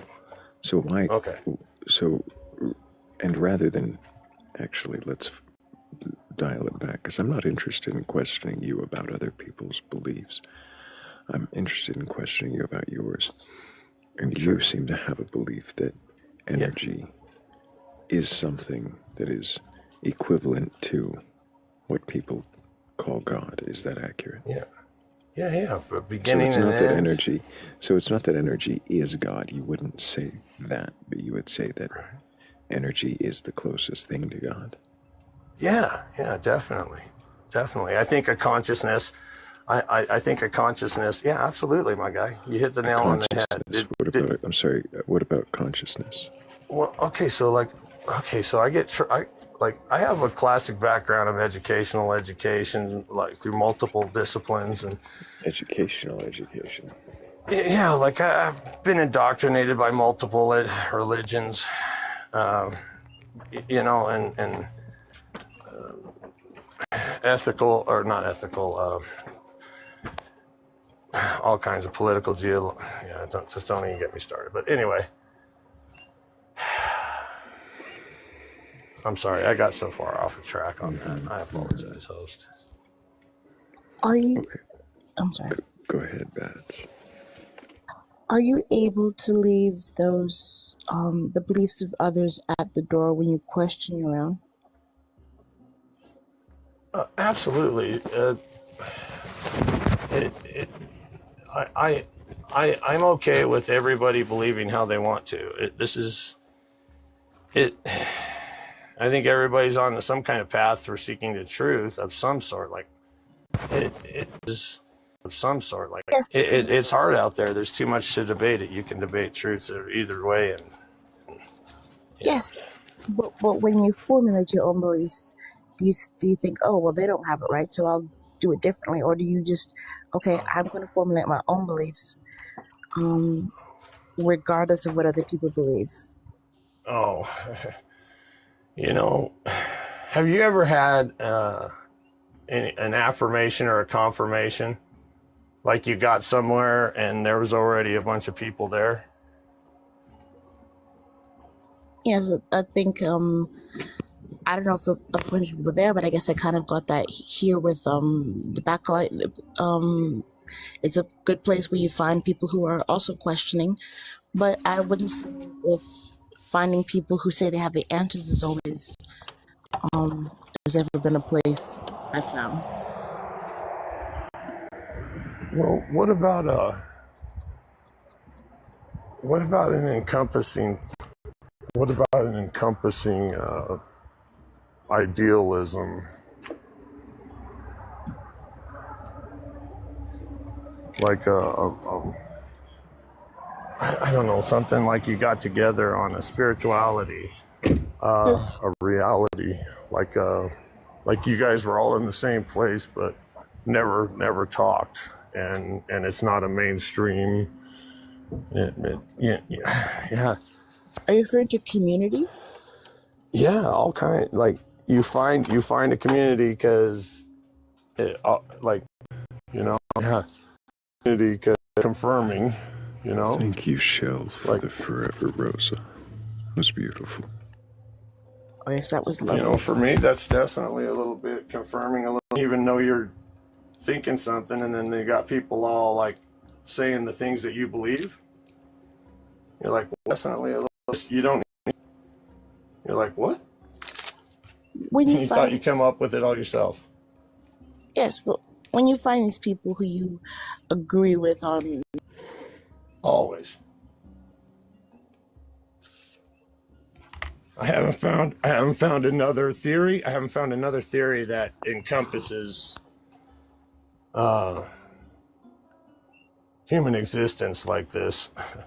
And it encompasses all the wiggy-waggy of religion. So the theory that the God everyone's interpreting as energy is something that you find is explaining the human condition. Yeah, well, yeah, absolutely. Put it together with the meat sacks here, Yeah, definitely. It all starts to make sense in my crazy head. Is this all hinged on the idea of energy, the thing that you assume is all of these different concepts and ideas unified into one? Energy is just the only word I can put on it that is even in my vocabulary. It's vague enough but specific enough. Why not use the word sandwich? Well, energy doesn't have a frequency. Like, I actually literally mean energy has sine waves that you can feel. Like there's actual energies out there that exist. You're saying energies have sine waves. There are actual energies out there. Sandwiches. Yeah. There's pictures of energy. Like you can feel it. Vibration is energy. Sandwiches have layers. There are actual sandwiches out there. There are pictures of sandwiches. Are you seriously trying to relate energy to a sandwich, or are you just trying to be rhetorical, or where are you going with this? Seriously. I think you are using energy in the same way that I would use sandwich if I were to say that. If I were to say that everything layered or can be layered as a sandwich, and everything's layered or can be layered. All right. So yeah, it's all encompassing. Like energy picks it up. Energy picks it up, puts it down, holds it. Energy's a sandwich. Make me a sandwich. Hang on. Slow down there, Hobo Joe. All right. He picks it up. Hang on. You need to tell us that. The idea that energy is all of these different things that you're describing, that you're using this word energy to replace things, and then also adding in things like auras and spiritual energy. You're adding in things like God is energy. You're saying these things, and I know you're not saying God is. But, Okay. But to clarify, you're saying that the thing people call God is energy. So Yeah. yeah, you're still saying God is energy. You're just saying shit earlier. Right. So the thing here is you're labeling all of these things energy. Uh-oh. Yeah. Why in labeling all of these things energy do you not see that because you're that's the doing only place I exactly find any what truth. I did with a sandwich? Because Is that's it the only truth? place I find any truth. Is it Yeah, truth like if I you find just truth. apply the word? If you're just applying the Well, word if you're to seeking God, it, it's always changing, man. Like I said in the comments earlier, I mean, like energy, like how do you really put your finger on truth? Like my guy earlier, he's just confused. Like, how do you have any truth, right? How do you believe anything? How do you know anything's anything? Existentially this. But like truth, like if you can try to put it in a perspective of energy, here we go again, right? Like trying to but put that's just energy with truth. you're Like, using you're using energy for all of these different yeah, dude. Yeah, I don't know. You've got to let me finish. You're using it for all of these different concepts and ideas, wherein you then refer back to, well, energy is, frequency, and we can see the sine waves and things. So when you do that, is it not possible that you're equivocating things like, you said electromagnetic energy, or and oral energy and God energy? Is it not possible you're equating those things to make them all seem as real as each other? Oh, okay. I think okay. It doesn't add, okay, so I do, it does sound like I'm standing on it, like it adds to my argument. It's just more of a laughable thing for me in the sense that there's laws that are that exist, like laws exist, right? And like we can say I mean, if you want to get all delving deep, like, is this the Matrix? Is anything real? I mean, we can go down all of that for sure. But if we're actually looking at there's laws, like you hold something, it drops, like that's gravity, right? I mean, we agree that exists? That's a law, right? And so there's an energy that there's something that happens there, right? That's just a basic law, right? And there's hang on, like there's a measurement of energy, like an energy is exerted and an effect happens. Like I'm not Hobo, hang on for just a second. I think Bats had a question there, and I don't want them to lose it. Oh, please. Joe, the other day, my son ran through the hallway with a dingle hopper. I told him, don't run in the hallway with a dingle hopper. And he was dingling with his hopper, and I told him to put the dingle hopper back in the drawer. And he did. Do you think it's important we define what a dingle hopper is? Was it dangerous? It was a fork. Well, if the dingle hopper's dangerous. But you understand, though, that we find out what a dingle hopper is to understand what the story is. I understand what your premise is. I understand what you're trying to get me to define energy. Yeah, because, or maybe if we can't define energy today, we take a moment to look back and see and get to the point where we can define it, where we can. It's all encompassing. Like, all I'm talking about is something that, like, limited people with a limited understanding of what all-encompassing energy might look like. Like just the basics, like I'm talking about frequencies, just the simple things that you can see. See what you're doing? You're all-encompassing energy. Yeah. that? There's more aspects of it than just the What is it? mathematical ones. What I is can't put it? my finger on it, my guy. I can't put my Is it finger on it. possible that you're not just making some of this up to fit holes in the maybe. things that you don't know? Well, the things I don't know anything. I don't know anything. Why do you claim to know so much about energy without Well, this is what it is?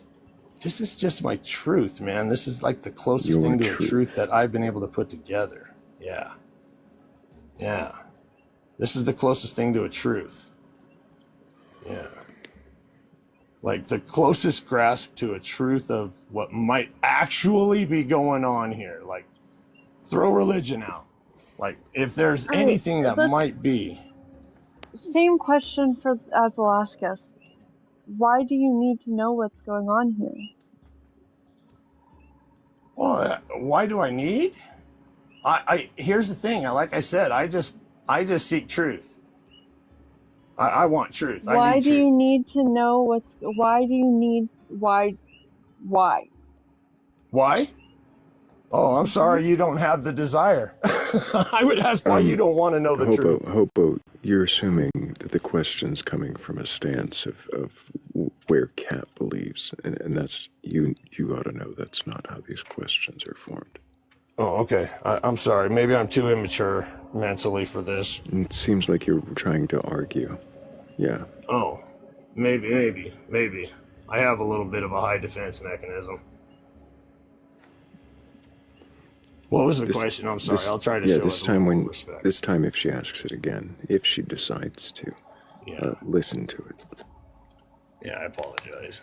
Take a beat and then answer. If she Why do you need to know? Sorry, I'll try to listen to it. If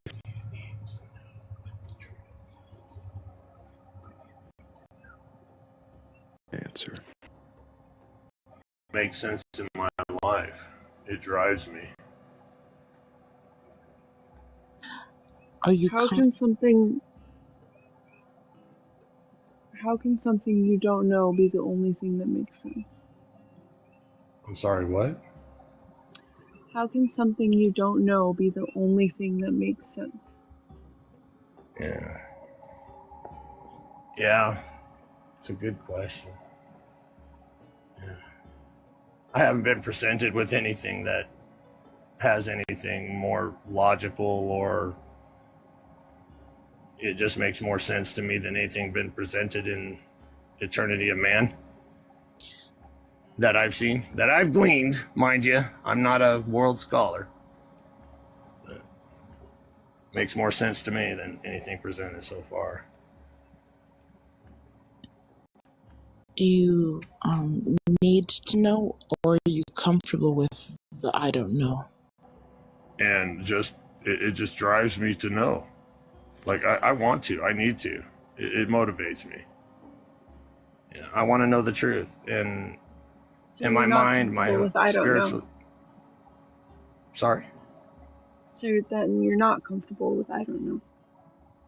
Oh, absolutely not. No. Well, like, I'm comfortable with what I can find out here, but I'm really confident that when after death, when we die, we return back to that first state of energy and download. I know it sounds all nerdy and stuff, but yeah, we go back to that whole consciousness that just exists. Like, consciousness. So not only is this energy, you see. You see what I kept know, saying? yeah. It was. Yeah. See, the consciousness, I didn't add that into it either. Yeah. So Yeah. The energy itself is consciousness now. Oh, yeah. Yeah, we ride on that, but I don't know. I can't understand. Seems like this is, I know. Bold This I know, like, I'm part of that whole. I'm part of that whole energy, and the meat sack is a filter. So I forget about all of the stuff that the universe knew about, that knows about the universe. Get to come here, experience all these emotions, touch shit, smell shit, hear shit, see shit, do shit, and then, like, when I die, I get to go back to that energy, right? Or that whole existence, whatever that is. Get to go back. Yeah, get to go back, man. It's back to your first state, man. I see. Is Yeah, it something you yeah. desire? Well, desire. It's not a desire, man. It's just truth. The best truth that I got. In any atheistic point of view, you know, that's just an ism too. It is, that's an It's a interesting thing to say. non-spiritualism. Atheism is a non-spiritualism. Can you stop trying to start arguments, Hobo? Oh, sorry. You just want to talk about what other people believe, and as soon as we start questioning your beliefs, Oh, sorry. you divert. No, let's stick to point. Let's stick to point. I wasn't. If I'm offended atheists, I apologize. I do. It does flatter How my ego drunk are quite a you, bit. Hobo? Oh, sorry. No, I'm on 12-hour shifts. So I see. yeah. My day.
How would I question it? You know, and it I have done.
Inner peace, religious programming.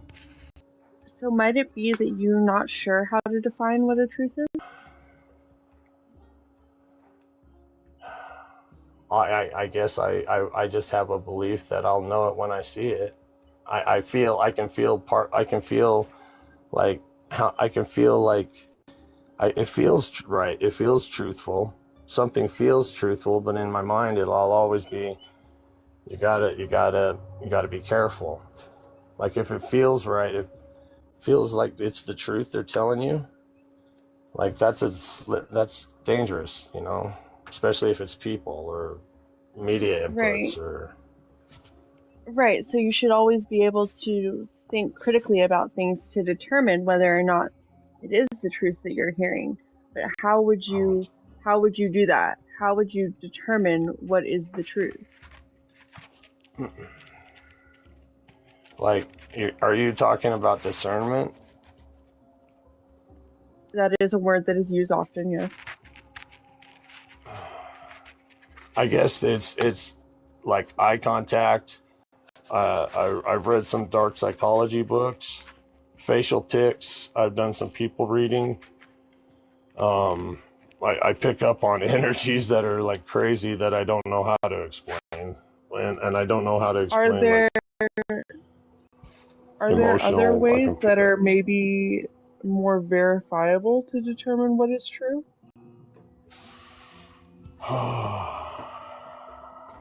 Gosh, if you know of a psychology or a methodology that I'm not aware of, like, I mean, there's people with A good step in determining what is true and what isn't is looking to credible sources of information when you hear or see something that you're not sure about, right? So like, let's say, for example, you hear that the earth is flat and you think, well, maybe, but maybe not also.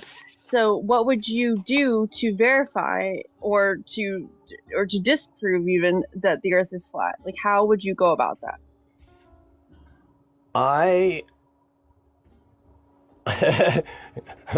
You're gonna laugh, Don't right? tell me you think the earth is flat. Oh my god, don't. No. Start. Okay, let's just keep it on this planet. It's a hypothetical, okay? Oh, right. No, I'm picking up what you're putting down. All right. Okay. So what I'm would be your willing to next step? I have become willing to accept to whatever level it affects me, that amount of truth, whatever it is, like whatever they're presenting as truth. At the same time, it's like a quantum computer. I can process that information and have two different decisions at the same time about it. Like it's not going to affect my life if it's a absolute lie, but it's better if I just accept it as a truth. It to that extent, like I'm seeking truth. So are you wait? Are you telling me might be true, that it might not if be. somebody's telling you that And I the can earth dump is it. flat, then you're just going to accept it as truth? No, I know that, but not on the flat Earth one. Not on this one. You're just going to Not actually like that. That's that whole right. Thing. So like you're looking to build up something that makes it a truthful thing. Like, hey, there's a chance that might be true. Like, I'm not taking it to that would have something. Like, I watched that whole thing. They proved themselves wrong at the end of the documentary. So why wouldn't you take that as truth? Oh, I don't know. If you're just accepting the things that people tell you as truths, then why is that one not a truth? Okay, see, in the back of my head, I can still fight for them. You want to hear why? Because I don't know. If you're just not a truth. Want to hear why? Because I 100% don't know, because I've never been in the stratosphere. I've seen pictures. It could be a whole government lie. It could be. Hey, you want to hear why? Stratosphere. Who knows? But it's fun. Like, giggle about that might be true. It's like being a billionaire when you buy a lottery ticket for 2 days. You know. It's part of life. It's somewhere Thrayle, but I don't know if I am going to. No, did I not answer? You didn't really engage with the hypothetical. I thought I did.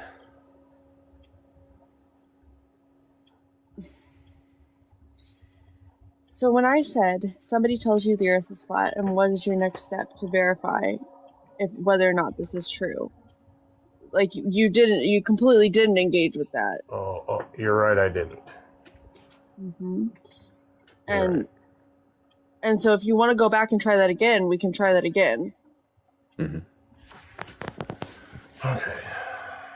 Let me go. Maybe I should think of a different example. That's just the one that always comes to my head because it's like kind of ridiculous, but like also, it's like, let's just like say that flat Earth is not a thing, right? So actually, I have a better one. Let's say I tell you that the Earth is toroidal, which means it is donut shaped.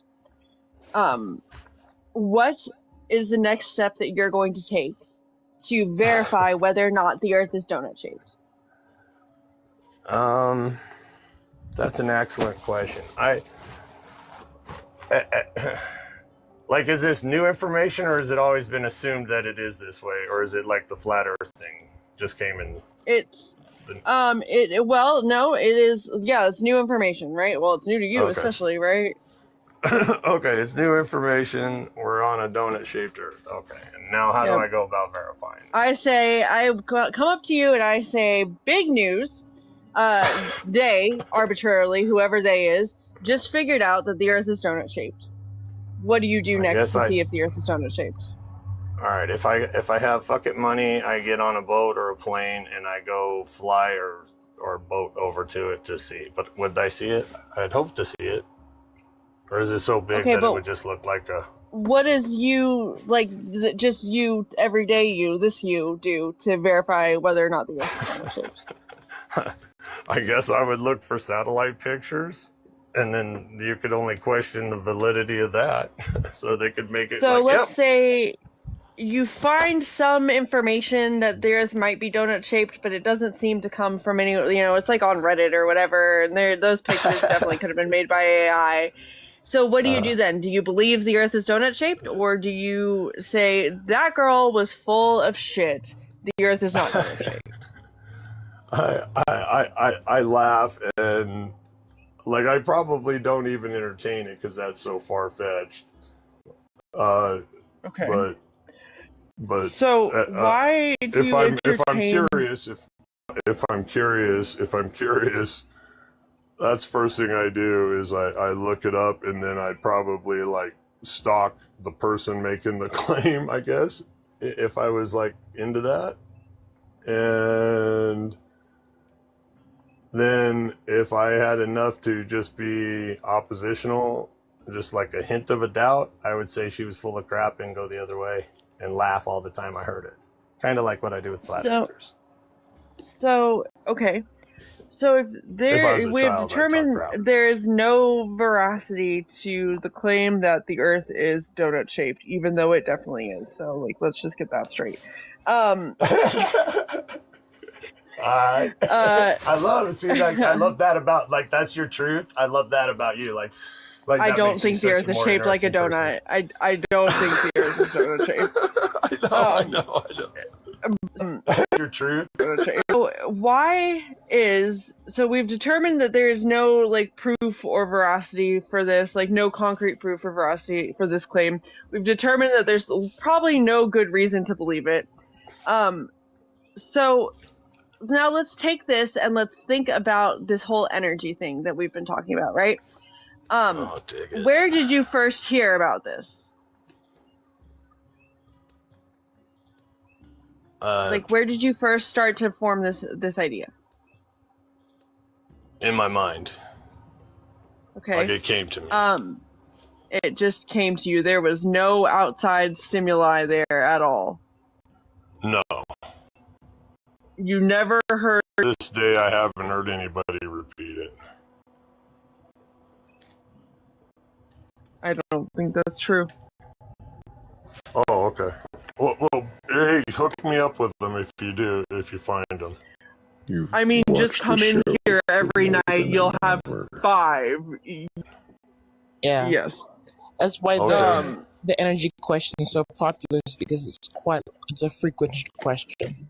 That's why I there's a made a background with whole an energy god. yeah. Oh, I yeah. made a whole No, that, energy like that, god. yeah, that whole thing, like, works for me. You know, that whole imagery stuff works for me for sure. Look at that. Do you see that? I made that. Yeah, Look it's at how beautiful. cool. And she wasn't initially skeletal, but then Thrayle pointed out that she needed to be, and now she is. Oh, But it's much more definitive. it does. It works. So, but like what I'm saying here is do you have any evidence of this besides like you saying that everybody can feel it? First of all, Didn't he say that at the beginning? Yes. would I? Okay. Oh, well, You did say that, yes. Okay, maybe not everybody's aware of the levels. Maybe that's more. That is what we hear Yeah. oftentimes. Yeah. That's kind of my attitude. Yeah. Why would you say that? Intellectually honest. I don't know. Maybe I'm an ignoramus. I don't know. Like it Makes sense to you, and it makes sense to me that maybe I don't exist. So, you know, we all have odd things that make sense to us, right? And that's that fine. kind of makes sense to me too. But also sometimes that ends up with people like that other gentleman that we had up here who I had to talk off the I don't know ledge because it didn't make sense to him like it made sense to me. All things that make sense to you or me are going to make sense to everybody else, right? Right. Right. And so when making claims of like absolute truths or things that we are so sure of, right? We know is something making a lot of sense to you unnecessarily like a knowledge or a truth?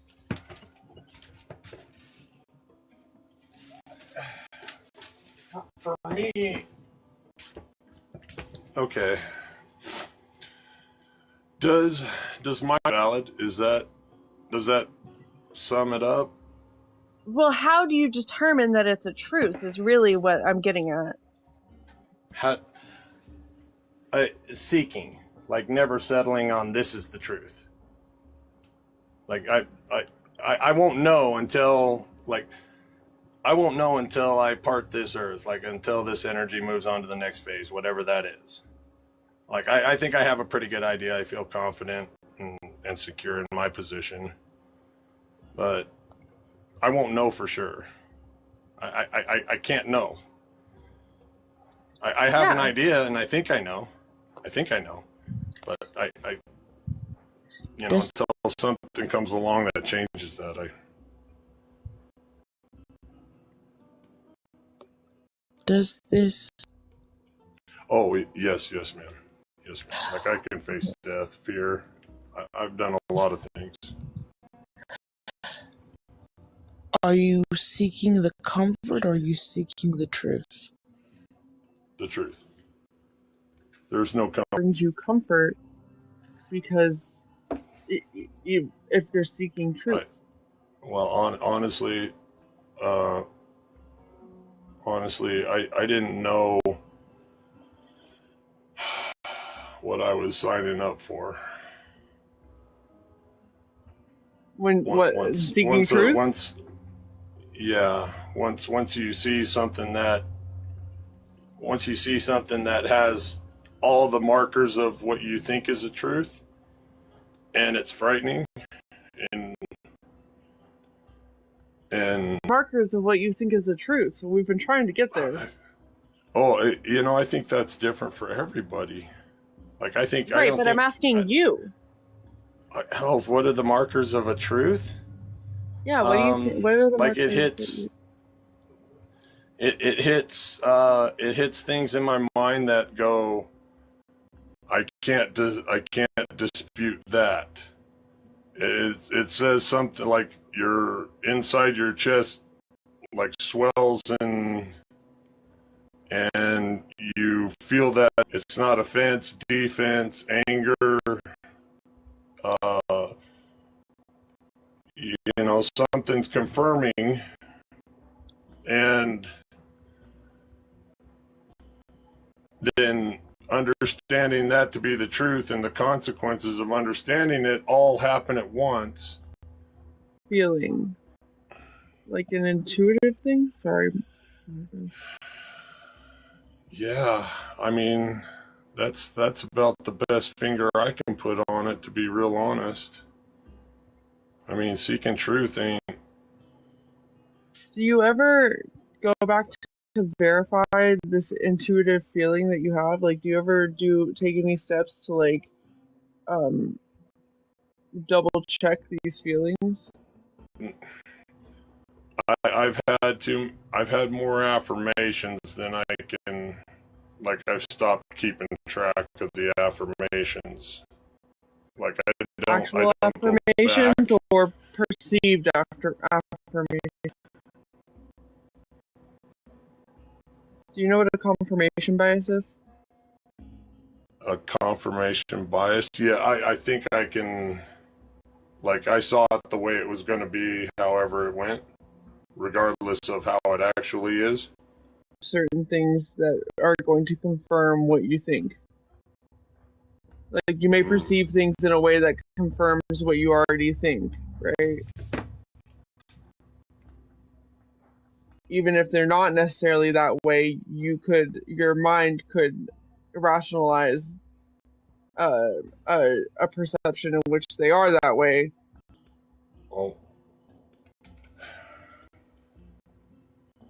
Well, the concept's not foreign to me. Seeing it in my conversation being applicable is new territory for sure.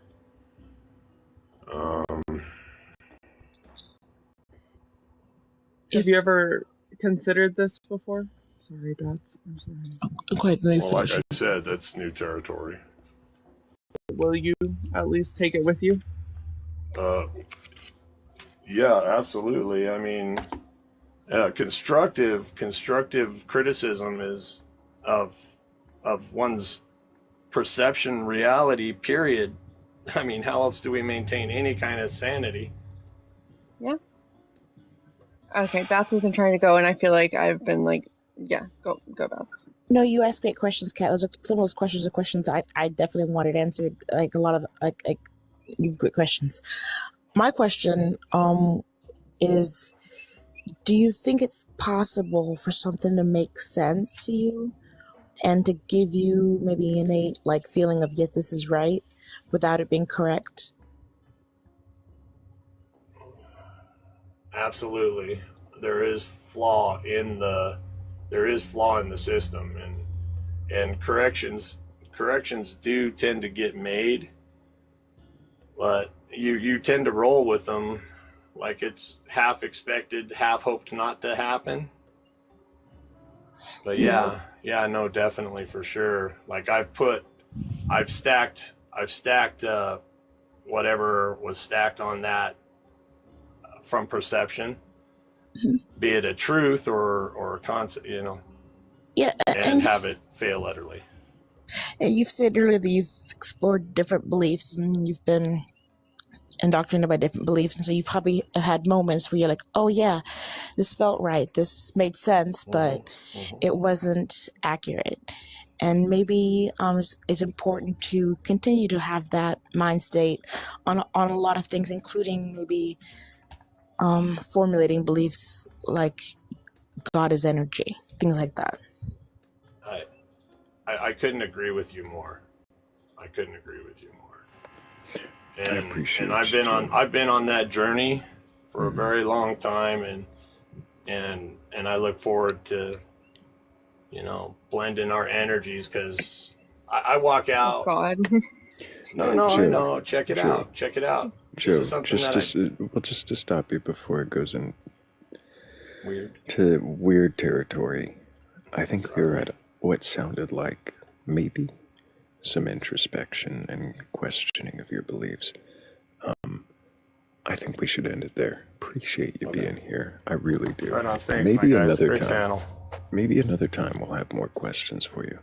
And who knows, you might have more answers, different answers. But When you explore that confirmation bias idea, you know, if you come up with something, let us know. Is he gone? Did you drop? Oh, you dropped him. he dropped. Oh, he dropped himself. Okay. He dropped himself. I really hope he does actually think about that, because it sounded like he might.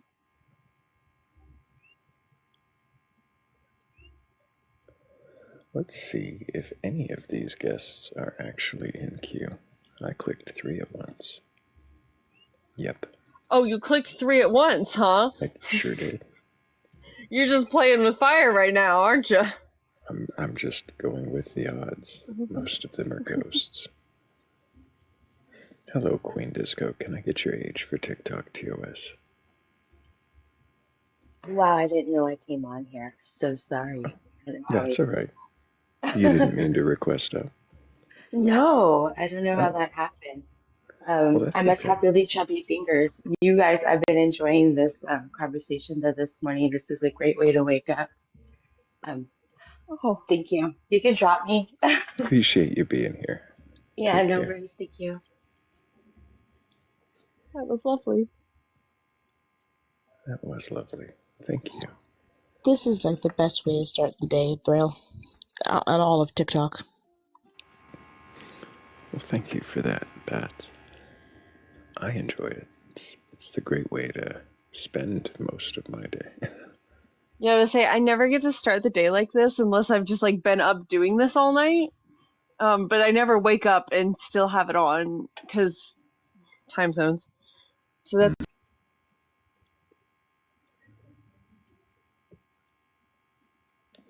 Hello, Thiel. Can I get your age for TikTok TOS? And his name is John C.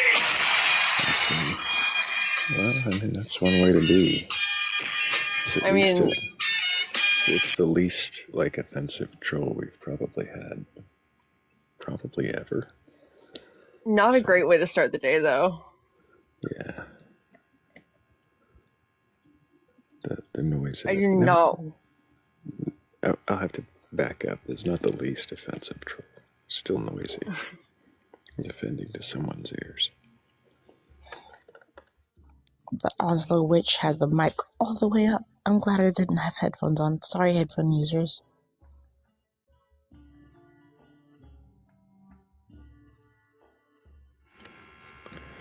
But maybe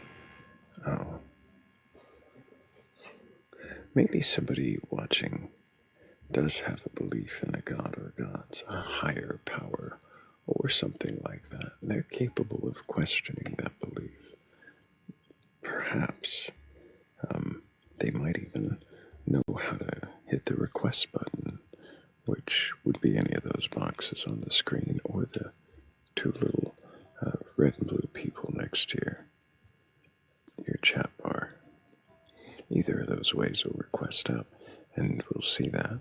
If you can question your beliefs, then why don't you give that a try?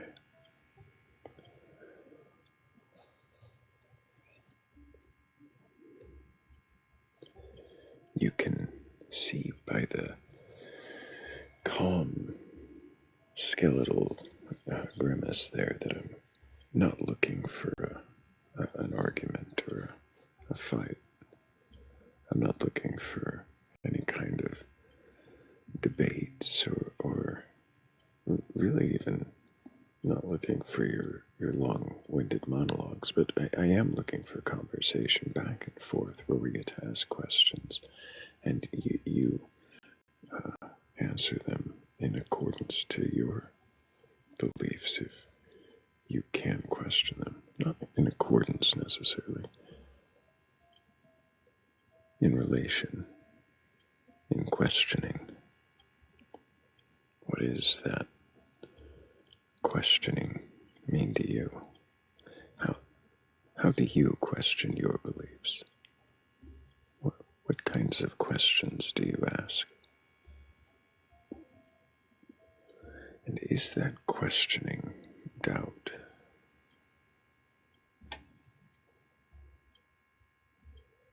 Is doubt a bad thing?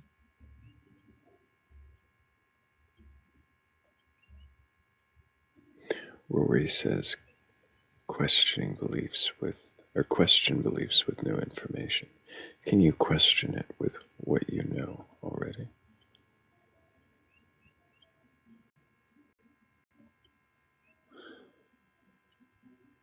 Can you question it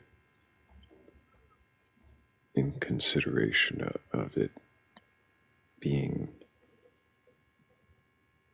wrong or mistaken or incomplete?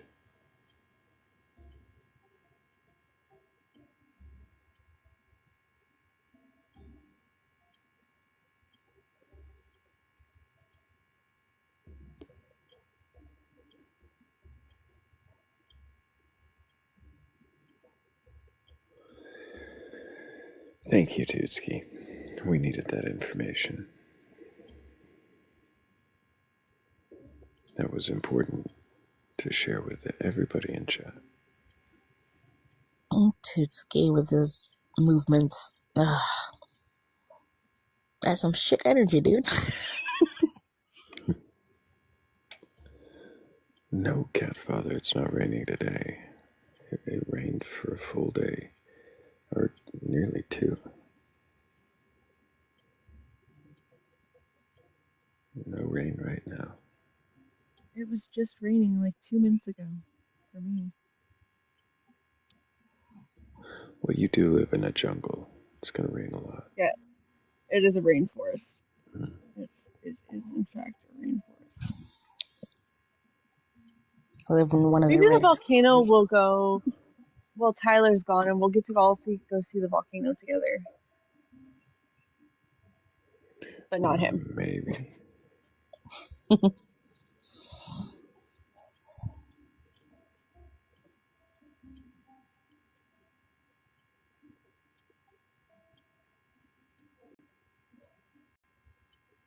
I look forward to people questioning their beliefs because I like to question mine, and questioning others helps me affirm mine, I think. Oh shit! I haven't been keeping up. The volcano is gonna go. Uh-oh. Please stay safe, Cat. Helps me affirm mine, I think. Keeping up. The volcano. Stay safe, Cat. It presents no danger. It might go like now. No danger doesn't mean get super close. Heat from the lava. I want to poke it with a stick. That's what I'm scared of, Cat. Yeah. People poke the lava with sticks all the time. Very long sticks. Not even that long. You just have to find the lava that's almost cooled. All the time. The lava that's almost cooled. It's still really hot.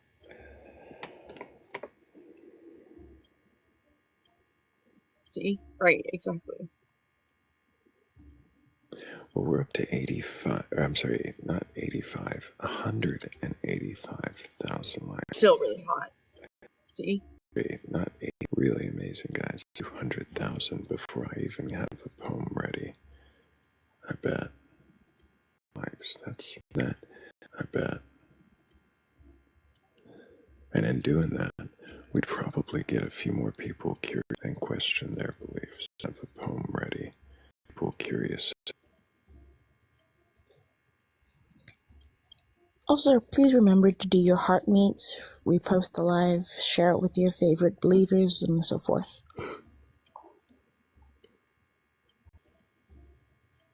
Meets, repost the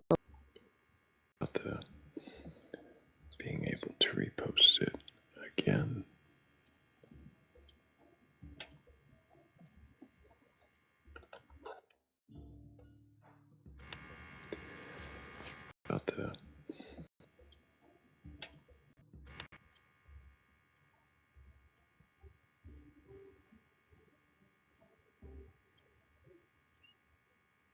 Oh yeah, lava is incoming in the next 48 hours. Nice. Be sure to share some pictures in Discord if you do get close enough to poke it and be safely.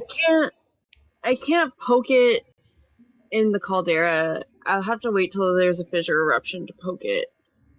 But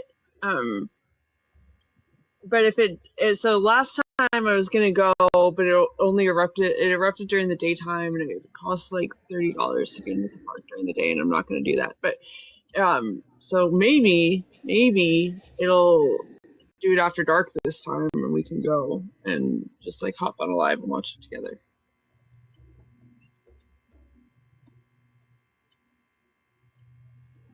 That would be pretty awesome.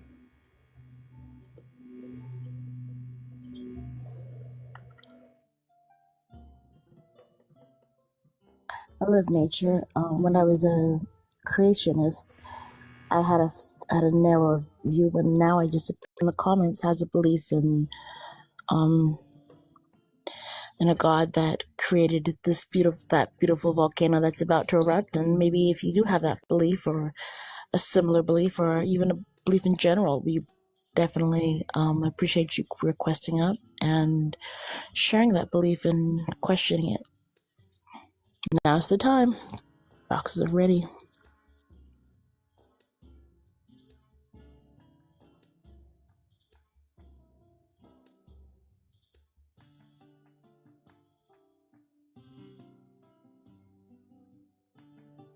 Isn't Saturday morning a beautiful time to question your beliefs?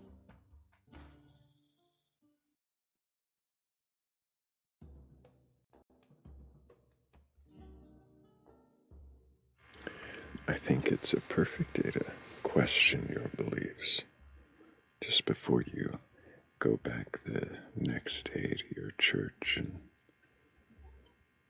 repent of the sin of questioning.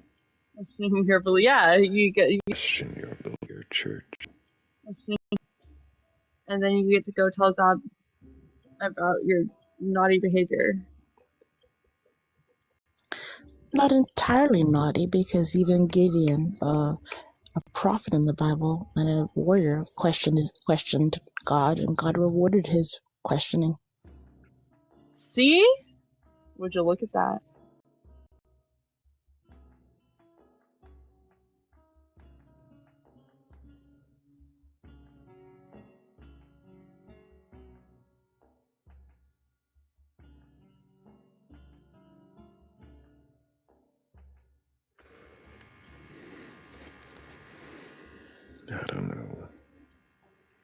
I don't know if anybody in the 87 people watching even has a belief in a god or anything like it.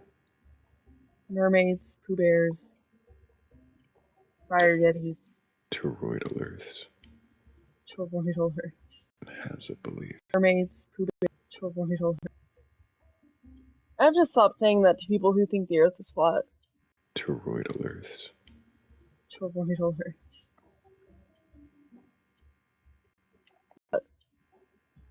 They just hop right on board. I mean, there's a lot of problems with toroidal Earth. Like, why does the shadow on the moon not have a hole in it during an eclipse? That's clearly because the government. Did the government also take away the frosting and sprinkles? Because I was enjoying that part of the toroidal Earth. Yeah, that was them too. Okay, I guess I know who to blame now.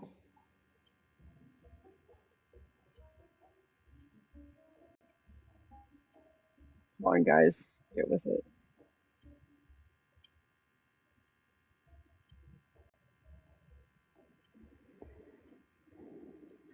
I noticed Vic has some interesting ideas about Islam. I don't know if they speak English, but if they do, I'd be curious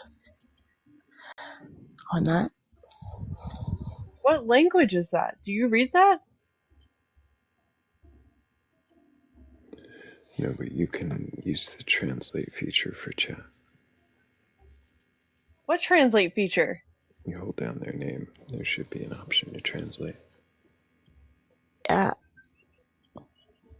Oh, shit. I think it's Portuguese, but I'm not sure. Maybe they could clarify. Oh, I didn't know that was a feature. I'm still kind of new. That's alright.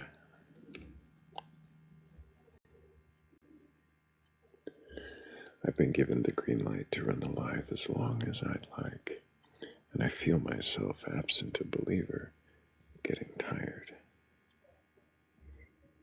It's almost like I've put So myself we in a routine. need a believer so we can so we need a believer because Kat's alone in the jungle and she wants to be alive. A terrible reason. I'm so sorry. You cut out there for a second and I didn't quite hear. But yeah, Cat is anxious for a believer. Everybody, please go ahead and request up. I am also too anxious for a believer, and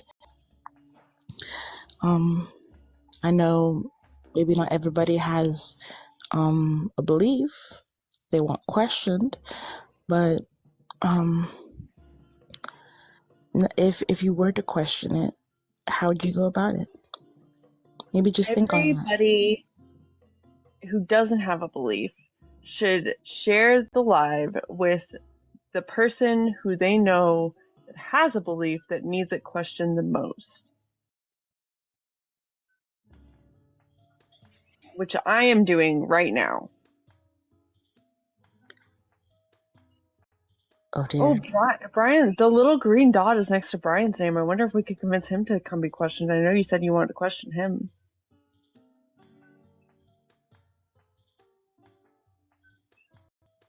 Come be questioned.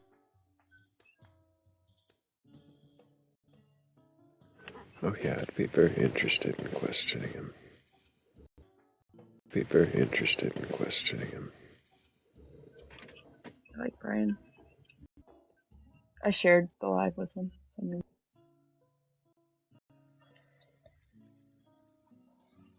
I have many questions, but no one to ask them because the banner is for the audience, not for the panel.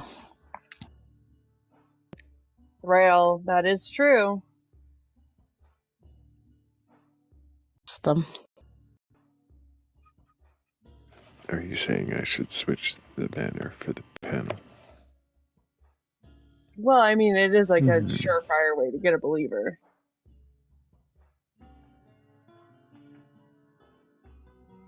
Why does it work that way every time, I wonder?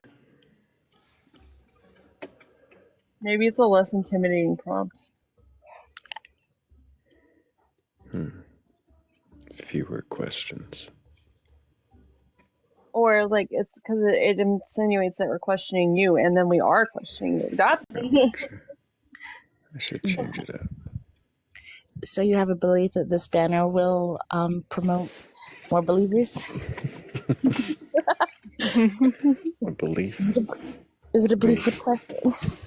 It's change it up. Believers? It's based on evidence, and I question that evidence and reason. All you people that got questioned tonight that wanted to ask Thrayle or any of the rest of us questions, now's your chance. Kat and I asked Thrayle, and now Thrayle's up with the opportunity now. So now's your opportunity. Got questioned now, so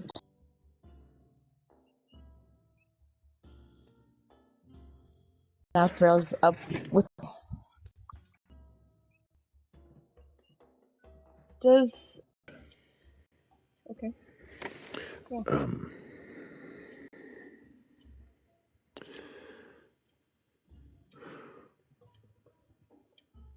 Earlier we had a guest expressing a very similar view to yours. The very early parts of the life. We did. I had presented something to them to see if they could see the extra assumptions their worldview was adding. You did? Do you see those assumptions? I do now.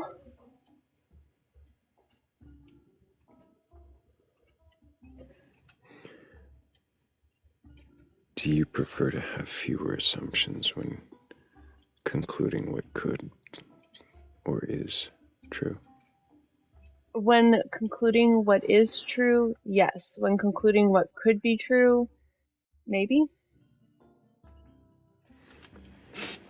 So for you, does that cause a questioning or a shifting in your perspective? So I think, and correct me if I'm wrong, but I think that Perspective. but I think that guest was spot on with the way that I think about these things, except for that they thought there is no other way to think about this, right? To think about the nature of reality and existence. And I think that this is the way that makes sense to me to think about this, but that doesn't mean it's the way.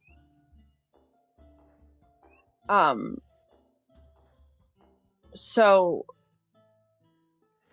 for you, I don't think the difference I don't think I have was, this sorry. rigid. I don't think I have this rigid voracious belief in this. I just think that this is what makes sense to me right now, at least. And I'm not going to make a claim of any what is the word, truthliness. Is that what the word is? Yeah, that was the word that got used. I'm not going to make any. Yes. That's how I reacted to. I'm not going to make any truth claims about this. I just think that it is possible, and it is an assumption, which I didn't see until you pointed it out. But I don't know if you looked at the chat, but you pointed this out, and I said in the chat, I added you and said in the chat, I need to be questioned, because of that.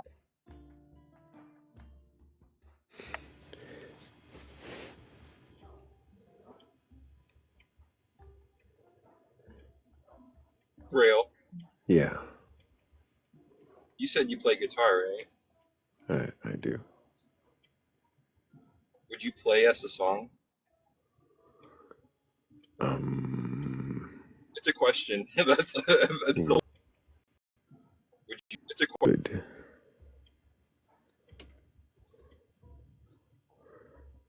Under certain circumstances. Would you be willing to learn Rushy for the guitar? Fuck.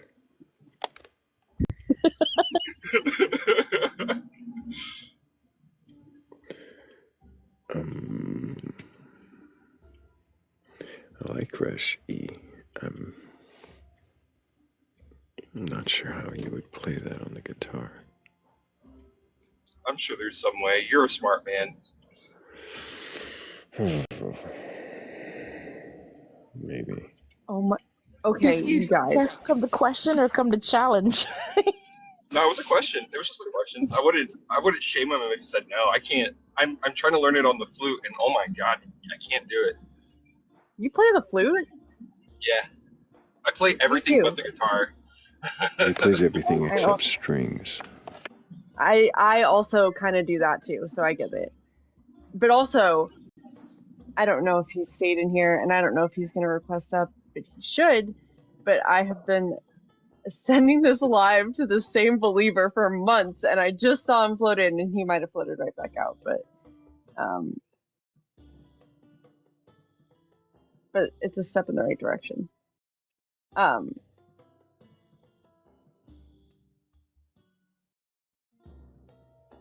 Thrayle. That is my name. There's somebody in the queue that had a bit of an existential crisis, and it was kind of 100% my fault. And they requested backup when the questionnaire came up, and I still feel a little bit responsible for that. So can we see what they? Thank you.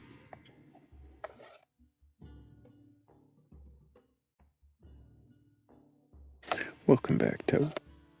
Hello, how are we today? Hey, Toad, it's lovely having you around. Thank you. So I had a question for everybody on the panel, if that's okay. Yeah, go for it. Okay, so my first question is, how are you? And I genuinely mean that when I ask it. How are all of you doing? This is a loaded question. I don't trust it. Get back to me in like 3 days. It's a trap. I am currently fending off sleep and in experiencing a high moderate amount of pain. I'm very sorry to hear that. That really sucks. It's baseline, so we're like, it's pretty normal. Understand that all too well, as I have pointed some problems of my own. Either way, second question that was the real question I came up here to ask as well. Because, hey, I do care about you guys, and I care about how you guys are feeling. But I did have a question that I think would be interesting to hear your answers on. What is all of your opinions on, I believe it's called the reset theory?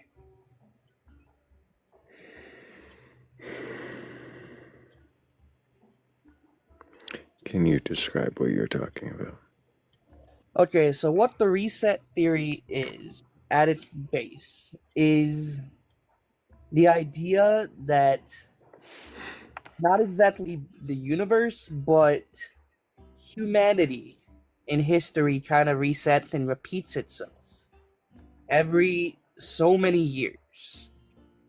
For example, if you look at things like the pyramids and what we're finding out now about like the tunnels and the infrastructure and the network that's under there.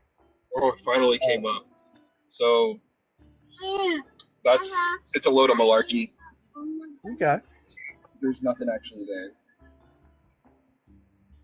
Really? I hadn't heard that news coming out about that. I wasn't sure. The scientists that made the claim have never actually given their method of like discovering these things to any other university to study. Yeah. So far it's just two guys making these claims and going around and saying there's the exact same thing at every single megalithic structure. Oh wow, okay. I will be honest, I hadn't looked too far into it. That's just something I had heard about. And I thought it was interesting. But I know that the reset theory, has been around for quite a while, and I was just curious what you guys thought of it.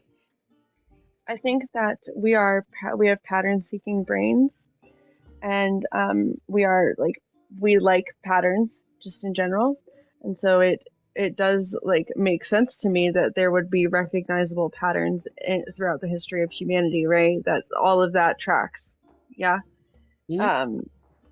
But that doesn't necessarily lend to any like bigger like thing at play there, right? That just makes sense. 100%. I find it an interesting theory, but at the moment, that's all it is, a theory. And I like thinking about it, but that's about the extent of it.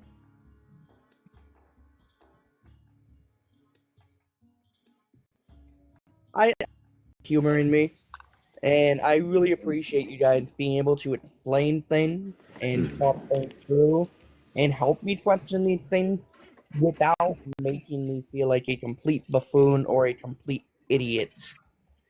Yeah, Toad, appreciate you coming up and Bring in your questions. You guys have a way with words and an ability to explain things and walk through things and ask questions in a way that does not come off hostile whatsoever. And I cannot express enough how helpful it is that you guys do this. Thank you. And that's Appreciate you, Toad. I hope you keep asking questions. I will do my utmost. There we go. Had to do it. Typical Thrayle move. He has such a good attitude for like me having given him a whole existential crisis. Like I feel so thankful for that. Yeah, Toad is cool. W Toad. I know I have to now go research that theory. Also, that was such a really cool thing. People don't come up here and just to ask Thrayle or any of us or all of us questions ever like sometimes they do in the comments, but that's really cool because it always ends up just being us asking each other questions. But that's what the screen is for. So do it. Hit the button. Ask Thrayle a question. Just make sure you've already been questioned, because if not, he's gonna make you be questioned first, and that's how we get back into. This is really a trap. It's a trap. Is that a belief I'm hearing? Is that the questioner is a trap? No, that's knowledge. Is it the reward for those who... Reward system.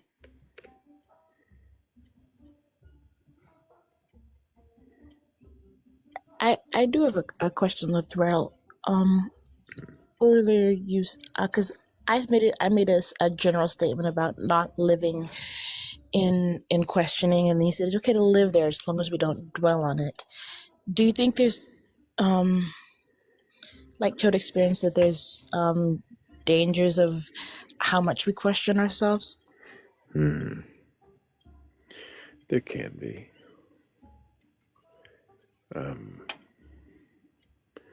But shouldn't we question even that? I think, if I could, I think that there's like a stepping stone of being able to say I don't know, but just being able to say you don't know doesn't make you comfortable with it, right?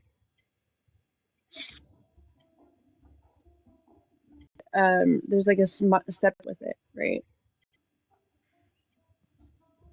So how do we balance? No, I have to be comfortable with the I don't know.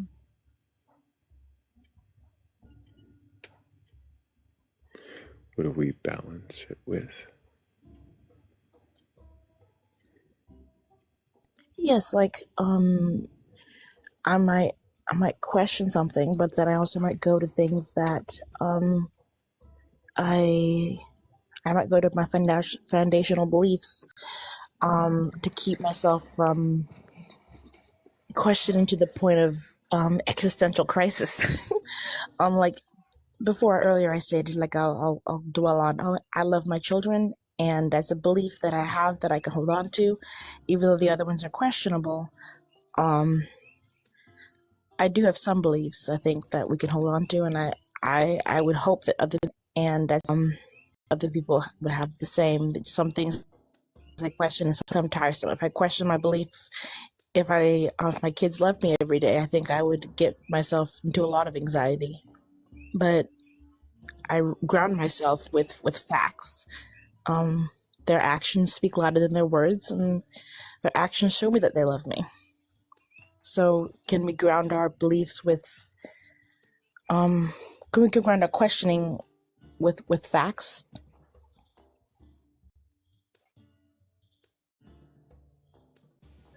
I'm not sure what you mean. Like, if I can't ground any of my questions, I'm likely to believe in a toroidal earth or something. There needs to be, is there not like a foundation where we can say, oh, these things are true, these things we'll question, and these things we'll leave alone because it's too hard to question them? You can question facts.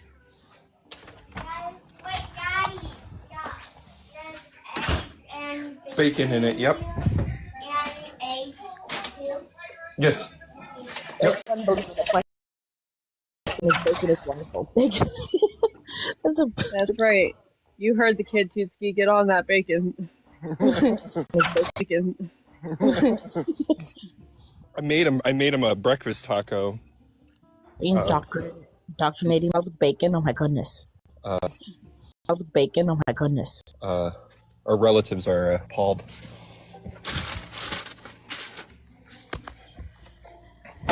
Oh. Anyways, I got off topic.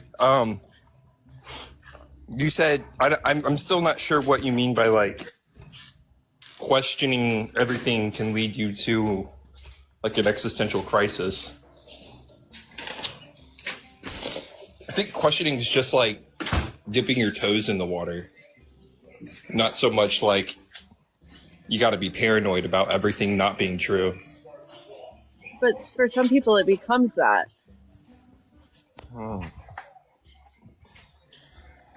So, I don't know. I think that like questioning with applied logic can help with something like that.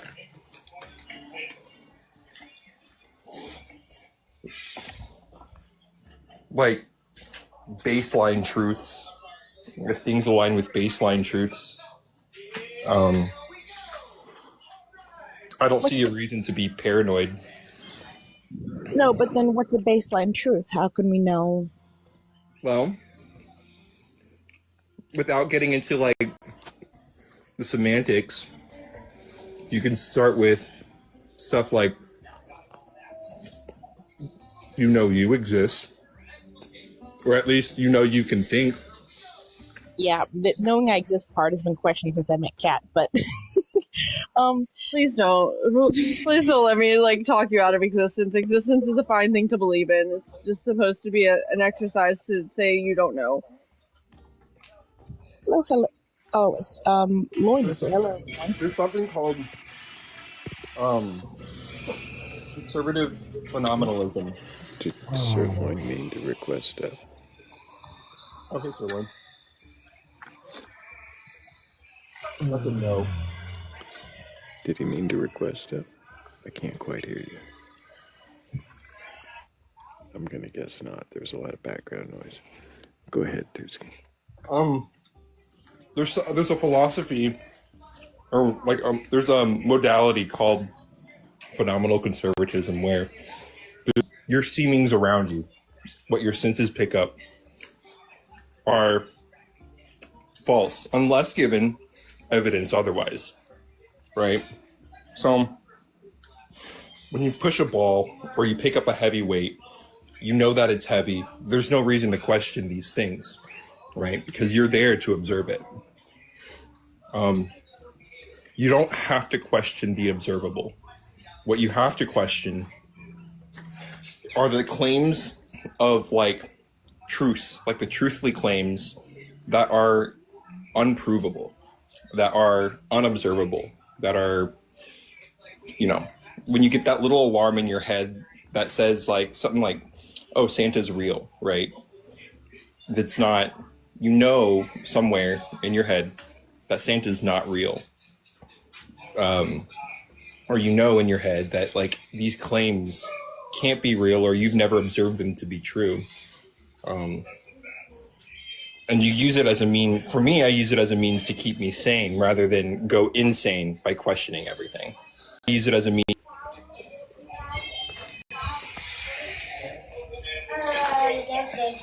Does that make sense? I think so. Do you have a farm in your home? Do I have a farm? No. I have a lot of animals though.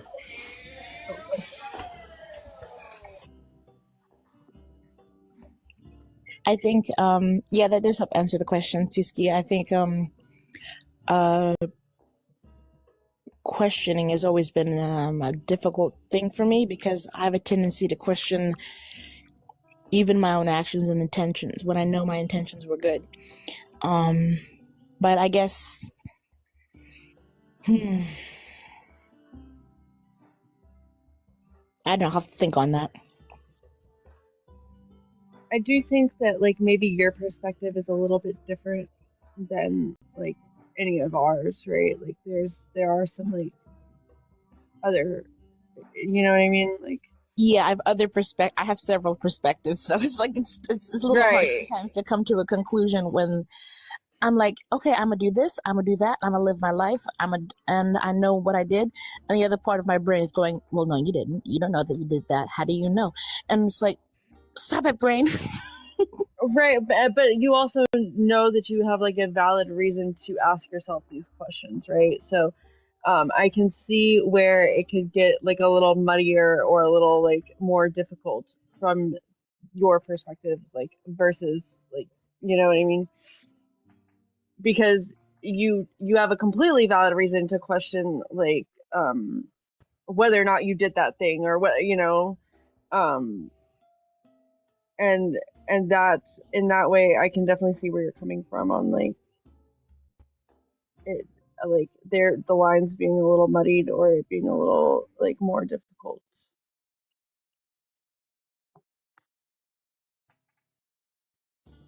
to like discern how much questioning is like enough or how much, you know. Yeah, and I guess I'm still trying to find that balance of, okay, I question everything, but some things, like, don't have to question everything at once, and it's hard for me not to do.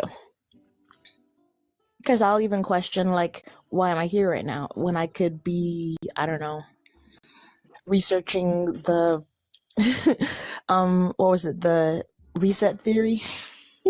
But I think it's a good place. This is a good place for to be as far as like questioning. But it's a good place from the comments or from the panel, because even in the comments, I hope people are always balance. And now I need to question my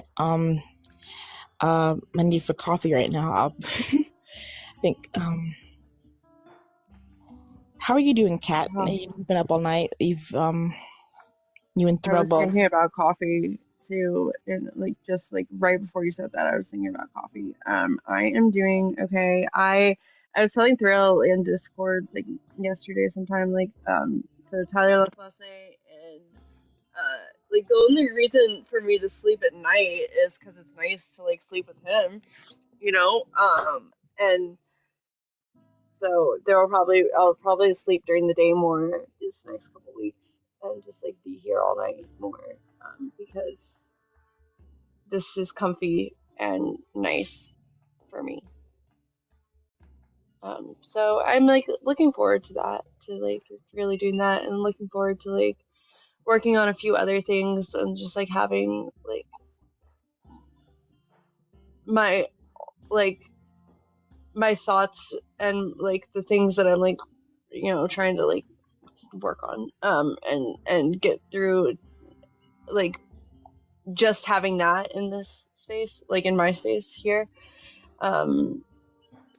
because like I don't know, it's a thing where like no matter how much you love someone, like it's hard to always like to share that kind of space all the time, like right, to like not have, or like not even not have, because I do have my own space, but like sometimes it's easier to like execute things when it's just you know. So Yeah, I'm going through a little bit of a situation where I'm on my own, so it's definitely take the time for self-care, Kat. I know it can be hard when someone's who you care about is not right there with you. And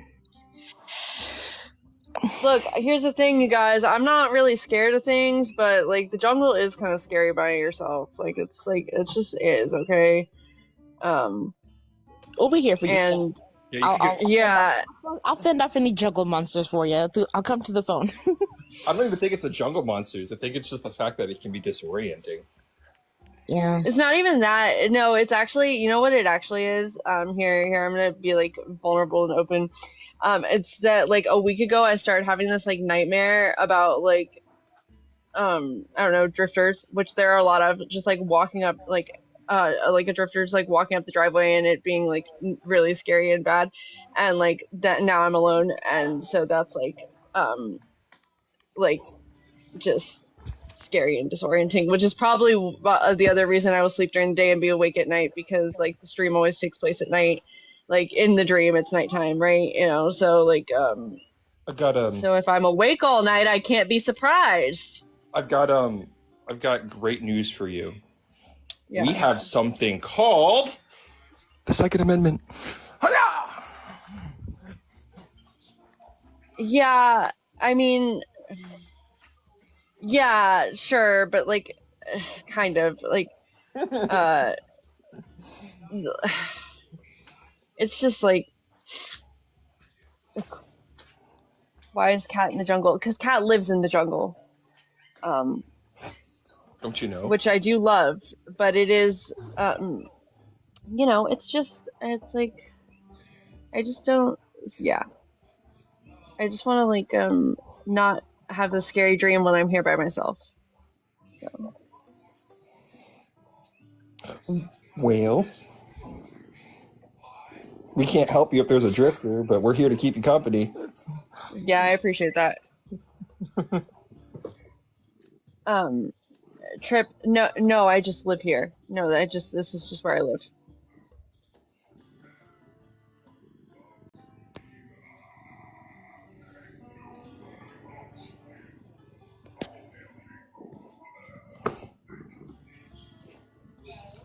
Somebody has a purring cat and I love it.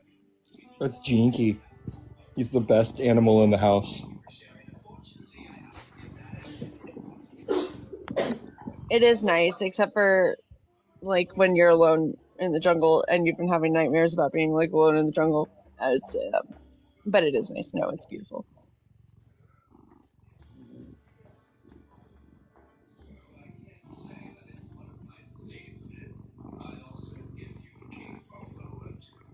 Oh, dude, those cat purrs are so good. Like I live for cat purrs. Oh,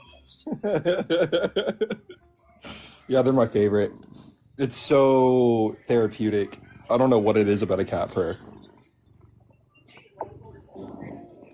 His name's Jinky. Yeah. It's probably the low energy, the low vibrations. No, it's probably the slow and constant rhythm. Because I was with the doctor recently, and they said that it's good. It stables your heart rate. We got the what the fuck from Thrayle. no, we got a what the fuck is God? God is a feeling.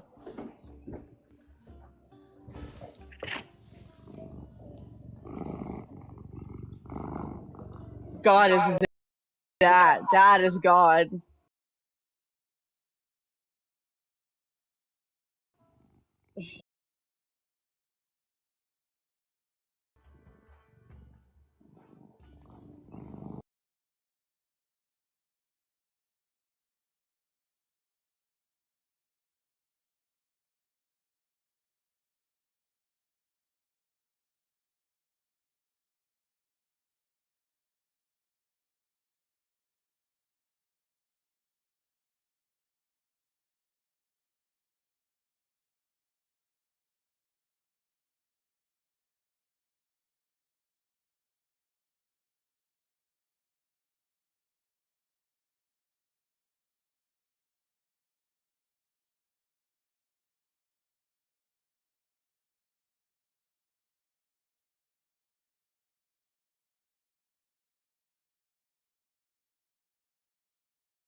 is. You know what else is funny about this prompt is that like this is like very similar to, like Tiny's probably most run prompt, and then this prompt Tiny has been running a lot is similar, and it's like, but they're not exactly the same, right? They're different. Well, his most run prompt is the I'm an atheist. I'm an Ask me atheist, ask anything. me anything. Yeah, that is the one. Which, And I don't know what God is, and neither do you. Yeah, that's what this is more like. which I do like a lot. I really like that. I do like the new prompt, though. It's a good I do like question. this a lot. It's kind of Yeah. like the opposite of my question. So, instead of can you question, why can't you question? I like it. What stops you from confronting or questioning your beliefs? Have you gotten any like genuine answers on that? Yeah. Usually it boils down to, well, I'm afraid. That's their answer, is that they're afraid. Yeah. I suppose that's a valid answer. Afraid of what? Hell, judgment. The scary place that I have to believe in. Yeah. They're afraid of I had a for their doubt. a quick chat in the Batcave yesterday. It was like the fact that he doesn't like really believe this anymore, but the fear, it makes it hard to let go of.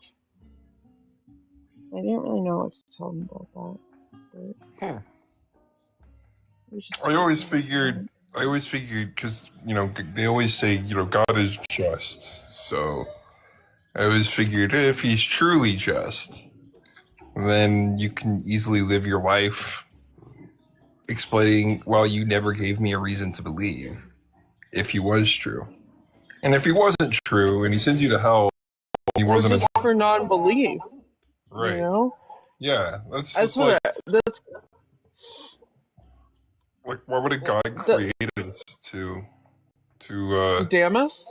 Yeah, to have like the ability to not believe. That's kind of, well, that's not exactly what I told him, but I said something that Everlasting said to me once, and I thought was really like made a lot of sense, is that if like the God is real and like he's gonna like give you eternal damnation just for not believing in him, then you can like feel superior and justified as you tell him fuck you and do the swan dive into like a fire, like. And confident that the atheist God is gonna bring up all the atheists to heaven and send all the non-critical thinkers, well, into the dirt. The God of critical thinking. Yeah.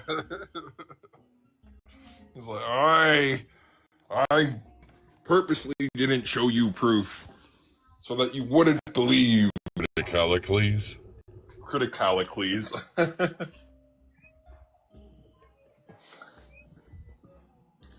Or no, I'm talking about Hippocrates.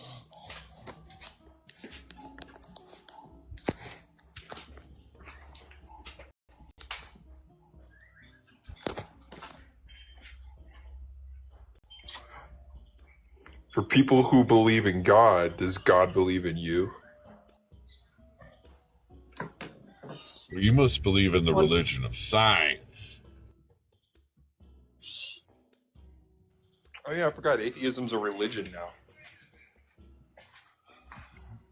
I think that also, if it's supposed to be a bad thing, I mean, everything's self-exploitation.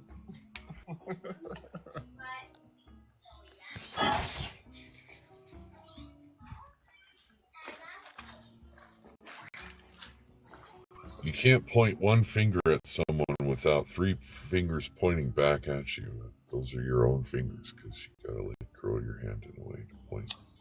Yeah, that's why So if anybody, that's why when I point, I use all my fingers and I put my arm. so if anybody knows what the fuck God is and wants to tell us about it, and then let us ask you questions about what the fuck God is, please request up because we genuinely want to know what the fuck God is. What the God doing?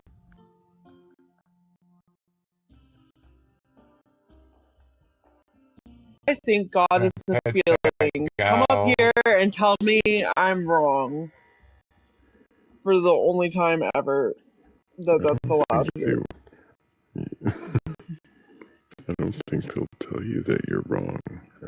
I think they'll agree with you that God is a feeling and everything else as well. You didn't even wait. Oh, I didn't do that. Hello, MT Marvin. Can I get your age for TikTok TOS?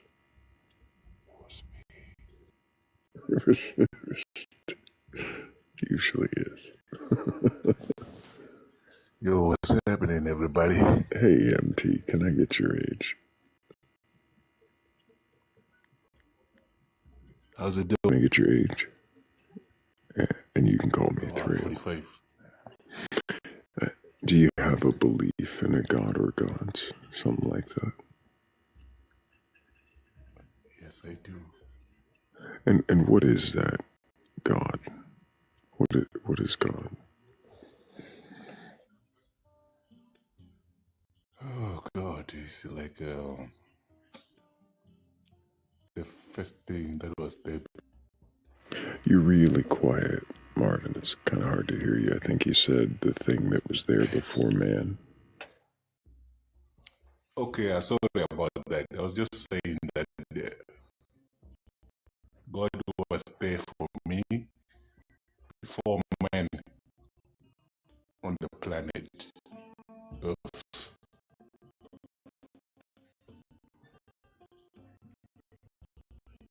Where was God? Sorry? You said God was there. God was where? Right. God was where? God was here on Earth? God was... Sorry, I don't know if you guys Marvin, you said he created Marvin, stop talking for a second. You said he created the universe and he's in it. He created it. So he's outside of the universe. The place. How did you determine that he is outside of the universe? Well, in my faith, we have a book. In your faith, you have a book. What book is it that your faith has? It's called a Bible. I don't know if you've ever heard of it. Yes.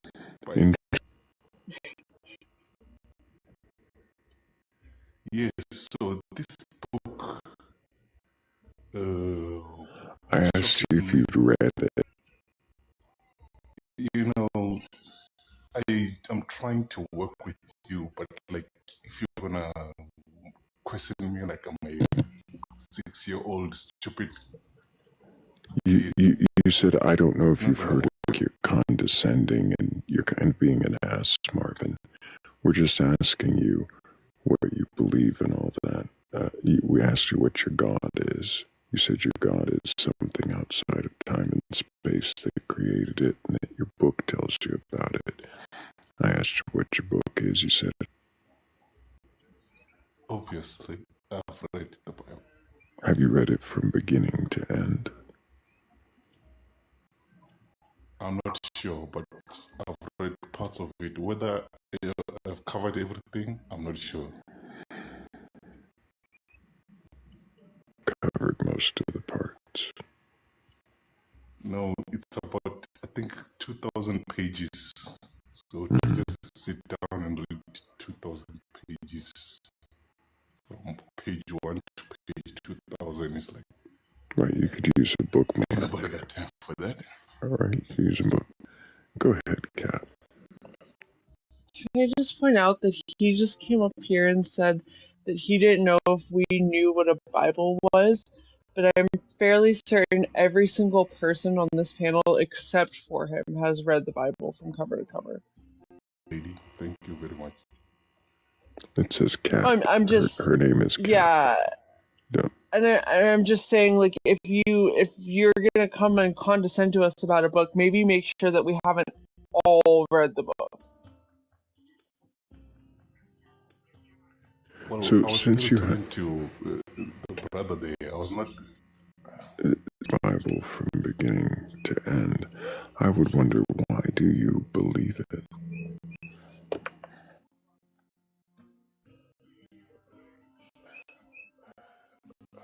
Okay. It's just stories, you know, like, but the biggest story in the Bible is about a guy on our soil. He lived with us, died, then rose again, then ascended. Yeah, why do you believe that story? All these other small, excuse me? Why do you believe that story?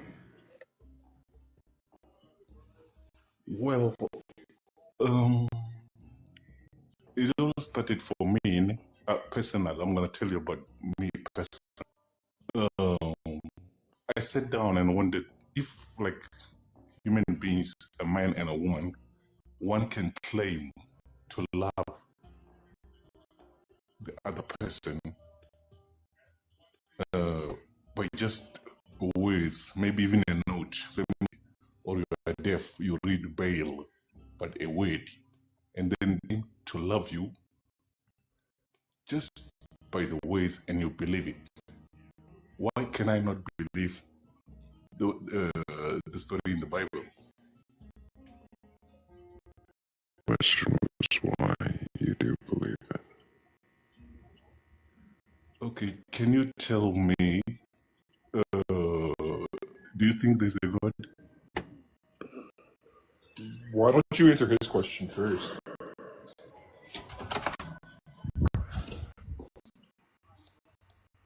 Yeah, like the thing that I told you that is existing out of the universe. Do you think why would you believe something?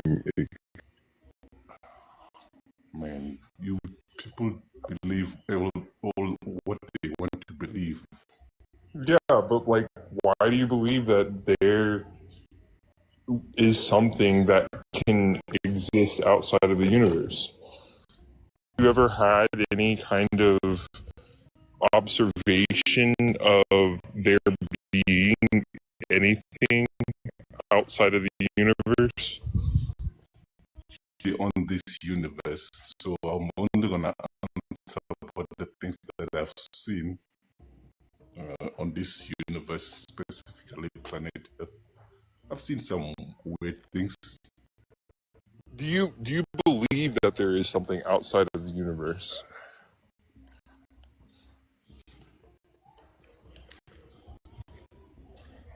Do I believe there's something outside of the universe? Yeah. I think believes okay, dwells outside of the universe. So, if you, I think initially that's what I claimed. Does the Bible say that he is outside of the universe? Yes. Where? Does it say that? Oh, so I'm not good with the Bible, but so you're I'm making sure a... like you guys. You sound like you've read the Bible, the whole 4,000 pages. Here's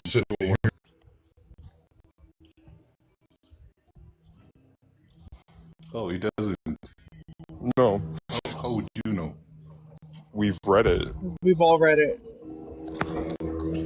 Oh, you've read the Bible? Yeah. Quite a few times. As well, I'm sure. I'm very much sure. So, Hell Can you yeah. answer me maybe 2 questions? Just 2 questions. I only have 2 questions for you guys, please. Sure. Do you believe there is a God? No. I have no evidence to believe that there's a God. I've never observed anything that seems. Okay. Do you have evidence there is no God? Refer to my first answer. You can't How, prove a how can you negative. have? Yeah, how can you have evidence You know, of I something tried, when you guys. don't Really, I know what tried. it But you is? know, at least you were kind to me. MT, how can you have evidence for I can see something when we're not going to get anywhere. literally every time I've begun speaking, you've spoken over me? Do you have like a? Oh, I'm sorry. I'm sorry about Is it Thrayle. a social I thought it was a disorder or something? Is Batcolyte. it some reason that you just can't? So is there some reason you just can't speak of, like, wait for me to finish speaking? Speak and answer your question so I can leave then. Oh, fuck off.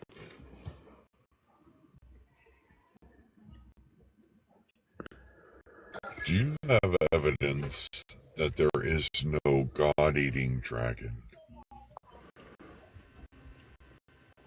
What is a god-eating dragon?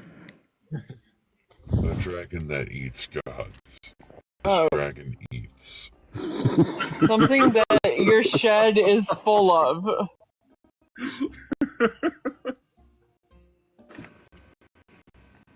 You know, the shed can be full of gods.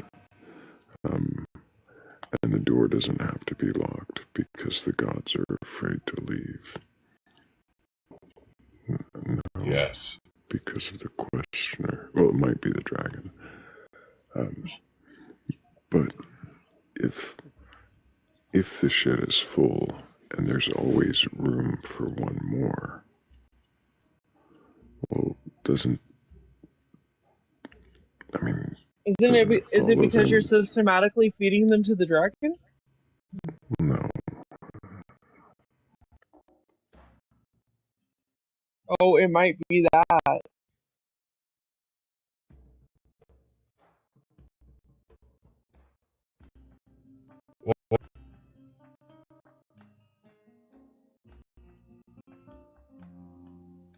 What was that, Tiny? I think you atheists just want to sin and hate God. God, apparently. Even though I don't know what the fuck God is. Give me all the So, things. on the screen.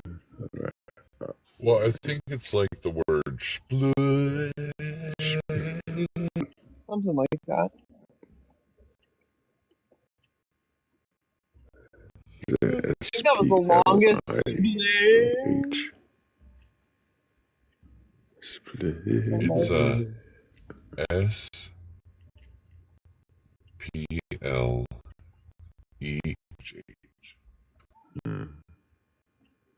I think there should be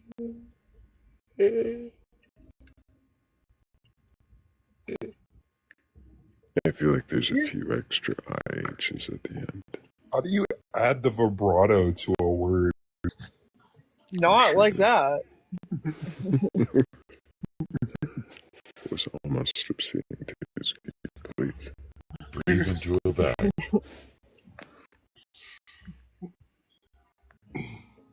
So that.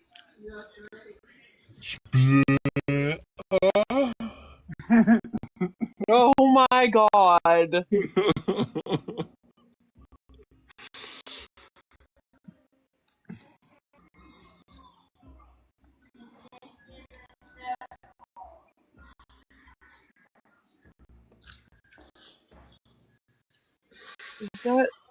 Is that a, do you recognize that name, Thrayle?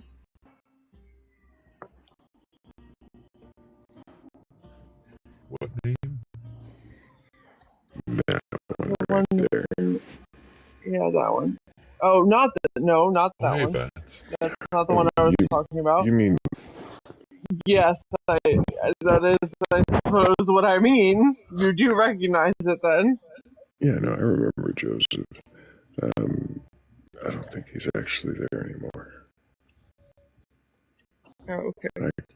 I accept belief in a god or God's higher power or anything like that. You can tell us what the fuck that is. Well, then go ahead and request up. We would. I go for coffee and I come back and we're talking about vibrato and what the fuck. Okay.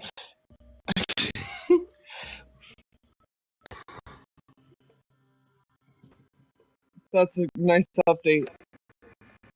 Sorry, Congratulations. it means I'm awake now, so. Hell yeah. What man strives to be.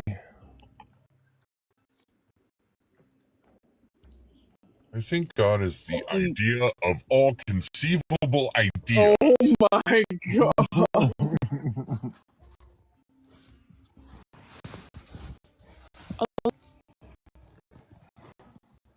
What thing did Thrayle did? The thing that you did in that voice. Oh, when I read the thing about doubt, certainty and doubt. I know, I asked you to send me the actual text from that and you never did, so you do have to find it again. I'm terrible about that. Never say like something I would say, but in his voice. And But also made it really wordy and kind of convoluted like him.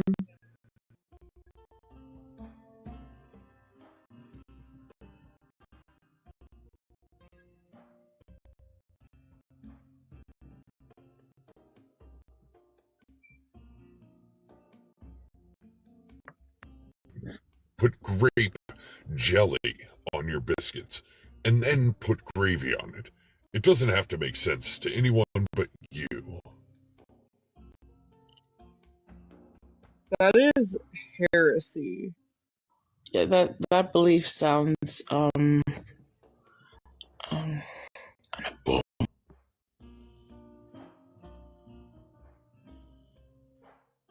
It's a subjective idea.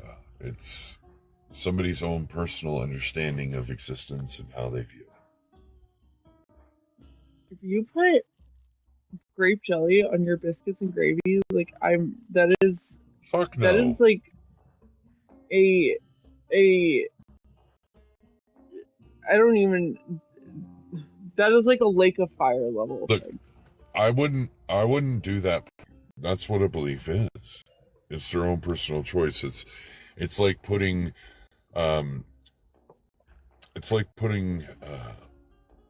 Peeps, like those little marshmallow birds, on a pizza and then baking it in the oven. I would never do that, but if you want to do that, you can. my dad enjoyed honey on his garlic toast along with his. Right. It's a preference. It's wrong. To you, yes. To them? Well, I stopped trying to understand what my father did after his beliefs in God. He has some questionable beliefs, among which are honey on garlic bread. I don't know. I have to say the honey out of the beehives is like, I put that on all kinds of shit. honey on garlic bread sounds pretty good. Have you ever had a honeycomb? Yeah, I have 5 beehives. Oh, they're so fucking good.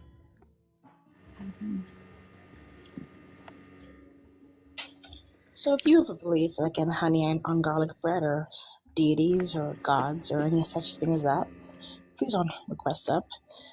Maybe question Thrayle's belief in honey on garlic bread as I am doing right now. Well, I think the problem happens when people say you have to have grape jelly on your biscuits and gravy, or you have to have honey on your garlic bread, or you have to eat cold chicken noodle soup out of a can. Yeah, I don't know that honey on garlic bread will be good, but it sounds intriguing. I like honey on bread. Mm-hmm.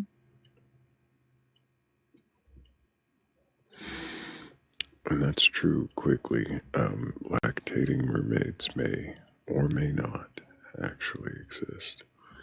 I don't know. I've never encountered a lactating mermaid. Never encountered one of them either. Any mermaids, really.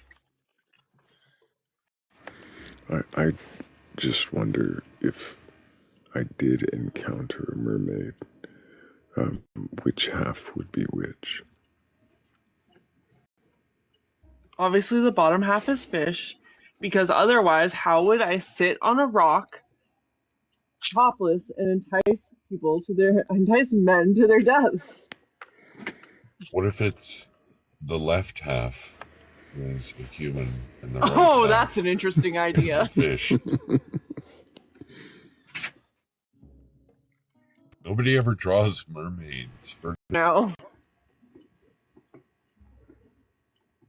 I think that might be a more productive mermaid. How?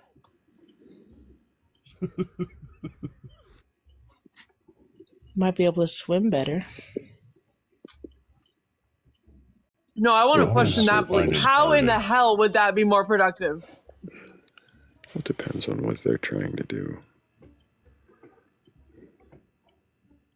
In what That's way a would good that be more question. productive? Inside fish, outside human?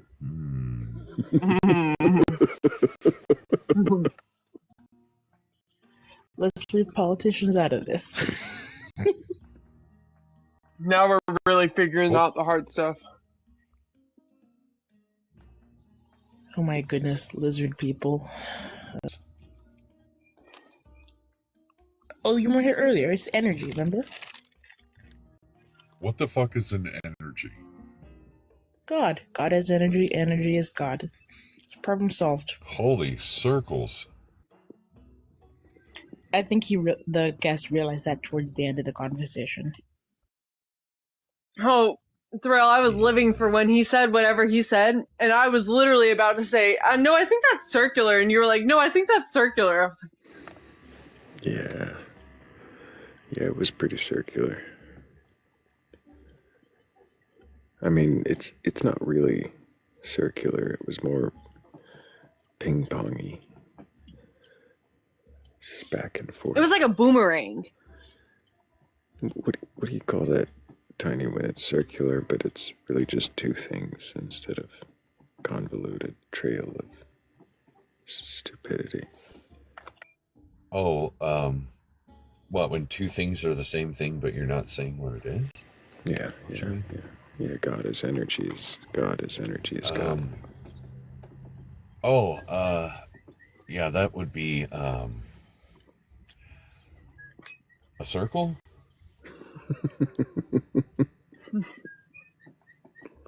It's a flat circle. It's a disc. It's an unsandwiched Round like a dinner sandwich.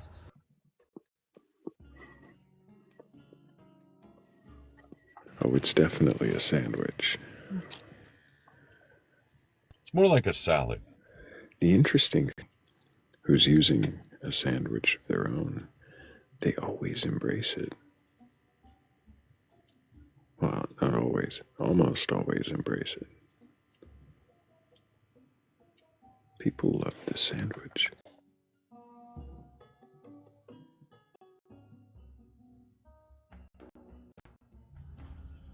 Ooh, you make me sandwiches, sandwiches. Ooh, you make me something I can eat. I always sing that song when I'm making a sandwich.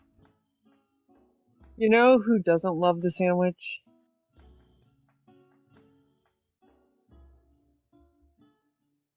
Philly hates the sandwich. Philly hates the sandwich. Why? Well, because she senses there's something wrong with it.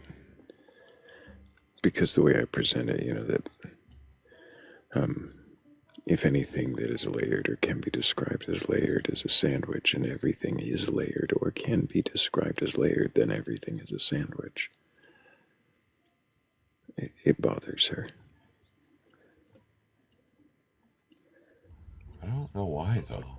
I mean, I know it's a perfectly sound and valid syllogism. There's nothing wrong with it. It's completely logical, and everyone has to accept all the premises and therefore live in the sandwich.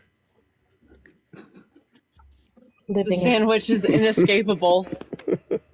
Living in the sandwich just makes me hungry. I think it annoys her because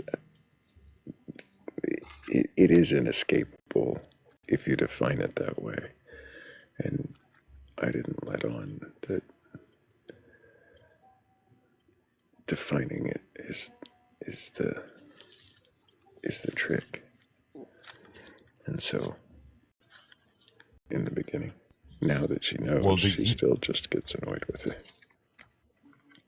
the universe is a sandwich with space-time as the bread. It's awfully layered.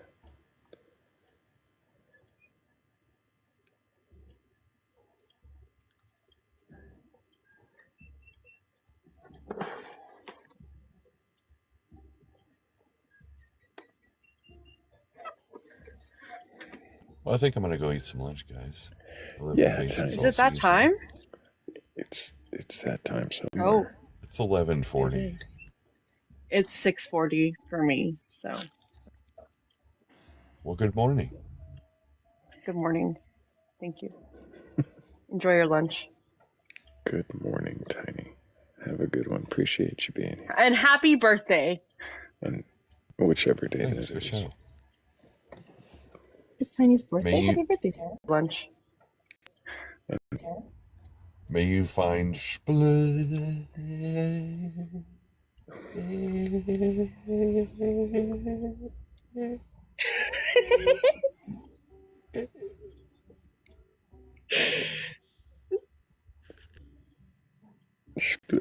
I thought about dropping him. But no, I was thinking about it.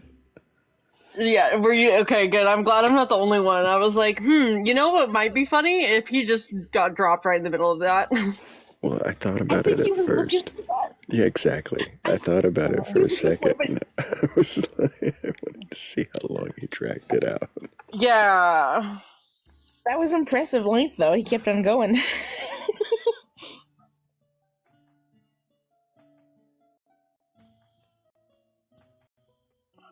What is God, you guys?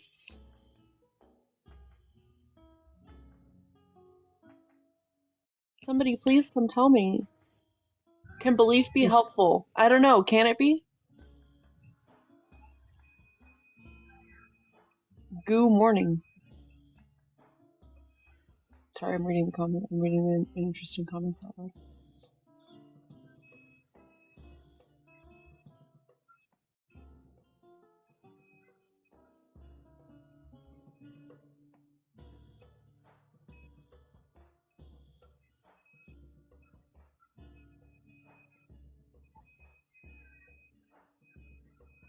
Who has the feedback? Oh, I'm sorry, was that me? I think so.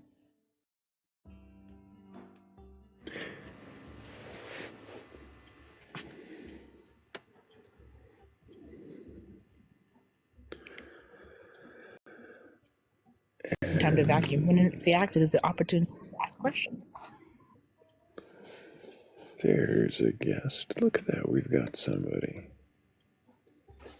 Hello, Scott. Can I get your age for TikTok TOS? Yeah, 45. And do you have a belief in a god or gods or anything like that? Yeah, I believe in God. Jesus is, God. You believe Jesus is God? Yes. Mm-hmm. Have you read your Bible? He died and went to hell for 3 days, so I don't have to, right? Have you read your Bible? Yes, I have. From beginning to end? Yeah, I guess you could say that. Oh, for 3 days I have to read the Bible, but yeah. Oh, you're not. No. Why not? Who? I mean, you can read it from front to end, but it's gonna be Isn't that pretty how you hard. read books? Yeah, but that's not how you read the Bible. The Bible is Says 66 who? books put together, right? Yeah, but who said that that's not how you that how you read books? Who said, From front to back. I mean, right, says who? Who said that? Why do you think that? who says that? You don't have to. Yeah. According to who? According to me. Oh. Why are you the authority on how you study the Bible? Well, why are you the authority? I'm not. I didn't claim to be.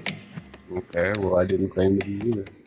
You did say that's not how you're supposed to read it. Yeah. Why would you According to insist? you. She's saying I'm wrong according Scott, to her. So. Scott, nobody said you were wrong. And Scott, as a matter of fact, nobody on this panel said you were wrong. That's not going to happen either. We're asking you questions about your beliefs. Is that something that you're afraid of? Am I afraid of it? No. Why are you getting so defensive about questions? That you're attacking the questioner? That's not exactly what has happened. Oh, that seems interesting. Why are you insisting that reading cover to cover is not the way the Bible should be read? Well, that's not how people read the Bible. Christians, right? Why? I don't know why. That's just not how they do it. Is that a wrong way? Is there a right way and a wrong way? No. As long as you read it, that's the most important part. But you say you haven't read it all the way from cover to cover, but you've read all of it. Yeah. But you don't need to read it that way. So you did read it from cover to cover? Yeah. Do you believe all the stories within it to be true and literal, as told? No, they're not all literal. No. They're parables. How do you tell the difference between what's true and what's parable? Well, you can kind of just tell. Are they all parables? Not all of them. Is the 6 day... I don't believe so, no. You believe that to be true? Yes. Is Adam and Eve in the garden, is that all a parable? I believe it to be true. I see. Why? Adam and Eve. Why do you believe those stories to be true? Well, it's the story of the Jews. Like, I don't really care so much about the Old Testament because I'm not Jewish. Mm-hmm. I only care about Jesus and what Jesus taught, the New Testament, basically. And you believe Jesus died on a cross and came back 3 days later? Yes. Why? Well, that's what it has been. It has been written, and there has been witnesses, and people wrote about it, and talked about it. And there's been a religion. Yeah, can you tell me what witnesses? Can you tell me which witnesses? There's 500 witnesses. There's 500 witnesses. Did they all write stories, accounts, or reports? They may have, and they may have gotten Interesting. Is there any record of those witness reports from the 500? I think they may have gotten destroyed by people. Destroyed? Yeah. By the Jews, probably. Is this something that's written somewhere that they were destroyed, or is this just an excuse you're making? Well, yeah, right like now? Paul had to, like, all the apostles got killed, all the disciples got killed, right? So I'm sorry. They needed to hide. Hold on for just a moment there, Scott. Just hang on for a moment. Go ahead, Kat. Why would you make the assertion that all the records probably got destroyed by the Jews? Well, because the Jews were trying to destroy, like, all Paul's writings, for instance. right? Paul had to hide them. Where's the evidence of that? Well, they had to hide these writings. They had to hide all these teachings from Jesus and hide them from the Jews. Does this anti-Semitism feel good to you? It's not anti-Semitism. It's what happened. I love Jews. I love Jesus. I love Jews. But that's the true story. What happened? I'm sorry. Is it a true story that you just told? Yeah, it's true. How do you know it's true? The Um, things you just said. well, that's what has been said, and it's been said and passed down from generation to generation. That's how stories get told. That's history. Is it to paint a certain group of people in a certain light because of some alternative agenda? Well, of course, yeah. That's happening today, right? But so of then, course it happened in the past. But you're sure that's not what happened with this? Yeah, I'm sure that it was protected by God. Where do you get your knowledge of biblical history? Where do I get biblical history from? It comes from the Bible. No, there are a lot of things in the Bible. Some of the things you've stated can't be found in the Bible. So where do you get like the story about several testimonies destroyed by the Jews? Where do you get that fact from? Do you study additional biblical history besides the Bible, or do you get all your facts only from the Bible? No, it's actually in the Bible that they were all unalived, right? They were all, except for John. Are you referring to Roman executions, or are you referring to the Jewish people? Yeah, but the Romans were the Romans did what the Jews told them to do, the Pharisees, right? They were in charge back then.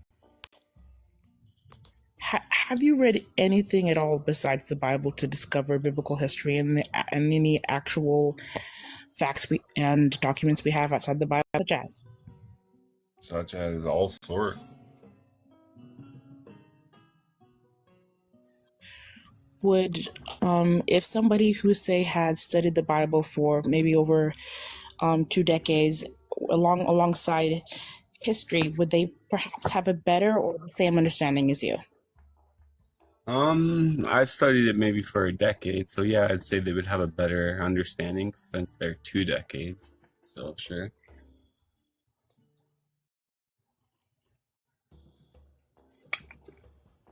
Do you think then that if they said something contrary to what you stated, that'd be worth looking into?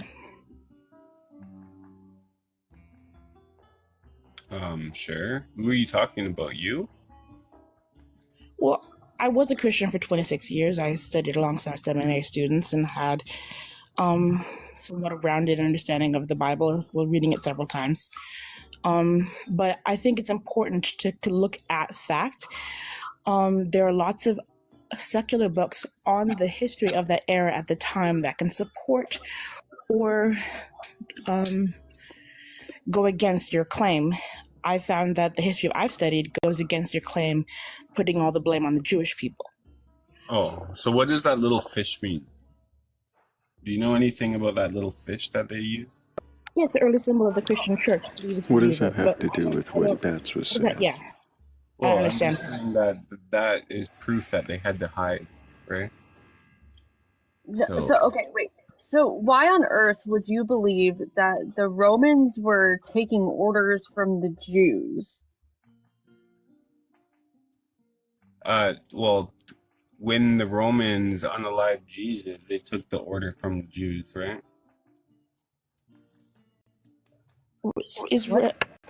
According to your book, took the order option.